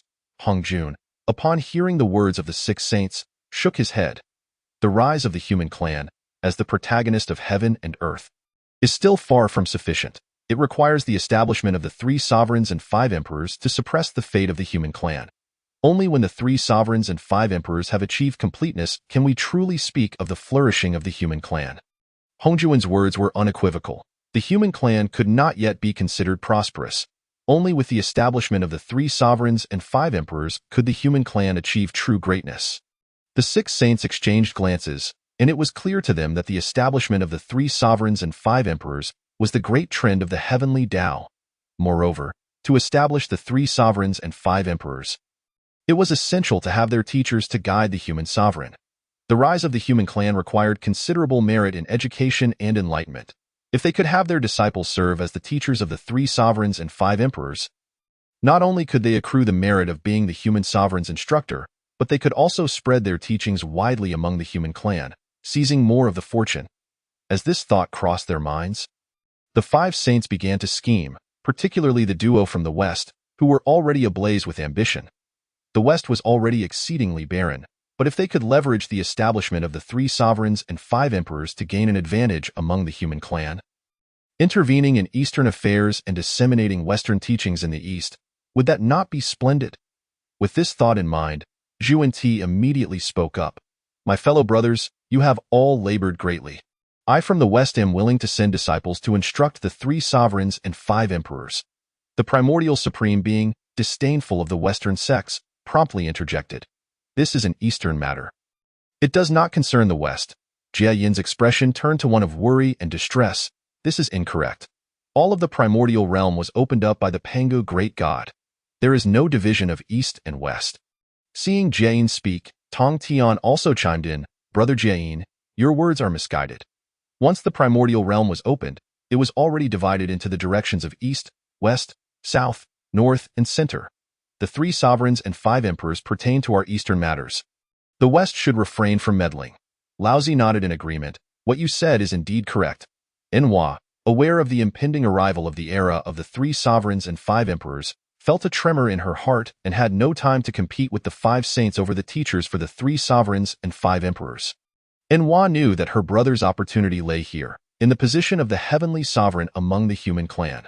Reincarnating as a member of the human clan, she would attain the position of the heavenly sovereign.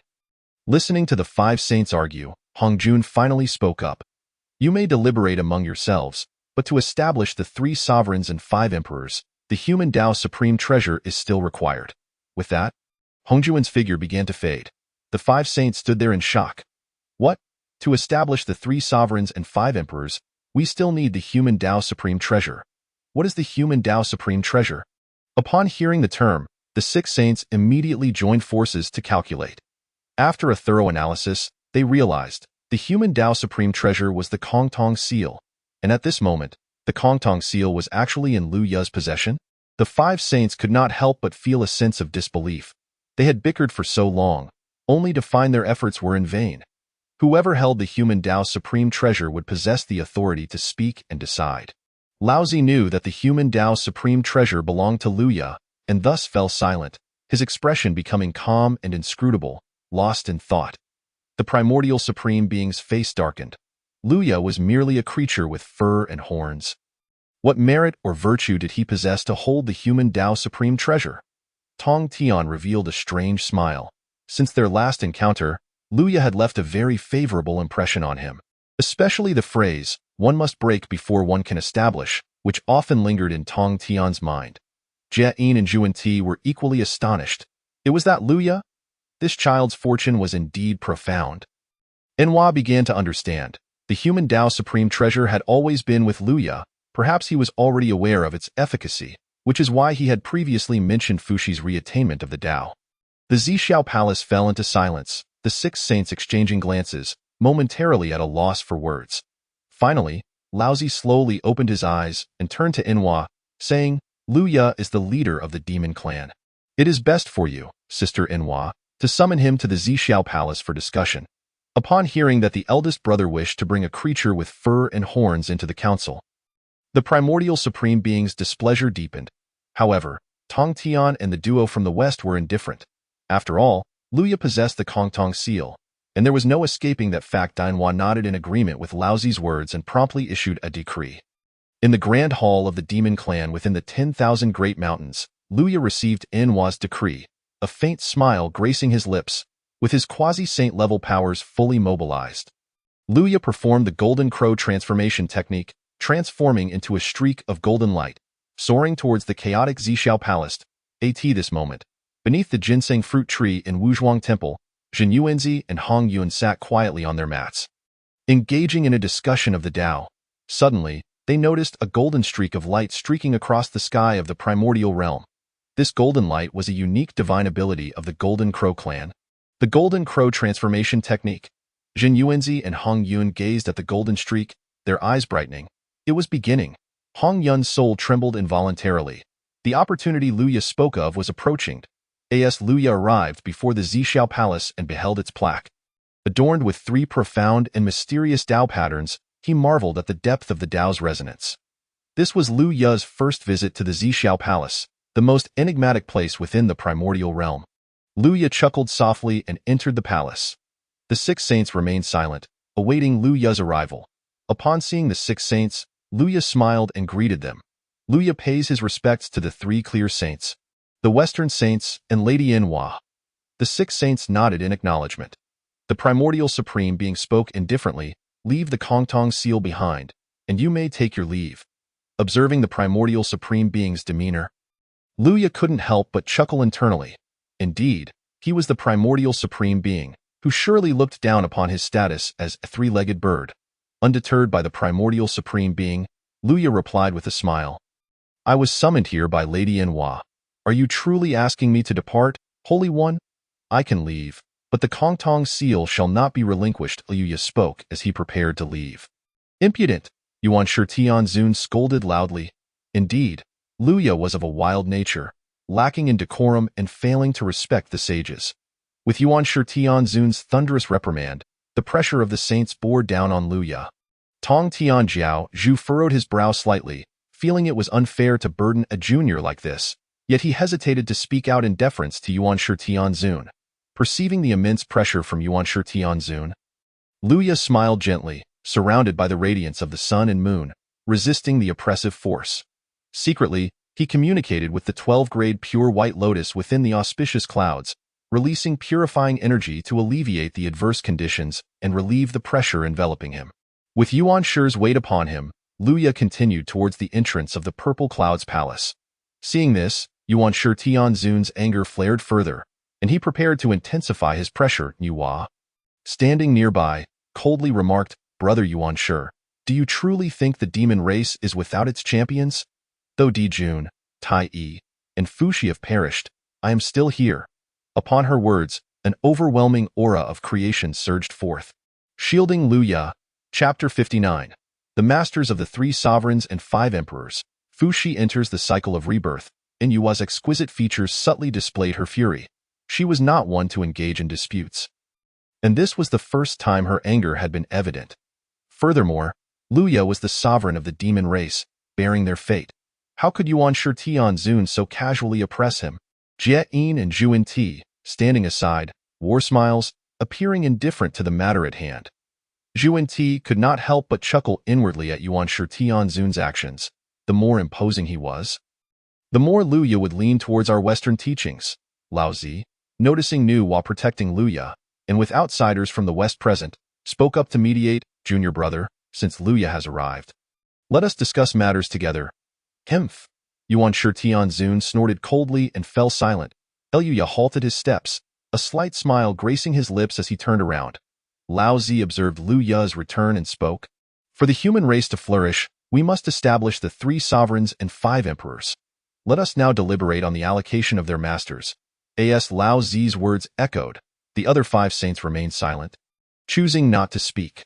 With Lu Ya holding the human path's ultimate treasure, the Kong Dong seal, and under Nuwa's protection, he undoubtedly held the upper hand in this discussion. Although the saints were highly reluctant, they had to wait for Lu Ya to make the first proposal. Seeing that the 6 saints had ceased speaking, Lu Ya smiled and opened his mouth. "Among the 3 sovereigns and 5 emperors, I seek the masters of the heavenly sovereign and earthly sovereign. The rest may be discussed by the esteemed saints." Lu Ya deliberately relinquished the final position of the human sovereign. The last sovereign. The human sovereign presides over military affairs and unification, carrying the greatest merit among the 3 sovereigns. It was expected that this position would fall to the Jade Purity lineage. Although this last sovereign bore the greatest merit, it also posed the greatest challenge. The 12 golden immortals of the Chan school were bound to encounter calamities of murder. "You oppress me, I do not retaliate. Ah, it is merely a game."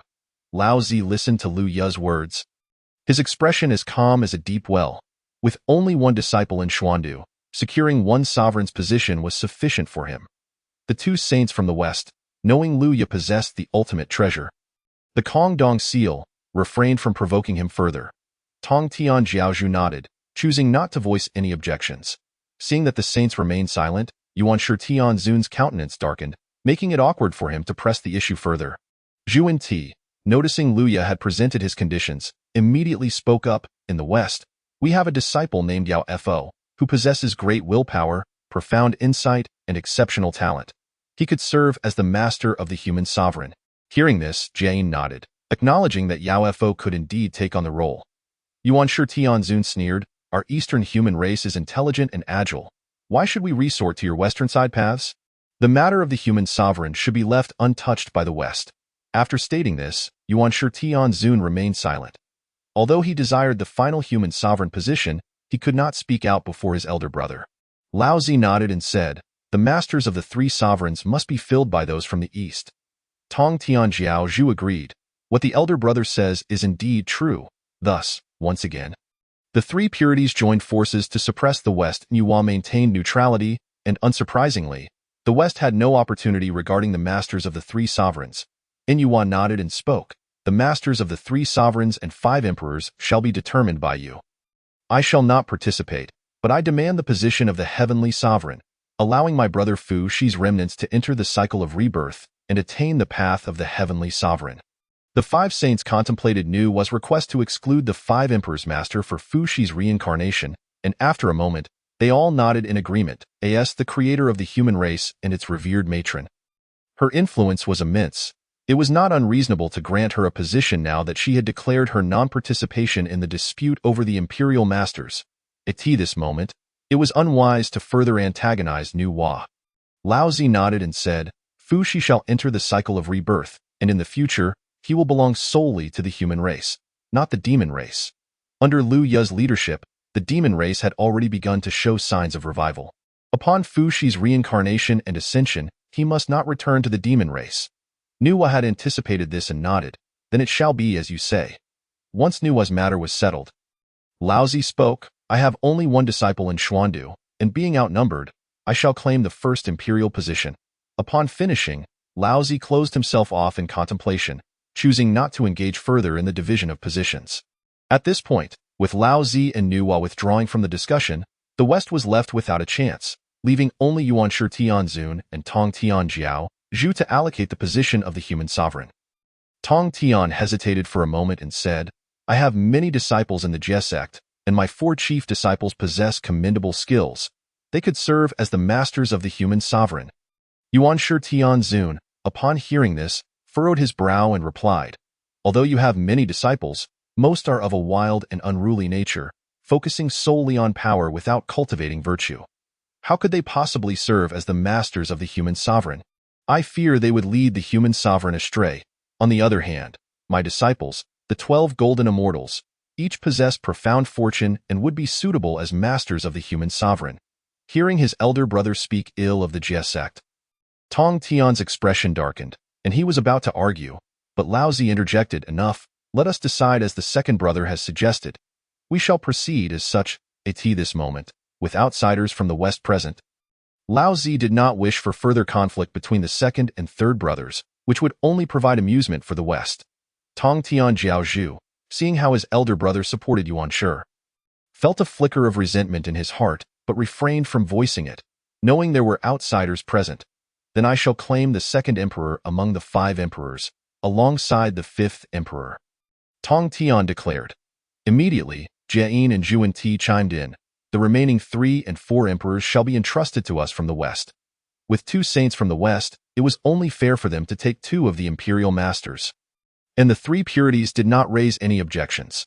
Thus, the allocation of the masters of the 3 sovereigns and 5 emperors was complete. Luya secured the masters of the heavenly sovereign and earthly sovereign. Yuan Shi Tianzun obtained the master of the human sovereign.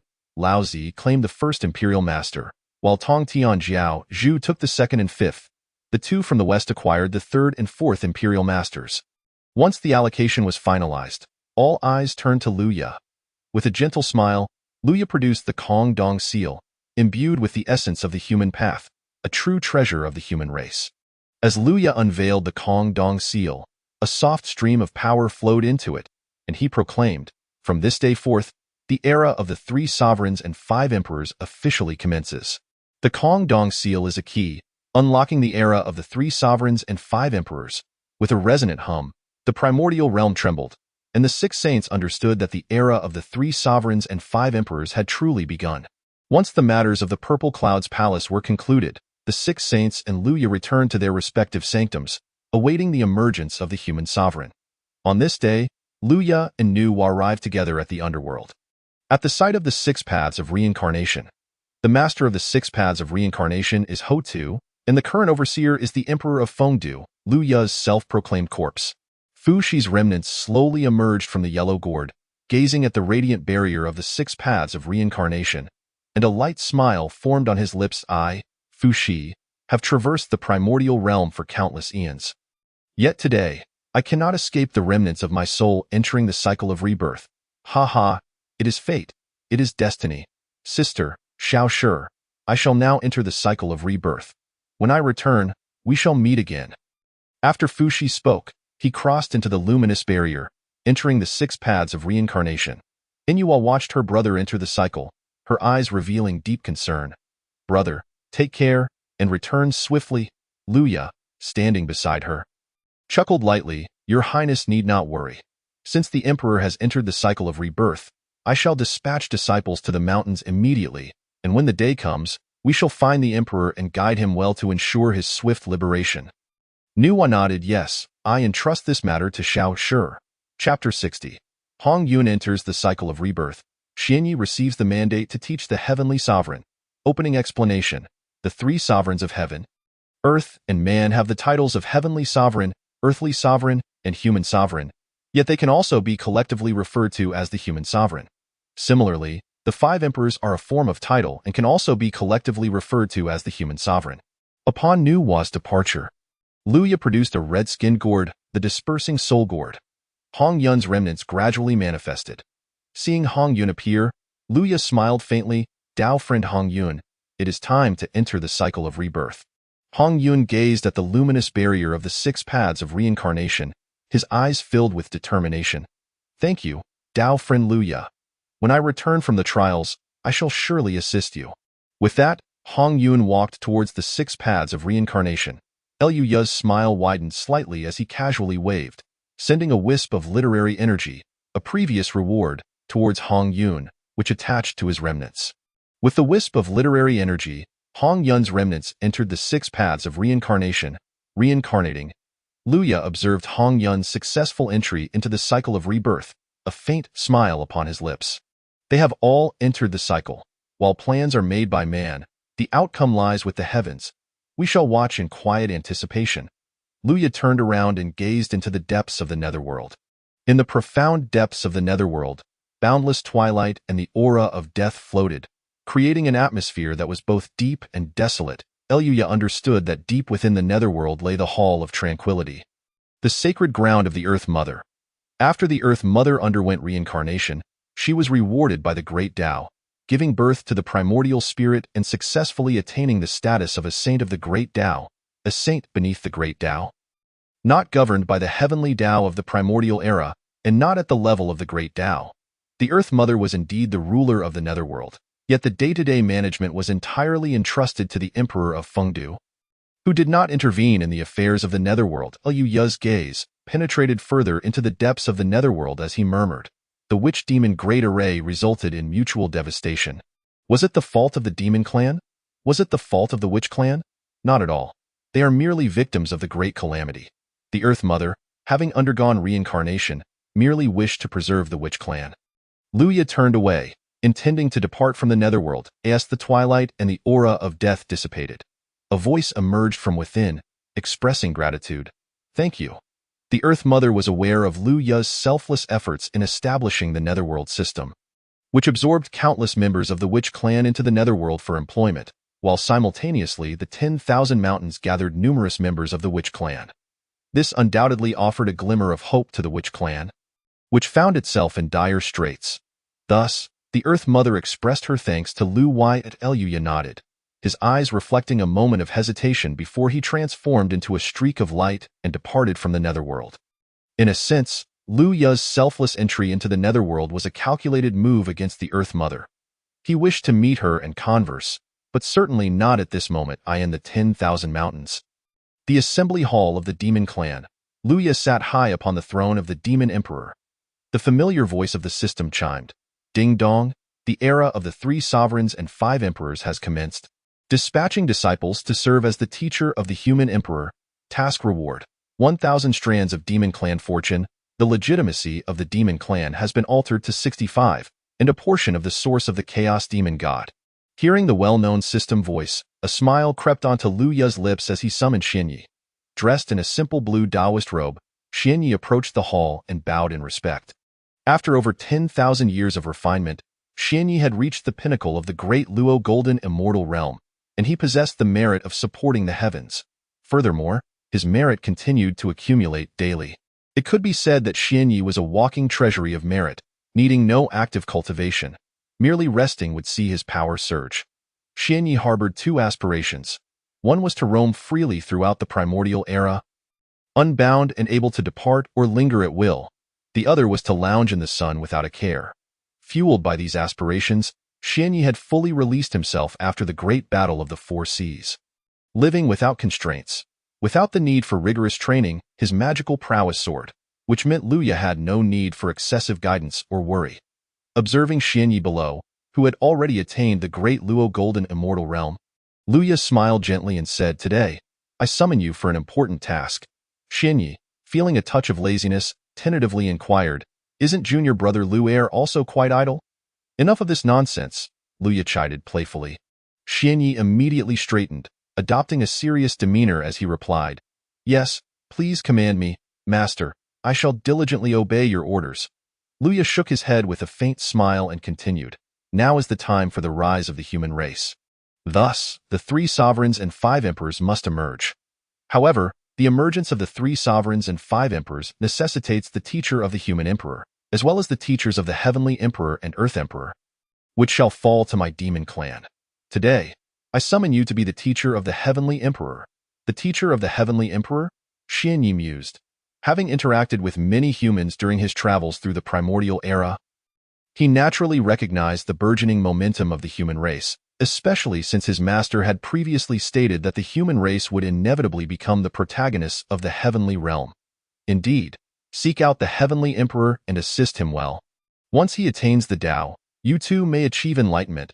Liu Ye knew that Xianyi was already at the peak of the great Luo Golden Immortal Realm, only a single opportunity away from attaining the quasi-saint status. If you succeed in achieving enlightenment, you shall become the newly promoted demon saint of the demon clan. Xianyi, the demon saint. Liu Ye chuckled. Hearing the title of demon saint, Xianyi's face lit up with joy. "Haha, it seems I shall be the first to be honored with the title of demon saint this time."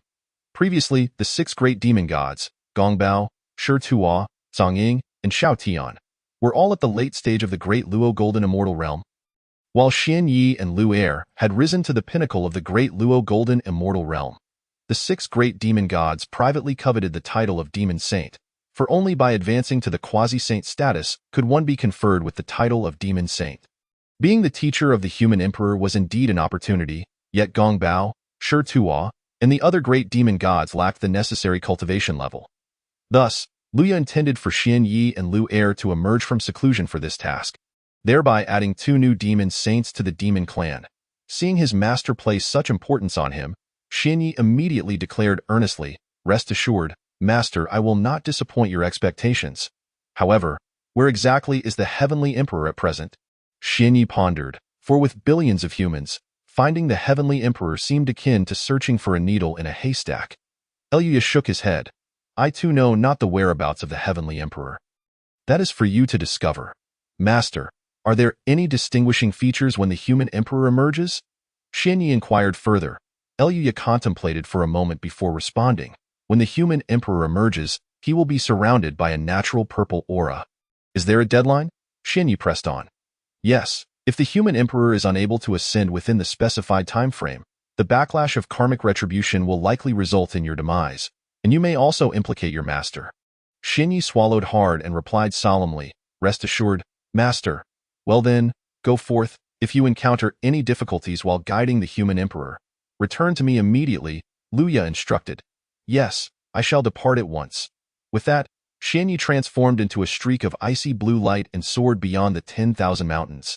Upon exiting the 10,000 mountains, he could already see scattered human settlements.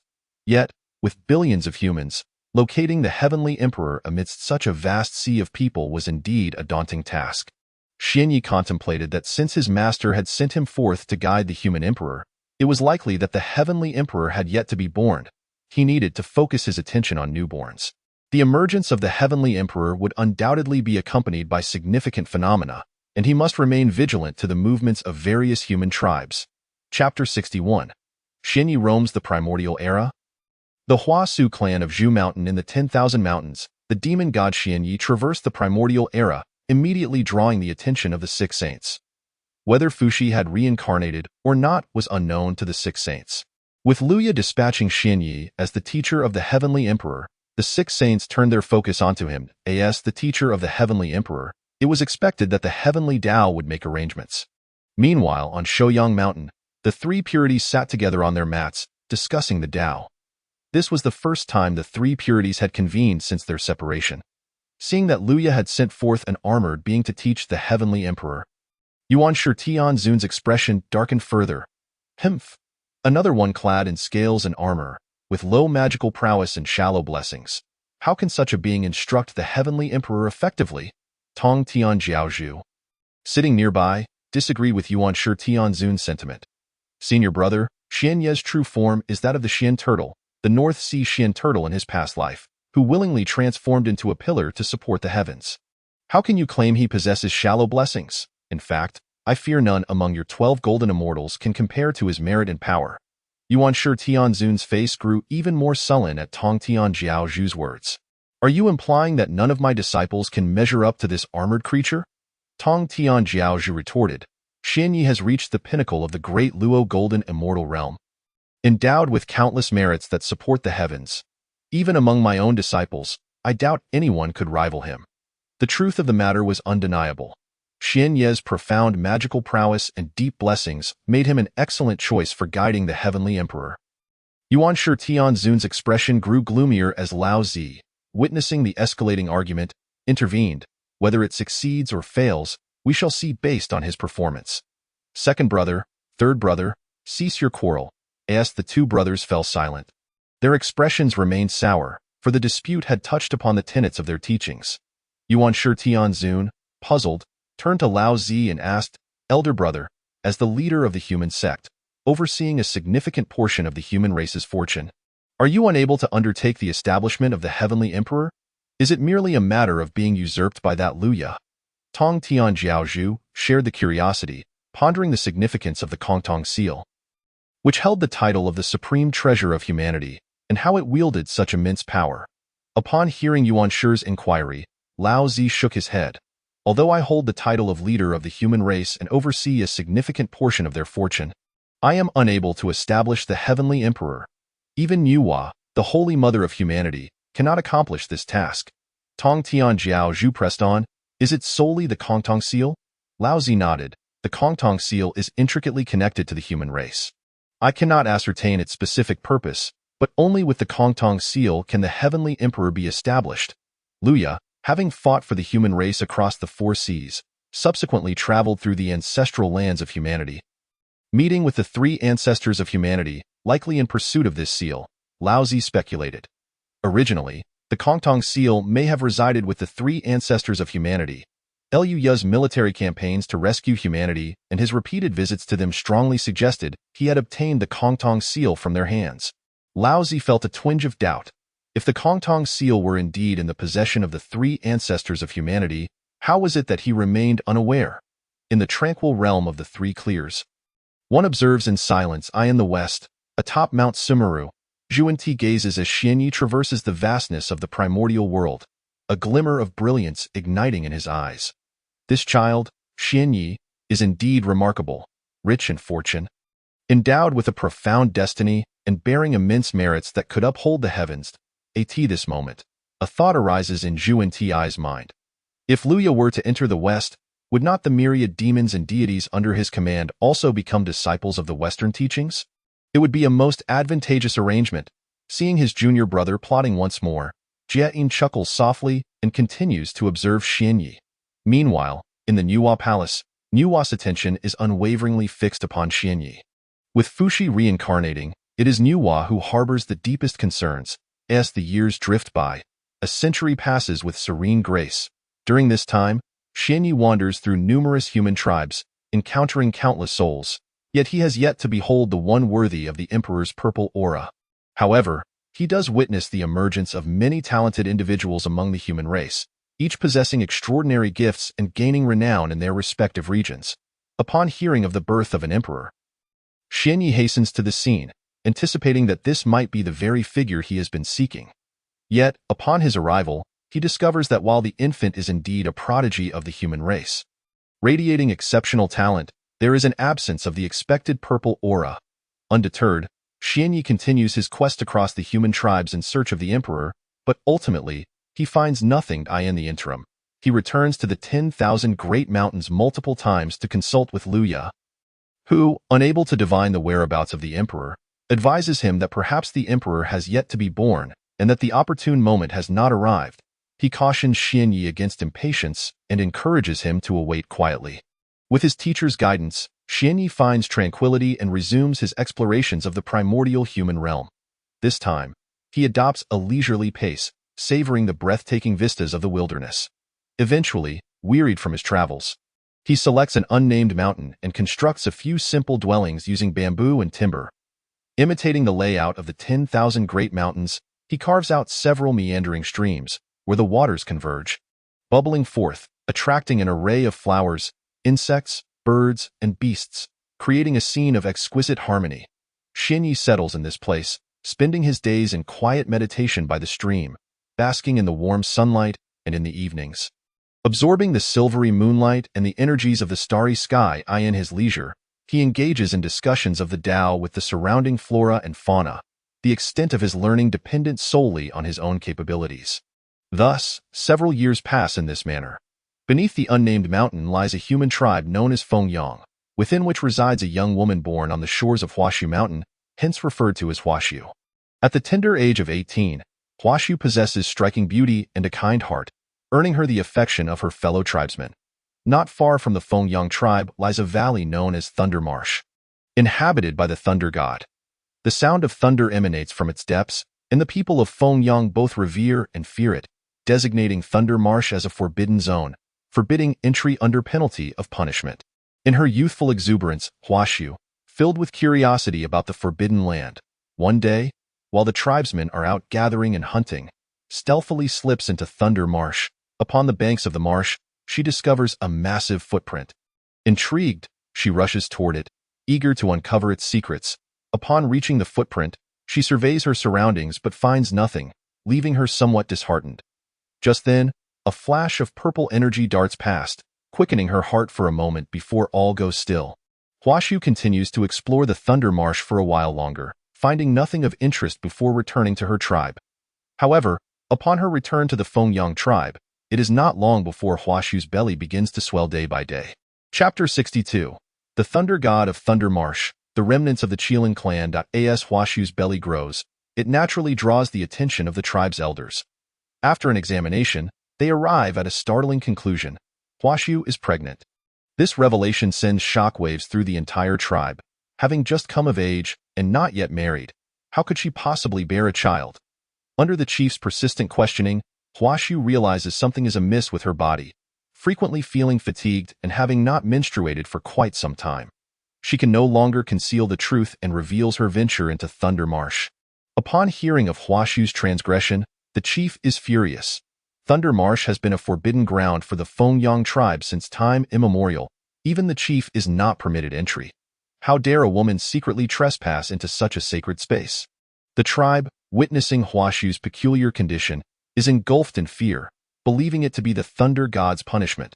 Despite Huashu's inherent kindness and helpfulness, the elders, torn between their compassion and the dread of divine retribution, decide to construct a small dwelling for her by the banks of the Wei River. The tribesfolk take turns bringing her food. Although her circumstances are arduous, Huashu feels it is all worthwhile for the sake of her unborn child. Yet, as 2 years pass without the birth of her child, her belly continues to grow, causing the tribe to become increasingly fearful. In human custom, a child is typically born after 10 months of gestation. Yet Huashu, having been pregnant for 2 years, is believed to be suffering the thunder god's wrath. The people of Fengyang are thoroughly frightened and cease visiting to bring her sustenance. With no source of food, Huashu is left to scavenge ripe, decaying fruits beneath the trees. Although most of the fruit is spoiled, some still bear fresh pulp, and for the sake of survival and her child, Huashu endures the hardship of subsisting on these decaying offerings. Upstream of the Wei River, amidst a bamboo forest, resides a water Qilin, its bloodline modeled and its cultivation lowly, merely at the true immortal realm. The Qilin clan has suffered a catastrophic decline following the great calamity of Long Han. Nearly facing extinction, as symbols of auspiciousness, Qilins have become targets for powerful beings seeking to capture them as mounts, rendering their plight even more dire.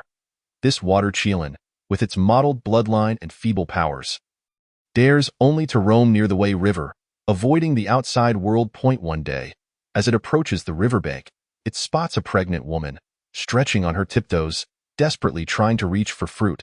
Seeing her in such a state, the water Qilin cannot bear the sight and releases a spray of water arrows that strike the fruit tree. With a cascade of fruits tumbling down, Huashu easily gathers them. Turning, she notices the water Qilin and smiles gently, expressing her gratitude. The water Qilin, feeling a sense of camaraderie, bounds back into the water. Before long, the water Qilin re-emerges, this time with several plump fish in its mouth.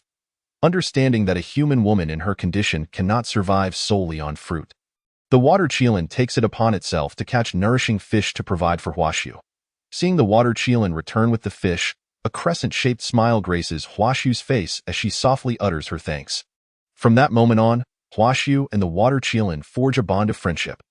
Though the water Qilin's powers are limited, it finds ease in gathering fruits and catching fish, frequently bringing Huashu tender lotus seeds and bamboo shoots, enriching her diet and significantly improving her circumstances. Within the unnamed mountain, Xianyi spends his days imparting wisdom to the insects, flowers, and animals by the creek. Over the years, they have developed a semblance of intelligence, albeit without the ability to take form. As Xianyi prepares to begin his teachings, a few of the sentient mice chatter animatedly. "Hey, brother, it seems something peculiar has occurred near the Wei River." "What peculiarity?" one inquires. "I've been preoccupied with my Tao studies and haven't ventured down the mountain recently. A blue water Qilin has been delivering food to a pregnant woman for the past few days." One mouse recalls that "I believe I've seen that Qilin a few times. It resides in the bamboo forest nearby." Another mouse adds, "A pregnant woman, you say? I think I heard my brother from the Fengyang tribe mention something about that." It sounds quite strange. And what makes it strange? The curiosity of the surrounding plants and creatures piques, prompting them to inquire further. Typically, humans carry a child for 10 months before giving birth, yet this woman has been pregnant for nearly 3 years without delivering. Don't you think that's odd? Indeed, that is rather peculiar. The lively debate among the creatures continues until Xianyi arrives, bringing their chatter to a halt. Seated upon his mat, Xianyi ponders the discussion he has just overheard. A smile creeps upon his lips. A woman pregnant for nearly 3 years without giving birth, coupled with a Qilin delivering sustenance. Now that is intriguing. After completing his teachings, Xianyi transforms into a streak of light and follows the course of the Wei River. Sure enough, as he arrives at the midstream, he spots a thatched cottage enveloped in an ethereal purple aura, lingering in the air. Was this not the essence of the emperor?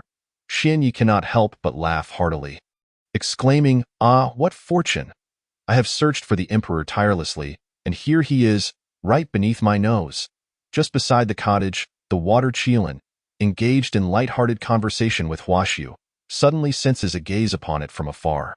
Seeing Xianyi's silhouette, the water Qilin's heart races, fearing it might be a cultivator come to capture it, and hastily declares, "Huashu, I must take my leave for today in order to avoid implicating Huashu." The water Qilin immediately employed the art of water escape, racing towards the bamboo grove along the Wei River. Upon reaching the grove, the water Qilin noticed that the Taoist had not pursued him, and he breathed a sigh of relief. Assuming the Taoist was merely passing by, however, when he raised his head, he found the Taoist standing right before him. Startled, the water Qilin jumped back, sensing the profound and vast fluctuations of magical power emanating from the Taoist. He knew he could not escape his fate today. "Senior, what brings you to this place?" the water Qilin asked, his voice trembling. Xianyi looked at the anxious water Qilin and let out a hearty laugh. "Ah, listen well. My name is Xianyi, the direct disciple of Prince Luya of the 10,000 Great Mountains." Upon hearing the name Xianyi, the water Qilin's heart trembled, and he blurted out, "The Xianyi demon god." During the great battle of the Four Seas, the Xianyi demon god led an elite force of water beings to strike at the dragon palace of the Three Seas, slaying countless foes and ultimately returning to the East Sea to decisively thwart the offensive of millions of dragon warriors. The name of Xianyi demon god resonated throughout the vast wilderness after the battle. Although the water Qilin resided in the bamboo grove, he had indeed heard of the legendary Xianyi. Furthermore, since Luya took command of the demon race, the entire faction underwent a transformation. Enforcing military discipline and refraining from unnecessary slaughter, playing a significant role in maintaining order across the wilderness. Hearing that it was the Xianyi demon god, the water Qilin felt a wave of relief wash over him. Knowing his life was no longer in peril, yet, still somewhat apprehensive, he asked, "What brings you, Xianyi demon god?" Xianyi chuckled lightly. "I have descended from the mountains for several years, and my purpose here is specifically to seek out Huaxiu." Huaxiu, Chapter 63. After 12 years of gestation, a violet aura emerges from the east, and Fuxi is born. The water Qilin's face revealed a look of confusion. Why would the Xianyi demon god come specifically for a human woman? Seeing the perplexity on the water Qilin's face, Xianyi couldn't help but chuckle lightly. "You have formed a bond of goodwill with Huaxiu by bringing her food. When the day comes for the emperor to ascend the throne, you shall surely receive your share of merit." Upon hearing the mention of the emperor, the water Qilin's confusion deepened. The emperor? Could it be that the child Huaxiu bears is the future emperor of the human race? Huaxiu, being unable to move freely, had relied on the water Qilin to bring her sustenance, demonstrating a kind heart. Thus, Xianyi spoke, "I find you quite commendable. Today, I shall take you as my registered disciple. What say you?"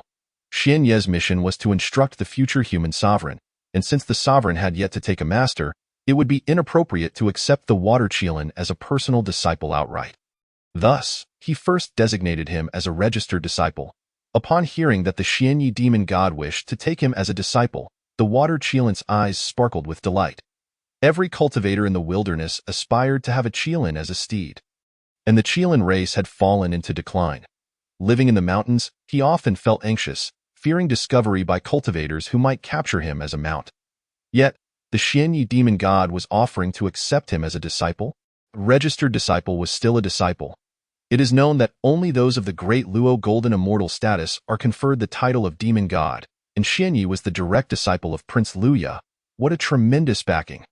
The water Qilin leaped joyfully, exclaiming, "I wish to become your disciple and pay my respects to you, Master." Xianyi nodded with satisfaction. "Very well. Since you have pledged yourself to me, I shall bestow upon you a name. As you are closely associated with water, we shall take the character for water, and as water is at its purest, you shall henceforth be known as Shuiqing." Receiving his name, the water Qilin felt as if he had acquired a treasure. "Yes, Shuiqing pays respects to Master." Xianyi nodded with a smile. "Good. Now let us descend the mountain together and meet Huaxiu." Leading the way, Shuiqing guided Xianyi to the banks of the Wei River. Upon seeing Shuiqing, Huaxiu smiled. "Little water, you have returned." Shuiqing nodded and replied, "Today, I have taken a master, and I have brought him here with me." Only then did Huaxiu notice the figure following Shuiqing, a person clad in ice-blue robes, exuding a profound aura, unmistakably a transcendent being. Huaxiu, ever courteous, greeted Xianyi. "Huaxiu pays respects to the immortal." Xianyi quickly returned the gesture, for Huaxiu had contributed greatly to the human race, and he dared not accept her bow.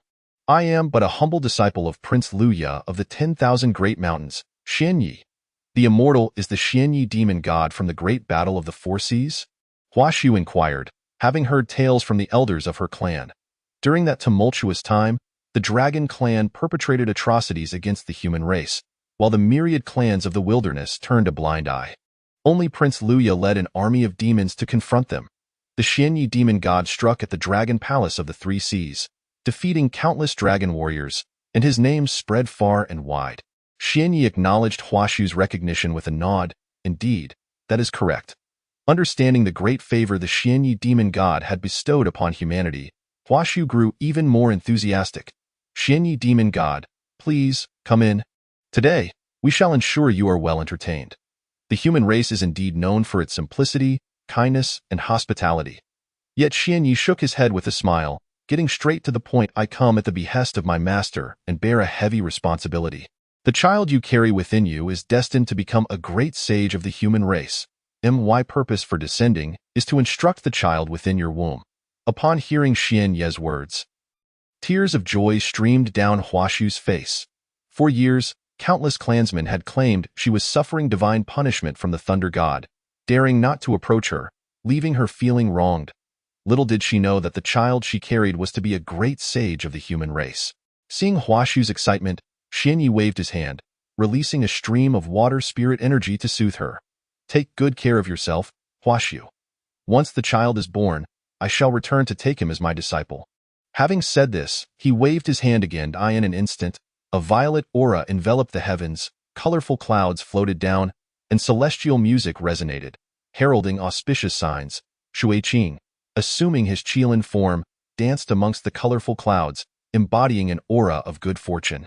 The Fengyang tribe, situated closest, immediately noticed the extraordinary phenomenon in the sky above the Wei River. With violet aura swirling and colorful clouds drifting, accompanied by celestial music and the auspicious Qilin weaving through the air, it was clear that the Qilin's appearance signaled a great omen. At this moment, the elders of the tribe gazed towards the Wei River, recognizing it as the domain of Huashu. Huashu? It must be Huashu. I have heard she has been pregnant for 3 years without giving birth. We human beings typically bear children in 10 months. Could it be that she carries a monstrous calamity? An elder of the tribe rebuked. With violet aura swirling, colorful clouds drifting, and celestial music resounding, how could Huashu possibly bear a monstrous calamity? Legends since ancient times have proclaimed that where the Qilin appears, good fortune follows. Huashu's pregnancy is indeed a blessing for our human race. In that moment, the people of the tribe suddenly understood. As Huashu bore a child, the Qilin's manifestation brought protection, heralding the arrival of a great sage for humanity. At that instant, the tribe leader hastily proclaimed, "What are you all waiting for? Quickly go and bring Huashu back. She has rendered great service to our race. We were blind before and nearly committed a grave mistake. Yes, tribe leader, we shall go at once." Meanwhile, Xianyi had returned to the nameless mountain, while Shuiqing remained to continue bringing food to Huashu. The people of the Fengyang tribe, having witnessed the Qilin delivering sustenance to Huashu, felt an overwhelming sense of dread. If Huashu was indeed pregnant with a great sage, and they had punished her, any misfortune that befell her would undoubtedly be a tremendous loss for the human race. The Fengyang tribe, filled with remorse, solemnly welcomed Huashu back into their fold, enlisting several experienced women to care for her in shifts. In the nameless mountain, Xianyi sat quietly beside the stream, observing the gentle flow of the water. And his mind began to clear. After years of searching, he had found the future emperor in this manner. Perhaps this was what his master meant when he spoke of unintentional efforts yielding fruitful results. However, he felt compelled to express his gratitude to the surrounding flora and fauna. Thus he began to teach the art of transformation to the flowers, insects, birds, and beasts nearby. All of them, upon hearing the teachings of transformation, were moved to tears. Within the Nuwa palace, Nuwa kept a watchful eye on Xianyi's movements. Upon realizing he had located his brother, she couldn't help but breathe a sigh of relief. With Lu Ye's strength, it should be no problem for the emperor to attain enlightenment. After Huashu returned to the Fengyang tribe, she was given the utmost care. As time passed, another 9 years slipped by. Huashu's pregnancy extended to a full 12 years. Each day, the Qilin would arrive punctually with food, and auspicious clouds frequently gathered above the Fengyang tribe, lingering for extended periods, a true sign of good fortune. The longer Huashu carried the child destined to be a great sage, the greater the child's potential appeared to be. One day, while strolling through the tribe, Huashu suddenly sensed a twinge of discomfort in her abdomen, and beads of sweat began to form on her forehead. The experienced women, upon witnessing Huashu's condition, recognized the imminent signs of childbirth. Several midwives promptly organized themselves to assist Huashu in giving birth. Moments later, as the child was born, a surge of violet energy surged through the heavens, converging upon the Fengyang tribe. Inside the dwelling, golden light flickered, and fragrant aromas filled the air, heralding the birth of a great sage, shaking the very heavens. A resounding cry echoed forth, reverberating across the realms and scattering the tumultuous clouds that had gathered in the wilderness. Chapter 64. Disciple Fuxi, paying respects to the master. The myriad races of the wilderness were taken aback by the sound of the newborn's cry. The human race, but a frail species, how could the birth of an infant stir such a commotion? Amidst the swirling violet aura, the essence of a sovereign was palpable. On Shuyang Mountain, within the 8th Scenery Palace, Laozi sat quietly upon his mat, sensing the emergence of the emperor without any disturbance.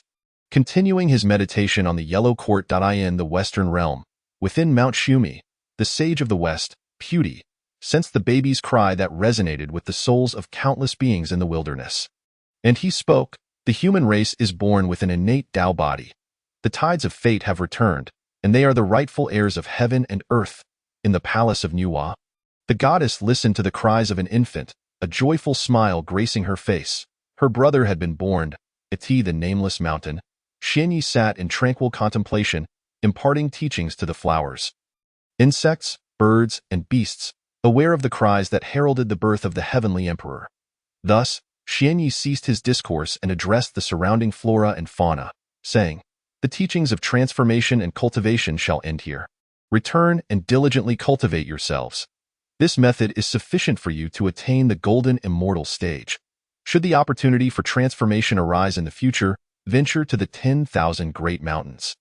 The flowers, insects, birds, and beasts, mere mortals, had been fortunate enough to gain sentience due to Xianye's presence, which attracted the essence of heaven and earth and gathered the power of the stars. They were immensely grateful to have learned the ways of the immortals. "Thank you, esteemed immortal," they expressed with profound gratitude before departing. Once the flowers, insects, birds, and beasts had retreated, Xianyi transformed into a streak of light and journeyed to the Fengyang tribe. The tribe had long heard of Xianyi, the demon god, from Huashu, so upon the birth of the child, the tribe's elders awaited his arrival. Indeed, Xianyi came as expected. "Greetings, esteemed immortal." The Fengyang tribe greeted him with deep respect, for Xianyi had bestowed great blessings upon humankind. With a smile, Xianyi replied, "I am Xianyi, the demon god, sent by the demon emperor to find a great sage among humankind and impart knowledge to him. Today, I have come to accept a disciple upon the child's birth." At that moment, a weak voice emerged from within the house. "Esteemed immortal, will you take the child away?" Huashu lamented, having nurtured the child for 12 years. How could she bear to part with him now? Xianyi shook his head with a smile. "When the child matures, he may seek me on the mountain. Here is a map of the terrain, which I shall leave for Fuxi when he grows." Upon hearing Xianye's words, Huashu finally revealed a smile of joy, knowing she could raise her child to adulthood before he embarked on his journey. "The child is born without a father. I am his only mother. Since he has a connection with the esteemed immortal, may I request that you bestow a name upon him?" Huashu implored once more. Without hesitation, Xianyi responded, "Let him be called Fuxi." This name was not of his own choosing. It had been designated by his teacher prior to his descent from the mountain. Had it been left to him, perhaps he would have chosen something more amusing. Afterward, Xianyi returned to the nameless mountain, sitting quietly by the stream, basking in the sun by day and absorbing the moonlight by night, calming his mind. After Fuxi's birth, he proved to be extraordinary compared to ordinary human children. He could speak within 3 days and walk within 5. As he grew, he developed independent thought and opinions about the affairs of heaven and earth. Eventually, he began assisting the tribe's leader in managing tribal matters with remarkable order and efficiency. Upon reaching adulthood, Fuxi was elected as the chieftain of the Fengyang tribe by his fellow clansmen.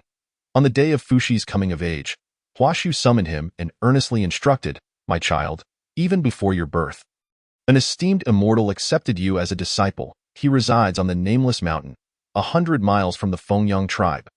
Now that you have come of age, it is time for you to seek your teacher and learn his skills."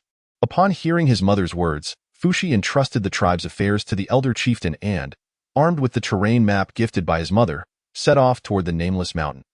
His journey was to acquire knowledge and skills to govern the tribe. Setting out in the morning, by evening, Fushi arrived at the base of the nameless mountain. As night fell, the mountain path proved treacherous, and Fushi decided to rest at the foot of the mountain, planning to ascend the next day to pay his respects to his teacher. However, unexpectedly, a blue water chelan appeared. Upon seeing the water chelan, Fushi recalled his mother's words, how the chelan had delivered food to her daily. He immediately bowed deeply, expressing his gratitude for the nourishment it had provided. The water chelan, upon witnessing Fushi's respectful gesture, hastily evaded, accepting only a partial bow. Having learned from his teacher that Fushi was to be the future heavenly emperor of humankind, how could it dare accept a full bow? The water chelan spoke, Fushi, you have grown. When I first saw you, you were merely a tiny infant. After Fushi's birth, the water chelan's mission of delivering sustenance was complete, and it had since followed Xianyi in cultivation. Xianyi, belonging to the water spirit clan, possessed the profound Xian Shui scripture, the most suitable cultivation method for water beings. Since he had taken the water spirit as a disciple, he naturally did not hold back, imparting the Xian Shui scripture from the earth immortal to the pinnacle of the great Luo golden immortal. The water spirit, though possessing a somewhat mixed bloodline, worked diligently, and Fushi found it unremarkable that the chelan spoke, as it was a creature of auspicious omen. After the water spirit had spoken, it radiated a soft blue glow, illuminating the mountain path. Soon, the entire trail was aglow.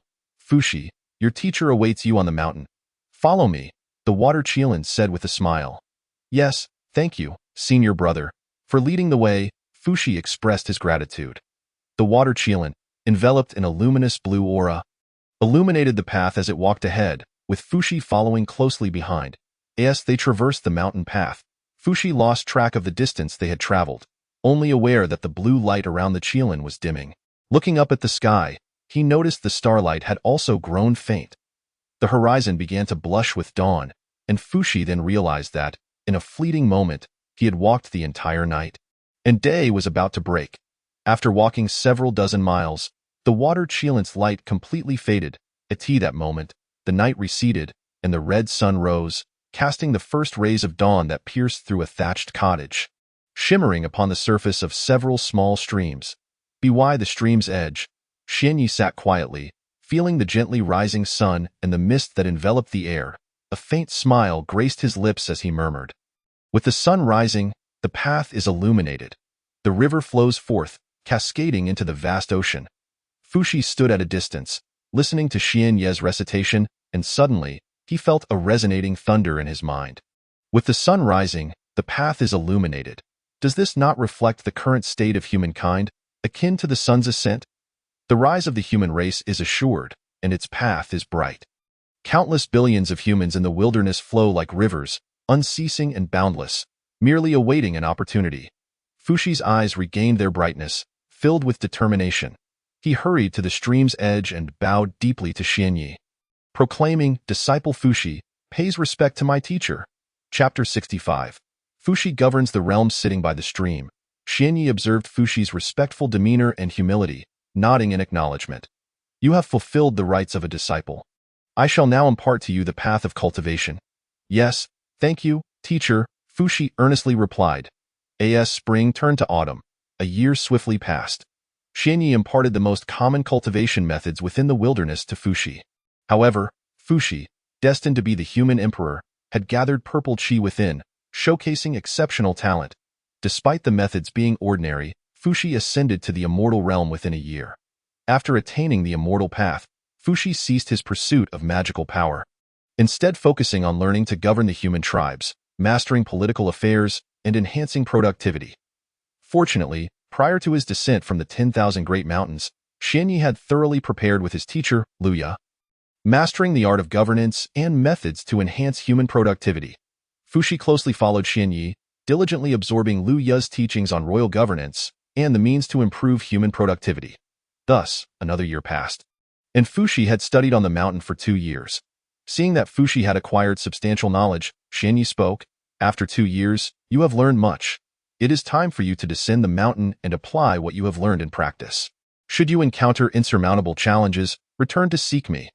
Fushi was acutely aware of the heavy responsibilities he bore, recognizing that his primary focus lay not in the pursuit of immortality, but rather in the governance of the human race. After dedicating 2 years to ascetic study in the mountains, he had amassed profound knowledge, and it was indeed time to descend and apply his theoretical insights to aid the rise of humanity. Thus, he paid his respects to Xuanya with a deep bow and retraced his steps down the mountain. Upon returning to the Fengyang tribe, Fuxi resumed his role as the tribe's chieftain. At this juncture, the primordial world was free from conflict, and the environment was tranquil and harmonious, allowing the human race to flourish swiftly in comfort, with their population continually on the rise. Within a short span, the populations of various tribes multiplied several-fold. However, this rapid increase unveiled a plethora of issues. Food shortages became apparent, leading to tragic instances of starvation within the tribes. During this era, human productivity was exceedingly low, and their methods of food acquisition were painfully simplistic. Men ventured forth to hunt while women gathered wild fruits. The gathered fruits barely sufficed to stave off hunger, proving insufficient as a reliable food source. Given the inherent frailty of humanity, hunting efforts yielded limited results, failing to meet the food demands of the growing tribes. Consequently, as the population surged, humanity faced its first natural challenge, a widespread famine. The Fengyang tribe was not exempt from this plight, and instances of starvation became evident within its ranks. Yet, under Fuxi's leadership, the severity of starvation was comparatively mitigated. Upon learning of deaths due to hunger within the tribe, Fuxi's heart filled with anxiety. Such occurrences were not mere coincidences but forewarnings of impending famine that would claim many more lives. Tragically, the deaths were merely the first wave, with subsequent waves of starvation soon to follow. In response, Fuxi convened a council of tribal leaders, emphasizing that the tribe's immediate priority was to secure a sufficient food supply. However, with fruit trees depleted and hunting proving unreliable, the question remained: where could they procure more food? Despite being the tribe's leader, Fuxi found himself at a lost point one day, burdened by the relentless specter of starvation. Fuxi wandered aimlessly and found himself by the banks of the Weishui River. Suddenly, a splash disturbed the water's surface as a school of plump fish swam by. The Weishui River, the lifeblood of the Fengyang tribe, boasted pristine waters and an abundance of fish. Observing the thriving fish, Fuxi was struck with inspiration. If these fish could be harvested as food, it would undoubtedly alleviate their hunger. Yet, the fish swam too swiftly, making capture by mere mortals exceedingly difficult. In that moment, a spark of brilliance ignited within Fuxi's mind, propelling him into the forest in search of inspiration. Among the trees, he witnessed a spider ensnaring a hapless insect in its web, and a wave of joy washed over him. Why could he not emulate the spider and weave nets? Fuxi hurried back to the tribe and instructed the skilled women to gather vines and weave them into nets. Once the nets were completed, he led the tribe back to the Weishui River.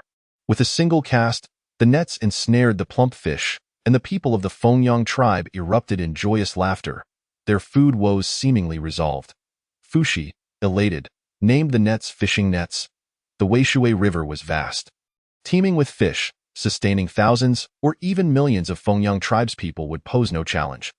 The tribe embarked on an extensive campaign to craft fishing nets, while Fuxi assigned dedicated individuals to fish by the river, who would later be known as fishermen. In no time, the tribe's food supply flourished, yielding abundant surpluses daily. Fuxi also had the foresight to dry the fish, preserving them for extended periods. Concurrently, he began to confine the animals captured by the men, exploring the possibility of domestication. Among the captured creatures was a wolf dog that, through careful taming, became gentle and loyal to humans. The members of the Fengyang tribe affectionately named it Dahe, Dahuang, Xiaohong, and Xiaohuang, with some even referring to it simply as dog. After a period of domestication, the Fengyang tribe successfully raised various animals, including pigs, cattle, sheep, horses, donkeys, chickens, and ducks. This newfound method of husbandry enriched the tribe's diet and significantly reduced the frequency of hunting expeditions, resulting in fewer casualties. While starvation persisted in other human tribes, the Fengyang tribe thrived abundantly. Fuxi, embodying compassion, shared the tribe's surplus food with neighboring tribes and taught them the arts of fishing and animal husbandry. Consequently, numerous tribes flocked to align themselves with the Fengyang tribe. Welcoming these newcomers, Fuxi accepted the leaders of the allied tribes, who referred to him as sovereign. The Fengyang tribe rapidly integrated several smaller tribes, amplifying its strength. Within a mere 5 years, the Fengyang tribe officially unified the Weishui River basin. Thousands of tribes merged into the Fengyang tribe, with Fuxi emerging as the sovereign of this vast coalition. The entire Weishui basin became a land of abundance, security, and strength. Meanwhile, the attention of the 6 saints of the primordial world shifted towards Fuxi, who had swiftly unified the Weishui region, leaving them in awe. It was clear that for humanity to flourish, the emergence of the 3 sovereigns and 5 emperors was imperative. On Jinao Island, within the Bio Palace, Tongtian Jiaozhu observed the remarkable Fuxi, who was being instructed by Xuanya. And his admiration was palpable. Regrettably, Xuanya was a disciple of Lu Jia. Otherwise, he would have considered taking him under his wing. Reflecting on Lu Jia, Tongtian Jiaozhu shook his head with a light chuckle, acknowledging that Dijuan truly had a fine son. One that any parent would be proud of. In Yuhua Palace, Nuhua beamed with joy upon witnessing Fuxi's exceptional governance of humanity, for it was clear that he was destined to attain the status of the heavenly sovereign. Years passed, and the Fengyang tribe continued to attract more allied tribes, amassing thousands of smaller tribes that collectively hailed Fuxi as their sovereign. Despite this burgeoning coalition, most small tribes lacked horizontal connections, with minimal interaction and the women of these tribes seldom marrying outside their own. Fuxi observed a troubling trend. Children born within the same tribe often exhibited cognitive impairments or illnesses, leading to premature deaths, whereas children born from women who married into other tribes thrived in health. Recognizing this pattern, Fuxi engaged in deep contemplation and initiated reforms in marriage customs, dismantling the barriers to communication among the tribes. He advocated for a marriage custom wherein men would seek brides from other tribes, thereby transitioning from bloodline marriages to intertribal unions. This marked the end of the primitive communal marriage system, where children knew only their mothers but not their fathers. In the Weishui River basin, the tribes began to merge, and the children born from the Fengyang tribe were notably robust and healthy, leading to a rapid increase in population and strength. Additionally, Fuxi recognized the monotony of life among the tribes and sought to enrich their existence by inventing musical instruments such as the pottery flute and the qin, composing melodies to enhance their cultural life. The Fengyang tribe thrived, continuously drawing neighboring tribes to join their ranks. Over the course of several years, the tribe expanded significantly, its territory stretching ever wider. Fuxi, immersed in the management of the ever-growing tribe, found himself increasingly fatigued, grappling with the demands of leadership. One day, he ascended the mountain path to the unnamed mountain, seeking counsel from his mentor. "Master," he began, "the tribe has grown, no longer resembling the small Fengyang tribe of yore, and I often find myself overwhelmed by the responsibilities of leadership." With a gentle smile, Xuanya replied, "What difficulty is there in this? As the sovereign, you need not engage in every task personally. Instead, formulate the correct strategies, guiding humanity towards a clear path of development, and allow others to carry out your vision." Upon hearing this, Fuxi felt an intuitive understanding within his heart. He realized that the art of governance did not necessitate personal involvement in every matter. Thus, he promptly descended the mountain to convene a grand assembly of all tribal leaders. Thousands of tribal chieftains gathered, and Fuxi, taking into account the topography of mountains and rivers, meticulously delineated the territories of each tribe. He appointed a regional governor for each area, tasked with managing local affairs. Minor issues were to be handled independently, while significant matters were to be reported to him. Fuxi, as the sovereign of these thousands of tribes, needed only to formulate development strategies, delegating the execution of specific tasks to the appointed officials. By adopting this approach, Fuxi found himself relieved of immense burdens. As long as the overarching strategy remained sound, humanity would continue to flourish at a remarkable pace. Fuxi personally inspected each plain, establishing cities for humanity, known as the Central Capital. Years passed, and Fuxi's influence among humanity steadily grew, solidifying his position as the supreme ruler. The ancestral land of humanity had long been aware of Fuxi's name, yet the 3 ancestors chose not to summon him, instead opting for covert observation to ascertain whether Fuxi possessed the genuine capability to govern humanity and ascend to the role of supreme leader. Under Fuxi's rule, prosperity and stability prevailed, ushering in a period of significant development for humanity. Recognizing Fuxi's governance skills, the 3 ancestors summoned him personally, formally bestowing upon him the title of Supreme Leader of Humanity. The 3 ancestors journeyed to Mount Tai, gathering numerous tribal leaders to perform the ritual of Fengshan for Fuxi. Henceforth, it became established that all future sovereigns of humanity would conduct their fengshan ceremonies at Mount Tai to be deemed legitimate. At Mount Tai, Fuxi performed the fengshan ritual, praying to the primordial heavens and earth, officially assuming the mantle of supreme leader of humanity. Under Fuxi's governance, humanity experienced stable development, transforming from countless small tribes into a tightly knit alliance. Fuxi ruled for 50 years, during which humanity made significant strides forward. Yet, he still sensed that something was lacking among his people. Fuxi remained unable to grasp the elusive insight he sought. Days later, while managing state affairs in the capital, officials approached him in distress, pleading for aid. Supreme Leader, our tribe has lived peacefully in the river valley since time immemorial, but recent torrential rains have caused the river to swell, resulting in many of our kin drowning and substantial loss of life and crops. We beseech you to save our tribe, an official lamented. Without hesitation, Fuxi dispatched personnel to organize a rescue. After several more days, another tribe arrived seeking assistance. Supreme Leader, we reside in the mountains, and last night we heard a tremendous rumbling sound followed by a blinding light. Subsequently, the earth began to quake, and the mountains crumbled, burying half our tribe beneath the rocks. Could this be the awakening of the Earth Dragon? The official reported with trepidation. Recognizing the gravity of the situation, Fuxi swiftly organized a rescue mission. Years passed, and although humanity had entered a period of stability, natural disasters persisted without respite, claiming countless lives daily. Despite being the supreme leader, Fuxi could only sigh in helplessness when confronted with the calamities of nature. Acknowledging, in the face of natural disasters, humanity is powerless. Our strength is far too insignificant. That moment, an official beside him sighed as well, expressing a wish that humanity could foresee disasters in advance. Allowing for preemptive measures. Unintentionally uttered, the words struck a chord with Fuxi, igniting a fleeting spark of inspiration in his eyes. Yet this feeling was ephemeral and elusive. After that day, inspired by the official's words, Fuxi entrusted the affairs of humanity to various officials and declared a period of seclusion to seek a method for humanity to evade disasters. Fuxi spent 2 years in seclusion, yet remained at a loss as to how humanity might avoid calamities. He retraced his steps to the unnamed mountain to consult his teacher in the humble cottage by the stream. Upon hearing Fuxi's concerns, Xianyi expressed his own confusion. Although Fuxi had become the supreme leader and humanity was advancing, why did it still feel unfulfilled? Xianyi instructed Fuxi to stay for a few days while he returned to the great mountains to consult his own teacher. Thank you for your kindness, Fuxi replied. After Xianyi departed, he gazed longingly towards the distant mountains, filled with a sense of curiosity. The great mountains were regarded as the sacred land of the demon tribes, a place that countless demons yearned to visit.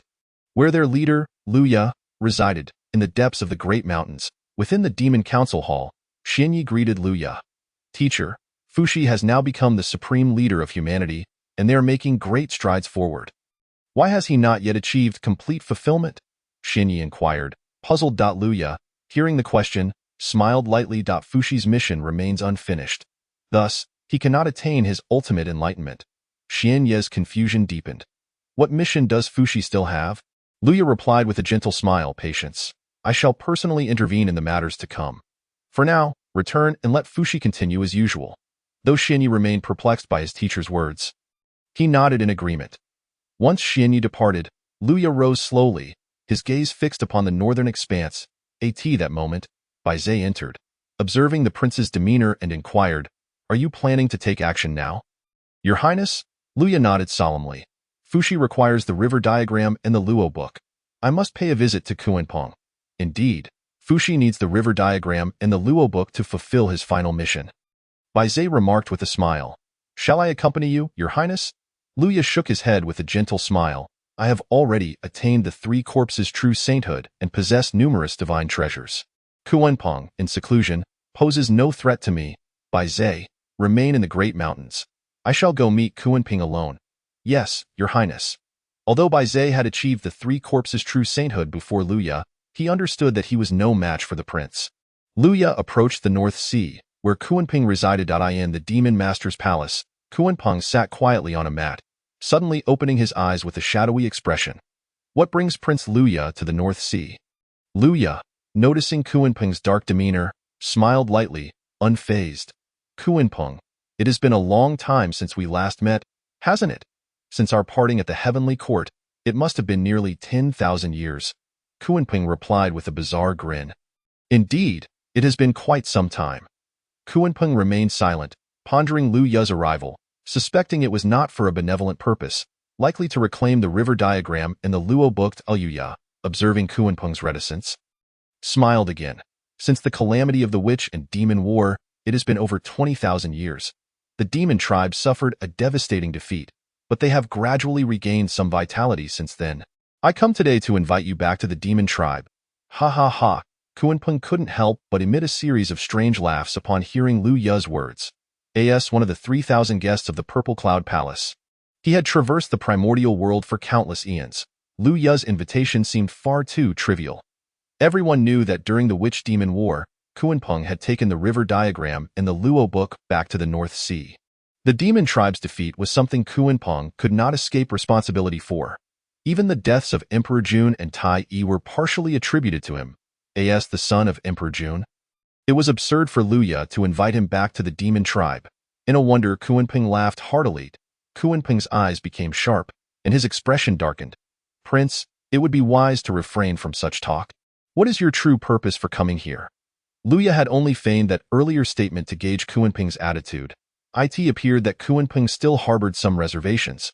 As the only legitimate heir of Emperor Jun, he did not dare to act against Lu Ya recklessly.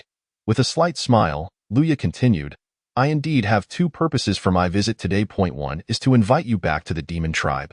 Should you return, all grievances will be set aside, and I shall publicly declare that you acted under my father's orders to safeguard the demon tribe's strength, hence your retreat to the North Sea during the war. Hearing Lu Ya's words, Kuanpeng's eyes gleamed with intrigue. The entire primordial world knew that he had taken the river diagram in the Luo book and fled the battle. If Lu Ya truly made such a proclamation, asserting that he acted on Emperor Jun's behalf, the validity of that claim would ultimately depend on Lu Ya's words. Lu Ya's assertion held weight, for he was the son of Emperor Jun, the one true heir of the demon tribe. If even Lu Ya acknowledged it, who could dispute the claim? In that moment, Kuanpeng was genuinely tempted. The title of Demon Master still held significant allure. Lu Ya slowly continued. The second purpose is to reclaim the river diagram in the Luo book.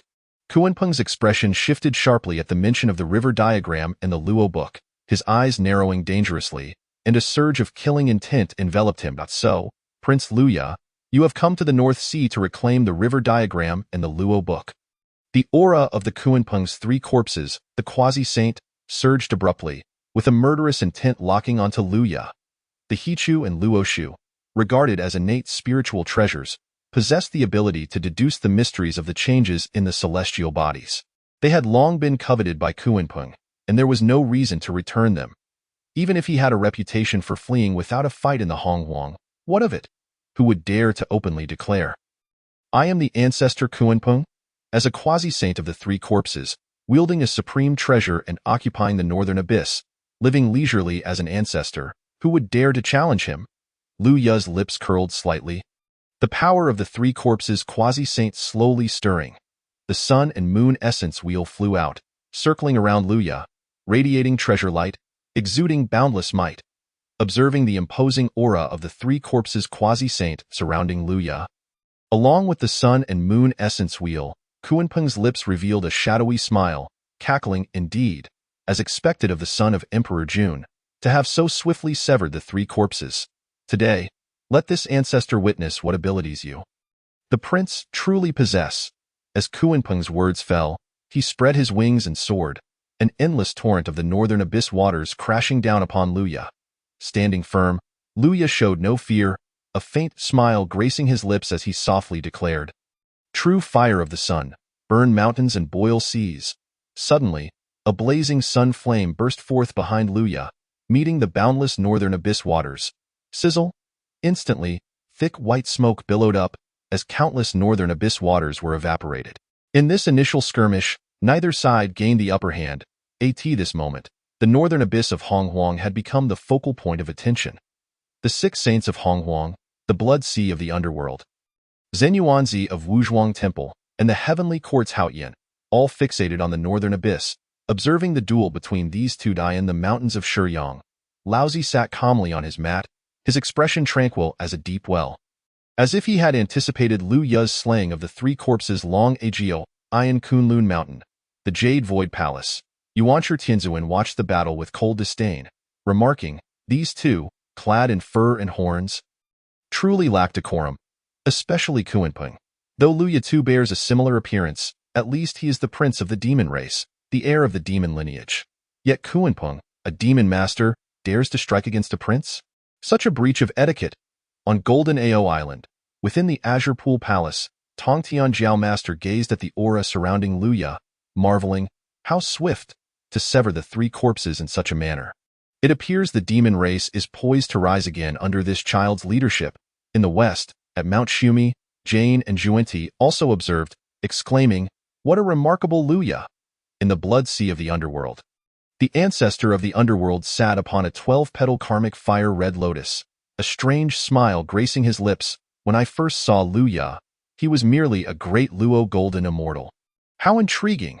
Xinyuanzi of Wuzhuang Temple could not help but exclaim, Lu Ya has now grown to the stature of Emperor Jun and Tai of yore. The earlier confrontation was merely a preliminary probe. Kuanping soared high, his voice low and commanding, true waters of the northern abyss. These true waters were entirely different from ordinary northern abyss waters. They could devour one's primordial spirit, reducing the flesh to ashes and scattering the soul. Kuanping's speed was unparalleled in Honghuang, his strikes both swift and cunning. Lu Ya, observing Kuanping's bizarre and rapid assault, bore a faint smile. The Golden Crow's transformation technique is not necessarily slower than Kuanping's. In an instant, Lu Ya transformed into a streak of light, engaging in a contest of speed with Kuanping. The sun and moon essence wheel, both offensive and defensive, circled around Lu Ya.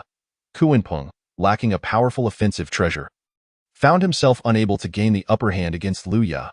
After nearly 100 exchanges, neither side triumphed. The myriad powerful beings of Honghuang focused their attention on Lu Ya, marveling. Lu Ya truly matches the prowess of Emperor Jun and Tai from back in the day.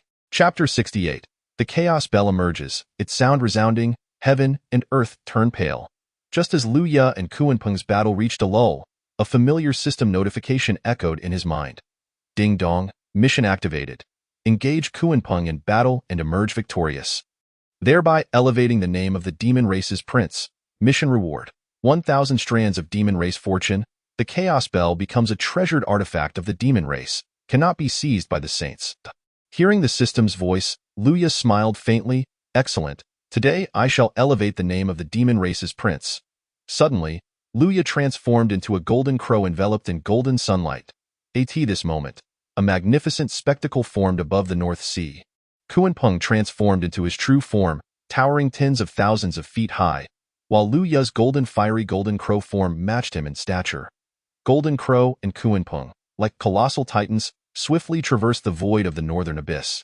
Both were masters of severing the three corpses, and this battle was earth-shattering, shattering the ice of the northern abyss that had endured for eons, as the waters surged skyward, reaching hundreds of thousands of feet.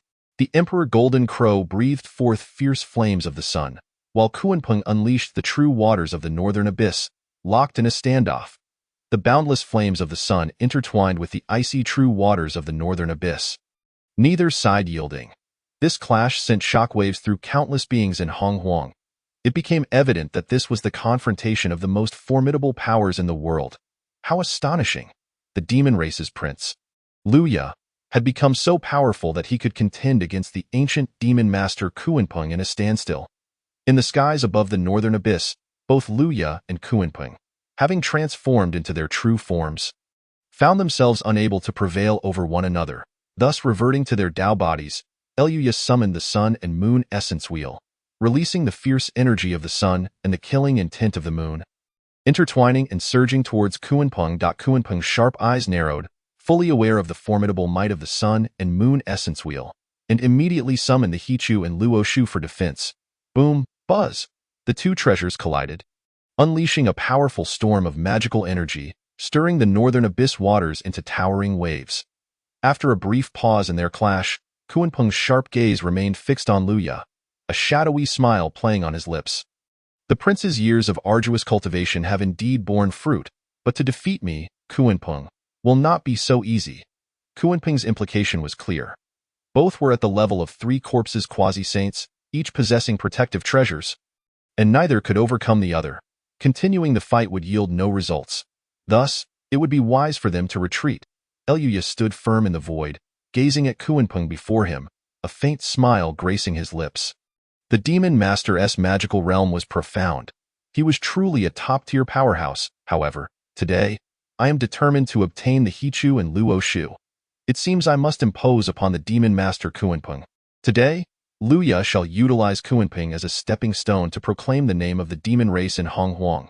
Hearing Luya's bold words, Kunpeng's eyes gleamed with sharp intensity, a shadowy smile spreading across his face as he cackled. Prince, do you know that even if Emperor Jun were here, he would not dare claim certain victory against me? Kunpeng had once fallen to Tai's Eastern Emperor Bel, but against Emperor Jun, Kunpeng felt confident in standing invincible. At this moment, Luya paid Kunpeng no further heed, channeling his magical energy. Suddenly, a mysterious yellow bell materialized above the northern abyss. Dong! A resonant sound echoed, melodious and unending. The bell's tone reverberated, filling the northern abyss, causing the heavens and earth to pale, the cosmos to tremble, and the very foundation of Honghuang to shake. The yellow bell was adorned with the sun, moon, and stars, with the elements of earth, water, fire, and wind swirling around it. Within the bell, mountains and rivers, the myriad races of Honghuang flickered into view.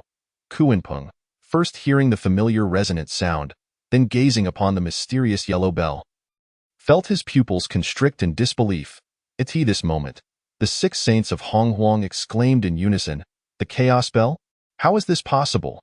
During the great battle of the witch and demon races, Tai had perished, leaving the Chaos Bell without a master, and the 6 saints had once fought over it. It is known that the Chaos Bell is one of the 3 treasures of the creation, capable of subduing innate fortunes and guiding the operation of the heavenly Diao. It could rebound any treasure or divine weapon-s attack, and ignore the damage from all magical powers and techniques. Possessing both offensive and defensive capabilities, it was an invincible asset when held aloft. Moreover, it could distort time and space, invert the forces of yin and yang, truly a marvel of infinite mystery and boundless creation. The 6 saints had contended for a long time, only for the Chaos Bell to vanish into the chaotic void, its whereabouts unknown. Who could have anticipated that it would end up in Luya's hands? At this moment, only 2 innate supreme treasures remained in Honghuang, held by Taishang Laozi and Yuanchi Tianzuan. The 6 saints eyed the Chaos Bell with immense envy. After Luya summoned the Chaos Bell, he wasted no time. Countless streams of magical energy poured into the bell, determined to seize the moment while the 6 saints were still recovering, to defeat Kunpeng. Once Kunpeng was vanquished, the Chaos Bell would become a treasured artifact of the demon race, untouchable by the saints. Dong! Another resounding chime rang out as the Chaos Bell, imbued with immeasurable power, descended upon Kunpeng. The space around Kunpeng was entirely sealed, leaving him no avenue for retreat. With no choice, Kunpeng could only grit his teeth and summon the Hichu and Luo Shu to defend himself. But how could the Hichu and Luo Shu possibly withstand the innate treasure, the Chaos Bell? In mere moments, the Hichu and Luo Shu faltered, their radiance dimming. With no defensive treasure remaining, Kunpeng was struck. Boom, boom, boom. The Chaos Bell struck Kunpeng's true form with full force. In a single blow, Kunpeng was defeated. At this moment, Kunpeng appeared disheveled and in a woeful state. He had no time to summon back the Hichu and Luo Shu and immediately transformed into a Kun, diving headlong into the northern abyss waters, disappearing without a trace. Eluya waved his hand, retrieving the Hichu and Luo Shu into his grasp. Ding dong, defeated Kunpeng. The name of the demon race's prince, Luya, resounds throughout Honghuang. As the system's voice faded, the space around the northern abyss shimmered with illusions. Shortly thereafter, the 5 saints descended in their true forms upon the northern abyss. Nuwa attempted to enter the northern abyss but found the space sealed off, allowing the 5 saints passage, while she alone could not enter. Nuwa immediately realized that this must be the work of the 5 saints uniting to obstruct her. The 5 saints sought to claim the Chaos Bell, first excluding her, the saint of the demon race, from their ranks. As the primordial heavenly sovereign laid eyes on Luya, he promptly declared in a loud voice, the demon clan has already been vanquished beyond the 10,000 great mountains, and thus their fortune has been exhausted. Such a precious treasure is beyond your grasp, Luya. Surrender it forthwith and depart swiftly. Meanwhile, Zhuan-Ti, upon seeing Luya, revealed a gentle smile and said, Luya, my esteemed nephew, come forth. If you were to entrust this treasure to our Western faction, my elder brother and I would surely ensure your protection. Listening to Zhuan-Ti's words, Tong Tian couldn't help but interject. Zhuan-Ti, you truly have no shame, wishing to seize a treasure while speaking with such grandiloquence. Deep within, Tong Tian held a degree of admiration for Luya, not intending to covet the spiritual treasure in his possession. Having just joined forces to thwart Nuwa's descent, he understood that the three pure ones must advance and retreat together, which was not his intention at this moment. Tong Tian gazed at Luya, feeling a twinge of guilt, for he was aware that, without Nuwa's interference, no one could safeguard the chaos bell in Luya's hands. Yet, even if he refrained from obstructing Nuwa, it would be effortless to hinder her with the might of the four saints. Still, the three pure ones needed to stand united. Chapter 69. How could the treasures of the demon clan fall into the hands of the five saints? At this moment, the five saints descended, sealing off the space of the northern underworld, quietly observing Luya. If Luya possessed even a modicum of wisdom, he would realize that, in the face of the five saints, he was no longer a mere three-legged bird capable of participating. The wisest choice would be to relinquish the chaos bell and retreat swiftly. Of course, all of this was mere conjecture by the five saints. Luya gazed calmly at the five saints, a faint smile gracing his lips as he respectfully declared, Luya pays his respects to the five esteemed saints. The five saints nodded in acknowledgement, remaining silent. After Luya had performed his greeting, he did not speak further, neither surrendering the chaos bell nor retreating. This left the five saints momentarily perplexed. The primordial heavenly sovereign let out a cold snort, and the pressure of the saints suddenly intensified, bearing down upon Luya. Simultaneously, Zhuan-Ti unleashed the pressure of the saints, fully directed at him. The Blood Sea and the Underworld River observed this scene, shaking their heads in dismay. Luya's composure was still too shallow. Possessing such a treasure as the Chaos Bell, he displayed an alarming lack of restraint. What a pity! The Underworld River also coveted the Chaos Bell, but with the five saints gathered, any other great power daring to approach the northern underworld would surely meet with demise. At the Wuzhuang Temple, beneath the ginseng fruit tree, Zhen Yuanzi's eyes narrowed slightly, revealing a glimmer of insight. Luya was certainly not a reckless individual. Revealing the Chaos Bell without absolute strength must be part of his own grand design. In the celestial court, the high heavens sat atop the white jade steps, a broad smile lighting up his face. Ha ha! I never expected Luya to find himself in such a predicament today. With the five saints joining forces to seize the Chaos Bell, the lad is in grave danger. Above the northern underworld, Luya sensed the pressure from the primordial heavenly sovereign and Zhuan-Ti, causing the corners of his mouth to curl into a slight smirk. The Chaos Bell shall remain here. Esteemed saints, please feel free. With that, Luya tossed the small bell into the void. The Xian Huang Chaos Bell hovered in the air, slowly rotating, exuding boundless mystery and infinite creation, its radiant light shimmering. After casting the Chaos Bell, Luya instantly became the focal point of the five saints, standing beside the northern underworld sea, quietly observing. Next, it was inevitable that the five saints would attempt to seize the Chaos Bell. Upon witnessing Luya surrendering the Chaos Bell, the five saints recognized his understanding of the situation and redirected their attention entirely toward the Chaos Bell. The western lands, barren and desolate, ignited Zhuan-Ti's fervor. Unable to contain himself any longer, he unleashed the power of the saints to envelop the Chaos Bell, seeking to claim it for himself. The three pure ones, witnessing this, couldn't help but curse in their hearts. Truly shameless. They hastily exerted their own powers, enveloping the Chaos Bell and drawing it toward themselves. As Zhuan-Ti's power made contact with the Chaos Bell, a look of confusion crossed his face. What? Likewise, the expressions of Laozi, the primordial heavenly sovereign, and Tong Tian mirrored his bewilderment. What is happening? The power of the five saints surrounded the Chaos Bell, yet it remained steadfast, unmoving in its place. The five saints initially thought it was an illusion and continued to channel their powers into the Chaos Bell. However, This time, the Chaos Bell began to actively repel the powers of the five saints. The bell stood firm in the void, unyielding. At that moment, the five saints received a message from the heavenly Tao. The Chaos Bell was a treasure of the demon clan. How could this be possible? The Chaos Bell had become a treasured relic of the demon clan. The demon clan had suffered immense losses during the war of the witches and demons, their prowess diminished, and their fortune depleted. How could the Chaos Bell possibly belong to them? Laozi, standing motionless in the void, observed the Chaos Bell with an expression of indifference. He then turned to glance at Luya before vanishing from the northern underworld. The primordial heavenly sovereign wore an exceedingly displeased expression. Humph! How could such a creature adorned with fur and horns possess such fortune? With that, he too turned and returned to Kunlun Mountain. Tong Tian gazed at his elder brother and second brother departing, then looked at Luya, a smile creeping upon his lips. Ha ha! This Luya is indeed well prepared. After speaking, Tong Tian returned to Jinao Island. Noticing the three pure ones had departed, Zhuan Ti turned his gaze back to Luya. A hint of reluctance for the Chaos Bell within him. He smiled and addressed Luya. Luya, my esteemed nephew, I share a good rapport with your father, Emperor Jun. If you have the time today, why not visit the West? Luya observed Zhuan Ti's genial and sincere smile. Were it not for his status as a transmigrator, he would have undoubtedly been moved by Zhuan Ti's demeanor and gone to the West to be at their mercy. Instead, Luya feigned a serious expression of gratitude. Thank you, esteemed saint, for your kind offer. However, the demon clan is currently facing tumultuous times. As the prince of the demon clan, I cannot leave so easily. I assure you, I shall visit the two esteemed saints in the future.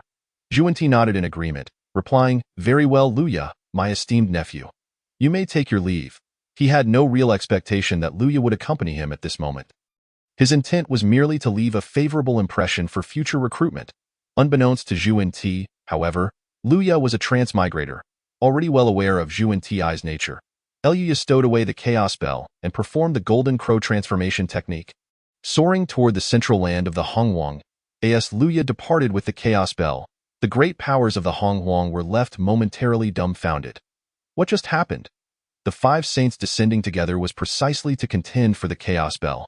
Why did they suddenly all leave, while Luya took the Chaos Bell with him? How could the treasures of the demon clan be touched by the five saints? In the Nuwa Palace, Nuwa also sensed the information from the heavenly Tao. The Chaos Bell had indeed become the treasure of the demon clan. She finally breathed a sigh of relief. If the five saints sought to forcibly seize the treasure of the demon clan, they would inevitably incur tremendous karmic consequences. The five saints, having achieved nothing in their attempt to seize the Chaos Bell, were left with no choice but to abandon their desires. In the eyes of the five saints, those who had not attained sainthood were ultimately but insects. Tai had previously wielded the Chaos Bell, but what of it? In the end, he met a fate of death and dissolution. At this moment, the Chaos Bell in Luya's possession held the same fate. The day Luya perished would be the day the Chaos Bell became ownerless. The five saints regarded the Chaos Bell as merely being entrusted to Luya for the time being. At the upper reaches of the Weishui River, in the Nameless Mountain, Xianyi sat quietly by the bank of the stream. After returning from the 10,000 Great Mountains, he had first sent Fu Shi back to the human capital to continue managing affairs. Knowing that opportunities would present themselves in due course, a streak of golden light flashed by as Luya arrived at the Nameless Mountain. Xianyi, recognizing the golden radiance, understood that it was his master's arrival. In the vast expanse of the Hongwang, only the Golden Crow clan possessed the ability to transform into rainbows, and with the Golden Crow now reduced to Luya alone, this transformation technique had become his exclusive hallmark. Xianyi approached with a cheerful smile, saying, Disciple pays respects to my master. Luya surveyed the several thatched cottages and the numerous streams, the environment serene and tranquil, surrounded by flowers, insects, birds, and beasts. A picturesque scene reminiscent of a paradise.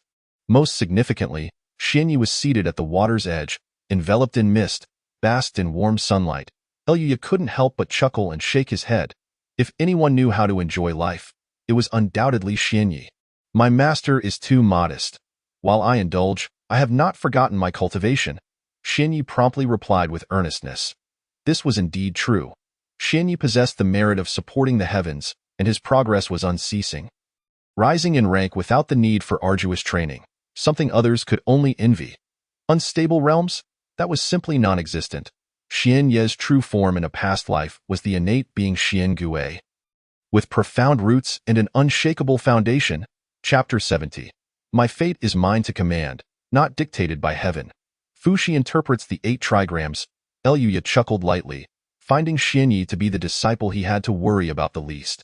As he spoke, he presented the river diagram and Luo book to Xian Yi. The river diagram and Luo book shimmered with countless stars, corresponding to the celestial bodies, imbued with profound mystery and radiant light. Upon receiving the river diagram and Luo book, Xian Yi felt an extraordinary aura emanating from the treasure. Could this be the river diagram and Luo book of the heavenly court from ages past? Is this what Fuxi requires to attain enlightenment? Xian Yi was aware of the cataclysmic battle that had transpired in the northern underworld, and thus recognized the river diagram and Luo book at first glance.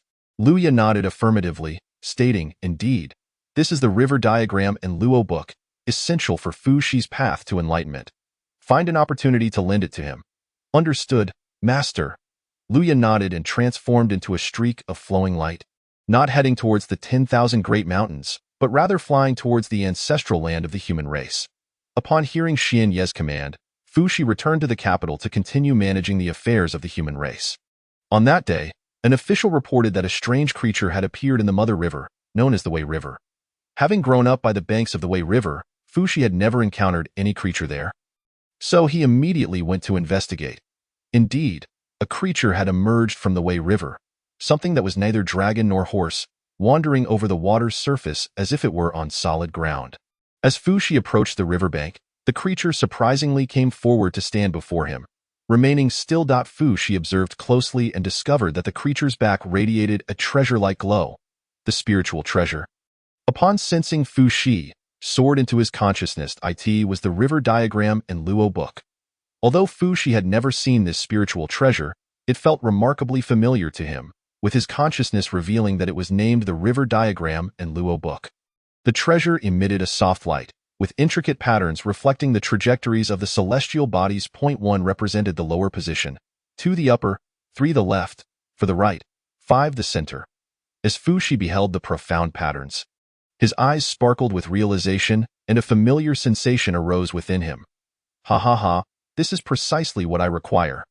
Fuxi understood that this spiritual treasure must have been sent by his teacher, and he bowed deeply towards the nameless mountain before promptly returning to the capital to attend to human affairs, and then announcing his retreat for cultivation. At that moment, in the ancestral land of the human race, the 3 patriarchs warmly received Lu Ya. At this point, the esteemed teacher of the human race's sovereign, Fuxi, was none other than Lu Ya's direct disciple, Xian Yi. This clearly demonstrated the earnest efforts that the demon race was investing in aiding the human race. The relationship between the humans and demons was becoming increasingly exquisite. As Luya arrived at the ancestral land of the human race, he engaged in extensive discussions with the 3 patriarchs about strategies for human development, enjoying a lively exchange. At times, the 3 patriarchs genuinely believed that Luya was not a prince of the demon race, but an exceptionally capable human being. Finally, after taking a sip of wild wine, Luya smiled and inquired of the 3 patriarchs, with Fuxi's impending attainment of the Tao, "What plans do you have?" Lu Ya's sudden question left the 3 patriarchs momentarily stunned. They had indeed not considered such long-term implications. What will happen after Fuxi attains the Tao? The human race had the teachings of the Old Master and the Holy Mother Nuwa regarding the path of the human emperor. But the 3 patriarchs had not truly contemplated this matter. Observing the 3 patriarchs lost in thought, Luya couldn't help but smile again and took several more sips of wild wine. Luya was aware that after the 3 sovereigns and 5 emperors attained the Tao, they were all confined by Laozi under the pretense of suppressing the fate of the human race within the Fire Cloud Cave. In Luya's view, the so-called non-action of Laozi was nothing but a farce. A more fitting description would be the path of indifference and detachment. The struggle for fate had never ceased for Laozi. However, Luya did not wish to align with Laozi's intentions. The human race must seize its own destiny. Was Luya's initiative intended to assist the human race? That was indeed one aspect. However, more importantly, it was to facilitate the rise of the demon race. For the demon race to ascend, it must leverage the human race, this favored child of heaven and earth. The alliance between humans and demons must be one where the human race is autonomous, not subjected to the control of the sages. As long as the sages lived, the great thieves would persist. At that moment, the three patriarchs were also deep in thought. Lu Ya's question had indeed inspired them to formulate their own ideas. Seeing the three patriarchs in contemplation, Lu Ya smiled and said, "Have you ever heard the saying?" "What saying?" The three patriarchs asked. Lu Ya gazed intently at them and enunciated, "My fate is determined by me, not by heaven." Boom. The words "my fate is determined by me, not by heaven," reverberated in the minds of the three patriarchs like the thunder of the heavens, causing their bodies to tremble. Yes, my fate is determined by me, not by heaven. As the human race evolved, when faced with challenges, they sought assistance to resolve them. When the dragon clan rampaged against the human race, the humans had implored the teachings of the old master in hopes of compromising with the dragons. Ultimately, it was the demon race that aided the humans. Yet, despite escaping danger, the human race remained weak, and their fate hung by a thread in the face of formidable ancient races. As long as fate was manipulated by others, the human race could never rise. This thought surged within the hearts of the three patriarchs. Returning to the initial topic of Emperor Fu Shi, the three patriarchs turned serious and gravely asked Lu Ya, "Please, Your Highness, elaborate." Lu Ya took a couple of sips of wine and replied with a light laugh, "In the ancestral land of the human race, we shall establish a sacred ground for the humans. And once the three sovereigns and 5 emperors assume their positions, they must all gather at the sacred ground." Upon hearing Lu Ya's words, the three patriarchs were struck by a thunderous resonance in their consciousness. Feeling profoundly shaken by the notion of establishing a sacred ground for the human race, Lu Ya continued, "Creating the sacred ground for the human race is a sanctuary of our own, untouched by outside interference. This establishment is the first strategic step. Once the sacred ground is established, we shall draw talented individuals from various tribes to learn within, systematically cultivating the path of immortality and martial arts, forging an elite human race. If the sacred ground for the human race is realized, as long as it exists, the human race shall endure, free from worries." Boom, boom, boom. Lu Ya's words resonated like divine thunder, continuously washing over the consciousness of the three patriarchs. Their eyes glazed over as they repeatedly murmured, "If the sacred ground for the human race is established, the human race shall endure, free from worries." Lu Ya added, "Through the alliance between humans and demons, we shall foster goodwill across generations. My demon race can also send demon sages to instruct the humans at the sacred ground. With demon sages teaching the humans and their disciples spread throughout the world, would not the relationship between humans and demons become even more exquisite?" The three patriarchs were momentarily stunned, asking, "Your Highness, are you speaking the truth?" "Of course," Lu Ya affirmed. Subsequently, he refrained from elaborating further and shared drinks and food with the three patriarchs.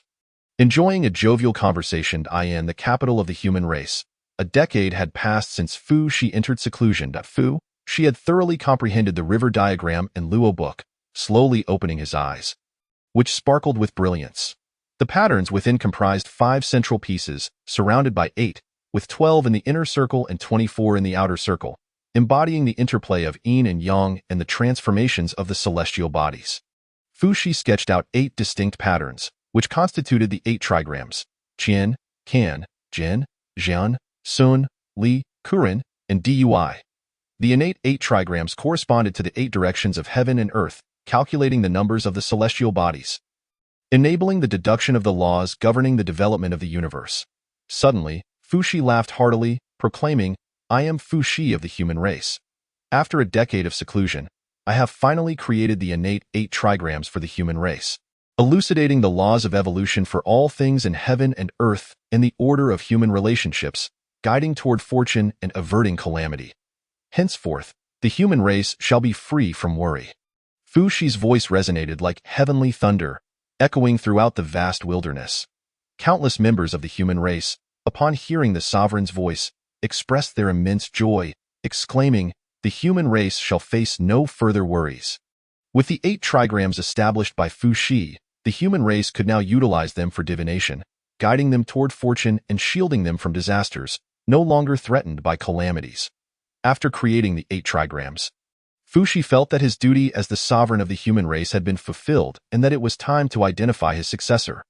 Upon learning of Fu Shi's successful completion of his mission, Xianyi chose not to rush and patiently waited by the stream, anticipating the emergence of the next great sage to facilitate the transfer of sovereignty. Fu Shi departed from the capital, setting out to visit the various tribes of the human race in hopes of finding his successor. After several years of travel, Fu Shi had met countless human sages, but while they managed their tribes adequately, they fell short when it came to governing the entire human race. After years of searching, Fu Shi had yet to find a suitable successor. In exasperation, he returned to the capital, continuing to await the emergence of the next great sage of the human race. Meanwhile, within the 10,000 Great Mountains, the transition of power from the heavenly sovereign era to the earthly sovereign era was stabilizing, and the voice of the system resonated, announcing, Mission Reward. 1,000 threads of demon race fortune. One portion of the origin of the spirit bright stone monkey, Eluya, upon hearing the system's voice, revealed a faint smile and summoned Lu Ert. This moment, Lu Er, clad in golden chainmail, adorned with a phoenix-winged golden crown, donned lotus silk cloud shoes, and wielded a heart's desire iron rod, had cultivated the 9 transformations of mysterious origin, achieving the pinnacle of the great Luo golden immortal. He was indeed the mightiest among the demon gods. The 4 great demon gods, Gongbao, Zongying, Shituo, and Shao Tian, were no longer Lu Er's match. The 9 transformations of mysterious origin fostered both physical and spiritual cultivation, rendering Lu Er exceptionally powerful. He stood as the apex of combat strength among the demon gods. Yet, no matter how formidable Lu Er was, he remained a docile child in Lu Ya's presence. Master, did you call for me? Lu Er grinned broadly. Eluya nodded and spoke. You are aware that your senior brother Xianyi has been down the mountain for over 100 years? Lu Er nodded, acknowledging that his senior brother had descended to teach the human emperor and had been out for over 200 years. Lu Ya nodded again, stating, Now that the human emperor has completed his merits, the next earthly sovereign is about to emerge. Prepare yourself to descend the mountain and learn from Xianyi. Upon hearing his master's words, Lu Er grinned widely, saying, Rest assured, master. I will teach the earthly sovereign just as well as senior brother. After receiving the order, Lu Er shed his extravagant attire, donning a simple dark yellow robe, and ascended into the clouds, leaving the 10,000 Great Mountains. After emerging from the mountains, Lu Er immediately utilized his divine hearing to locate his senior brother's position and soon found himself at the Nameless Mountain. At the Nameless Mountain, beside the stream, Xianyi was practicing when he saw Lu Er approach and smiled. Junior brother, what brings you here? Hee. Senior brother. Master sent me to take your place and instruct the next earthly sovereign. Seeing Xianyi, Lu Er smiled and said, The bond between the two of us is exceptionally strong, resembling that of biological brothers rather than mere fellow disciples. This is undoubtedly a testament to Lu Ya's successful guidance. To instruct the Emperor of humanity is a profound merit. Presently, Lu Er finds himself at the pinnacle of the great Luo golden immortal realm. His cultivation is sufficient, and should he obtain the merit of the Emperor, he would naturally be able to sever his corpse and attain the Tao. Lu Er casually sat by the stream, surveying the surrounding environment, and couldn't help but chuckle. Indeed, my teacher was right. My senior brother knows how to enjoy life. I have decided that once my senior brother departs, I shall reside here. Xianyi feigned anger with a smile, saying, Go away. After all this time nurturing this Tao field, you wish to lay waste to it? Ha ha ha! The two shared hearty laughter. Afterwards, Lu Er sought Xianyi's counsel on the specifics of instructing the Emperor of humanity and how the discovery of Fu Shi initially transpired. Xianyi patiently elucidated each query Lu Er had. Though when it came to the discovery of the Emperor, he could only tell Lu Er that it was all a matter of fate. Since it was destined for him to be the teacher of the Emperor, their paths would naturally cross. Upon hearing Xianyi's explanations, Lu Er pondered and said, Senior brother, in that case, I shall first take a stroll through the human tribes. Xianyi nodded gravely. The matter of instructing the Emperor was no trivial affair. Very well, go and mingle with the human tribes. It will aid you in better teaching him once you find the Emperor. Rest assured, senior brother. Lu Er bid farewell to Xianyi and began his journey starting from the Weishui River basin. As Lu Er emerged from the mountains, the 6 saints of the primordial world and various powerful beings shifted their attention toward him. Everyone knew that the next event was the emergence of the Earth Emperor, signaling a transition from the era of the Heavenly Emperor to that of the Earth Emperor. Lu Er transformed into a human form, traversing the various human tribes of the primordial world, investigating the specific customs, geography, and culture of each tribe, while analyzing the challenges that humanity would soon face. From the perspective of humanity, Lu Er deeply experienced the feelings of being human, understanding that only by immersing oneself in their midst could one accurately discern the present needs of humanity. Time slipped away like fine sand, and in the blink of an eye, 20 years had passed. Lu Er was still traveling through various tribes, simultaneously gathering news about the emergence of the Earth Emperor. In the human regions, there was a river known as Jiangshui. Within the Jiangshui Basin, there existed a tribe with the surname Jiang, among which lived a girl named Ending. One day, in her dreams, Ending encountered a golden divine bird and felt the breath of an emperor. Upon waking, she exhibited signs of pregnancy, despite being unmarried. This was undoubtedly a significant matter. The leaders of the tribe, upon hearing that Ending was pregnant without a husband, were naturally furious. However, they soon gasped in astonishment and joy. The tale of Fuxi had long since spread throughout humanity. Huashu became pregnant after treading on the Thunder Marsh for 12 years before giving birth to the leader, Fuxi. At this moment, Ending's pregnancy bore an uncanny resemblance to that of Huashu's. The child she carried was destined to be a great sage of humanity. Upon learning of Ending's condition, the Jiangshui tribe immediately dispatched the most experienced women to care for her. 12 long years passed in waiting. One day, as Ending experienced labor pains, the women had long been prepared to assist in her delivery. At the moment the child was born, purple chi gathered, golden light flowed, the breath of an emperor filled the air, and an exquisite fragrance wafted about. The leaders of the Jiangshui tribe, witnessing Ending's 12 years of gestation, were convinced that the child would undoubtedly become a great sage of humanity. According to the traditions of the Jiangshui tribe, the child was named Lishan Shi. Lishan, like the leader Fuxi of yore, spoke 3 days after birth, walked 5 days later, and sprouted teeth by the 7th day. Though not precisely identical, he bore an astonishing resemblance to Fuxi. Meanwhile, Lu Er had already resided in a human tribe for several years. One day, the men of the tribe ventured out to hunt and gather furs. Several robust men strolled along, discussing among themselves, "A few days ago, when we went to the Jiangshui tribe to trade, I heard a piece of news." "What news?" "In the Jiangshui tribe, a prodigy was born a few years ago, said to be akin to the leader Fuxi, gestating for 12 years before emerging, able to speak at 3 days, walk at 5, and grow teeth at 7. Good heavens! If that is the case, the Jiangshui tribe has given birth to a great sage. If indeed he is a great sage, we ought to make haste to visit. Perhaps we can assist him in the future, and the tribe can prosper." Who could argue with that? Ha ha ha. Upon hearing the men's conversation, Lu Er's eyes gleamed with interest. Oh? A great sage in the Jiangshui tribe akin to Fuxi? At the chapter's conclusion, it should be noted why Luya, being a member of the demon clan, would lend assistance to humanity. Humanity is the favored child of heaven and the protagonist of the earth. Would he not aid them but instead resort to slaughter? Furthermore, the teacher of the 3 sovereigns possesses immense fortune and merit. Xianyi lacks merit but seeks an opportunity, and becoming the teacher of the heavenly emperor serves as that opportunity. After attaining the Tao, Xianyi will ascend to the status of a demon sage. Additionally, following the calamity of the witch and demon, the era of humanity will essentially commence. All that is done now serves as a foundation for the alliance between humans and demons. The demon clan will rise alongside humanity, creating a win-win relationship. The demon clan aspires to become the most powerful race in the primordial world, ultimately returning to the heavenly court as the overseers of heaven and earth. With humanity as the protagonists and favored children, is there a conflict in this? There is none. Currently, it would be unwise for the demon clan to provoke figures such as Laozi, Yuan Shi Tianzun, and the Western holy beings. What the demon clan needs is to accumulate strength. The turning point for the demon clan lies in the battle of the gods. Stay tuned. Chapter 72. Lu Er receives the Earth Emperor.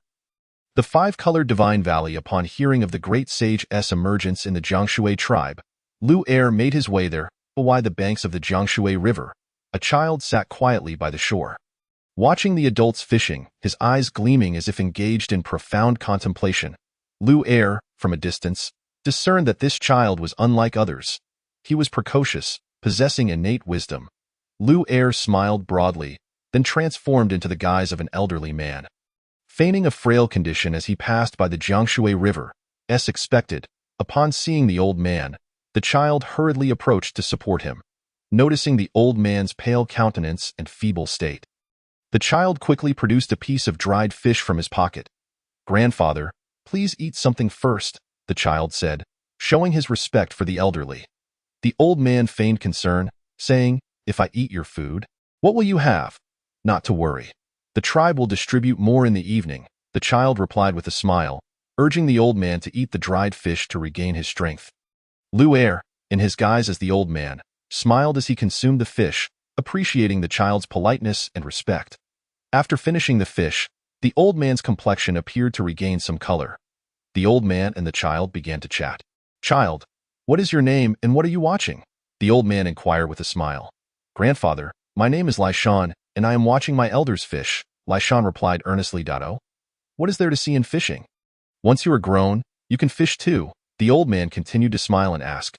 Lishan pondered for a moment and shook his head, replying, "I feel that this is not sustainable." The old man, intrigued by Lishan's statement, wondered why fishing, which provided food for the tribe, would be deemed unsustainable. Lishan shook his head again, explaining, "A few years ago, one person could catch enough fish to feed 3. Now, one can only feed 2." Hearing this, Lu'er's eyes sparkled with surprise. Had Lishan discerned an issue that humanity had overlooked? Lishan continued, "Endless fishing resembles depleting the waters. Should we catch all the fish? It would lead to dire consequences." Lu'er chuckled, asking, "Since you've identified the problem of overfishing, do you have a solution?" Lishan contemplated for a long while and shared his thoughts. "I believe we should seek alternative sources of food to replace fish, gathering and hunting. A more stable and sustainable means of obtaining sustenance. We could refrain from fishing for 3 to 5 years to allow the fish to replenish, alternating between fishing and restoration." The more Lu'er listened to Lishan's response, the more delighted he became. This must be what my teacher referred to as sustainable development." Lu'er chuckled lightly, and with a flash of golden light, revealed his true form, adorned in a dark yellow Taoist robe with golden fur. Exuding an air of majesty, Lishan, witnessing the sudden transformation of the old man into a monkey, initially thought it was a specter and recoiled in fright. Once steadied, upon seeing the 3 ears on the monkey's head, a smile broke on Lishan's face.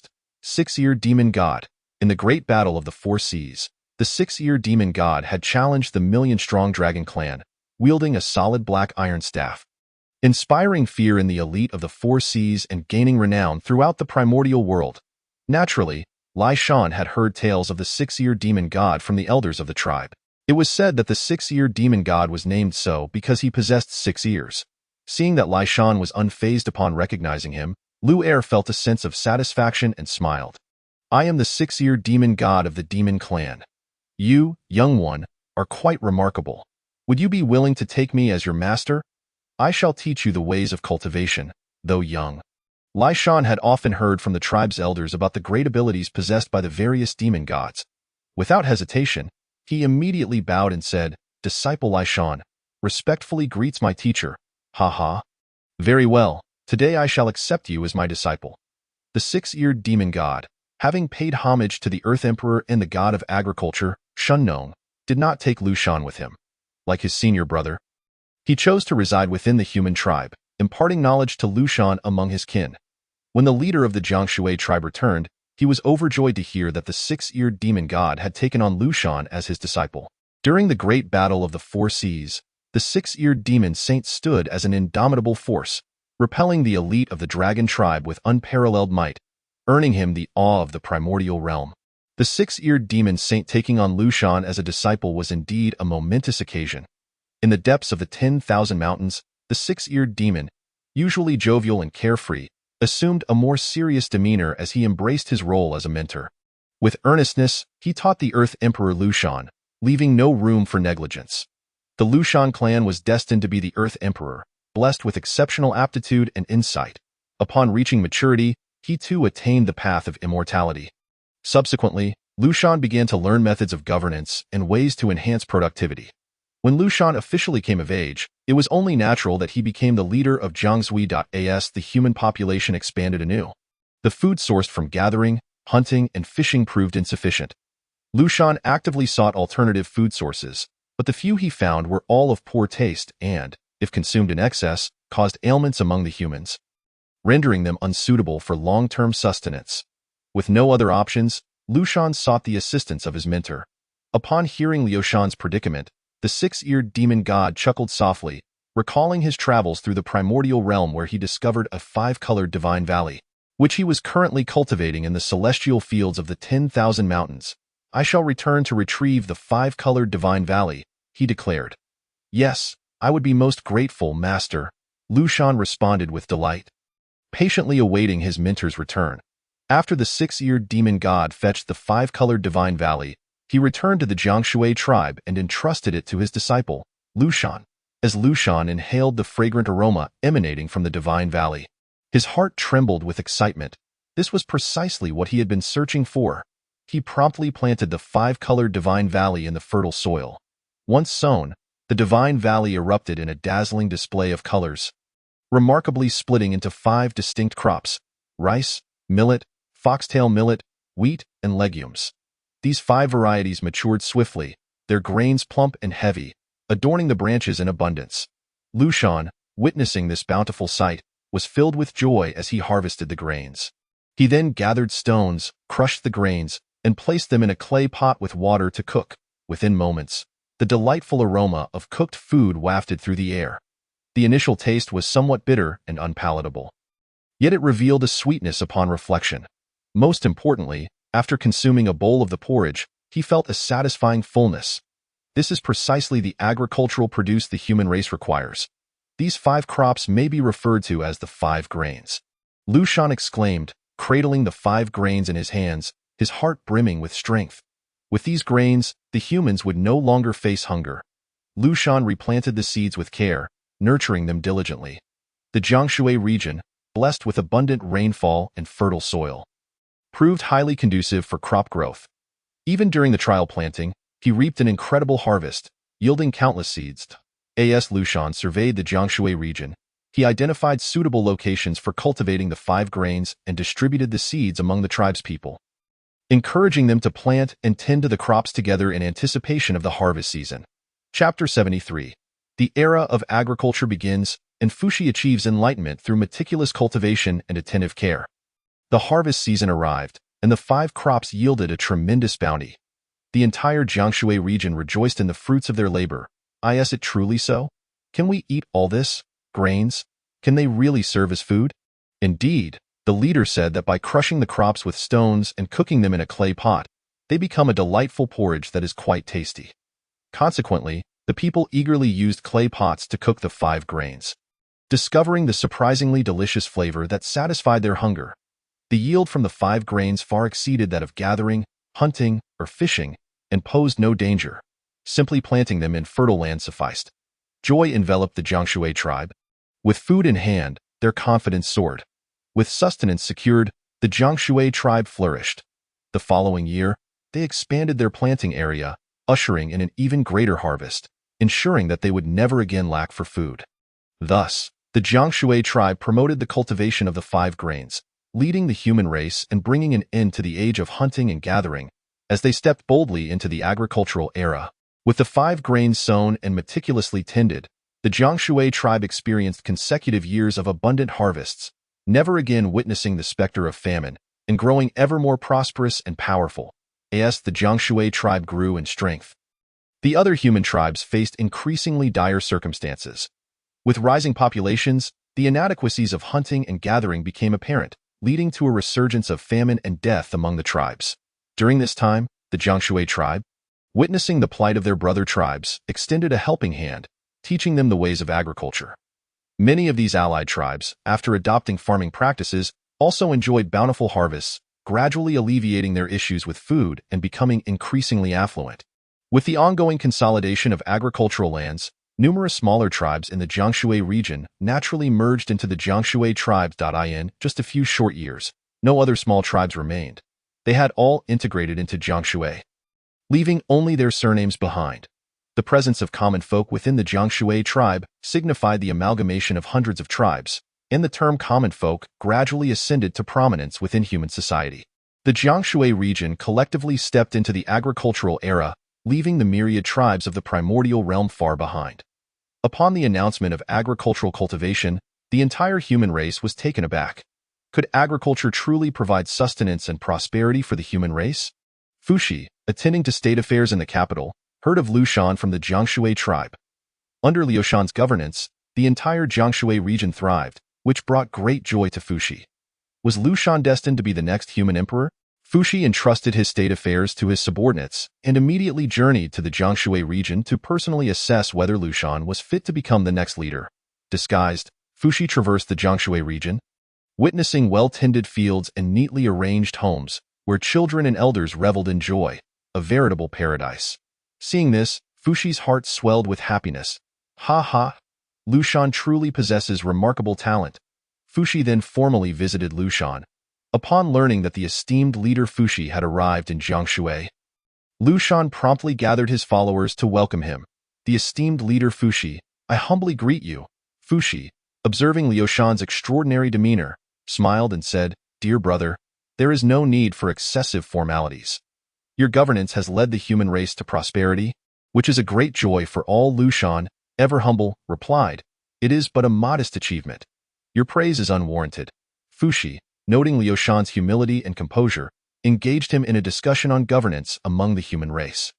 Liu Shan spoke with familiarity and eloquence, responding with ease. As Fuxi listened to Liu Shan's replies, his expression grew increasingly delighted.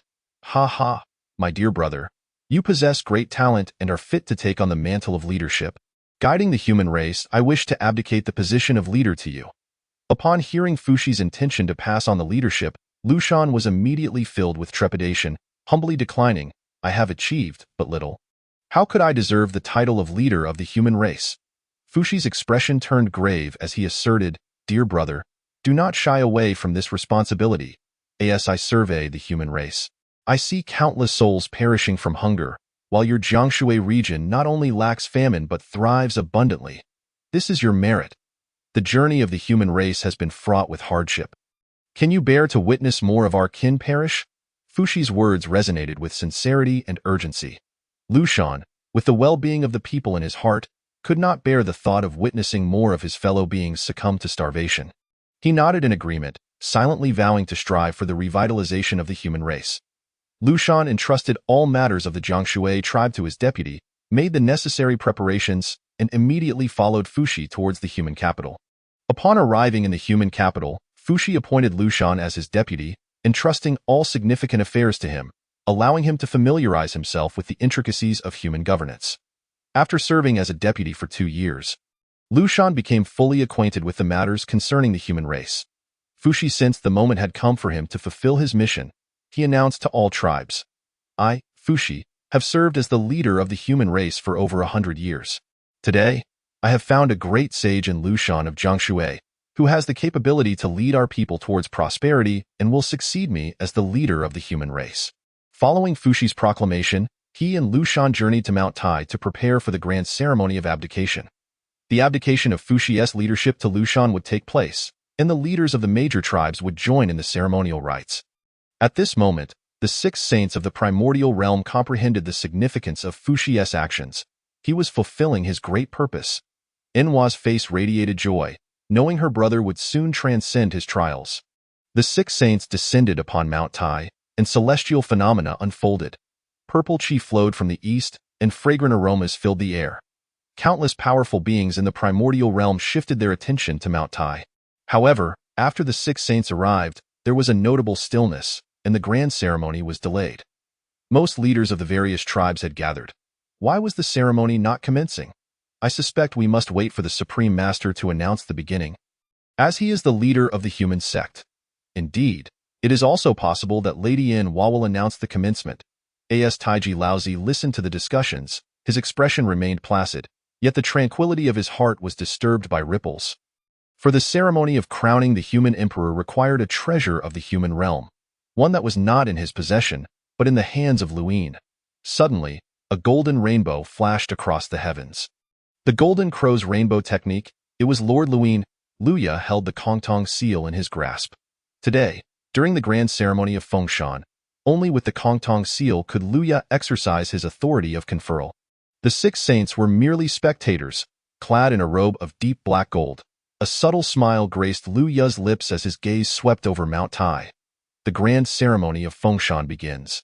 As Lu Ye's voice resonated, the Kongtong seal spontaneously emitted a radiant light, gathering boundless fortunes of the human race, enveloping Mount Tai in its embrace. Amidst the grandeur of Mount Tai, offerings were made. Incense burned, and reverence shown to heaven and earth. A resounding voice of humanity echoed through the primordial chaos.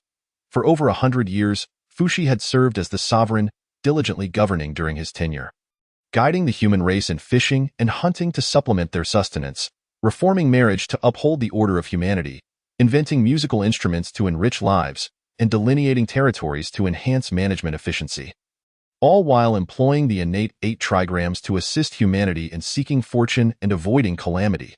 His contributions to the human race were indelible, blessing the masses, earning him the title of the Celestial Emperor of the human race. Long live the Celestial Emperor! With a resounding shout from Lu Ye, the winds and clouds above the 9 heavens dramatically shifted. A beam of golden light emerged, descending with robust merit of the Xianhuang. Approximately 70% of the merit soared directly into Fuxi's being, 10% entered the Kongtong seal, another 10% surged into Xianyi, while the final 10% dispersed evenly among those who had aided Fuxi in his path to enlightenment, granting them merit rewards. Even the Water Qilin, having contributed, received a considerable share of merit, purifying their modeled bloodlines. With 70% of the merit flowing into him, Fuxi's cultivation rapidly ascended. Celestial Immortal, True Immortal, Xian Immortal, Golden Immortal, Tai Golden Immortal, and ultimately, to the pinnacle of Great Luo Golden Immortal. The initial stage of quasi-sainthood, mid-stage, late stage, great perfection of quasi-sainthood.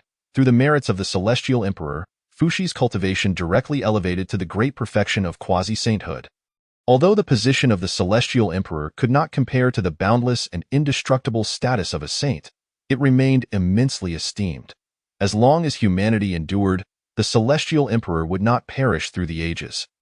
Fuxi's primordial spirit quivered incessantly, an overwhelming momentum surging forth. Slowly, he opened his eyes, countless memories flooding his mind. His gaze filled with the weight of time. I am Fuxi, the Shi Huang of the demon race, and also the Celestial Emperor of humanity. In the void, a melodious sound of a guqin resounded, as a celestial guqin pierced through the air. Fuxi's accompanying spirit treasure, the Fuxi Qin. Upon sensing its master's emergence from tribulation, the Fuxi Qin soared through the void, its clear notes expressing joy. Seeing her brother regain his memory and return from tribulation, Enhua could not help but smile. Not only had he emerged unscathed, but his cultivation had also fully recovered to the great perfection of quasi-sainthood. At this moment, 10% of the merit surged into Xianyi's cultivation, had long reached the pinnacle of Great Luo Golden Immortal, and his accumulated merit was immense. He merely lacked an opportunity. Now, with Fuxi achieving enlightenment, that opportunity had arrived. With the Xian Yuan water controlling banner, he channeled his own will and severed. Surrounding Xianyi, water spirit energy gradually ascended, and a small banner of deep blue arose, embodying his will that a Taoist, resembling Xianyi, manifested before him. I am the Xian Shui Taoist, paying respects to the true self. The Xian Shui Taoist bowed to Xianyi. Upon severing his own corpse, Xianyi's cultivation swiftly climbed, reaching the pinnacle of the Great Luo Golden Immortal, and one corpse attained quasi-sainthood. Xianyi first severed 3 corpses before seeking the path of enlightenment to Hunyuan. He does not pursue the path of saints, so please refrain from criticism. Xianyi tightly closed his eyes. A torrent of memories surged within him, and within the depths of his gaze lay profound solemnity. I am Xian Gue, and I am also Xianyi. With Xianyi successfully achieving quasi-sainthood, a sensation of upheaval rippled through Mount Tai. The primordial heavenly venerable displayed visible displeasure, letting out a cold snort without uttering a word. It should be noted that at this moment, the 12 golden immortals of Kunlun, whom the primordial heavenly venerable took great pride in, had their highest cultivation merely at the Great Luo Golden Immortal. Among the second-generation disciples of the Chan teaching, none had attained quasi-sainthood. Yet, a mere creature with fur and horns had managed to sever his corpse first, which naturally incensed the primordial heavenly venerable. On the other hand, Kunti gazed at Xianyi's success in severing his corpse, his eyes filled with admiration. His talent was indeed remarkable, surpassing even the likes of the medicine Buddha and Maitreya. The master of heaven scrutinized Xian Ye's achievement, his mind meticulously analyzing. Within the only Duobao and Yun Xiao could be compared to Xian Yi, while even the four great holy mothers fell short. And there was one more, the six-eared macaque. Once the Earth Emperor returns to his position, it is likely that the six-eared macaque will also sever his corpse. Lu Ya's standard for accepting disciples was indeed commendable. At this moment, a familiar system notification resonated in Lu Ya's mind. Ding! Xian Yi assisted the Celestial Emperor in achieving enlightenment. Task completed. Task reward: 1,000 strands of demon race fortune, demon race legitimacy increased to 65. And a portion of the primordial chaos demon god's essence. Upon hearing the System S announcement, Lu Ya distinctly sensed the strengthening of the fortune belonging to the demon race. After the battle between the Wu and the Yao, the elite of the demon race had suffered devastating losses, and their fortunes had all but vanished. Now, after more than 20,000 years of recovery, the fortunes of the demon race were steadily returning. Having reached half of what it was during the Heavenly Court era, with the enhancement of fortune, the greatest beneficiary was undoubtedly Lu Ya. The entire fortune of the demon race converged upon him, significantly amplifying his cultivation and understanding of the Tao. With the fortune of the demon race behind him, his comprehension of the laws accelerated at least 100-fold. Naturally, Bai Zhe, as the demon saint and military advisor, also enjoyed the benefits of this fortune. All demon saints likewise benefited from this fortune. As Lu Ya beheld Xian Yi successfully achieve quasi-sainthood, a smile of satisfaction illuminated his face. He slowly proclaimed, "From this day forth, our demon race shall gain another demon saint, Xian Yi, the demon saint." Before the multitude of saints and mighty beings of the primordial chaos, Lu Ya formally conferred Xian Yi as a demon saint of the demon race. A smile graced Xian Ye's face as he respectfully replied to Lu Ya, "Yes, disciple, thanks master." Upon Mount Tai, Fushi's merits reached completion, achieving the great perfection of quasi-sainthood.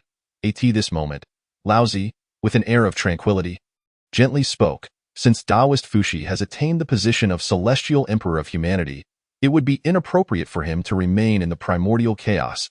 I implore Celestial Emperor Fushi to retreat to the Fire Cloud Cave for quiet cultivation, to stabilize the fortune of humanity, emerging only in times of great calamity." Hearing Laozi's words, the other four saints nodded in agreement. The three sovereigns of humanity, all of whom attained at least the great perfection of quasi-sainthood, combined with the five emperors, represented such formidable power remaining in the primordial chaos that it could only lead to unforeseen changes, making relocation to the Fire Cloud Cave a more prudent course of action. Enwa's expression shifted slightly upon hearing Laozi's words, her beautiful eyes darkening. Tio retreat to the Fire Cloud Cave for quiet cultivation, emerging only in times of great calamity. While it bore the name of quiet cultivation, it was, in essence, a form of house arrest. How could this be acceptable? Yet, among the 6 saints, 5 were in agreement with this course of action. What could she, as one saint, do? Enwa felt a wave of powerlessness wash over her. Realizing her voice held little weight against the 5 saints, her beautiful eyes instinctively turned towards Lu Ya, hoping he would have a contingency plan. However, she soon bitterly smiled and shook her head. This was indeed a plan laid out by the 5 saints, with the teacher Hongjun absent, who in the primordial chaos could resist the edict of the 5 saints. Enwa sighed deeply. Though her brother had escaped tribulation, he was now to be confined for life. It would have been better had they remained as remnants of souls, allowing them to converse freely.